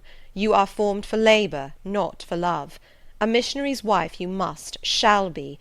You shall be mine. I claim you, not for my pleasure, but for my sovereign's service." "I am not fit for it. I have no vocation," I said. He had calculated on these first objections. He was not irritated by them. Indeed, as he leaned back against the crag behind him, folded his arms on his chest, and fixed his countenance, I saw he was prepared for a long and trying opposition, and had taken in a stock of patience to last him to its close; resolved, however, that that close should be conquest for him. "Humility, Jane," said he, "is the groundwork of Christian virtues. You say right that you are not fit for the work. Who is fit for it? Or who, that ever was truly called, believed himself worthy of the summons? I, for instance, am but dust and ashes. With St. Paul I acknowledge myself the chiefest of sinners, but I do not suffer this sense of my personal vileness to daunt me. I know my leader, that he is just as well as mighty, and while he has chosen a feeble instrument to perform a great task, he will, from the boundless stores of his providence, supply the inadequacy of the means to the end. Think like me, Jane, trust like me. It is the rock of ages I ask you to lean on. Do not doubt but it will bear the weight of your human weakness." "I do not understand a missionary life. I have never studied missionary labours." "There I, humble as I am, can give you the aid you want. I can set you your task from hour to hour, stand by you always, help you from moment to moment. This I could do in the beginning. Soon, for I know your powers, you would be as strong and apt as myself, and would not require my help." "But my powers, where are they for this undertaking? I do not feel them. Nothing speaks or stirs in me while you talk. I am sensible of no light kindling, no life quickening, no voice counselling or cheering. Oh, I wish I could make you see how much my mind is at this moment like a rayless dungeon, with one shrinking fear fettered in its depths, the fear of being persuaded by you to attempt what I cannot accomplish." "I have an answer for you. Hear it. I have watched you ever since we first met. I have made you my study for 10 months. I have proved you in that time by sundry tests. And what have I seen and elicited? In the village school I found you could perform well, punctually, uprightly, labour uncongenial to your habits and inclinations. I saw you could perform it with capacity and tact. You could win while you controlled. In the calm with which you learnt you had become suddenly rich, I read a mind clear of the vice of Demas. Lucre had no undue power over you. In the resolute readiness with which you cut your wealth into 4 shares, keeping but one to yourself, and relinquishing the 3 others to the claim of abstract justice, I recognized a soul that revelled in the flame and excitement of sacrifice. In the tractability with which, at my wish, you forsook a study in which you were interested, and adopted another because it interested me. In the untiring assiduity with which you have since persevered in it, in the unflagging energy and unshaken temper with which you have met its difficulties, I acknowledge the complement of the qualities I seek. Jane, you are docile, diligent, disinterested, faithful, constant, and courageous, very gentle and very heroic. Cease to mistrust yourself. I can trust you unreservedly. As a conductress of Indian schools and a helper amongst Indian women, your assistance will be to me invaluable." My iron shroud contracted round me. Persuasion advanced with slow, sure step. Shut my eyes as I would, these last words of his succeeded in making the way, which had seemed blocked up, comparatively clear. My work, which had appeared so vague, so hopelessly diffuse, condensed itself as he proceeded, and assumed a definite form under his shaping hand. He waited for an answer. I demanded a quarter of an hour to think before I again hazarded a reply. "Very willingly," he rejoined, and rising, he strode a little distance up the pass, threw himself down on a swell of heath, and there lay still. I can do what he wants me to do. I am forced to see and acknowledge that, I meditated. That is, if life be spared me. But I feel mine is not the existence to be long protracted under an Indian sun. What then? He does not care for that. When my time came to die, he would resign me, in all serenity and sanctity, to the God who gave me. The case is very plain before me. In leaving England, I should leave a loved but empty land. Mr. Rochester is not there, and if he were, what is, and what can that ever be to me? My business is to live without him now. Nothing so absurd, so weak, as to drag on from day to day as if I were waiting some impossible change in circumstances which might reunite me to him. Of course, as St. John once said, I must seek another interest in life to replace the one lost. Is not the occupation he now offers me truly the most glorious man can adopt or God assign? Is it not, by its noble cares and sublime results, the one best calculated to fill the void left by uptorn affections and demolished hopes? I believe I must say yes, and yet I shudder. Alas, if I join St. John, I abandon half myself. If I go to India, I go to premature death. And how will the interval between leaving England for India and India for the grave be filled? Oh, I know well. That, too, is very clear to my vision. By straining to satisfy St. John till my sinews ache, I shall satisfy him, to the finest central point and farthest outward circle of his expectations. If I do go with him, if I do make the sacrifice he urges, I will make it absolutely. I will throw all on the altar, heart, vitals, the entire victim. He will never love me, but he shall approve me. I will show him energies he has not yet seen, resources he has never suspected. Yes, I can work as hard as he can, and with as little grudging. Consent, then, to his demand is possible, but for one item, one dreadful item. It is that he asks me to be his wife, and has no more of a husband's heart for me than that frowning giant of a rock down which the stream is foaming in yonder gorge. He prizes me as a soldier would a good weapon, and that is all. Unmarried to him, this would never grieve me, but can I let him complete his calculations, coolly put into practice his plans, go through the wedding ceremony? Can I receive from him the bridal ring, endure all the forms of love, which I doubt not he would scrupulously observe, and know that the spirit was quite absent? Can I bear the consciousness that every endearment he bestows is a sacrifice made on principle? No, such a martyrdom would be monstrous. I will never undergo it. As his sister, I might accompany him, not as his wife.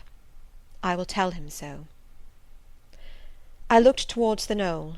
There he lay, still as a prostrate column, his face turned to me, his eye beaming watchful and keen. He started to his feet and approached me. I am ready to go to India, if I may go free. Your answer requires a commentary, he said. It is not clear. You have hitherto been my adopted brother, I your adopted sister. Let us continue as such. You and I had better not marry. He shook his head. Adopted fraternity will not do in this case. If you were my real sister, it would be different. I should take you and seek no wife. But as it is, either our union must be consecrated and sealed by marriage, or it cannot exist. Practical obstacles oppose themselves to any other plan. Do you not see it, Jane? Consider a moment. Your strong sense will guide you. I did consider, and still my sense, such as it was, directed me only to the fact that we did not love each other as man and wife should, and therefore it inferred we ought not to marry. I said so. St. John, I returned, I regard you as a brother, you me as a sister, so let us continue. We cannot, he answered, with short, sharp determination. It would not do. You have said you will go with me to India. Remember, you have said that. Conditionally. Well, well, to the main point. The departure with me from England, the cooperation with me in my future labours, you do not object. You have already as good as put your hand to the plough. You are too consistent to withdraw it. You have but one end to keep in view, how the work you have undertaken can best be done. Simplify your complicated interests, feelings, thoughts, wishes, aims. Merge all considerations in one purpose, that of fulfilling with effect, with power, the mission of your great master. To do so you must have a coadjutor, not a brother, that is a loose tie, but a husband. I, too, do not want a sister. A sister might any day be taken from me. I want a wife, the sole helpmeet I can influence sufficiently in life, and retain absolutely till death. I shuddered as he spoke. I felt his influence in my marrow, his hold on my limbs. Seek one elsewhere than in me, St. John. Seek one fitted to you." "One fitted to my purpose, you mean? Fitted to my vocation? Again, I tell you, it is not the insignificant private individual, the mere man with the man's selfish senses, I wish to mate. It is the missionary." "And I will give the missionary my energies. It is all he wants, but not myself. That would only be adding the husk and shell to the kernel. For them he has no use. I retain them." "You cannot. You ought not. Do you think God will be satisfied with half an oblation? Will he accept a mutilated sacrifice? It is the cause of God I advocate. It is under his standard I enlist you. I cannot accept on his behalf a divided allegiance. It must be entire." "Oh, I will give my heart to God," I said. "You do not want it." I will not swear, reader, that there was not something of repressed sarcasm both in the tone in which I uttered this sentence, and in the feeling that accompanied it. I had silently feared St. John till now, because I had not understood him. He had held me in awe, because he had held me in doubt. How much of him was saint, how much mortal, I could not heretofore tell; but revelations were being made in this conference, the analysis of his nature was proceeding before my eyes. I saw his fallibilities, I comprehended them. I understood that, sitting there where I did on the bank of heath, and with that handsome form before me, I sat at the feet of a man, caring as I. The veil fell from his hardness and despotism. Having felt in him the presence of these qualities, I felt his imperfection, and took courage. I was with an equal, one with whom I might argue, one whom, if I saw good, I might resist. He was silent after I had uttered the last sentence, and I presently risked an upward glance at his countenance. His eye, bent on me, expressed at once stern surprise and keen inquiry. "Is she sarcastic, and sarcastic to me?" it seemed to say. "What does this signify?" "Do not let us forget that this is a solemn matter," he said ere long, "one of which we may neither think nor talk lightly without sin. I trust, Jane, you are in earnest when you say you will serve your heart to God. It is all I want. Once wrench your heart from man, and fix it on your Maker, the advancement of that Maker's spiritual kingdom on earth will be your chief delight and endeavour. You will be ready to do at once whatever furthers that end. You will see what impetus would be given to your efforts and mine by our physical and mental union in marriage, the only union that gives a character of permanent conformity to the destinies and designs of human beings, and passing over all minor caprices, all trivial difficulties and delicacies of feeling, all scruple about the degree, kind, strength, or tenderness of mere personal inclination, you will hasten to enter into that union at once." "Shall I?" I said briefly, and I looked at his features, beautiful in their harmony, but strangely formidable in their still severity, at his brow, commanding but not open, at his eyes, bright and deep and searching, but never soft, at his tall imposing figure, and fancied myself in idea his wife. Oh, it would never do! As his curate, his comrade, all would be right. I would cross oceans with him in that capacity, toil under eastern suns and Asian deserts with him in that office, admire and emulate his courage and devotion and vigour, accommodate quietly to his masterhood, smile undisturbed at his ineradicable ambition, discriminate the Christian from the man, profoundly esteem the one, and freely forgive the other. I should suffer often, no doubt, attached to him only in this capacity. My body would be under rather a stringent yoke, but my heart and mind would be free. I should still have my unblighted self to turn to, my natural unenslaved feelings with which to communicate in moments of loneliness. There would be recesses in my mind which would be only mine, to which he never came, and sentiments growing there fresh and sheltered, which his austerity could never blight, nor his measured warrior march trample down.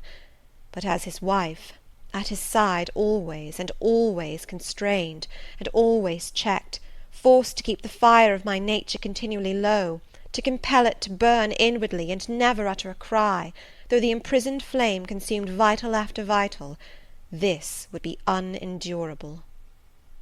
"St. John," I exclaimed, when I had got so far in my meditation. "Well," he answered icily. "I repeat, I freely consent to go with you as your fellow missionary, but not as your wife. I cannot marry you, and become part of you." "A part of me you must become," he answered steadily, "otherwise the whole bargain is void.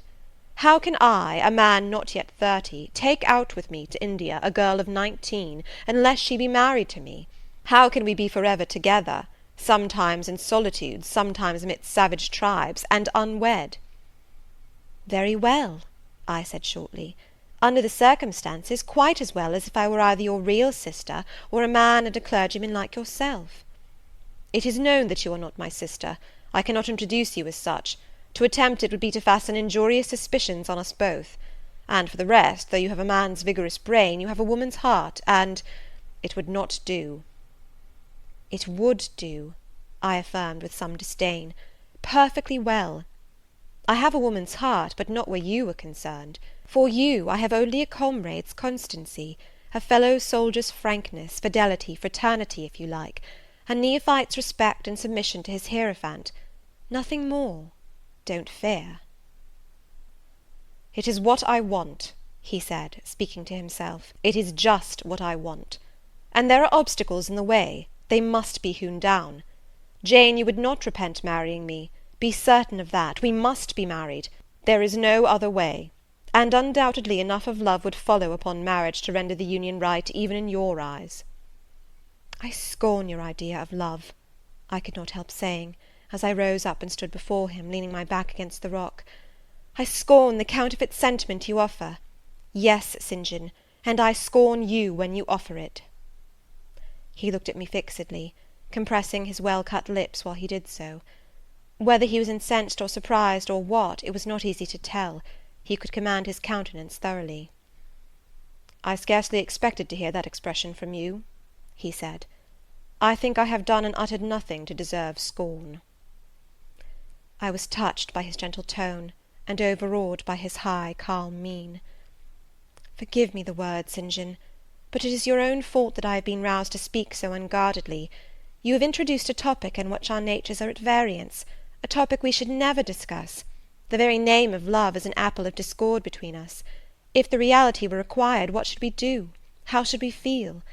My dear cousin, abandon your scheme of marriage, forget it." "No," said he, "it is a long-cherished scheme, and the only one which can secure my great end, but I shall urge you no further at present. To-morrow I leave home for Cambridge. I have many friends there to whom I should wish to say farewell. I shall be absent a fortnight. Take that space of time to consider my offer, and do not forget that if you reject it, it is not me you deny, but God. Through my means he opens to you a noble career. As my wife only can you enter upon it. Refuse to be my wife, and you limit yourself forever to a track of selfish ease and barren obscurity. Tremble lest in that case you should be numbered with those who have denied the faith, and are worse than infidels." He had done. Turning from me, he once more looked to river, looked to hill. But this time his feelings were all pent in his heart. I was not worthy to hear them uttered. As I walked by his side homeward, I read well in his iron silence all he felt towards me, the disappointment of an austere and despotic nature, which has met resistance where it expected submission, the disapprobation of a cool, inflexible judgment, which has detected in another feelings and views in which it has no power to sympathize. In short, as a man, he would have wished to coerce me into obedience. It was only as a sincere Christian he bore so patiently with my perversity, and allowed so long a space for reflection and repentance. That night, after he had kissed his sisters, he thought proper to forget even to shake hands with me, but left the room in silence. I, who, though I had no love, had much friendship for him, was hurt by the marked omission, so much hurt that tears started to my eyes. "I see you and St. John have been quarrelling, Jane," said Diana, during our walk on the moor, "but go after him. He is now lingering in the passage expecting you. He will make it up." I have not much pride under such circumstances. I would always rather be happy than dignified, and I ran after him. He stood at the foot of the stairs. "Good night, St. John," said I. "Good night, Jane," he replied calmly. "Then shake hands," I added. What a cold, loose touch he impressed on my fingers! He was deeply displeased by what had occurred that day. Cordiality would not warm, nor tears move him. No happy reconciliation was to be had with him, no cheering smile or generous word. But still the Christian was patient and placid, and when I asked him if he forgave me, He answered that he was not in the habit of cherishing the remembrance of vexation, that he had nothing to forgive, not having been offended. And with that answer he left me. I would much rather he had knocked me down. End of Chapter 34. Chapter 35. He did not leave for Cambridge the next day, as he had said he would. He deferred his departure a whole week, and during that time he made me feel what severe punishment a good yet stern, a conscientious yet implacable man can inflict on one who has offended him. Without one overt act of hostility, one upbraiding word, he contrived to impress me momently with the conviction that I was put beyond the pale of his favour. Not that St. John harboured a spirit of unchristian vindictiveness, not that he would have injured a hair of my head, if it had been fully in his power to do so. Both by nature and principle, he was superior to the mean gratification of vengeance. He had forgiven me for saying I scorned him in his love, but he had not forgotten the words, and as long as he and I lived, he never would forget them. I saw by his look, when he turned to me, that they were always written on the air between me and him. Whenever I spoke, they sounded in my voice to his ear, and their echo toned every answer he gave me. He did not abstain from conversing with me. He even called me as usual each morning to join him at his desk, and I fear the corrupt man within him had a pleasure unimparted to, and unshared by, the pure Christian, in evincing with what skill he could, while acting and speaking apparently just as usual, extract from every deed and every phrase the spirit of interest and approval which had formerly communicated a certain austere charm to his language and manner. To me he was in reality become no longer flesh, but marble. His eye was a cold, bright, blue gem, his tongue a speaking instrument, nothing more. All this was torture to me, refined, lingering torture. It kept up a slow fire of indignation and a trembling trouble of grief, which harassed and crushed me altogether. I felt how, if I were his wife, this good man, pure as the deep sunless source, could soon kill me, without drawing from my veins a single drop of blood, or receiving on his own crystal conscience the faintest stain of crime. Especially I felt this when I made any attempt to propitiate him. No ruth met my ruth. He experienced no suffering from estrangement, no yearning after reconciliation, and though more than once my fast-falling tears blistered the page over which we both bent, they produced no more effect on him than if his heart had been really a matter of stone or metal. To his sisters, meantime, he was somewhat kinder than usual, as if afraid that mere coldness would not sufficiently convince me how completely I was banished and banned. He added the force of contrast, and this I am sure he did not by force, but on principle.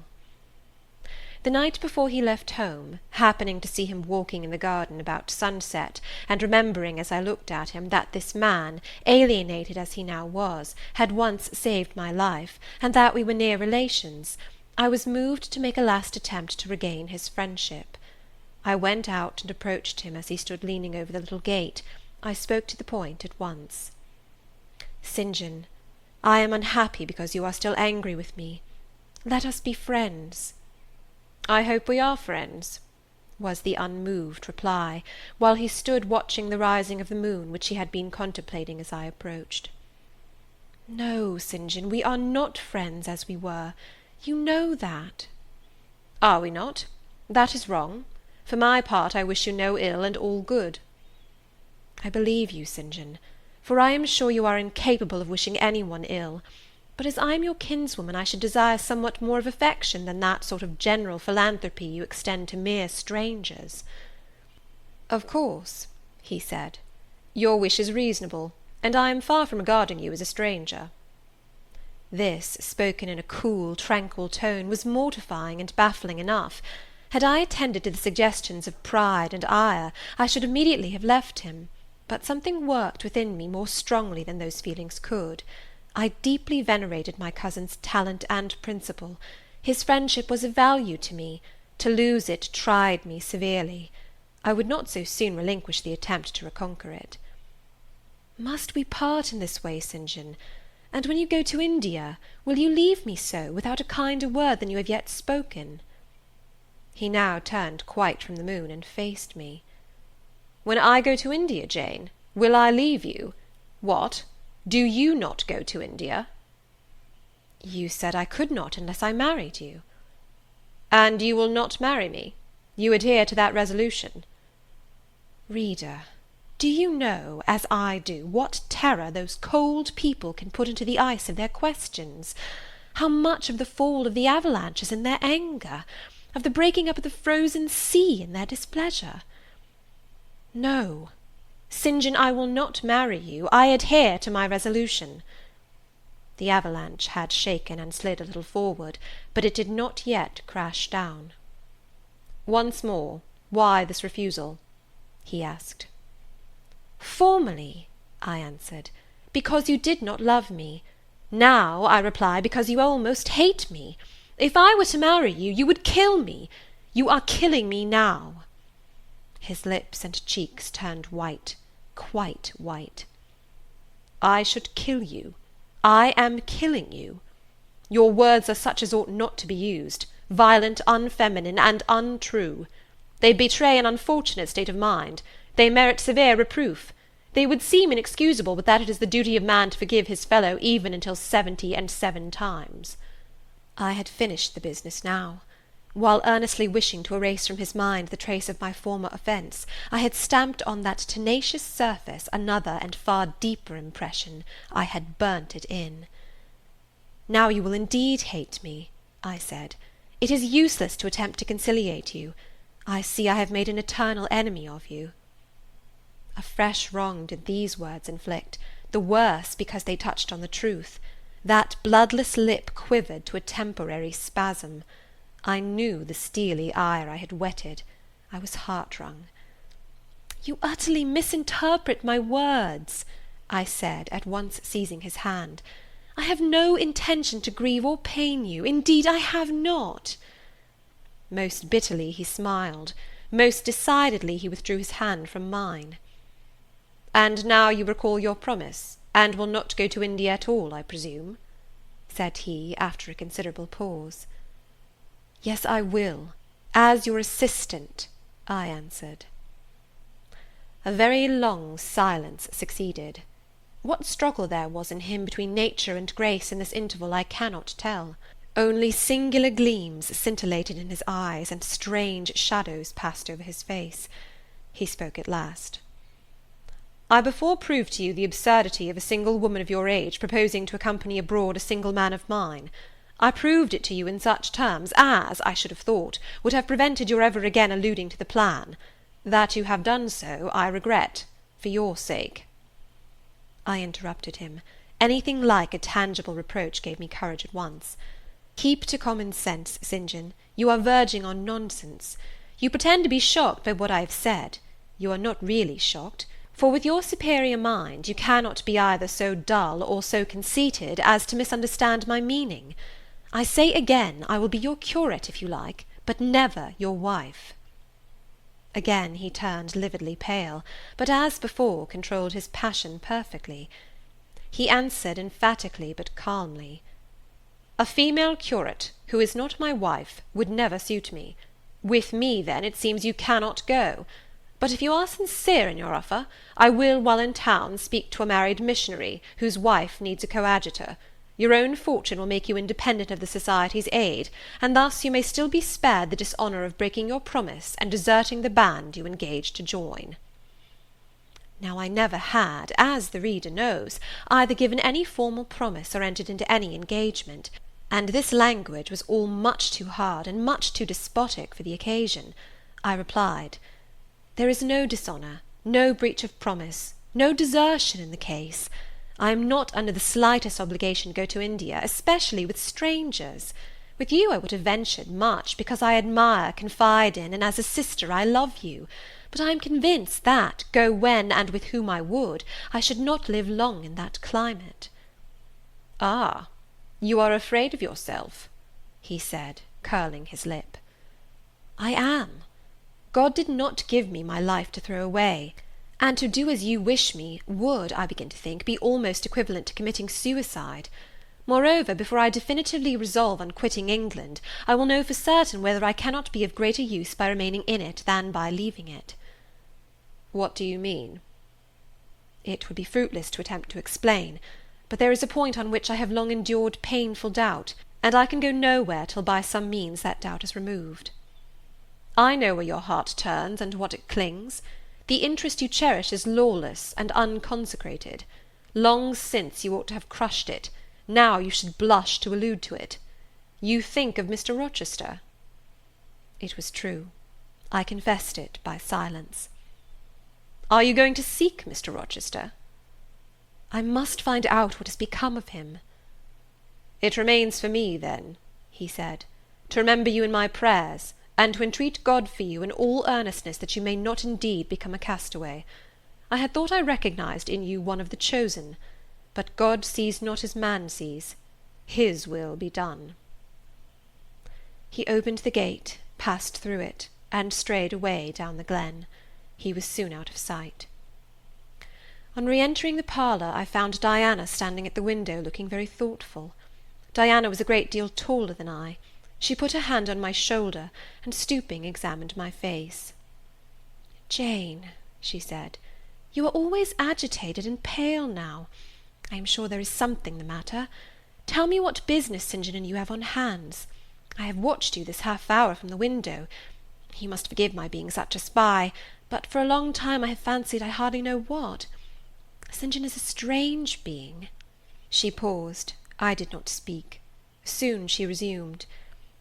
"That brother of mine cherishes peculiar views of some sort respecting you, I am sure. He has long distinguished you by a notice and interest he never showed to any one else. To what end? I wish he loved you. Does he, Jane?" I put her cool hand to my hot forehead. "No, Di, not one whit." "Then why does he follow you so with his eyes, and get you so frequently alone with him, and keep you so continually at his side? Mary and I had both concluded he wished you to marry him." "He does. He has asked me to be his wife." Diana clapped her hands. "Oh, that is just what we hoped and thought! And you will marry him, Jane, won't you? And then he will stay in England." "Far from that, Diana. His sole idea in proposing to me is to procure a fitting fellow-labourer in his Indian toils." "What? He wishes you to go to India?" "Yes." "Madness!" she exclaimed. "You would not live 3 months there, I am certain. You never shall go. You have not consented, have you, Jane?" "I have refused to marry him." "And have consequently displeased him?" she suggested. "Deeply. He will never forgive me, I fear. Yet I offered to accompany him as his sister." "It was frantic folly to do so, Jane. Think of the task you undertook, one of incessant fatigue, where fatigue kills even the strong, and you are weak.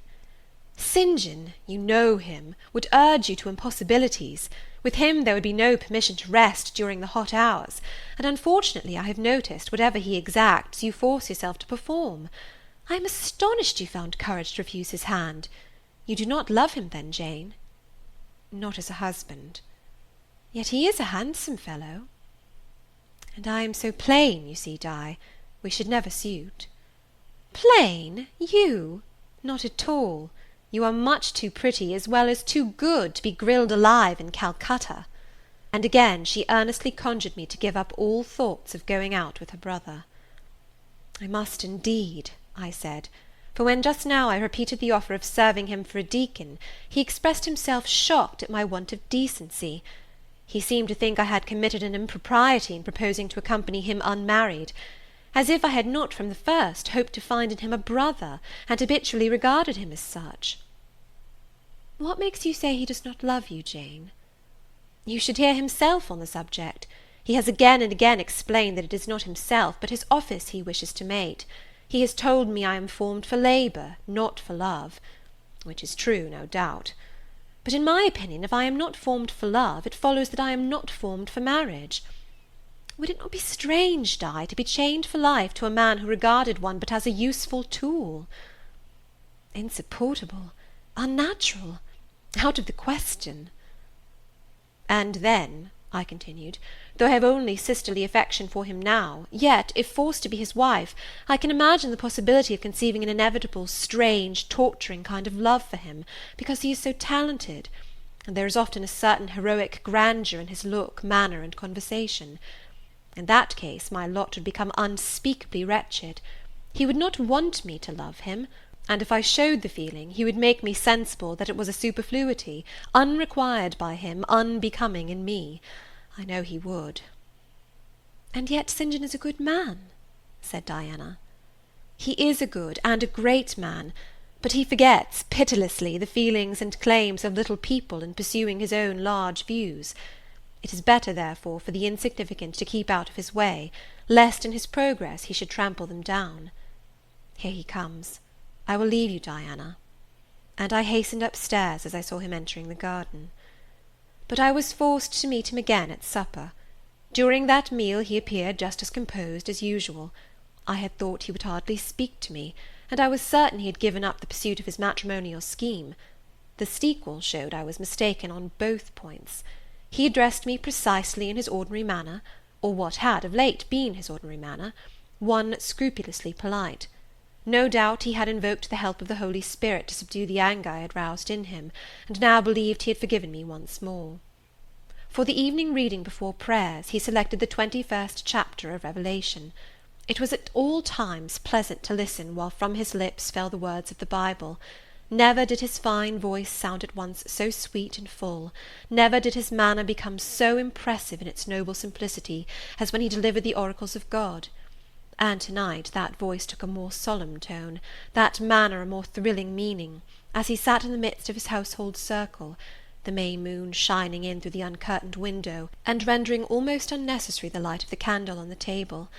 As he sat there, bending over the great old Bible, and described from its page the vision of the new heaven and new earth, told how God would come to dwell with men, how he would wipe away all tears from their eyes, and promised that there should be no more death, neither sorrow nor crying, nor any more pain, because the former things were passed away. The succeeding words thrilled me strangely as he spoke them, especially as I felt, by the slight, indescribable alteration in sound, that in uttering them his eye had turned on me. "He that overcometh shall inherit all things, and I will be his God, and he shall be my son. But," was slowly, distinctly read, "the fearful, the unbelieving, etc., shall have their part in the lake which burneth with fire and brimstone, which is the second death." Henceforward I knew what fate St. John feared for me. A calm subdued triumph, blent with a longing earnestness, marked his enunciation of the last glorious verses of that chapter. The reader believed his name was already written in the Lamb's book of life, and he yearned after the hour which should admit him to the city to which the kings of the earth bring their glory and honour, which has no need of sun or moon to shine in it, because the glory of God lightens it, and the Lamb is the light thereof. In the prayer following the chapter, all his energy gathered, all his stern zeal woke. He was in deep earnest, wrestling with God, and resolved on a conquest.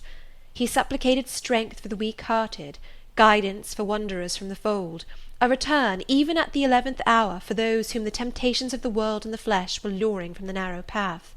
He asked, he urged, he claimed the boon of a brand snatched from the burning. Earnestness is ever deeply solemn. First, as I listened to the prayer, I wondered at his. Then, when it continued and rose, I was touched by it, and at last awed. He felt the greatness and goodness of his purpose so sincerely, others who heard him plead for it could not but feel it too. The prayer over, we took leave of him. He was to go at a very early hour in the morning. Diana and Mary, having kissed him, left the room, in compliance, I think, with a whispered hint from him.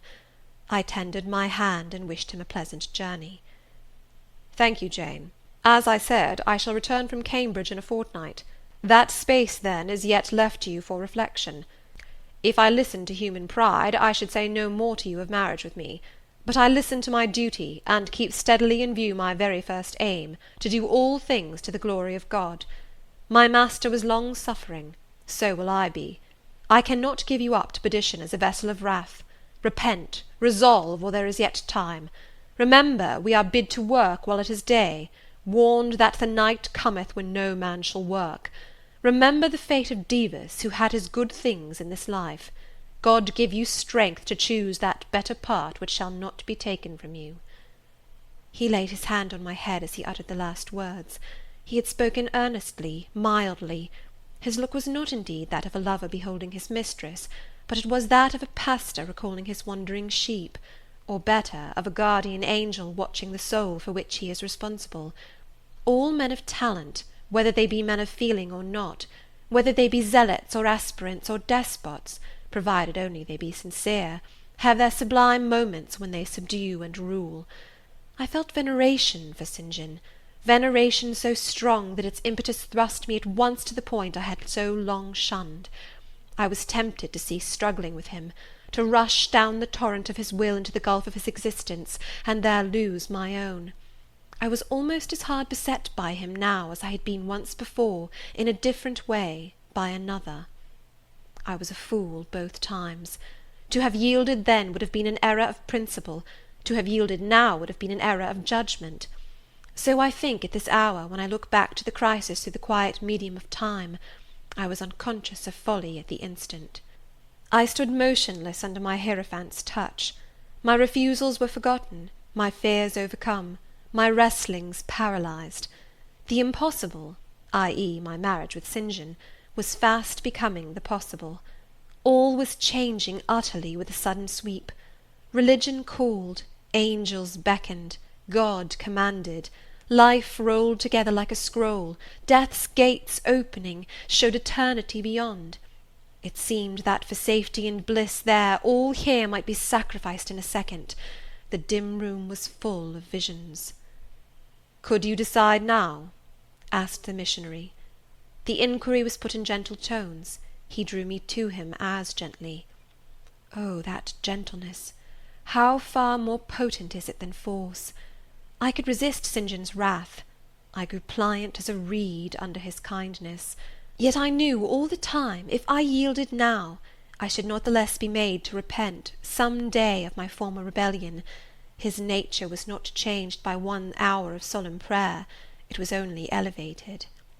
"I could decide if I were but certain," I answered. "Were I but convinced that it is God's will I should marry you, I could vow to marry you here and now, come afterwards what would." "My prayers are heard," ejaculated St. John. He pressed his hand firmer on my head, as if he claimed me. He surrounded me with his arm, almost as if he loved me. I say almost, I knew the difference, for I had felt what it was to be loved. But like him, I had now put love out of the question, and thought only of duty. I contended with my inward dimness of vision, before which clouds yet rolled. I sincerely, deeply, fervently longed to do what was right, and only that. Show me the path," I entreated of heaven. I was excited more than I had ever been, and whether what followed was the effect of excitement the reader shall judge. All the house was still, for I believe all except St. John and myself were now retired to rest. The one candle was dying out. The room was full of moonlight. My heart beat fast and thick. I heard its throb. Suddenly it stood still to an inexpressible feeling that thrilled it through, and passed at once to my head and extremities. The feeling was not like an electric shock, but it was quite as sharp, as strange, as startling. It acted on my senses as if their utmost activity hitherto had been but torpor, from which they were now summoned and forced to wake. They rose expectant. Eye and ear waited while the flesh quivered on my bones. "What have you heard? What do you see?" asked St. John. I saw nothing, but I heard a voice somewhere cry, "Jane! Jane! Jane!" Nothing more. "Oh, God! What is it?" I gasped. I might have said, "Where is it?" for it did not seem in the room, nor in the house, nor in the garden. It did not come out of the air, nor from under the earth, nor from overhead. I had heard it. Where or whence, forever impossible to know. And it was the voice of a human being, a known, loved, well-remembered voice, that of Edward Fairfax Rochester, and it spoke in pain and woe, wildly, eerily, urgently. "I am coming," I cried. "Wait for me. Oh, I will come." I flew to the door and looked into the passage. It was dark. I ran out into the garden. It was void. "Where are you?" I exclaimed. The hills beyond Marsh Glen sent the answer faintly back. "Where are you?" I listened. The wind sighed low in the firs. All was moorland loneliness and midnight hush. "Downed superstition," I commented, as that spectre rose up black by the black yew at the gate. "This is not thy deception, nor thy witchcraft. It is the work of nature. She was roused and did no miracle, but her best." I broke from St. John, who had followed and would have detained me. It was my time to assume ascendancy. My powers were in play and in force. I told him to forbear question or remark. I desired him to leave me. I must and would be alone. He obeyed at once. Where there is energy to command well enough, obedience never fails. I mounted to my chamber, locked myself in, fell on my knees, and prayed in my way, a different way to St. John's, but effective in its own fashion. I seemed to penetrate very near a mighty spirit, and my soul rushed out in gratitude at his feet. I rose from the thanksgiving, took a resolve, and lay down, unscared, enlightened, eager but for the daylight. End of chapter 35. Chapter 36. The daylight came. I rose at dawn. I busied myself for an hour or two with arranging my things in my chamber, drawers, and wardrobe, in the order wherein I should wish to leave them during a brief absence. Meantime I heard St. John quit his room. He stopped at my door. I feared he would knock. No, but a slip of paper was passed under the door. I took it up. It bore these words: "You left me too suddenly last night. Had you stayed but a little longer, you would have laid your hand on the Christian's cross and the angel's crown. I shall expect your clear decision when I return this day fortnight. Meantime, watch and pray that you enter not into temptation. The spirit, I trust, is willing, but the flesh, I see, is weak. I shall pray for you hourly. Yours, St. John." My spirit, I answered mentally, is willing to do what is right, and my flesh, I hope, is strong enough to accomplish the will of heaven, when once that will is distinctly known to me. At any rate, it shall be strong enough to search, inquire, to grope an outlet from this cloud of doubt, and find the open day of certainty. It was the 1st of June, yet the morning was overcast and chilly. Rain beat fast on my casement. I heard the front door open and St. John pass out. Looking through the window, I saw him traverse the garden. He took the way over the misty moors in the direction of Whitcross. There he would meet the coach. "In a few more hours I shall succeed you in that track, cousin," thought I. "I too have a coach to meet at Whitcross. I too have some to seek and ask after in England, before I depart for ever." It wanted yet 2 hours of breakfast time. I filled the interval in walking softly about my room, and pondering the visitation which had given my plans their present bent. I recalled that inward sensation I had experienced, for I could recall it in all its unspeakable strangeness. I recalled the voice I had heard. Again I questioned whence it came, as vainly as before. It seemed in me, not in the external world. I asked, was it a mere nervous impression, a delusion? I could not conceive or believe. It was more like an inspiration. The wondrous shock of feeling had come like the earthquake which shook the foundations of Paul and Silas's prison. It had opened the doors of the soul's cell and loosed its bands. It had wakened it out of its sleep, whence it sprang trembling, listening, aghast, then vibrated thrice a cry on my startled ear, and in my quaking heart, and through my spirit, which neither feared nor shook, but exulted as if in joy over the success of one effort it had been privileged to make, independent of the cumbrous body. "Ere many days," I said, as I terminated my musings, "I will know something of him whose voice seemed last night to summon me. Letters have proved of no avail. Personal inquiry shall replace them." At breakfast I announced to Diana and Mary that I was going a journey, and should be absent at least 4 days. "Alone, Jane?" they asked. Yes, it was to see or hear news of a friend about whom I had for some time been uneasy. They might have said, as I have no doubt they thought, that they had believed me to be without friends, save them; for indeed I had often said so. but with their true natural delicacy they abstained from comment, except that Diana asked me if I was sure I was well enough to travel. I looked very pale, she observed. I replied that nothing ailed me save anxiety of mind, which I hoped soon to alleviate. It was easy to make my further arrangements, for I was troubled with no inquiries, no surmises. Having once explained to them that I could not now be explicit about my plans, they kindly and wisely acquiesced in the silence with which I pursued them, according to me the privilege of free action I should under similar circumstances have accorded them. I left Moor House at 3 o'clock p.m., and soon after 4 I stood at the foot of the sign-post of Whitcross, waiting the arrival of the coach which was to take me to distant Thornfield. Amidst the silence of those solitary roads and desert hills, I heard it approach from the great distance. It was the same vehicle whence, a year ago, I had alighted one summer evening on this very spot. How desolate and hopeless and objectless! It stopped as I beckoned. I entered, not now obliged to part with my whole fortune as the price of its accommodation. Once more on the road to Thornfield, I felt like the messenger pigeon flying home. It was a journey of 36 hours. I had set out from Whitcross on a Tuesday afternoon, and early on the succeeding Thursday morning the coach stopped to water the horses at a wayside inn, situated in the midst of scenery whose green hedges and large fields and low pastoral hills, how mild of feature and verdant of hue compared with the stern North Midland moors of Morton, met my eye like the lineaments of a once familiar face. Yes, I knew the character of this landscape. I was sure we were very near my bourne. "How far is Thornfield Hall from here?" I asked of the ostler. "Just 2 miles, mum, across the fields." My journey is closed, I thought to myself. I got out of the coach, gave a box I had into the ostler's charge, to be kept till I called for it, paid my fare, satisfied the coachman, and was going. The brightening day gleamed on the sign of the inn, and I read in gilt letters, "The Rochester Arms." My heart leapt up. I was already on my master's very lands. It fell again. The thought struck it. Your master himself may be beyond the British Channel, for aught you know.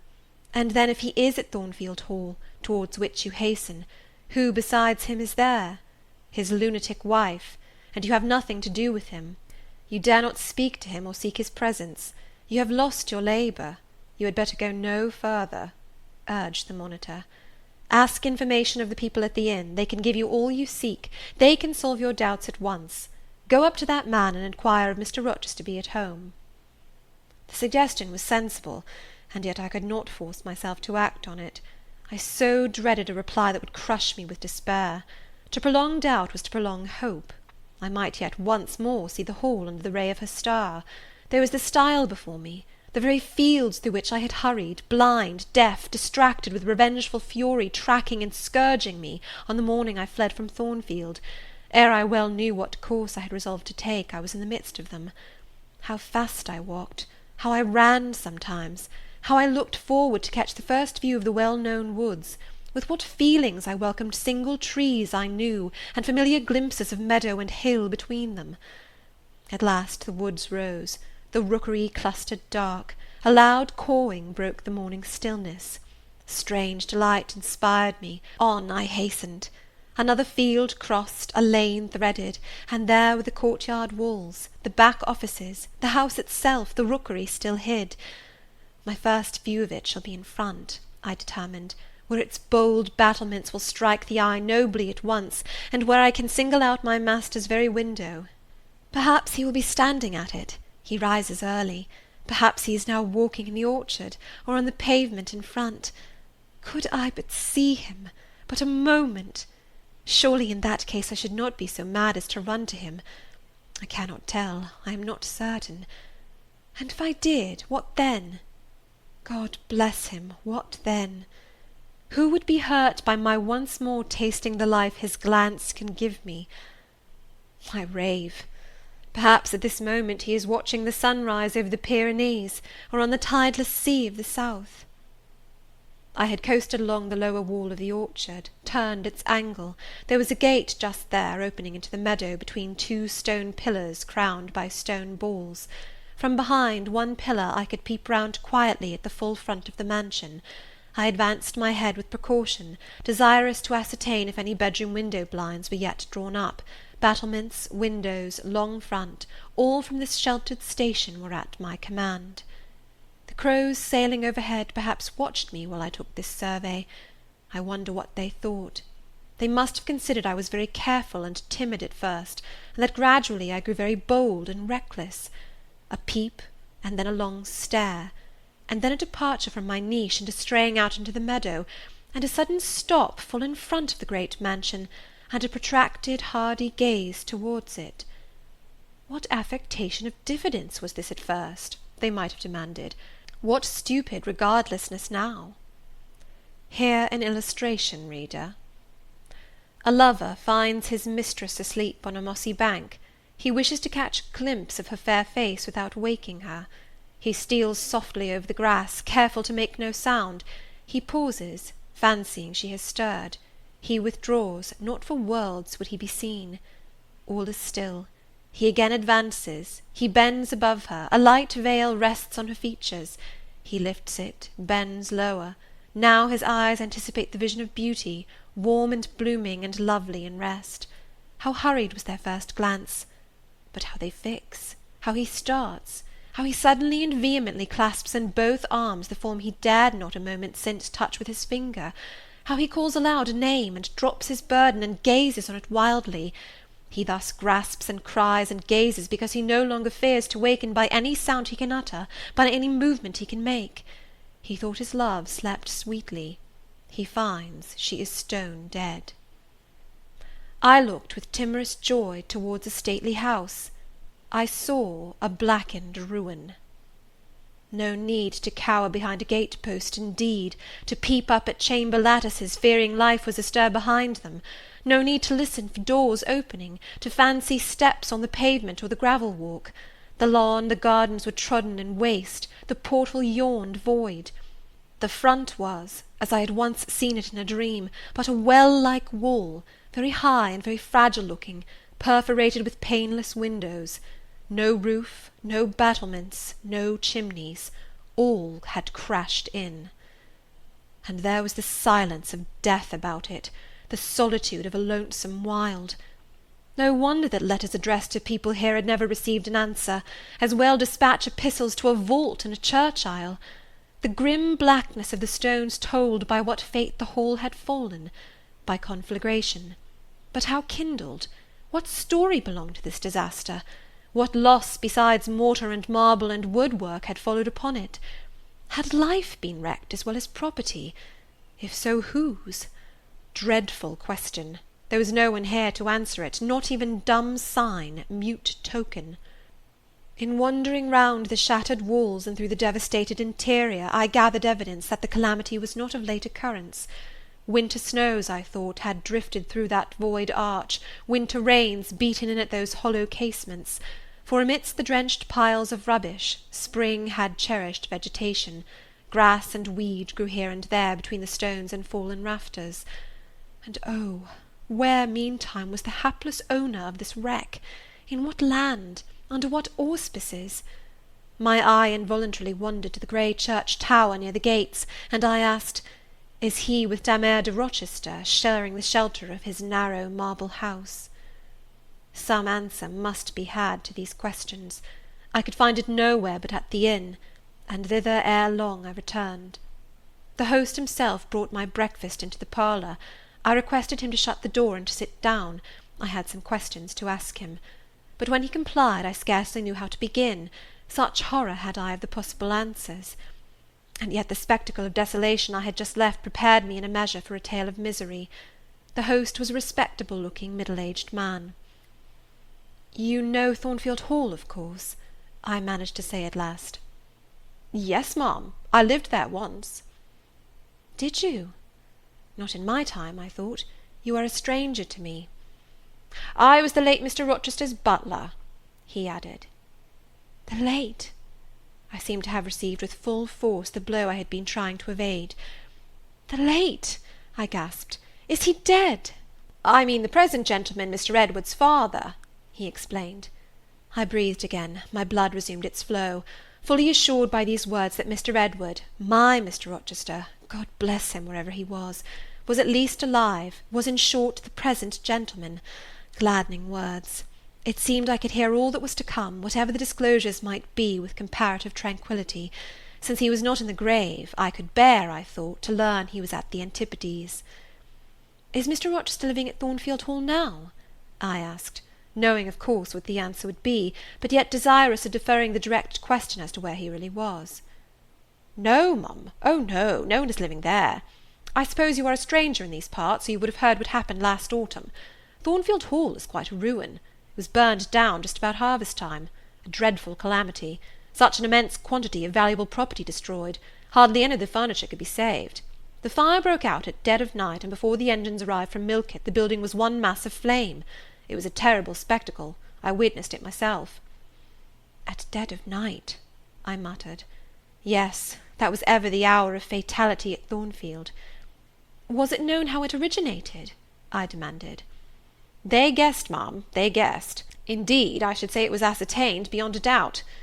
You are not perhaps aware," he continued, edging his chair a little nearer the table and speaking low, "that there was a lady, a lunatic, kept in the house?" "I have heard something of it." "She was kept in very close confinement, ma'am. People even for some years were not absolutely certain of her existence. No one saw her. They only knew by rumour that such a person was at the Hall, and who or what she was it was difficult to conjecture. They say Mr. Edward had brought her from abroad, and some believed she had been his mistress. But a queer thing happened a year since, a very queer thing." I feared now to hear my own story. I endeavoured to recall him to the main fact. "And this lady?" "This lady, ma'am," he answered, "turned out to be Mr. Rochester's wife. The discovery was brought about in the strangest way. There was a young lady, a governess at the Hall, that Mr. Rochester fell in—" "But the fire," I suggested. "I'm coming to that, ma'am, that Mr. Edward fell in love with. The servants say they never saw anybody so much in love as he was. He was after her continually. They used to watch him. Servants will, you know, ma'am, and he set store on her past everything. For all, nobody but him thought her so very handsome. She was a little small thing, they say, almost like a child. I never saw her myself, but I've heard Leah, the housemaid, tell of her. Leah liked her well enough. Mr. Rochester was about 40, and this governess not 20, and you see, when gentlemen of his age fall in love with girls, they are often as like as if they were bewitched. Well, he would marry her." "You shall tell me this part of the story another time," I said. "But now I have particular reason for wishing to hear all about the fire. Was it suspected that this lunatic, Mrs. Rochester, had any hand in it?" "You've hit it, ma'am. It's quite certain that it was her, and nobody but her, that set it going. She had a woman to take care of her called Mrs. Poole, an able woman in her line, and very trustworthy, but for one fault, a fault common to a deal of them nurses and matrons. She kept a private bottle of gin by her, and now and then took a drop overmuch. It is excusable, for she had a hard life of it, but still it was dangerous, for when Mrs. Poole was fast asleep after the gin and water, the mad lady, who was as cunning as a witch, would take the keys out of her pocket and let herself out of her chamber, and go roaming about the house, doing any wild mischief that came into her head. They say she had nearly burnt her husband in his bed once, but I don't know about that. However, on this night she set fire first to the hangings of the room next her own, and then she got down to a lower story, and made her way to the chamber that had been the governess's. She was like as if she knew somehow matters had gone on, and had a spite at her, and she kindled the bed there, but there was nobody sleeping in it, fortunately. The governess had run away 2 months before, and for all Mr. Rochester sought her as if she had been the most precious thing he had in the world, he never could hear a word of her, and he grew savage, quite savage on his disappointment. He never was a wild man, but he got dangerous after he lost her. He would be alone, too. He sent Mrs. Fairfax, the housekeeper, away to her friends at a distance, but he did it handsomely, for he settled an annuity on her for life, and she deserved it. She was a very good woman. Miss Adele, a ward he had, was put to school. He broke off acquaintance with all the gentry, and shut himself up like a hermit at the Hall." "What? Did he not leave England?" "Leave England? Bless you, no. He would not cross the door-stones of the house, except at night, when he walked just like a ghost about the grounds and in the orchard, as if he had lost his senses, which it is my opinion he had, for a more spirited, bolder, keener gentleman than he was before that midge of a governess crossed him you never saw, ma'am. He was not a man given to wine, or cards, or racing, as some are, and he was not so very handsome, but he had a courage and a will of his own, if ever man had.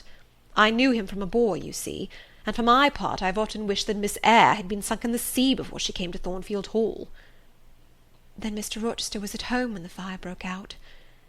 "Yes, indeed was he, and he went up to the attics when all was burning above and below, and got the servants out of their beds and helped them down himself, and went back to get his mad wife out of her cell. And then they called out to him that she was on the roof, and where she was standing, waving her arms above the battlements, and shouting out till they could hear her a mile off.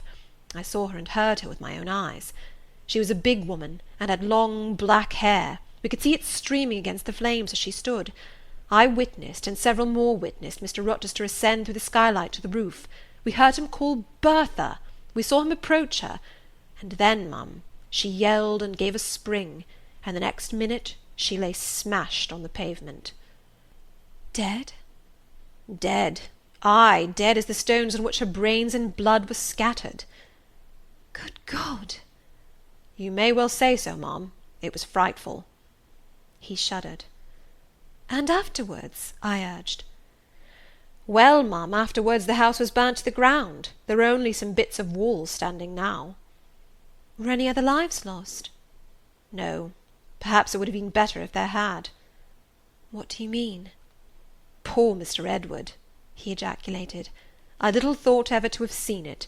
Some say it was a just judgment on him for keeping his first marriage secret, and wanting to take another wife while he had one living. But I pity him for my part." "You said he was alive?" I exclaimed. Yes, yes, he is alive, but many think he had better be dead." "Why? How?" My blood was again running cold. "Where is he?" I demanded. "Is he in England?" "Ay, ay, he's in England. He can't get out of England, I fancy. He's a fixture now." What agony was this! And the man seemed resolved to protract it. "He is stone blind," he said at last. "Yes, he is stone blind, is Mr. Edward." I had dreaded worse. I had dreaded he was mad. I summoned strength to ask what had caused this calamity. "It was all his own courage, and a body may say his kindness in a way, ma'am. He wouldn't leave the house till every one else was out before him. As he came down the great staircase at last, after Mrs. Rochester had flung herself from the battlements, there was a great crash, all fell. He was taken out from under the ruins, alive, but sadly hurt. A beam had fallen in such a way as to protect him partly, but one eye was knocked out, and one hand so crushed that Mr. Carter the surgeon had to amputate it directly.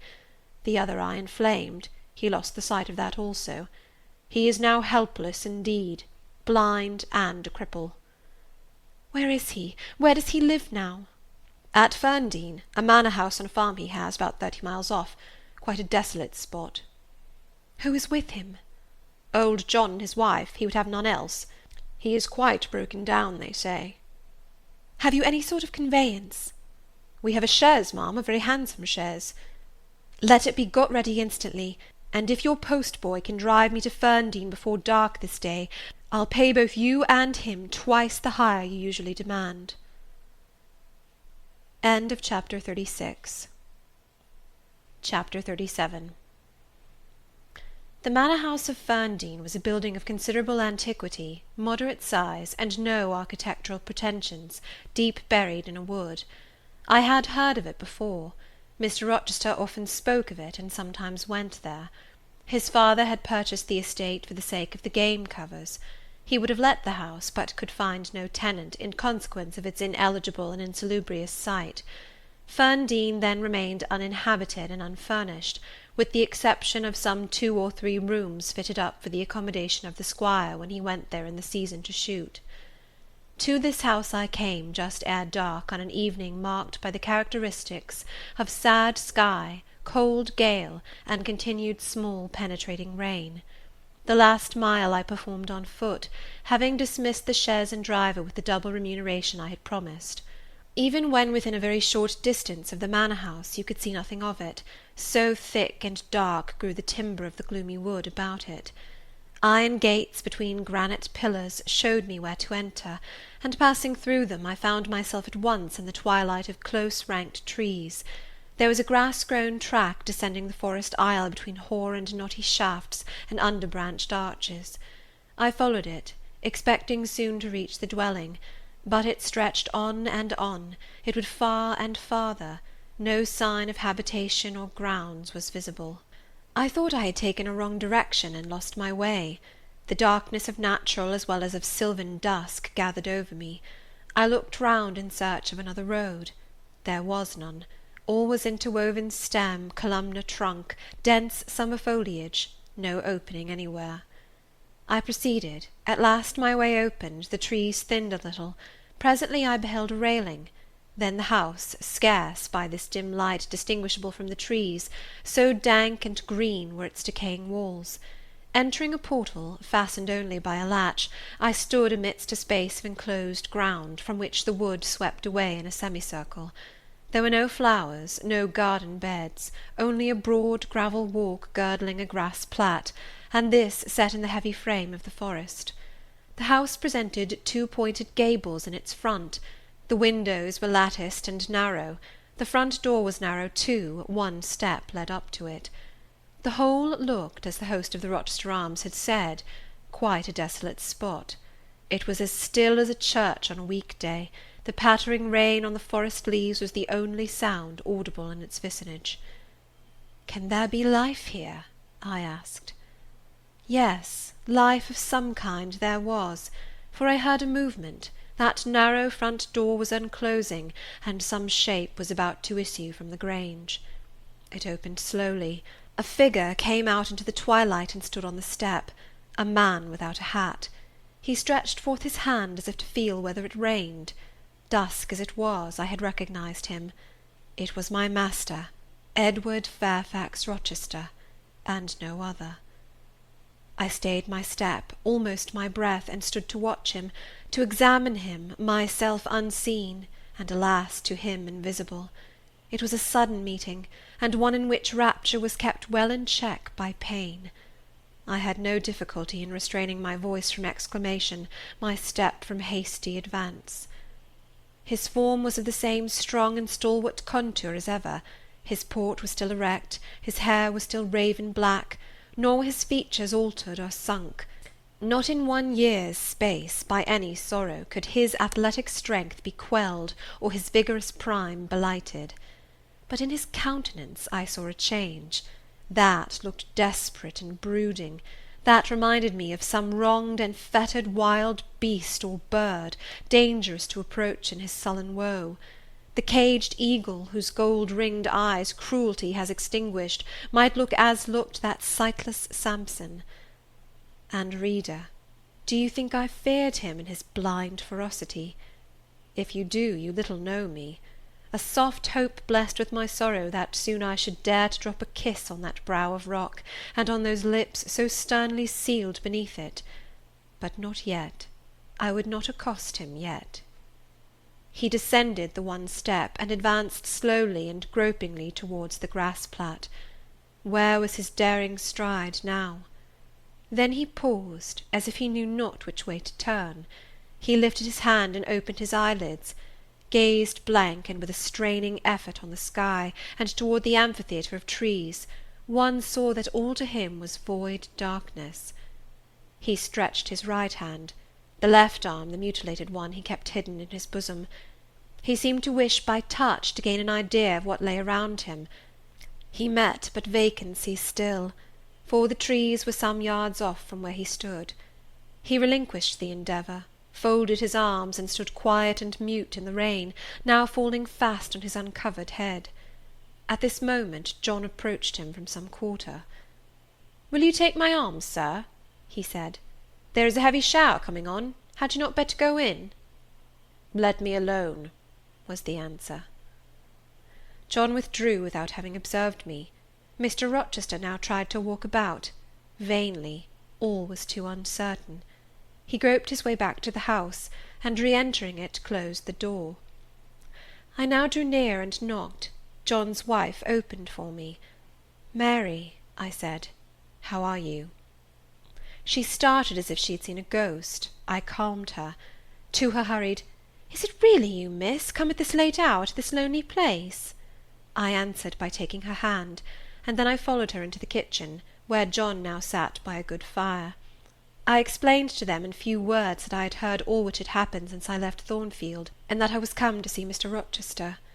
I asked John to go down to the turnpike house where I had dismissed the chaise, and bring my trunk, which I had left there; and while I removed my bonnet and shawl, I questioned Mary as to whether I could be accommodated at the manor house for the night; and finding that arrangements to that effect, though difficult, would not be impossible, I informed her I should stay.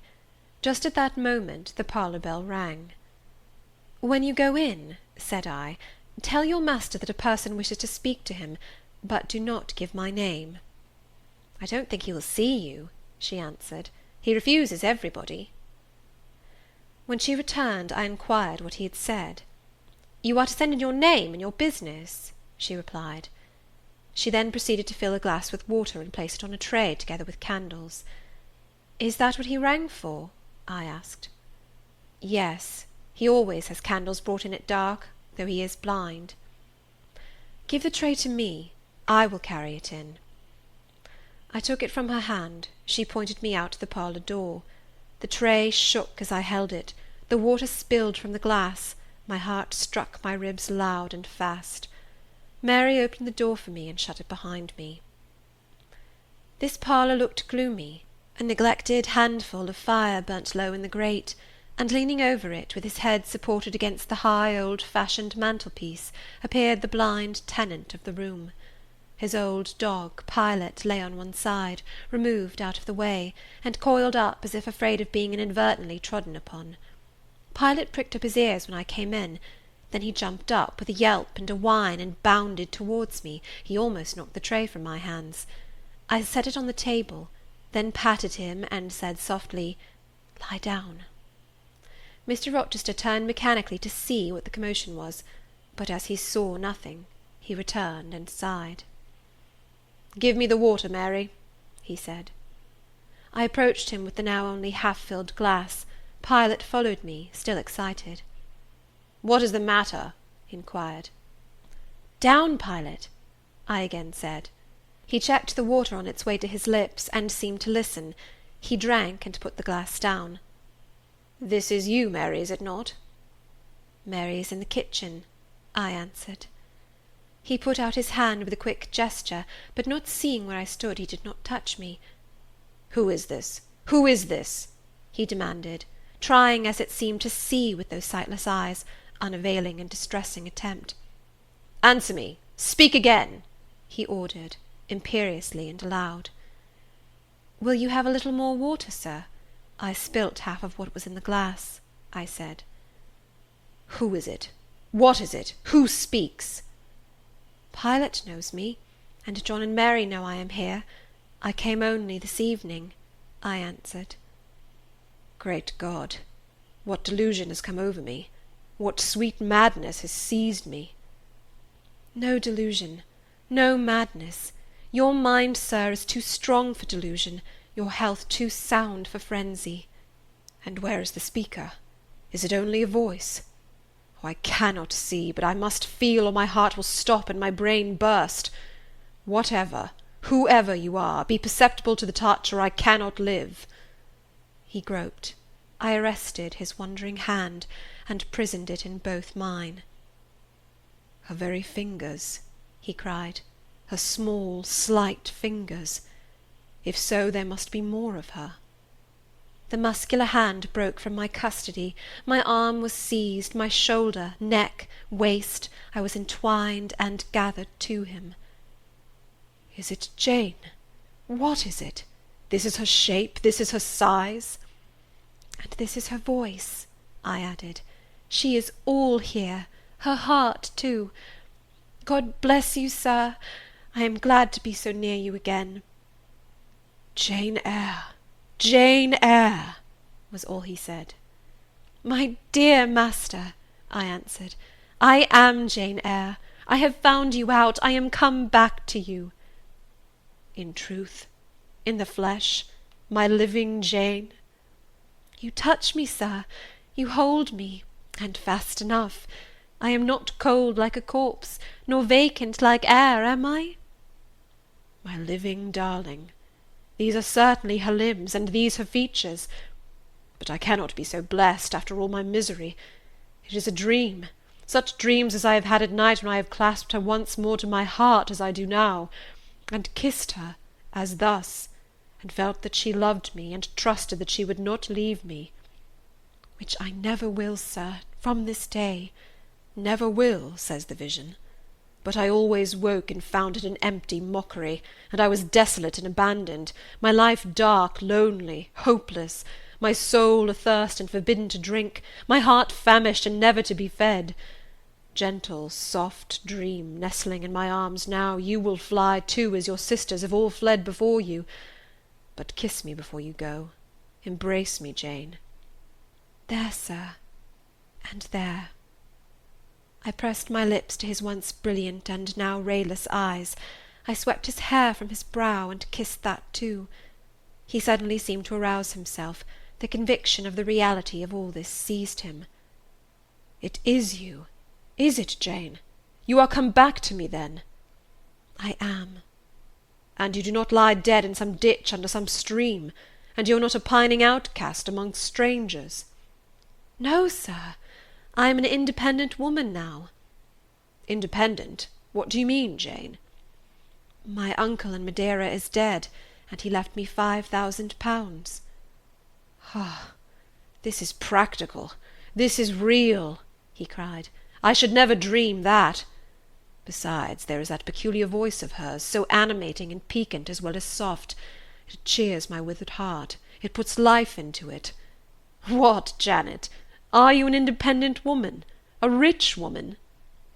If you won't let me live with you, I can build a house of my own, close up to your door, and you may come and sit in my parlour when you want company of an evening. But as you are rich, Jane, you have now, no doubt, friends who will look after you, and do not suffer you to devote yourself to a blind lamenter like me. I told you I am independent, sir, as well as rich. I am my own mistress. And you will stay with me? Certainly, unless you object. I will be your neighbour, your nurse, your housekeeper. I find you lonely. I will be your companion, to read to you, to walk with you, to sit with you, to wait on you, to be eyes and hands to you.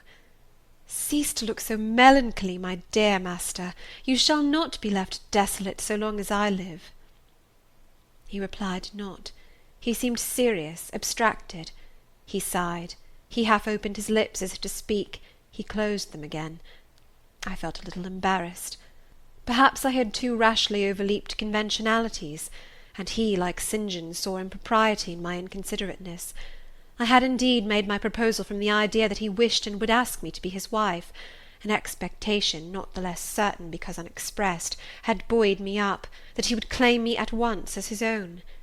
But no hint to that effect escaping him, and his countenance becoming more overcast, I suddenly remembered that I might have been all wrong, and was perhaps playing the fool unwittingly, and I began gently to withdraw myself from his arms, but he eagerly snatched me closer.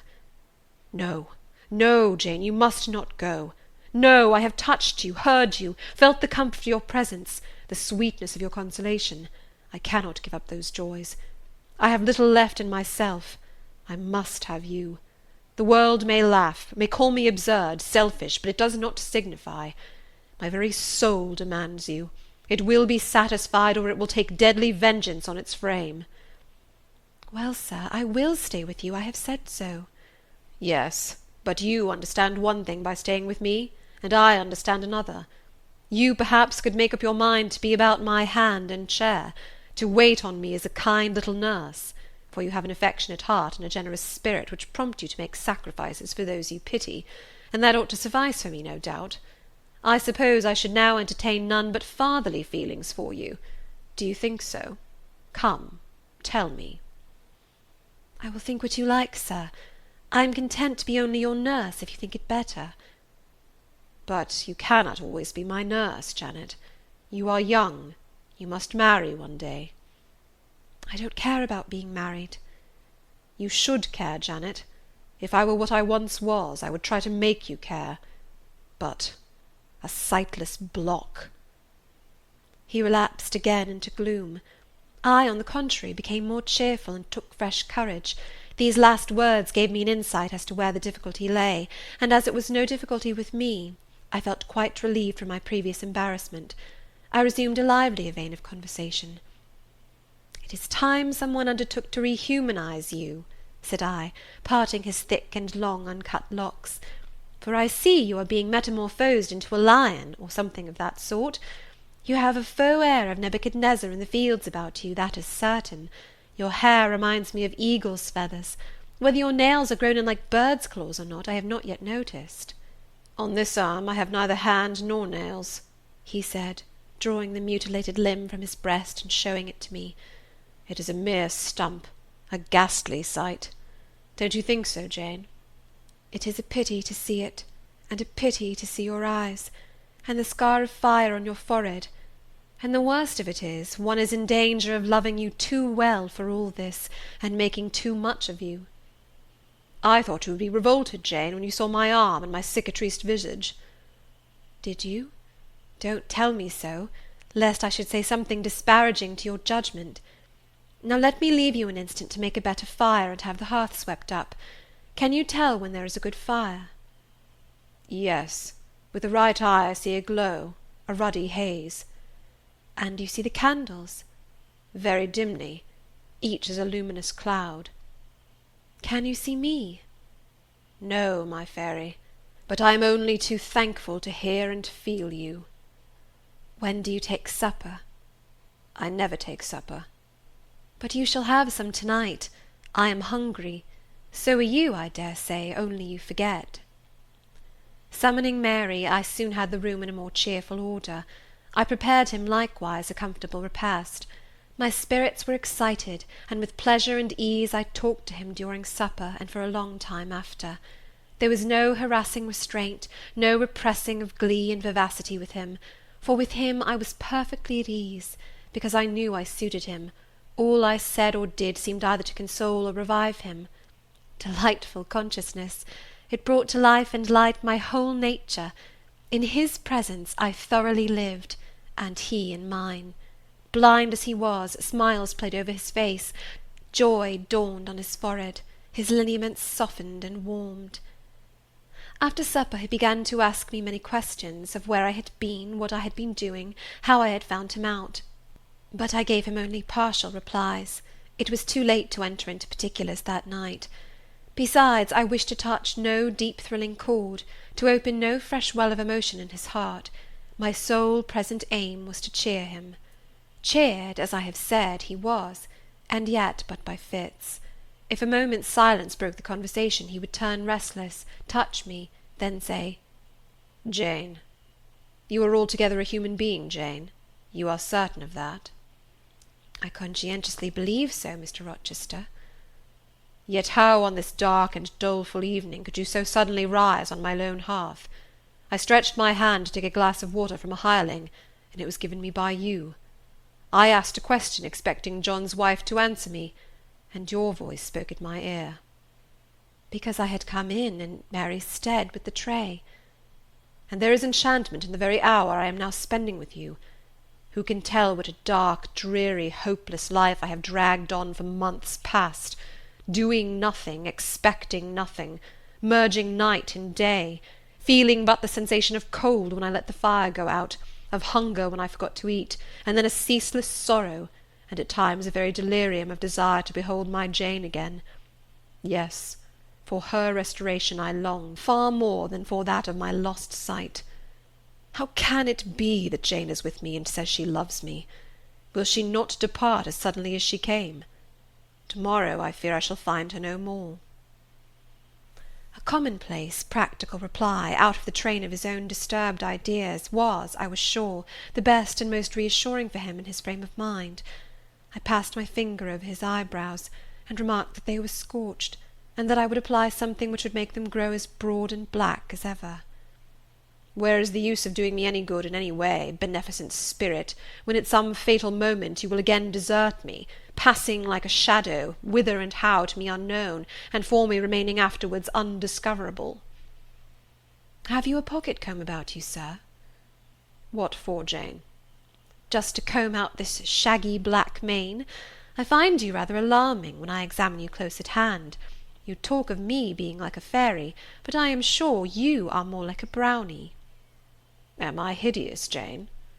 "Very, sir. You always were, you know." "Humph! The wickedness has not been taken out of you wherever you have sojourned." "Yet I have been with good people, far better than you, 100 times better people, possessed of ideas and views you never entertained in your life, quite more refined and exalted." "Who the deuce have you been with?" "If you twist in that way, you will make me pull the hair out of your head, and then I think you will cease to entertain doubts of my substantiality." "Who have you been with, Jane?" "You shall not get it out of me to-night, sir. You must wait till to-morrow. To leave my tale half told will, you know, be a sort of security that I shall appear at your breakfast-table to finish it. By the by, I must not mind to rise on your hearth with only a glass of water then. I must bring an egg at the least, to say nothing of fried ham." "You mocking changeling, fairy born and human bred, you make me feel as I have not these 12 months. If Saul could have had you for his David, the evil spirit would have been exorcised without the aid of the harp." "There, sir, you are read up and made decent. Now I'll leave you. I have been travelling these last 3 days, and I believe I am tired. Good night." "Just one word, Jane. Were there only ladies in the house where you have been?"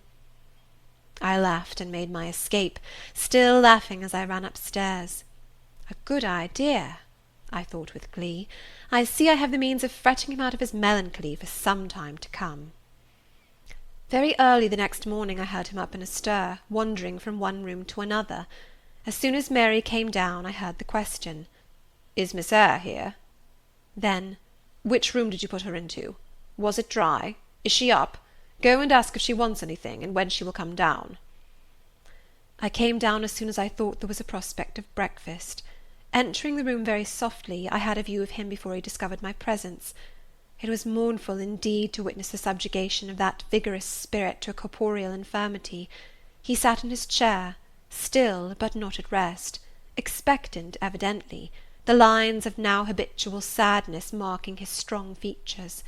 His countenance reminded one of a lamp quenched, waiting to be relit, and alas! it was not himself that could now kindle the lustre of animated expression.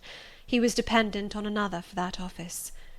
I had meant to be gay and careless, but the powerlessness of the strong man touched my heart to the quick. Still I accosted him with what vivacity I could. "It is a bright sunny morning, sir," I said. "The rain is over and gone, and there is a tender shining after it. You shall have a walk soon." I had wakened the glow. His features beamed. "Oh, you are indeed there, my skylark. Come to me. You are not gone, not vanished. I heard one of your kind an hour ago singing high over the wood, but its song had no music for me, any more than the rising sun had rays. All the melody on earth is concentrated in my Jane's tongue to my ear. I am glad it is not naturally a silent one. All the sunshine I can feel is in her presence." The water stood in my eyes to hear this avowal of his dependence, just as if a royal eagle, chained to a perch, should be forced to entreat a sparrow to become its purveyor. But I would not be lachrymose. I dashed off the salt drops, and busied myself with preparing breakfast. Most of the morning was spent in the open air. I led him out of the wet and wild wood into some cheerful fields. I described to him how brilliantly green they were, how the flowers and hedges looked refreshed, how sparklingly blue was the sky. I sought a seat for him in a hidden and lovely spot, a dry stump of a tree. Nor did I refuse to let him, when seated, place me on his knee. Why should I, when both he and I were happier near than apart? Pilot lay beside us. All was quiet. He broke out suddenly while clasping me in his arms. "Cruel, cruel deserter! Oh, Jane, what did I feel when I discovered you had fled from Thornfield, and when I could nowhere find you, and after examining your apartment, ascertained that you had taken no money, nor anything which could serve as an equivalent. A pearl necklace I had given you lay untouched in its little casket. Your trunks were left corded and locked as they had been prepared for the bridal tour. What could my darling do, I asked, left destitute and penniless? And what did she do? Let me hear now." Thus urged, I began the narrative of my experience for the last year. I softened considerably what related to the 3 days of wandering and starvation, because to have told him all would have been to inflict unnecessary pain, The little I did say lacerated his faithful heart deeper than I wished. I should not have left him thus, he said, without any means of making my way. I should have told him my intention. I should have confided in him. He would never have forced me to be his mistress. Violent as he had seemed in his despair, he in truth loved me far too well and too tenderly to constitute himself my tyrant. He would have given me half his fortune, without demanding so much as a kiss in return, rather than I should have flung myself friendless on the wide world. I had endured, he was certain, more than I had confessed to him. Well, whatever my sufferings had been, they were very short, I answered. And then I proceeded to tell him how I had been received at Moor House, how I had obtained the office of schoolmistress, etc. The accession of fortune, the discovery of my relations, followed in due order. Of course, St. John Rivers' name came in frequently in the progress of my tale. When I had done, that name was immediately taken up. "This St. John, then, is your cousin?" "Yes." "You have spoken of him often. Do you like him?" "He was a very good man, sir. I could not help liking him." "A good man? Does that mean a respectable, well-conducted man of 50, or what does it mean?" "St. John was only 29, sir." "Jeune encore, as the French say. Is he a person of low stature, phlegmatic and plain? A person whose goodness consists rather in his guiltlessness of vice than in his prowess in virtue?" "He is untiringly active. Great and exalted deeds are what he lives to perform." "But his brain, that is probably rather soft. He means well, but you shrug your shoulders to hear him talk." "He talks little, sir. What he does say is ever to the point. His brain is first rate. I should think not impressible, but vigorous." "Is he an able man, then?" "Truly able." "A thoroughly educated man?" "St. John is an accomplished and profound scholar." "His manners, I think you said, are not to your taste, priggish and parsonic?" "I never mentioned his manners, but unless I had a very bad taste, they must suit it. They are polished, calm, and gentlemanlike." "His appearance, I forget what description you gave of his appearance. A sort of raw curate, half strangled with his white neckcloth, and stilted up on his thick-soled high-lows, eh?" "St. John dresses well. He is a handsome man, tall, fair, with blue eyes and a Grecian profile." Aside. "Damn him." "To me." "Did you like him, Jane?" "Yes, Mr. Rochester, I liked him, but you asked me that before." I perceived, of course, the drift of my interlocutor. Jealousy had got hold of him. She stung him, but the sting was salutary. It gave him respite from the gnawing fang of melancholy. I would not, therefore, immediately charm the snake. "Perhaps you would not rather sit any longer on my knee, Miss Eyre?" was the next somewhat unexpected observation. "Why not, Mr. Rochester?" "The picture you have just drawn is suggestive of rather a too overwhelming contrast. Your words have delineated very prettily a graceful Apollo.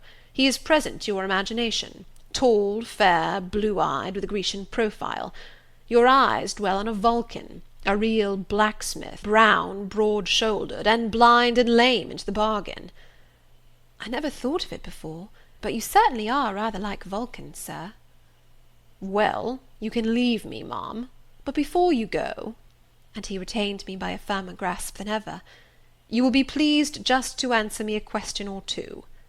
He paused. "What questions, Mr. Rochester?" Then followed this cross-examination. "St. John made you schoolmistress of Morton before he knew you were his cousin?" "Yes." "You would often see him? He would visit the school sometimes?" "Daily." "He would approve of your plans, Jane? I know they would be clever, for you are a talented creature." "He approved of them, yes." "He would discover many things in you he could not have expected to find. Some of your accomplishments are not ordinary." "I don't know about that." "You had a little cottage near the school, you say. Did he ever come to see you?" "Now and then." "Of an evening?" "Once or twice." A pause. "How long did you reside with him and his sisters after the cousinship was discovered?" 5 months. "Did Rivers spend much time with the ladies of his family?" "Yes, the back parlour was both his study and ours. He sat near the window, and we by the table." "Did he study much?" "A good deal." "What?" "Hindostani." And what did you do meantime?" "I learnt German at first." "Did he teach you?" "He did not understand German." "Did he teach you nothing?" "A little Hindostani." "Rivers taught you Hindostani?" "Yes, sir." "And his sisters also?" "No." "Only you?" "Only me." "Did you ask to learn?" "No." "He wished to teach you?" "Yes." A second pause. "Why did he wish it? Of what use could Hindostani be to you?" "He intended me to go with him to India." "Ah, here I reach the root of the matter. He wanted you to marry him." "He asked me to marry him." "That is a fiction, an impudent invention to vex me." "I beg your pardon. It is the literal truth. He asked me more than once, and was as stiff about urging his point as ever you could be." "Miss Eyre, I repeat it, you can leave me. How often am I to say the same thing? Why do you remain pertinaciously perched on my knee, when I have given you notice to quit?" "Because I am comfortable there." "No, Jane, you are not comfortable there, because your heart is not with me. It is with this cousin, this St. John. Oh, till this moment I thought my little Jane was all mine. I had a belief she loved me even when she left me.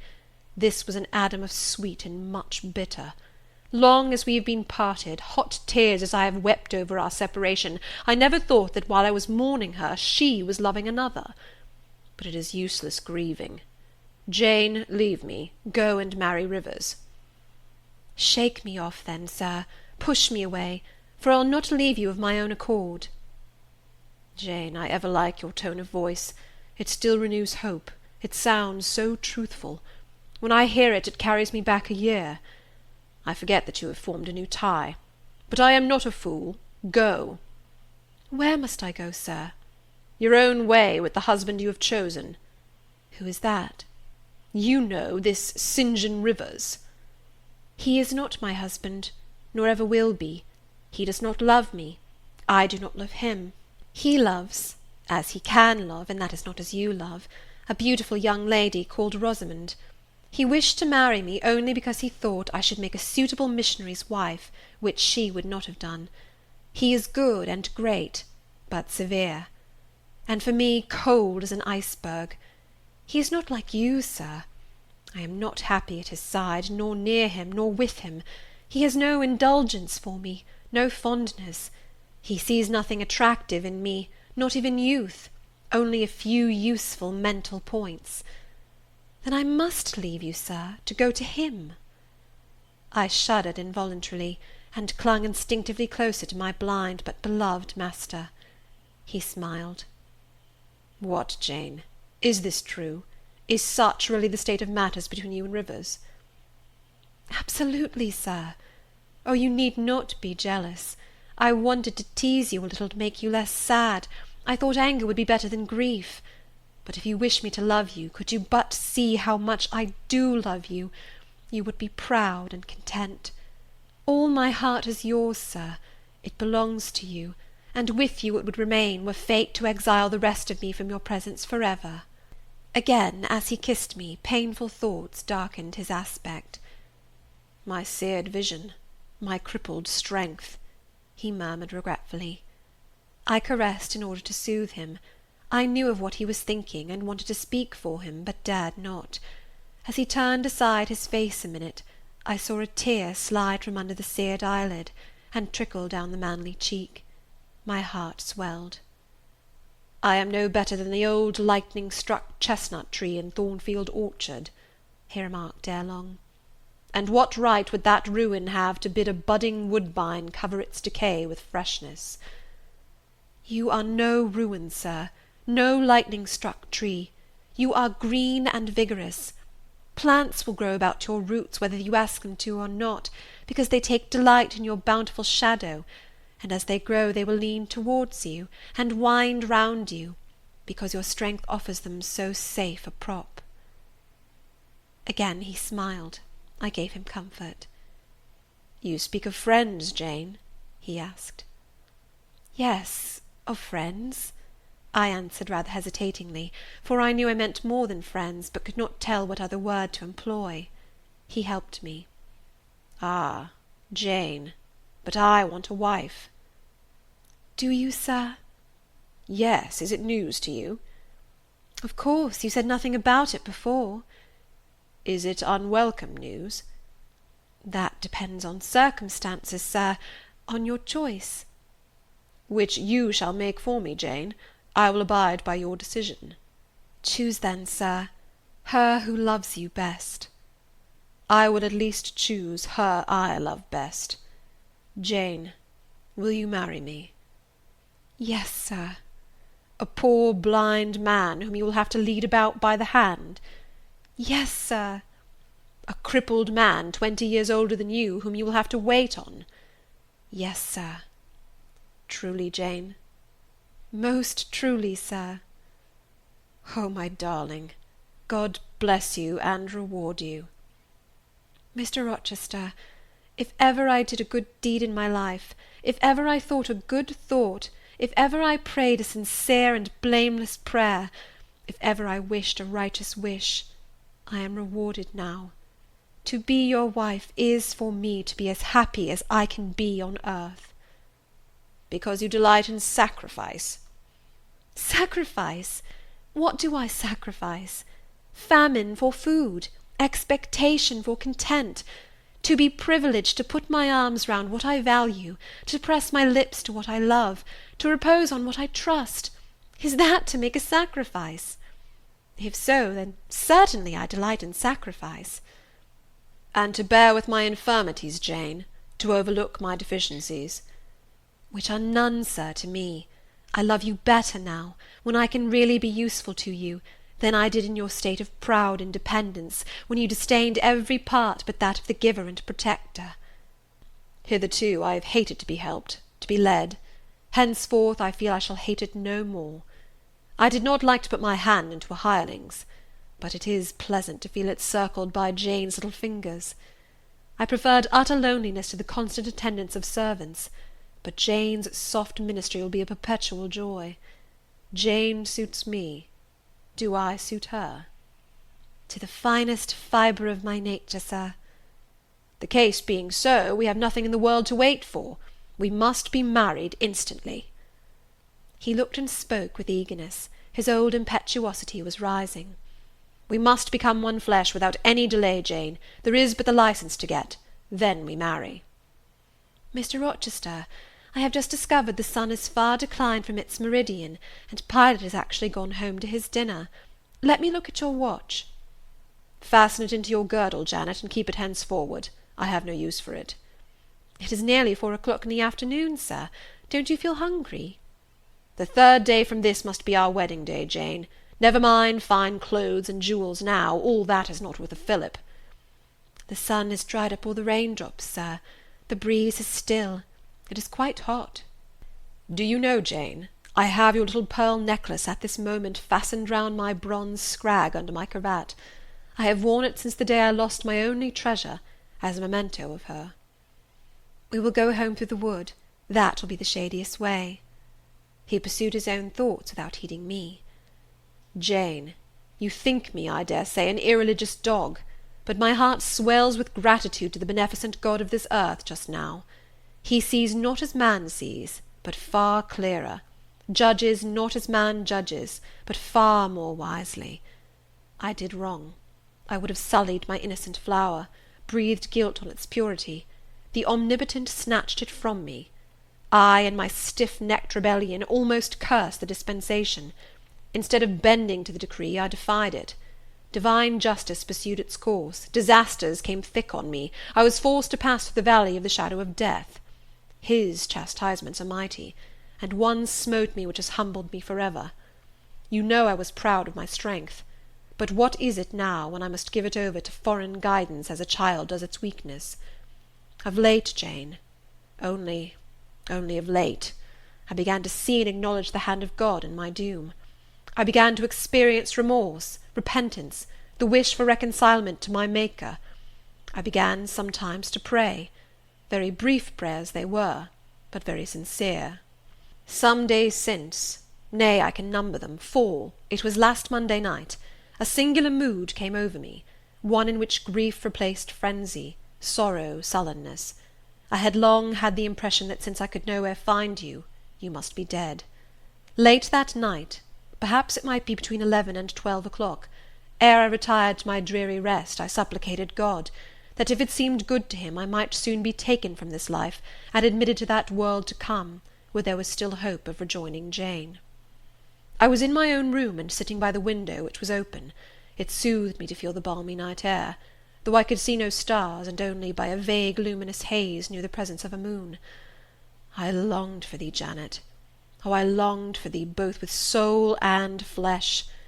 I asked of God, at once in anguish and humility, if I had not been long enough desolate, afflicted, tormented, and might not soon taste bliss and peace once more.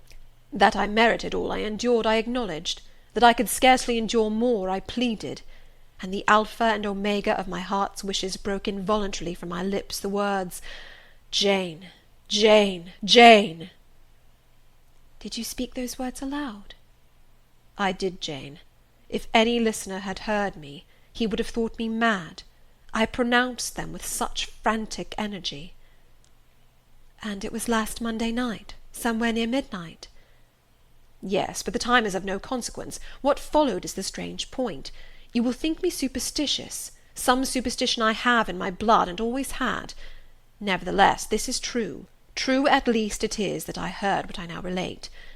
As I exclaimed, Jane, Jane, Jane, a voice, I cannot tell whence the voice came, but I know whose voice it was, replied, I am coming, wait for me, and a moment after went whispering on the wind the words, Where are you?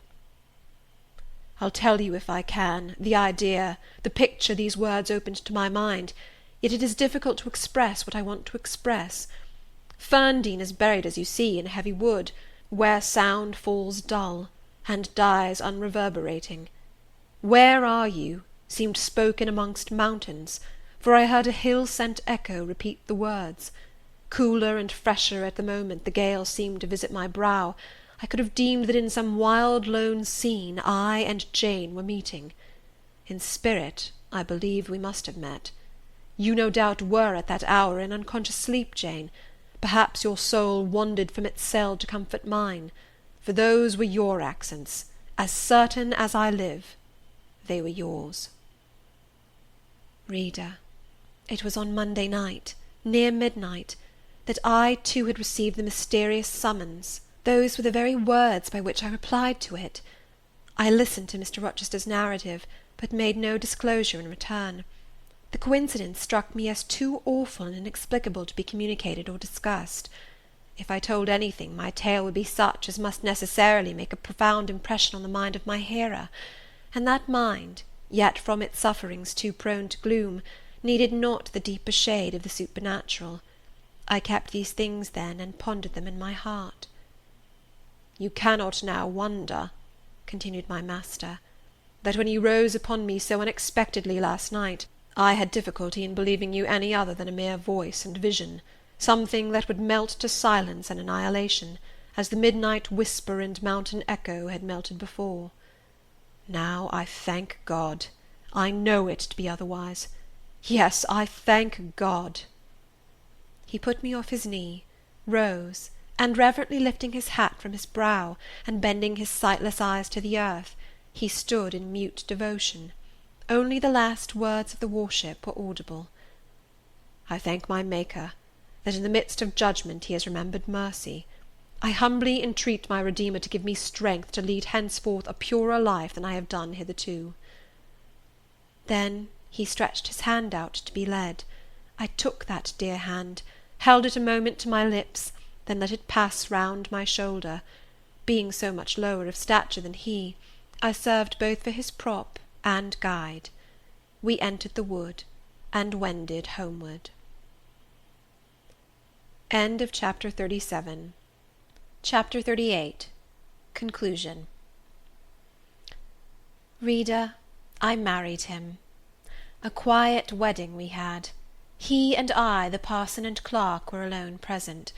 When we got back from church, I went into the kitchen of the manor house, where Mary was cooking the dinner and John cleaning the knives, and I said, "Mary, I have been married to Mr. Rochester this morning." The housekeeper and her husband were both of that decent, phlegmatic order of people, to whom one may at any time safely communicate a remarkable piece of news without incurring the danger of having one's ears pierced by some shrill ejaculation, and subsequently stunned by a torrent of wordy wonderment. Mary did look up, and she did stare at me. The ladle with which she was basting a pair of chickens roasting at the fire did for some 3 minutes hang suspended in the air, and for the same space of time John's knives also had rest from the polishing process. But Mary, bending again over the roast, said only, "Have you, miss? Well, for sure." A short time after she pursued, "I seed you go out with the master, but I didn't know you were gone to church to be wed," and she basted away. John, when I turned to him, was grinning from ear to ear. "I telled Mary how it would be," he said. "I knew what Mr. Edward—" John was an old servant, and had known his master when he was the cadet of the house, therefore he often gave him his Christian name. "I knew what Mr. Edward would do, and I was sure he would not wait long neither, and he's done right for aught I know. I wish you joy, miss." And he politely pulled his forelock. "Thank you, John. Mr. Rochester told me to give you and Mary this." I put into his hand a £5 note. Without waiting to hear more, I left the kitchen. In passing the door of that sanctum some time after, I caught the words, "She'll happen do better for 'em nor ony of them grand ladies." And again, "If she ben't one of the handsomest, she's known foul and very good-natured, and a his een she's fair beautiful, onybody may see that." I wrote to Moor House and to Cambridge immediately to say what I had done, fully explaining also why I had thus acted. Diana and Mary approved the step unreservedly. Diana announced that she would just give me time to get over the honeymoon, and then she would come and see me. "She had better not wait till then, Jane," said Mr. Rochester, when I read her letter to him. "If she does, she'll be too late, for our honeymoon will shine our life long. Its beams will only fade over your grave or mine." How St. John received the news I don't know. He never answered the letter in which I communicated it. Yet 6 months after he wrote to me, without, however, mentioning Mr. Rochester's name or alluding to my marriage. His letter was then calm, and, though very serious, kind. He has maintained a regular, though not frequent, correspondence ever since. He hopes I am happy, and trusts I am not of those who live without God in the world, and only mind earthly things. You have not quite forgotten little Adele, have you, reader? I had not. I soon asked and obtained leave of Mr. Rochester to go and see her at the school where he had placed her. Her frantic joy at beholding me again moved me much. She looked pale and thin. She said she was not happy. I found the rules of the establishment were too strict, its course of study too severe for a child of her age. I took her home with me. I meant to become her governess once more, but I soon found this impracticable. My time and cares were now required by another. My husband needed them all. So I sought out a school conducted on a more indulgent system, and near enough to permit of my visiting her often, and bringing her home sometimes. I took care she should never want for anything that could contribute to her comfort. She soon settled in her new abode, became very happy there, and made fair progress in her studies. As she grew up, a sound English education corrected in great measure her French defects, and when she left school, I found in her a pleasing and obliging companion, docile, good-tempered, and well-principled. By her grateful attention to me and mine, she has long since well repaid any little kindness I ever had it in my power to offer her. My tale draws to its close. One word respecting my experience of married life, and one brief glance at the fortunes of those whose names have most frequently recurred in this narrative, and I have done. I have now been married 10 years. I know what it is to live entirely for and with what I love best on earth. I hold myself supremely blessed, blessed beyond what language can express, because I am my husband's life as fully as he is mine. No woman was ever nearer to her mate than I am, ever more absolutely bone of his bone and flesh of his flesh. I know no weariness of my Edward's society. He knows none of mine, any more than we do of the pulsation of the heart that beats in our separate bosoms. Consequently, we are ever together. To be together is for us to be at once as free as in solitude, as gay as in company. We talk, I believe, all day long. To talk to each other is but a more animated and an audible thinking. All my confidence is bestowed on him, and all his confidence is devoted to me. We are precisely suited in character. Perfect concord is the result. Mr. Rochester continued blind the first 2 years of our union. Perhaps it was that circumstance that drew us so very near, that knit us so very close, for I was then his vision, as I am still his right hand. Literally, I was, what he often called me, the apple of his eye. He saw nature, he saw books through me, and never did I weary of gazing for his behalf, and of putting into words the effect of field, town, tree, river, cloud, sunbeam, of the landscape before us, of the weather round us, and impressing by sound on his ear what light could no longer stamp on his eye. Never did I weary of reading to him, never did I weary of conducting him where he wished to go, of doing for him what he wished to be done; and there was a pleasure in my services, most full, most exquisite, even though sad, because he claimed these services without painful shame or damping humiliation. He loved me so truly, that he knew no reluctance in profiting by my attendance. He felt I loved him so fondly, that to yield that attendance was to indulge my sweetest wishes. One morning at the end of the 2 years, as I was writing a letter to his dictation, he came and bent over me, and said, "Jane, have you a glittering ornament round your neck?" I had a gold watch chain. I answered, "Yes." "And have you a pale blue dress on?" I had. He informed me then that for some time he had fancied the obscurity clouding one eye was becoming less dense, and that now he was sure of it. He and I went up to London. He had the advice of an eminent oculist, and he eventually recovered the sight of that one eye. He cannot now see very distinctly, he cannot read or write much, but he can find his way without being led by the hand. The sky is no longer a blank to him, the earth no longer a void. When his first-born was put into his arms, he could see that the boy had inherited his own eyes as they once were, large, brilliant, and black. On that occasion, he again, with a full heart, acknowledged that God had tempered judgment with mercy. My Edward and I then are happy, and the more so, because those we most love are happy likewise. Diana and Mary Rivers are both married. Alternately, once every year, they come to see us, and we go to see them. Diana's husband is a captain in the navy, a gallant officer and a good man. Mary's is a clergyman, a college friend of her brother's, and from his attainments and principles, worthy of the connection. Both Captain Fitzjames and Mr. Wharton love their wives, and are loved by them. As to St. John Rivers, he left England, he went to India. He entered on the path he had marked for himself. He pursues it still. A more resolute, indefatigable pioneer never wrought amidst rocks and dangers. Firm, faithful, and devoted, full of energy and zeal and truth, he labours for his race. He clears their painful way to improvement. He hews down, like a giant, the prejudices of creed and caste that encumber it. He may be stern, he may be exacting, he may be ambitious yet, but his is the sternness of the warrior Greatheart, who guards his pilgrim convoy from the onslaught of Apollyon. His is the exaction of the apostle, who speaks but for Christ, when he says, "Whosoever will come after me, let him deny himself, and take up his cross, and follow me." His is the ambition of the high master spirit, which aims to fill a place in the first rank of those who are redeemed from the earth, who stand without fault before the throne of God, who share the last mighty victories of the Lamb, who are called, and chosen, and faithful. St. John is unmarried. He never will marry now. Himself has hitherto sufficed to the toil, and the toil draws near its close. His glorious sun hastens to its setting. The last letter I received from him drew from my eyes human tears, and yet filled my heart with divine joy.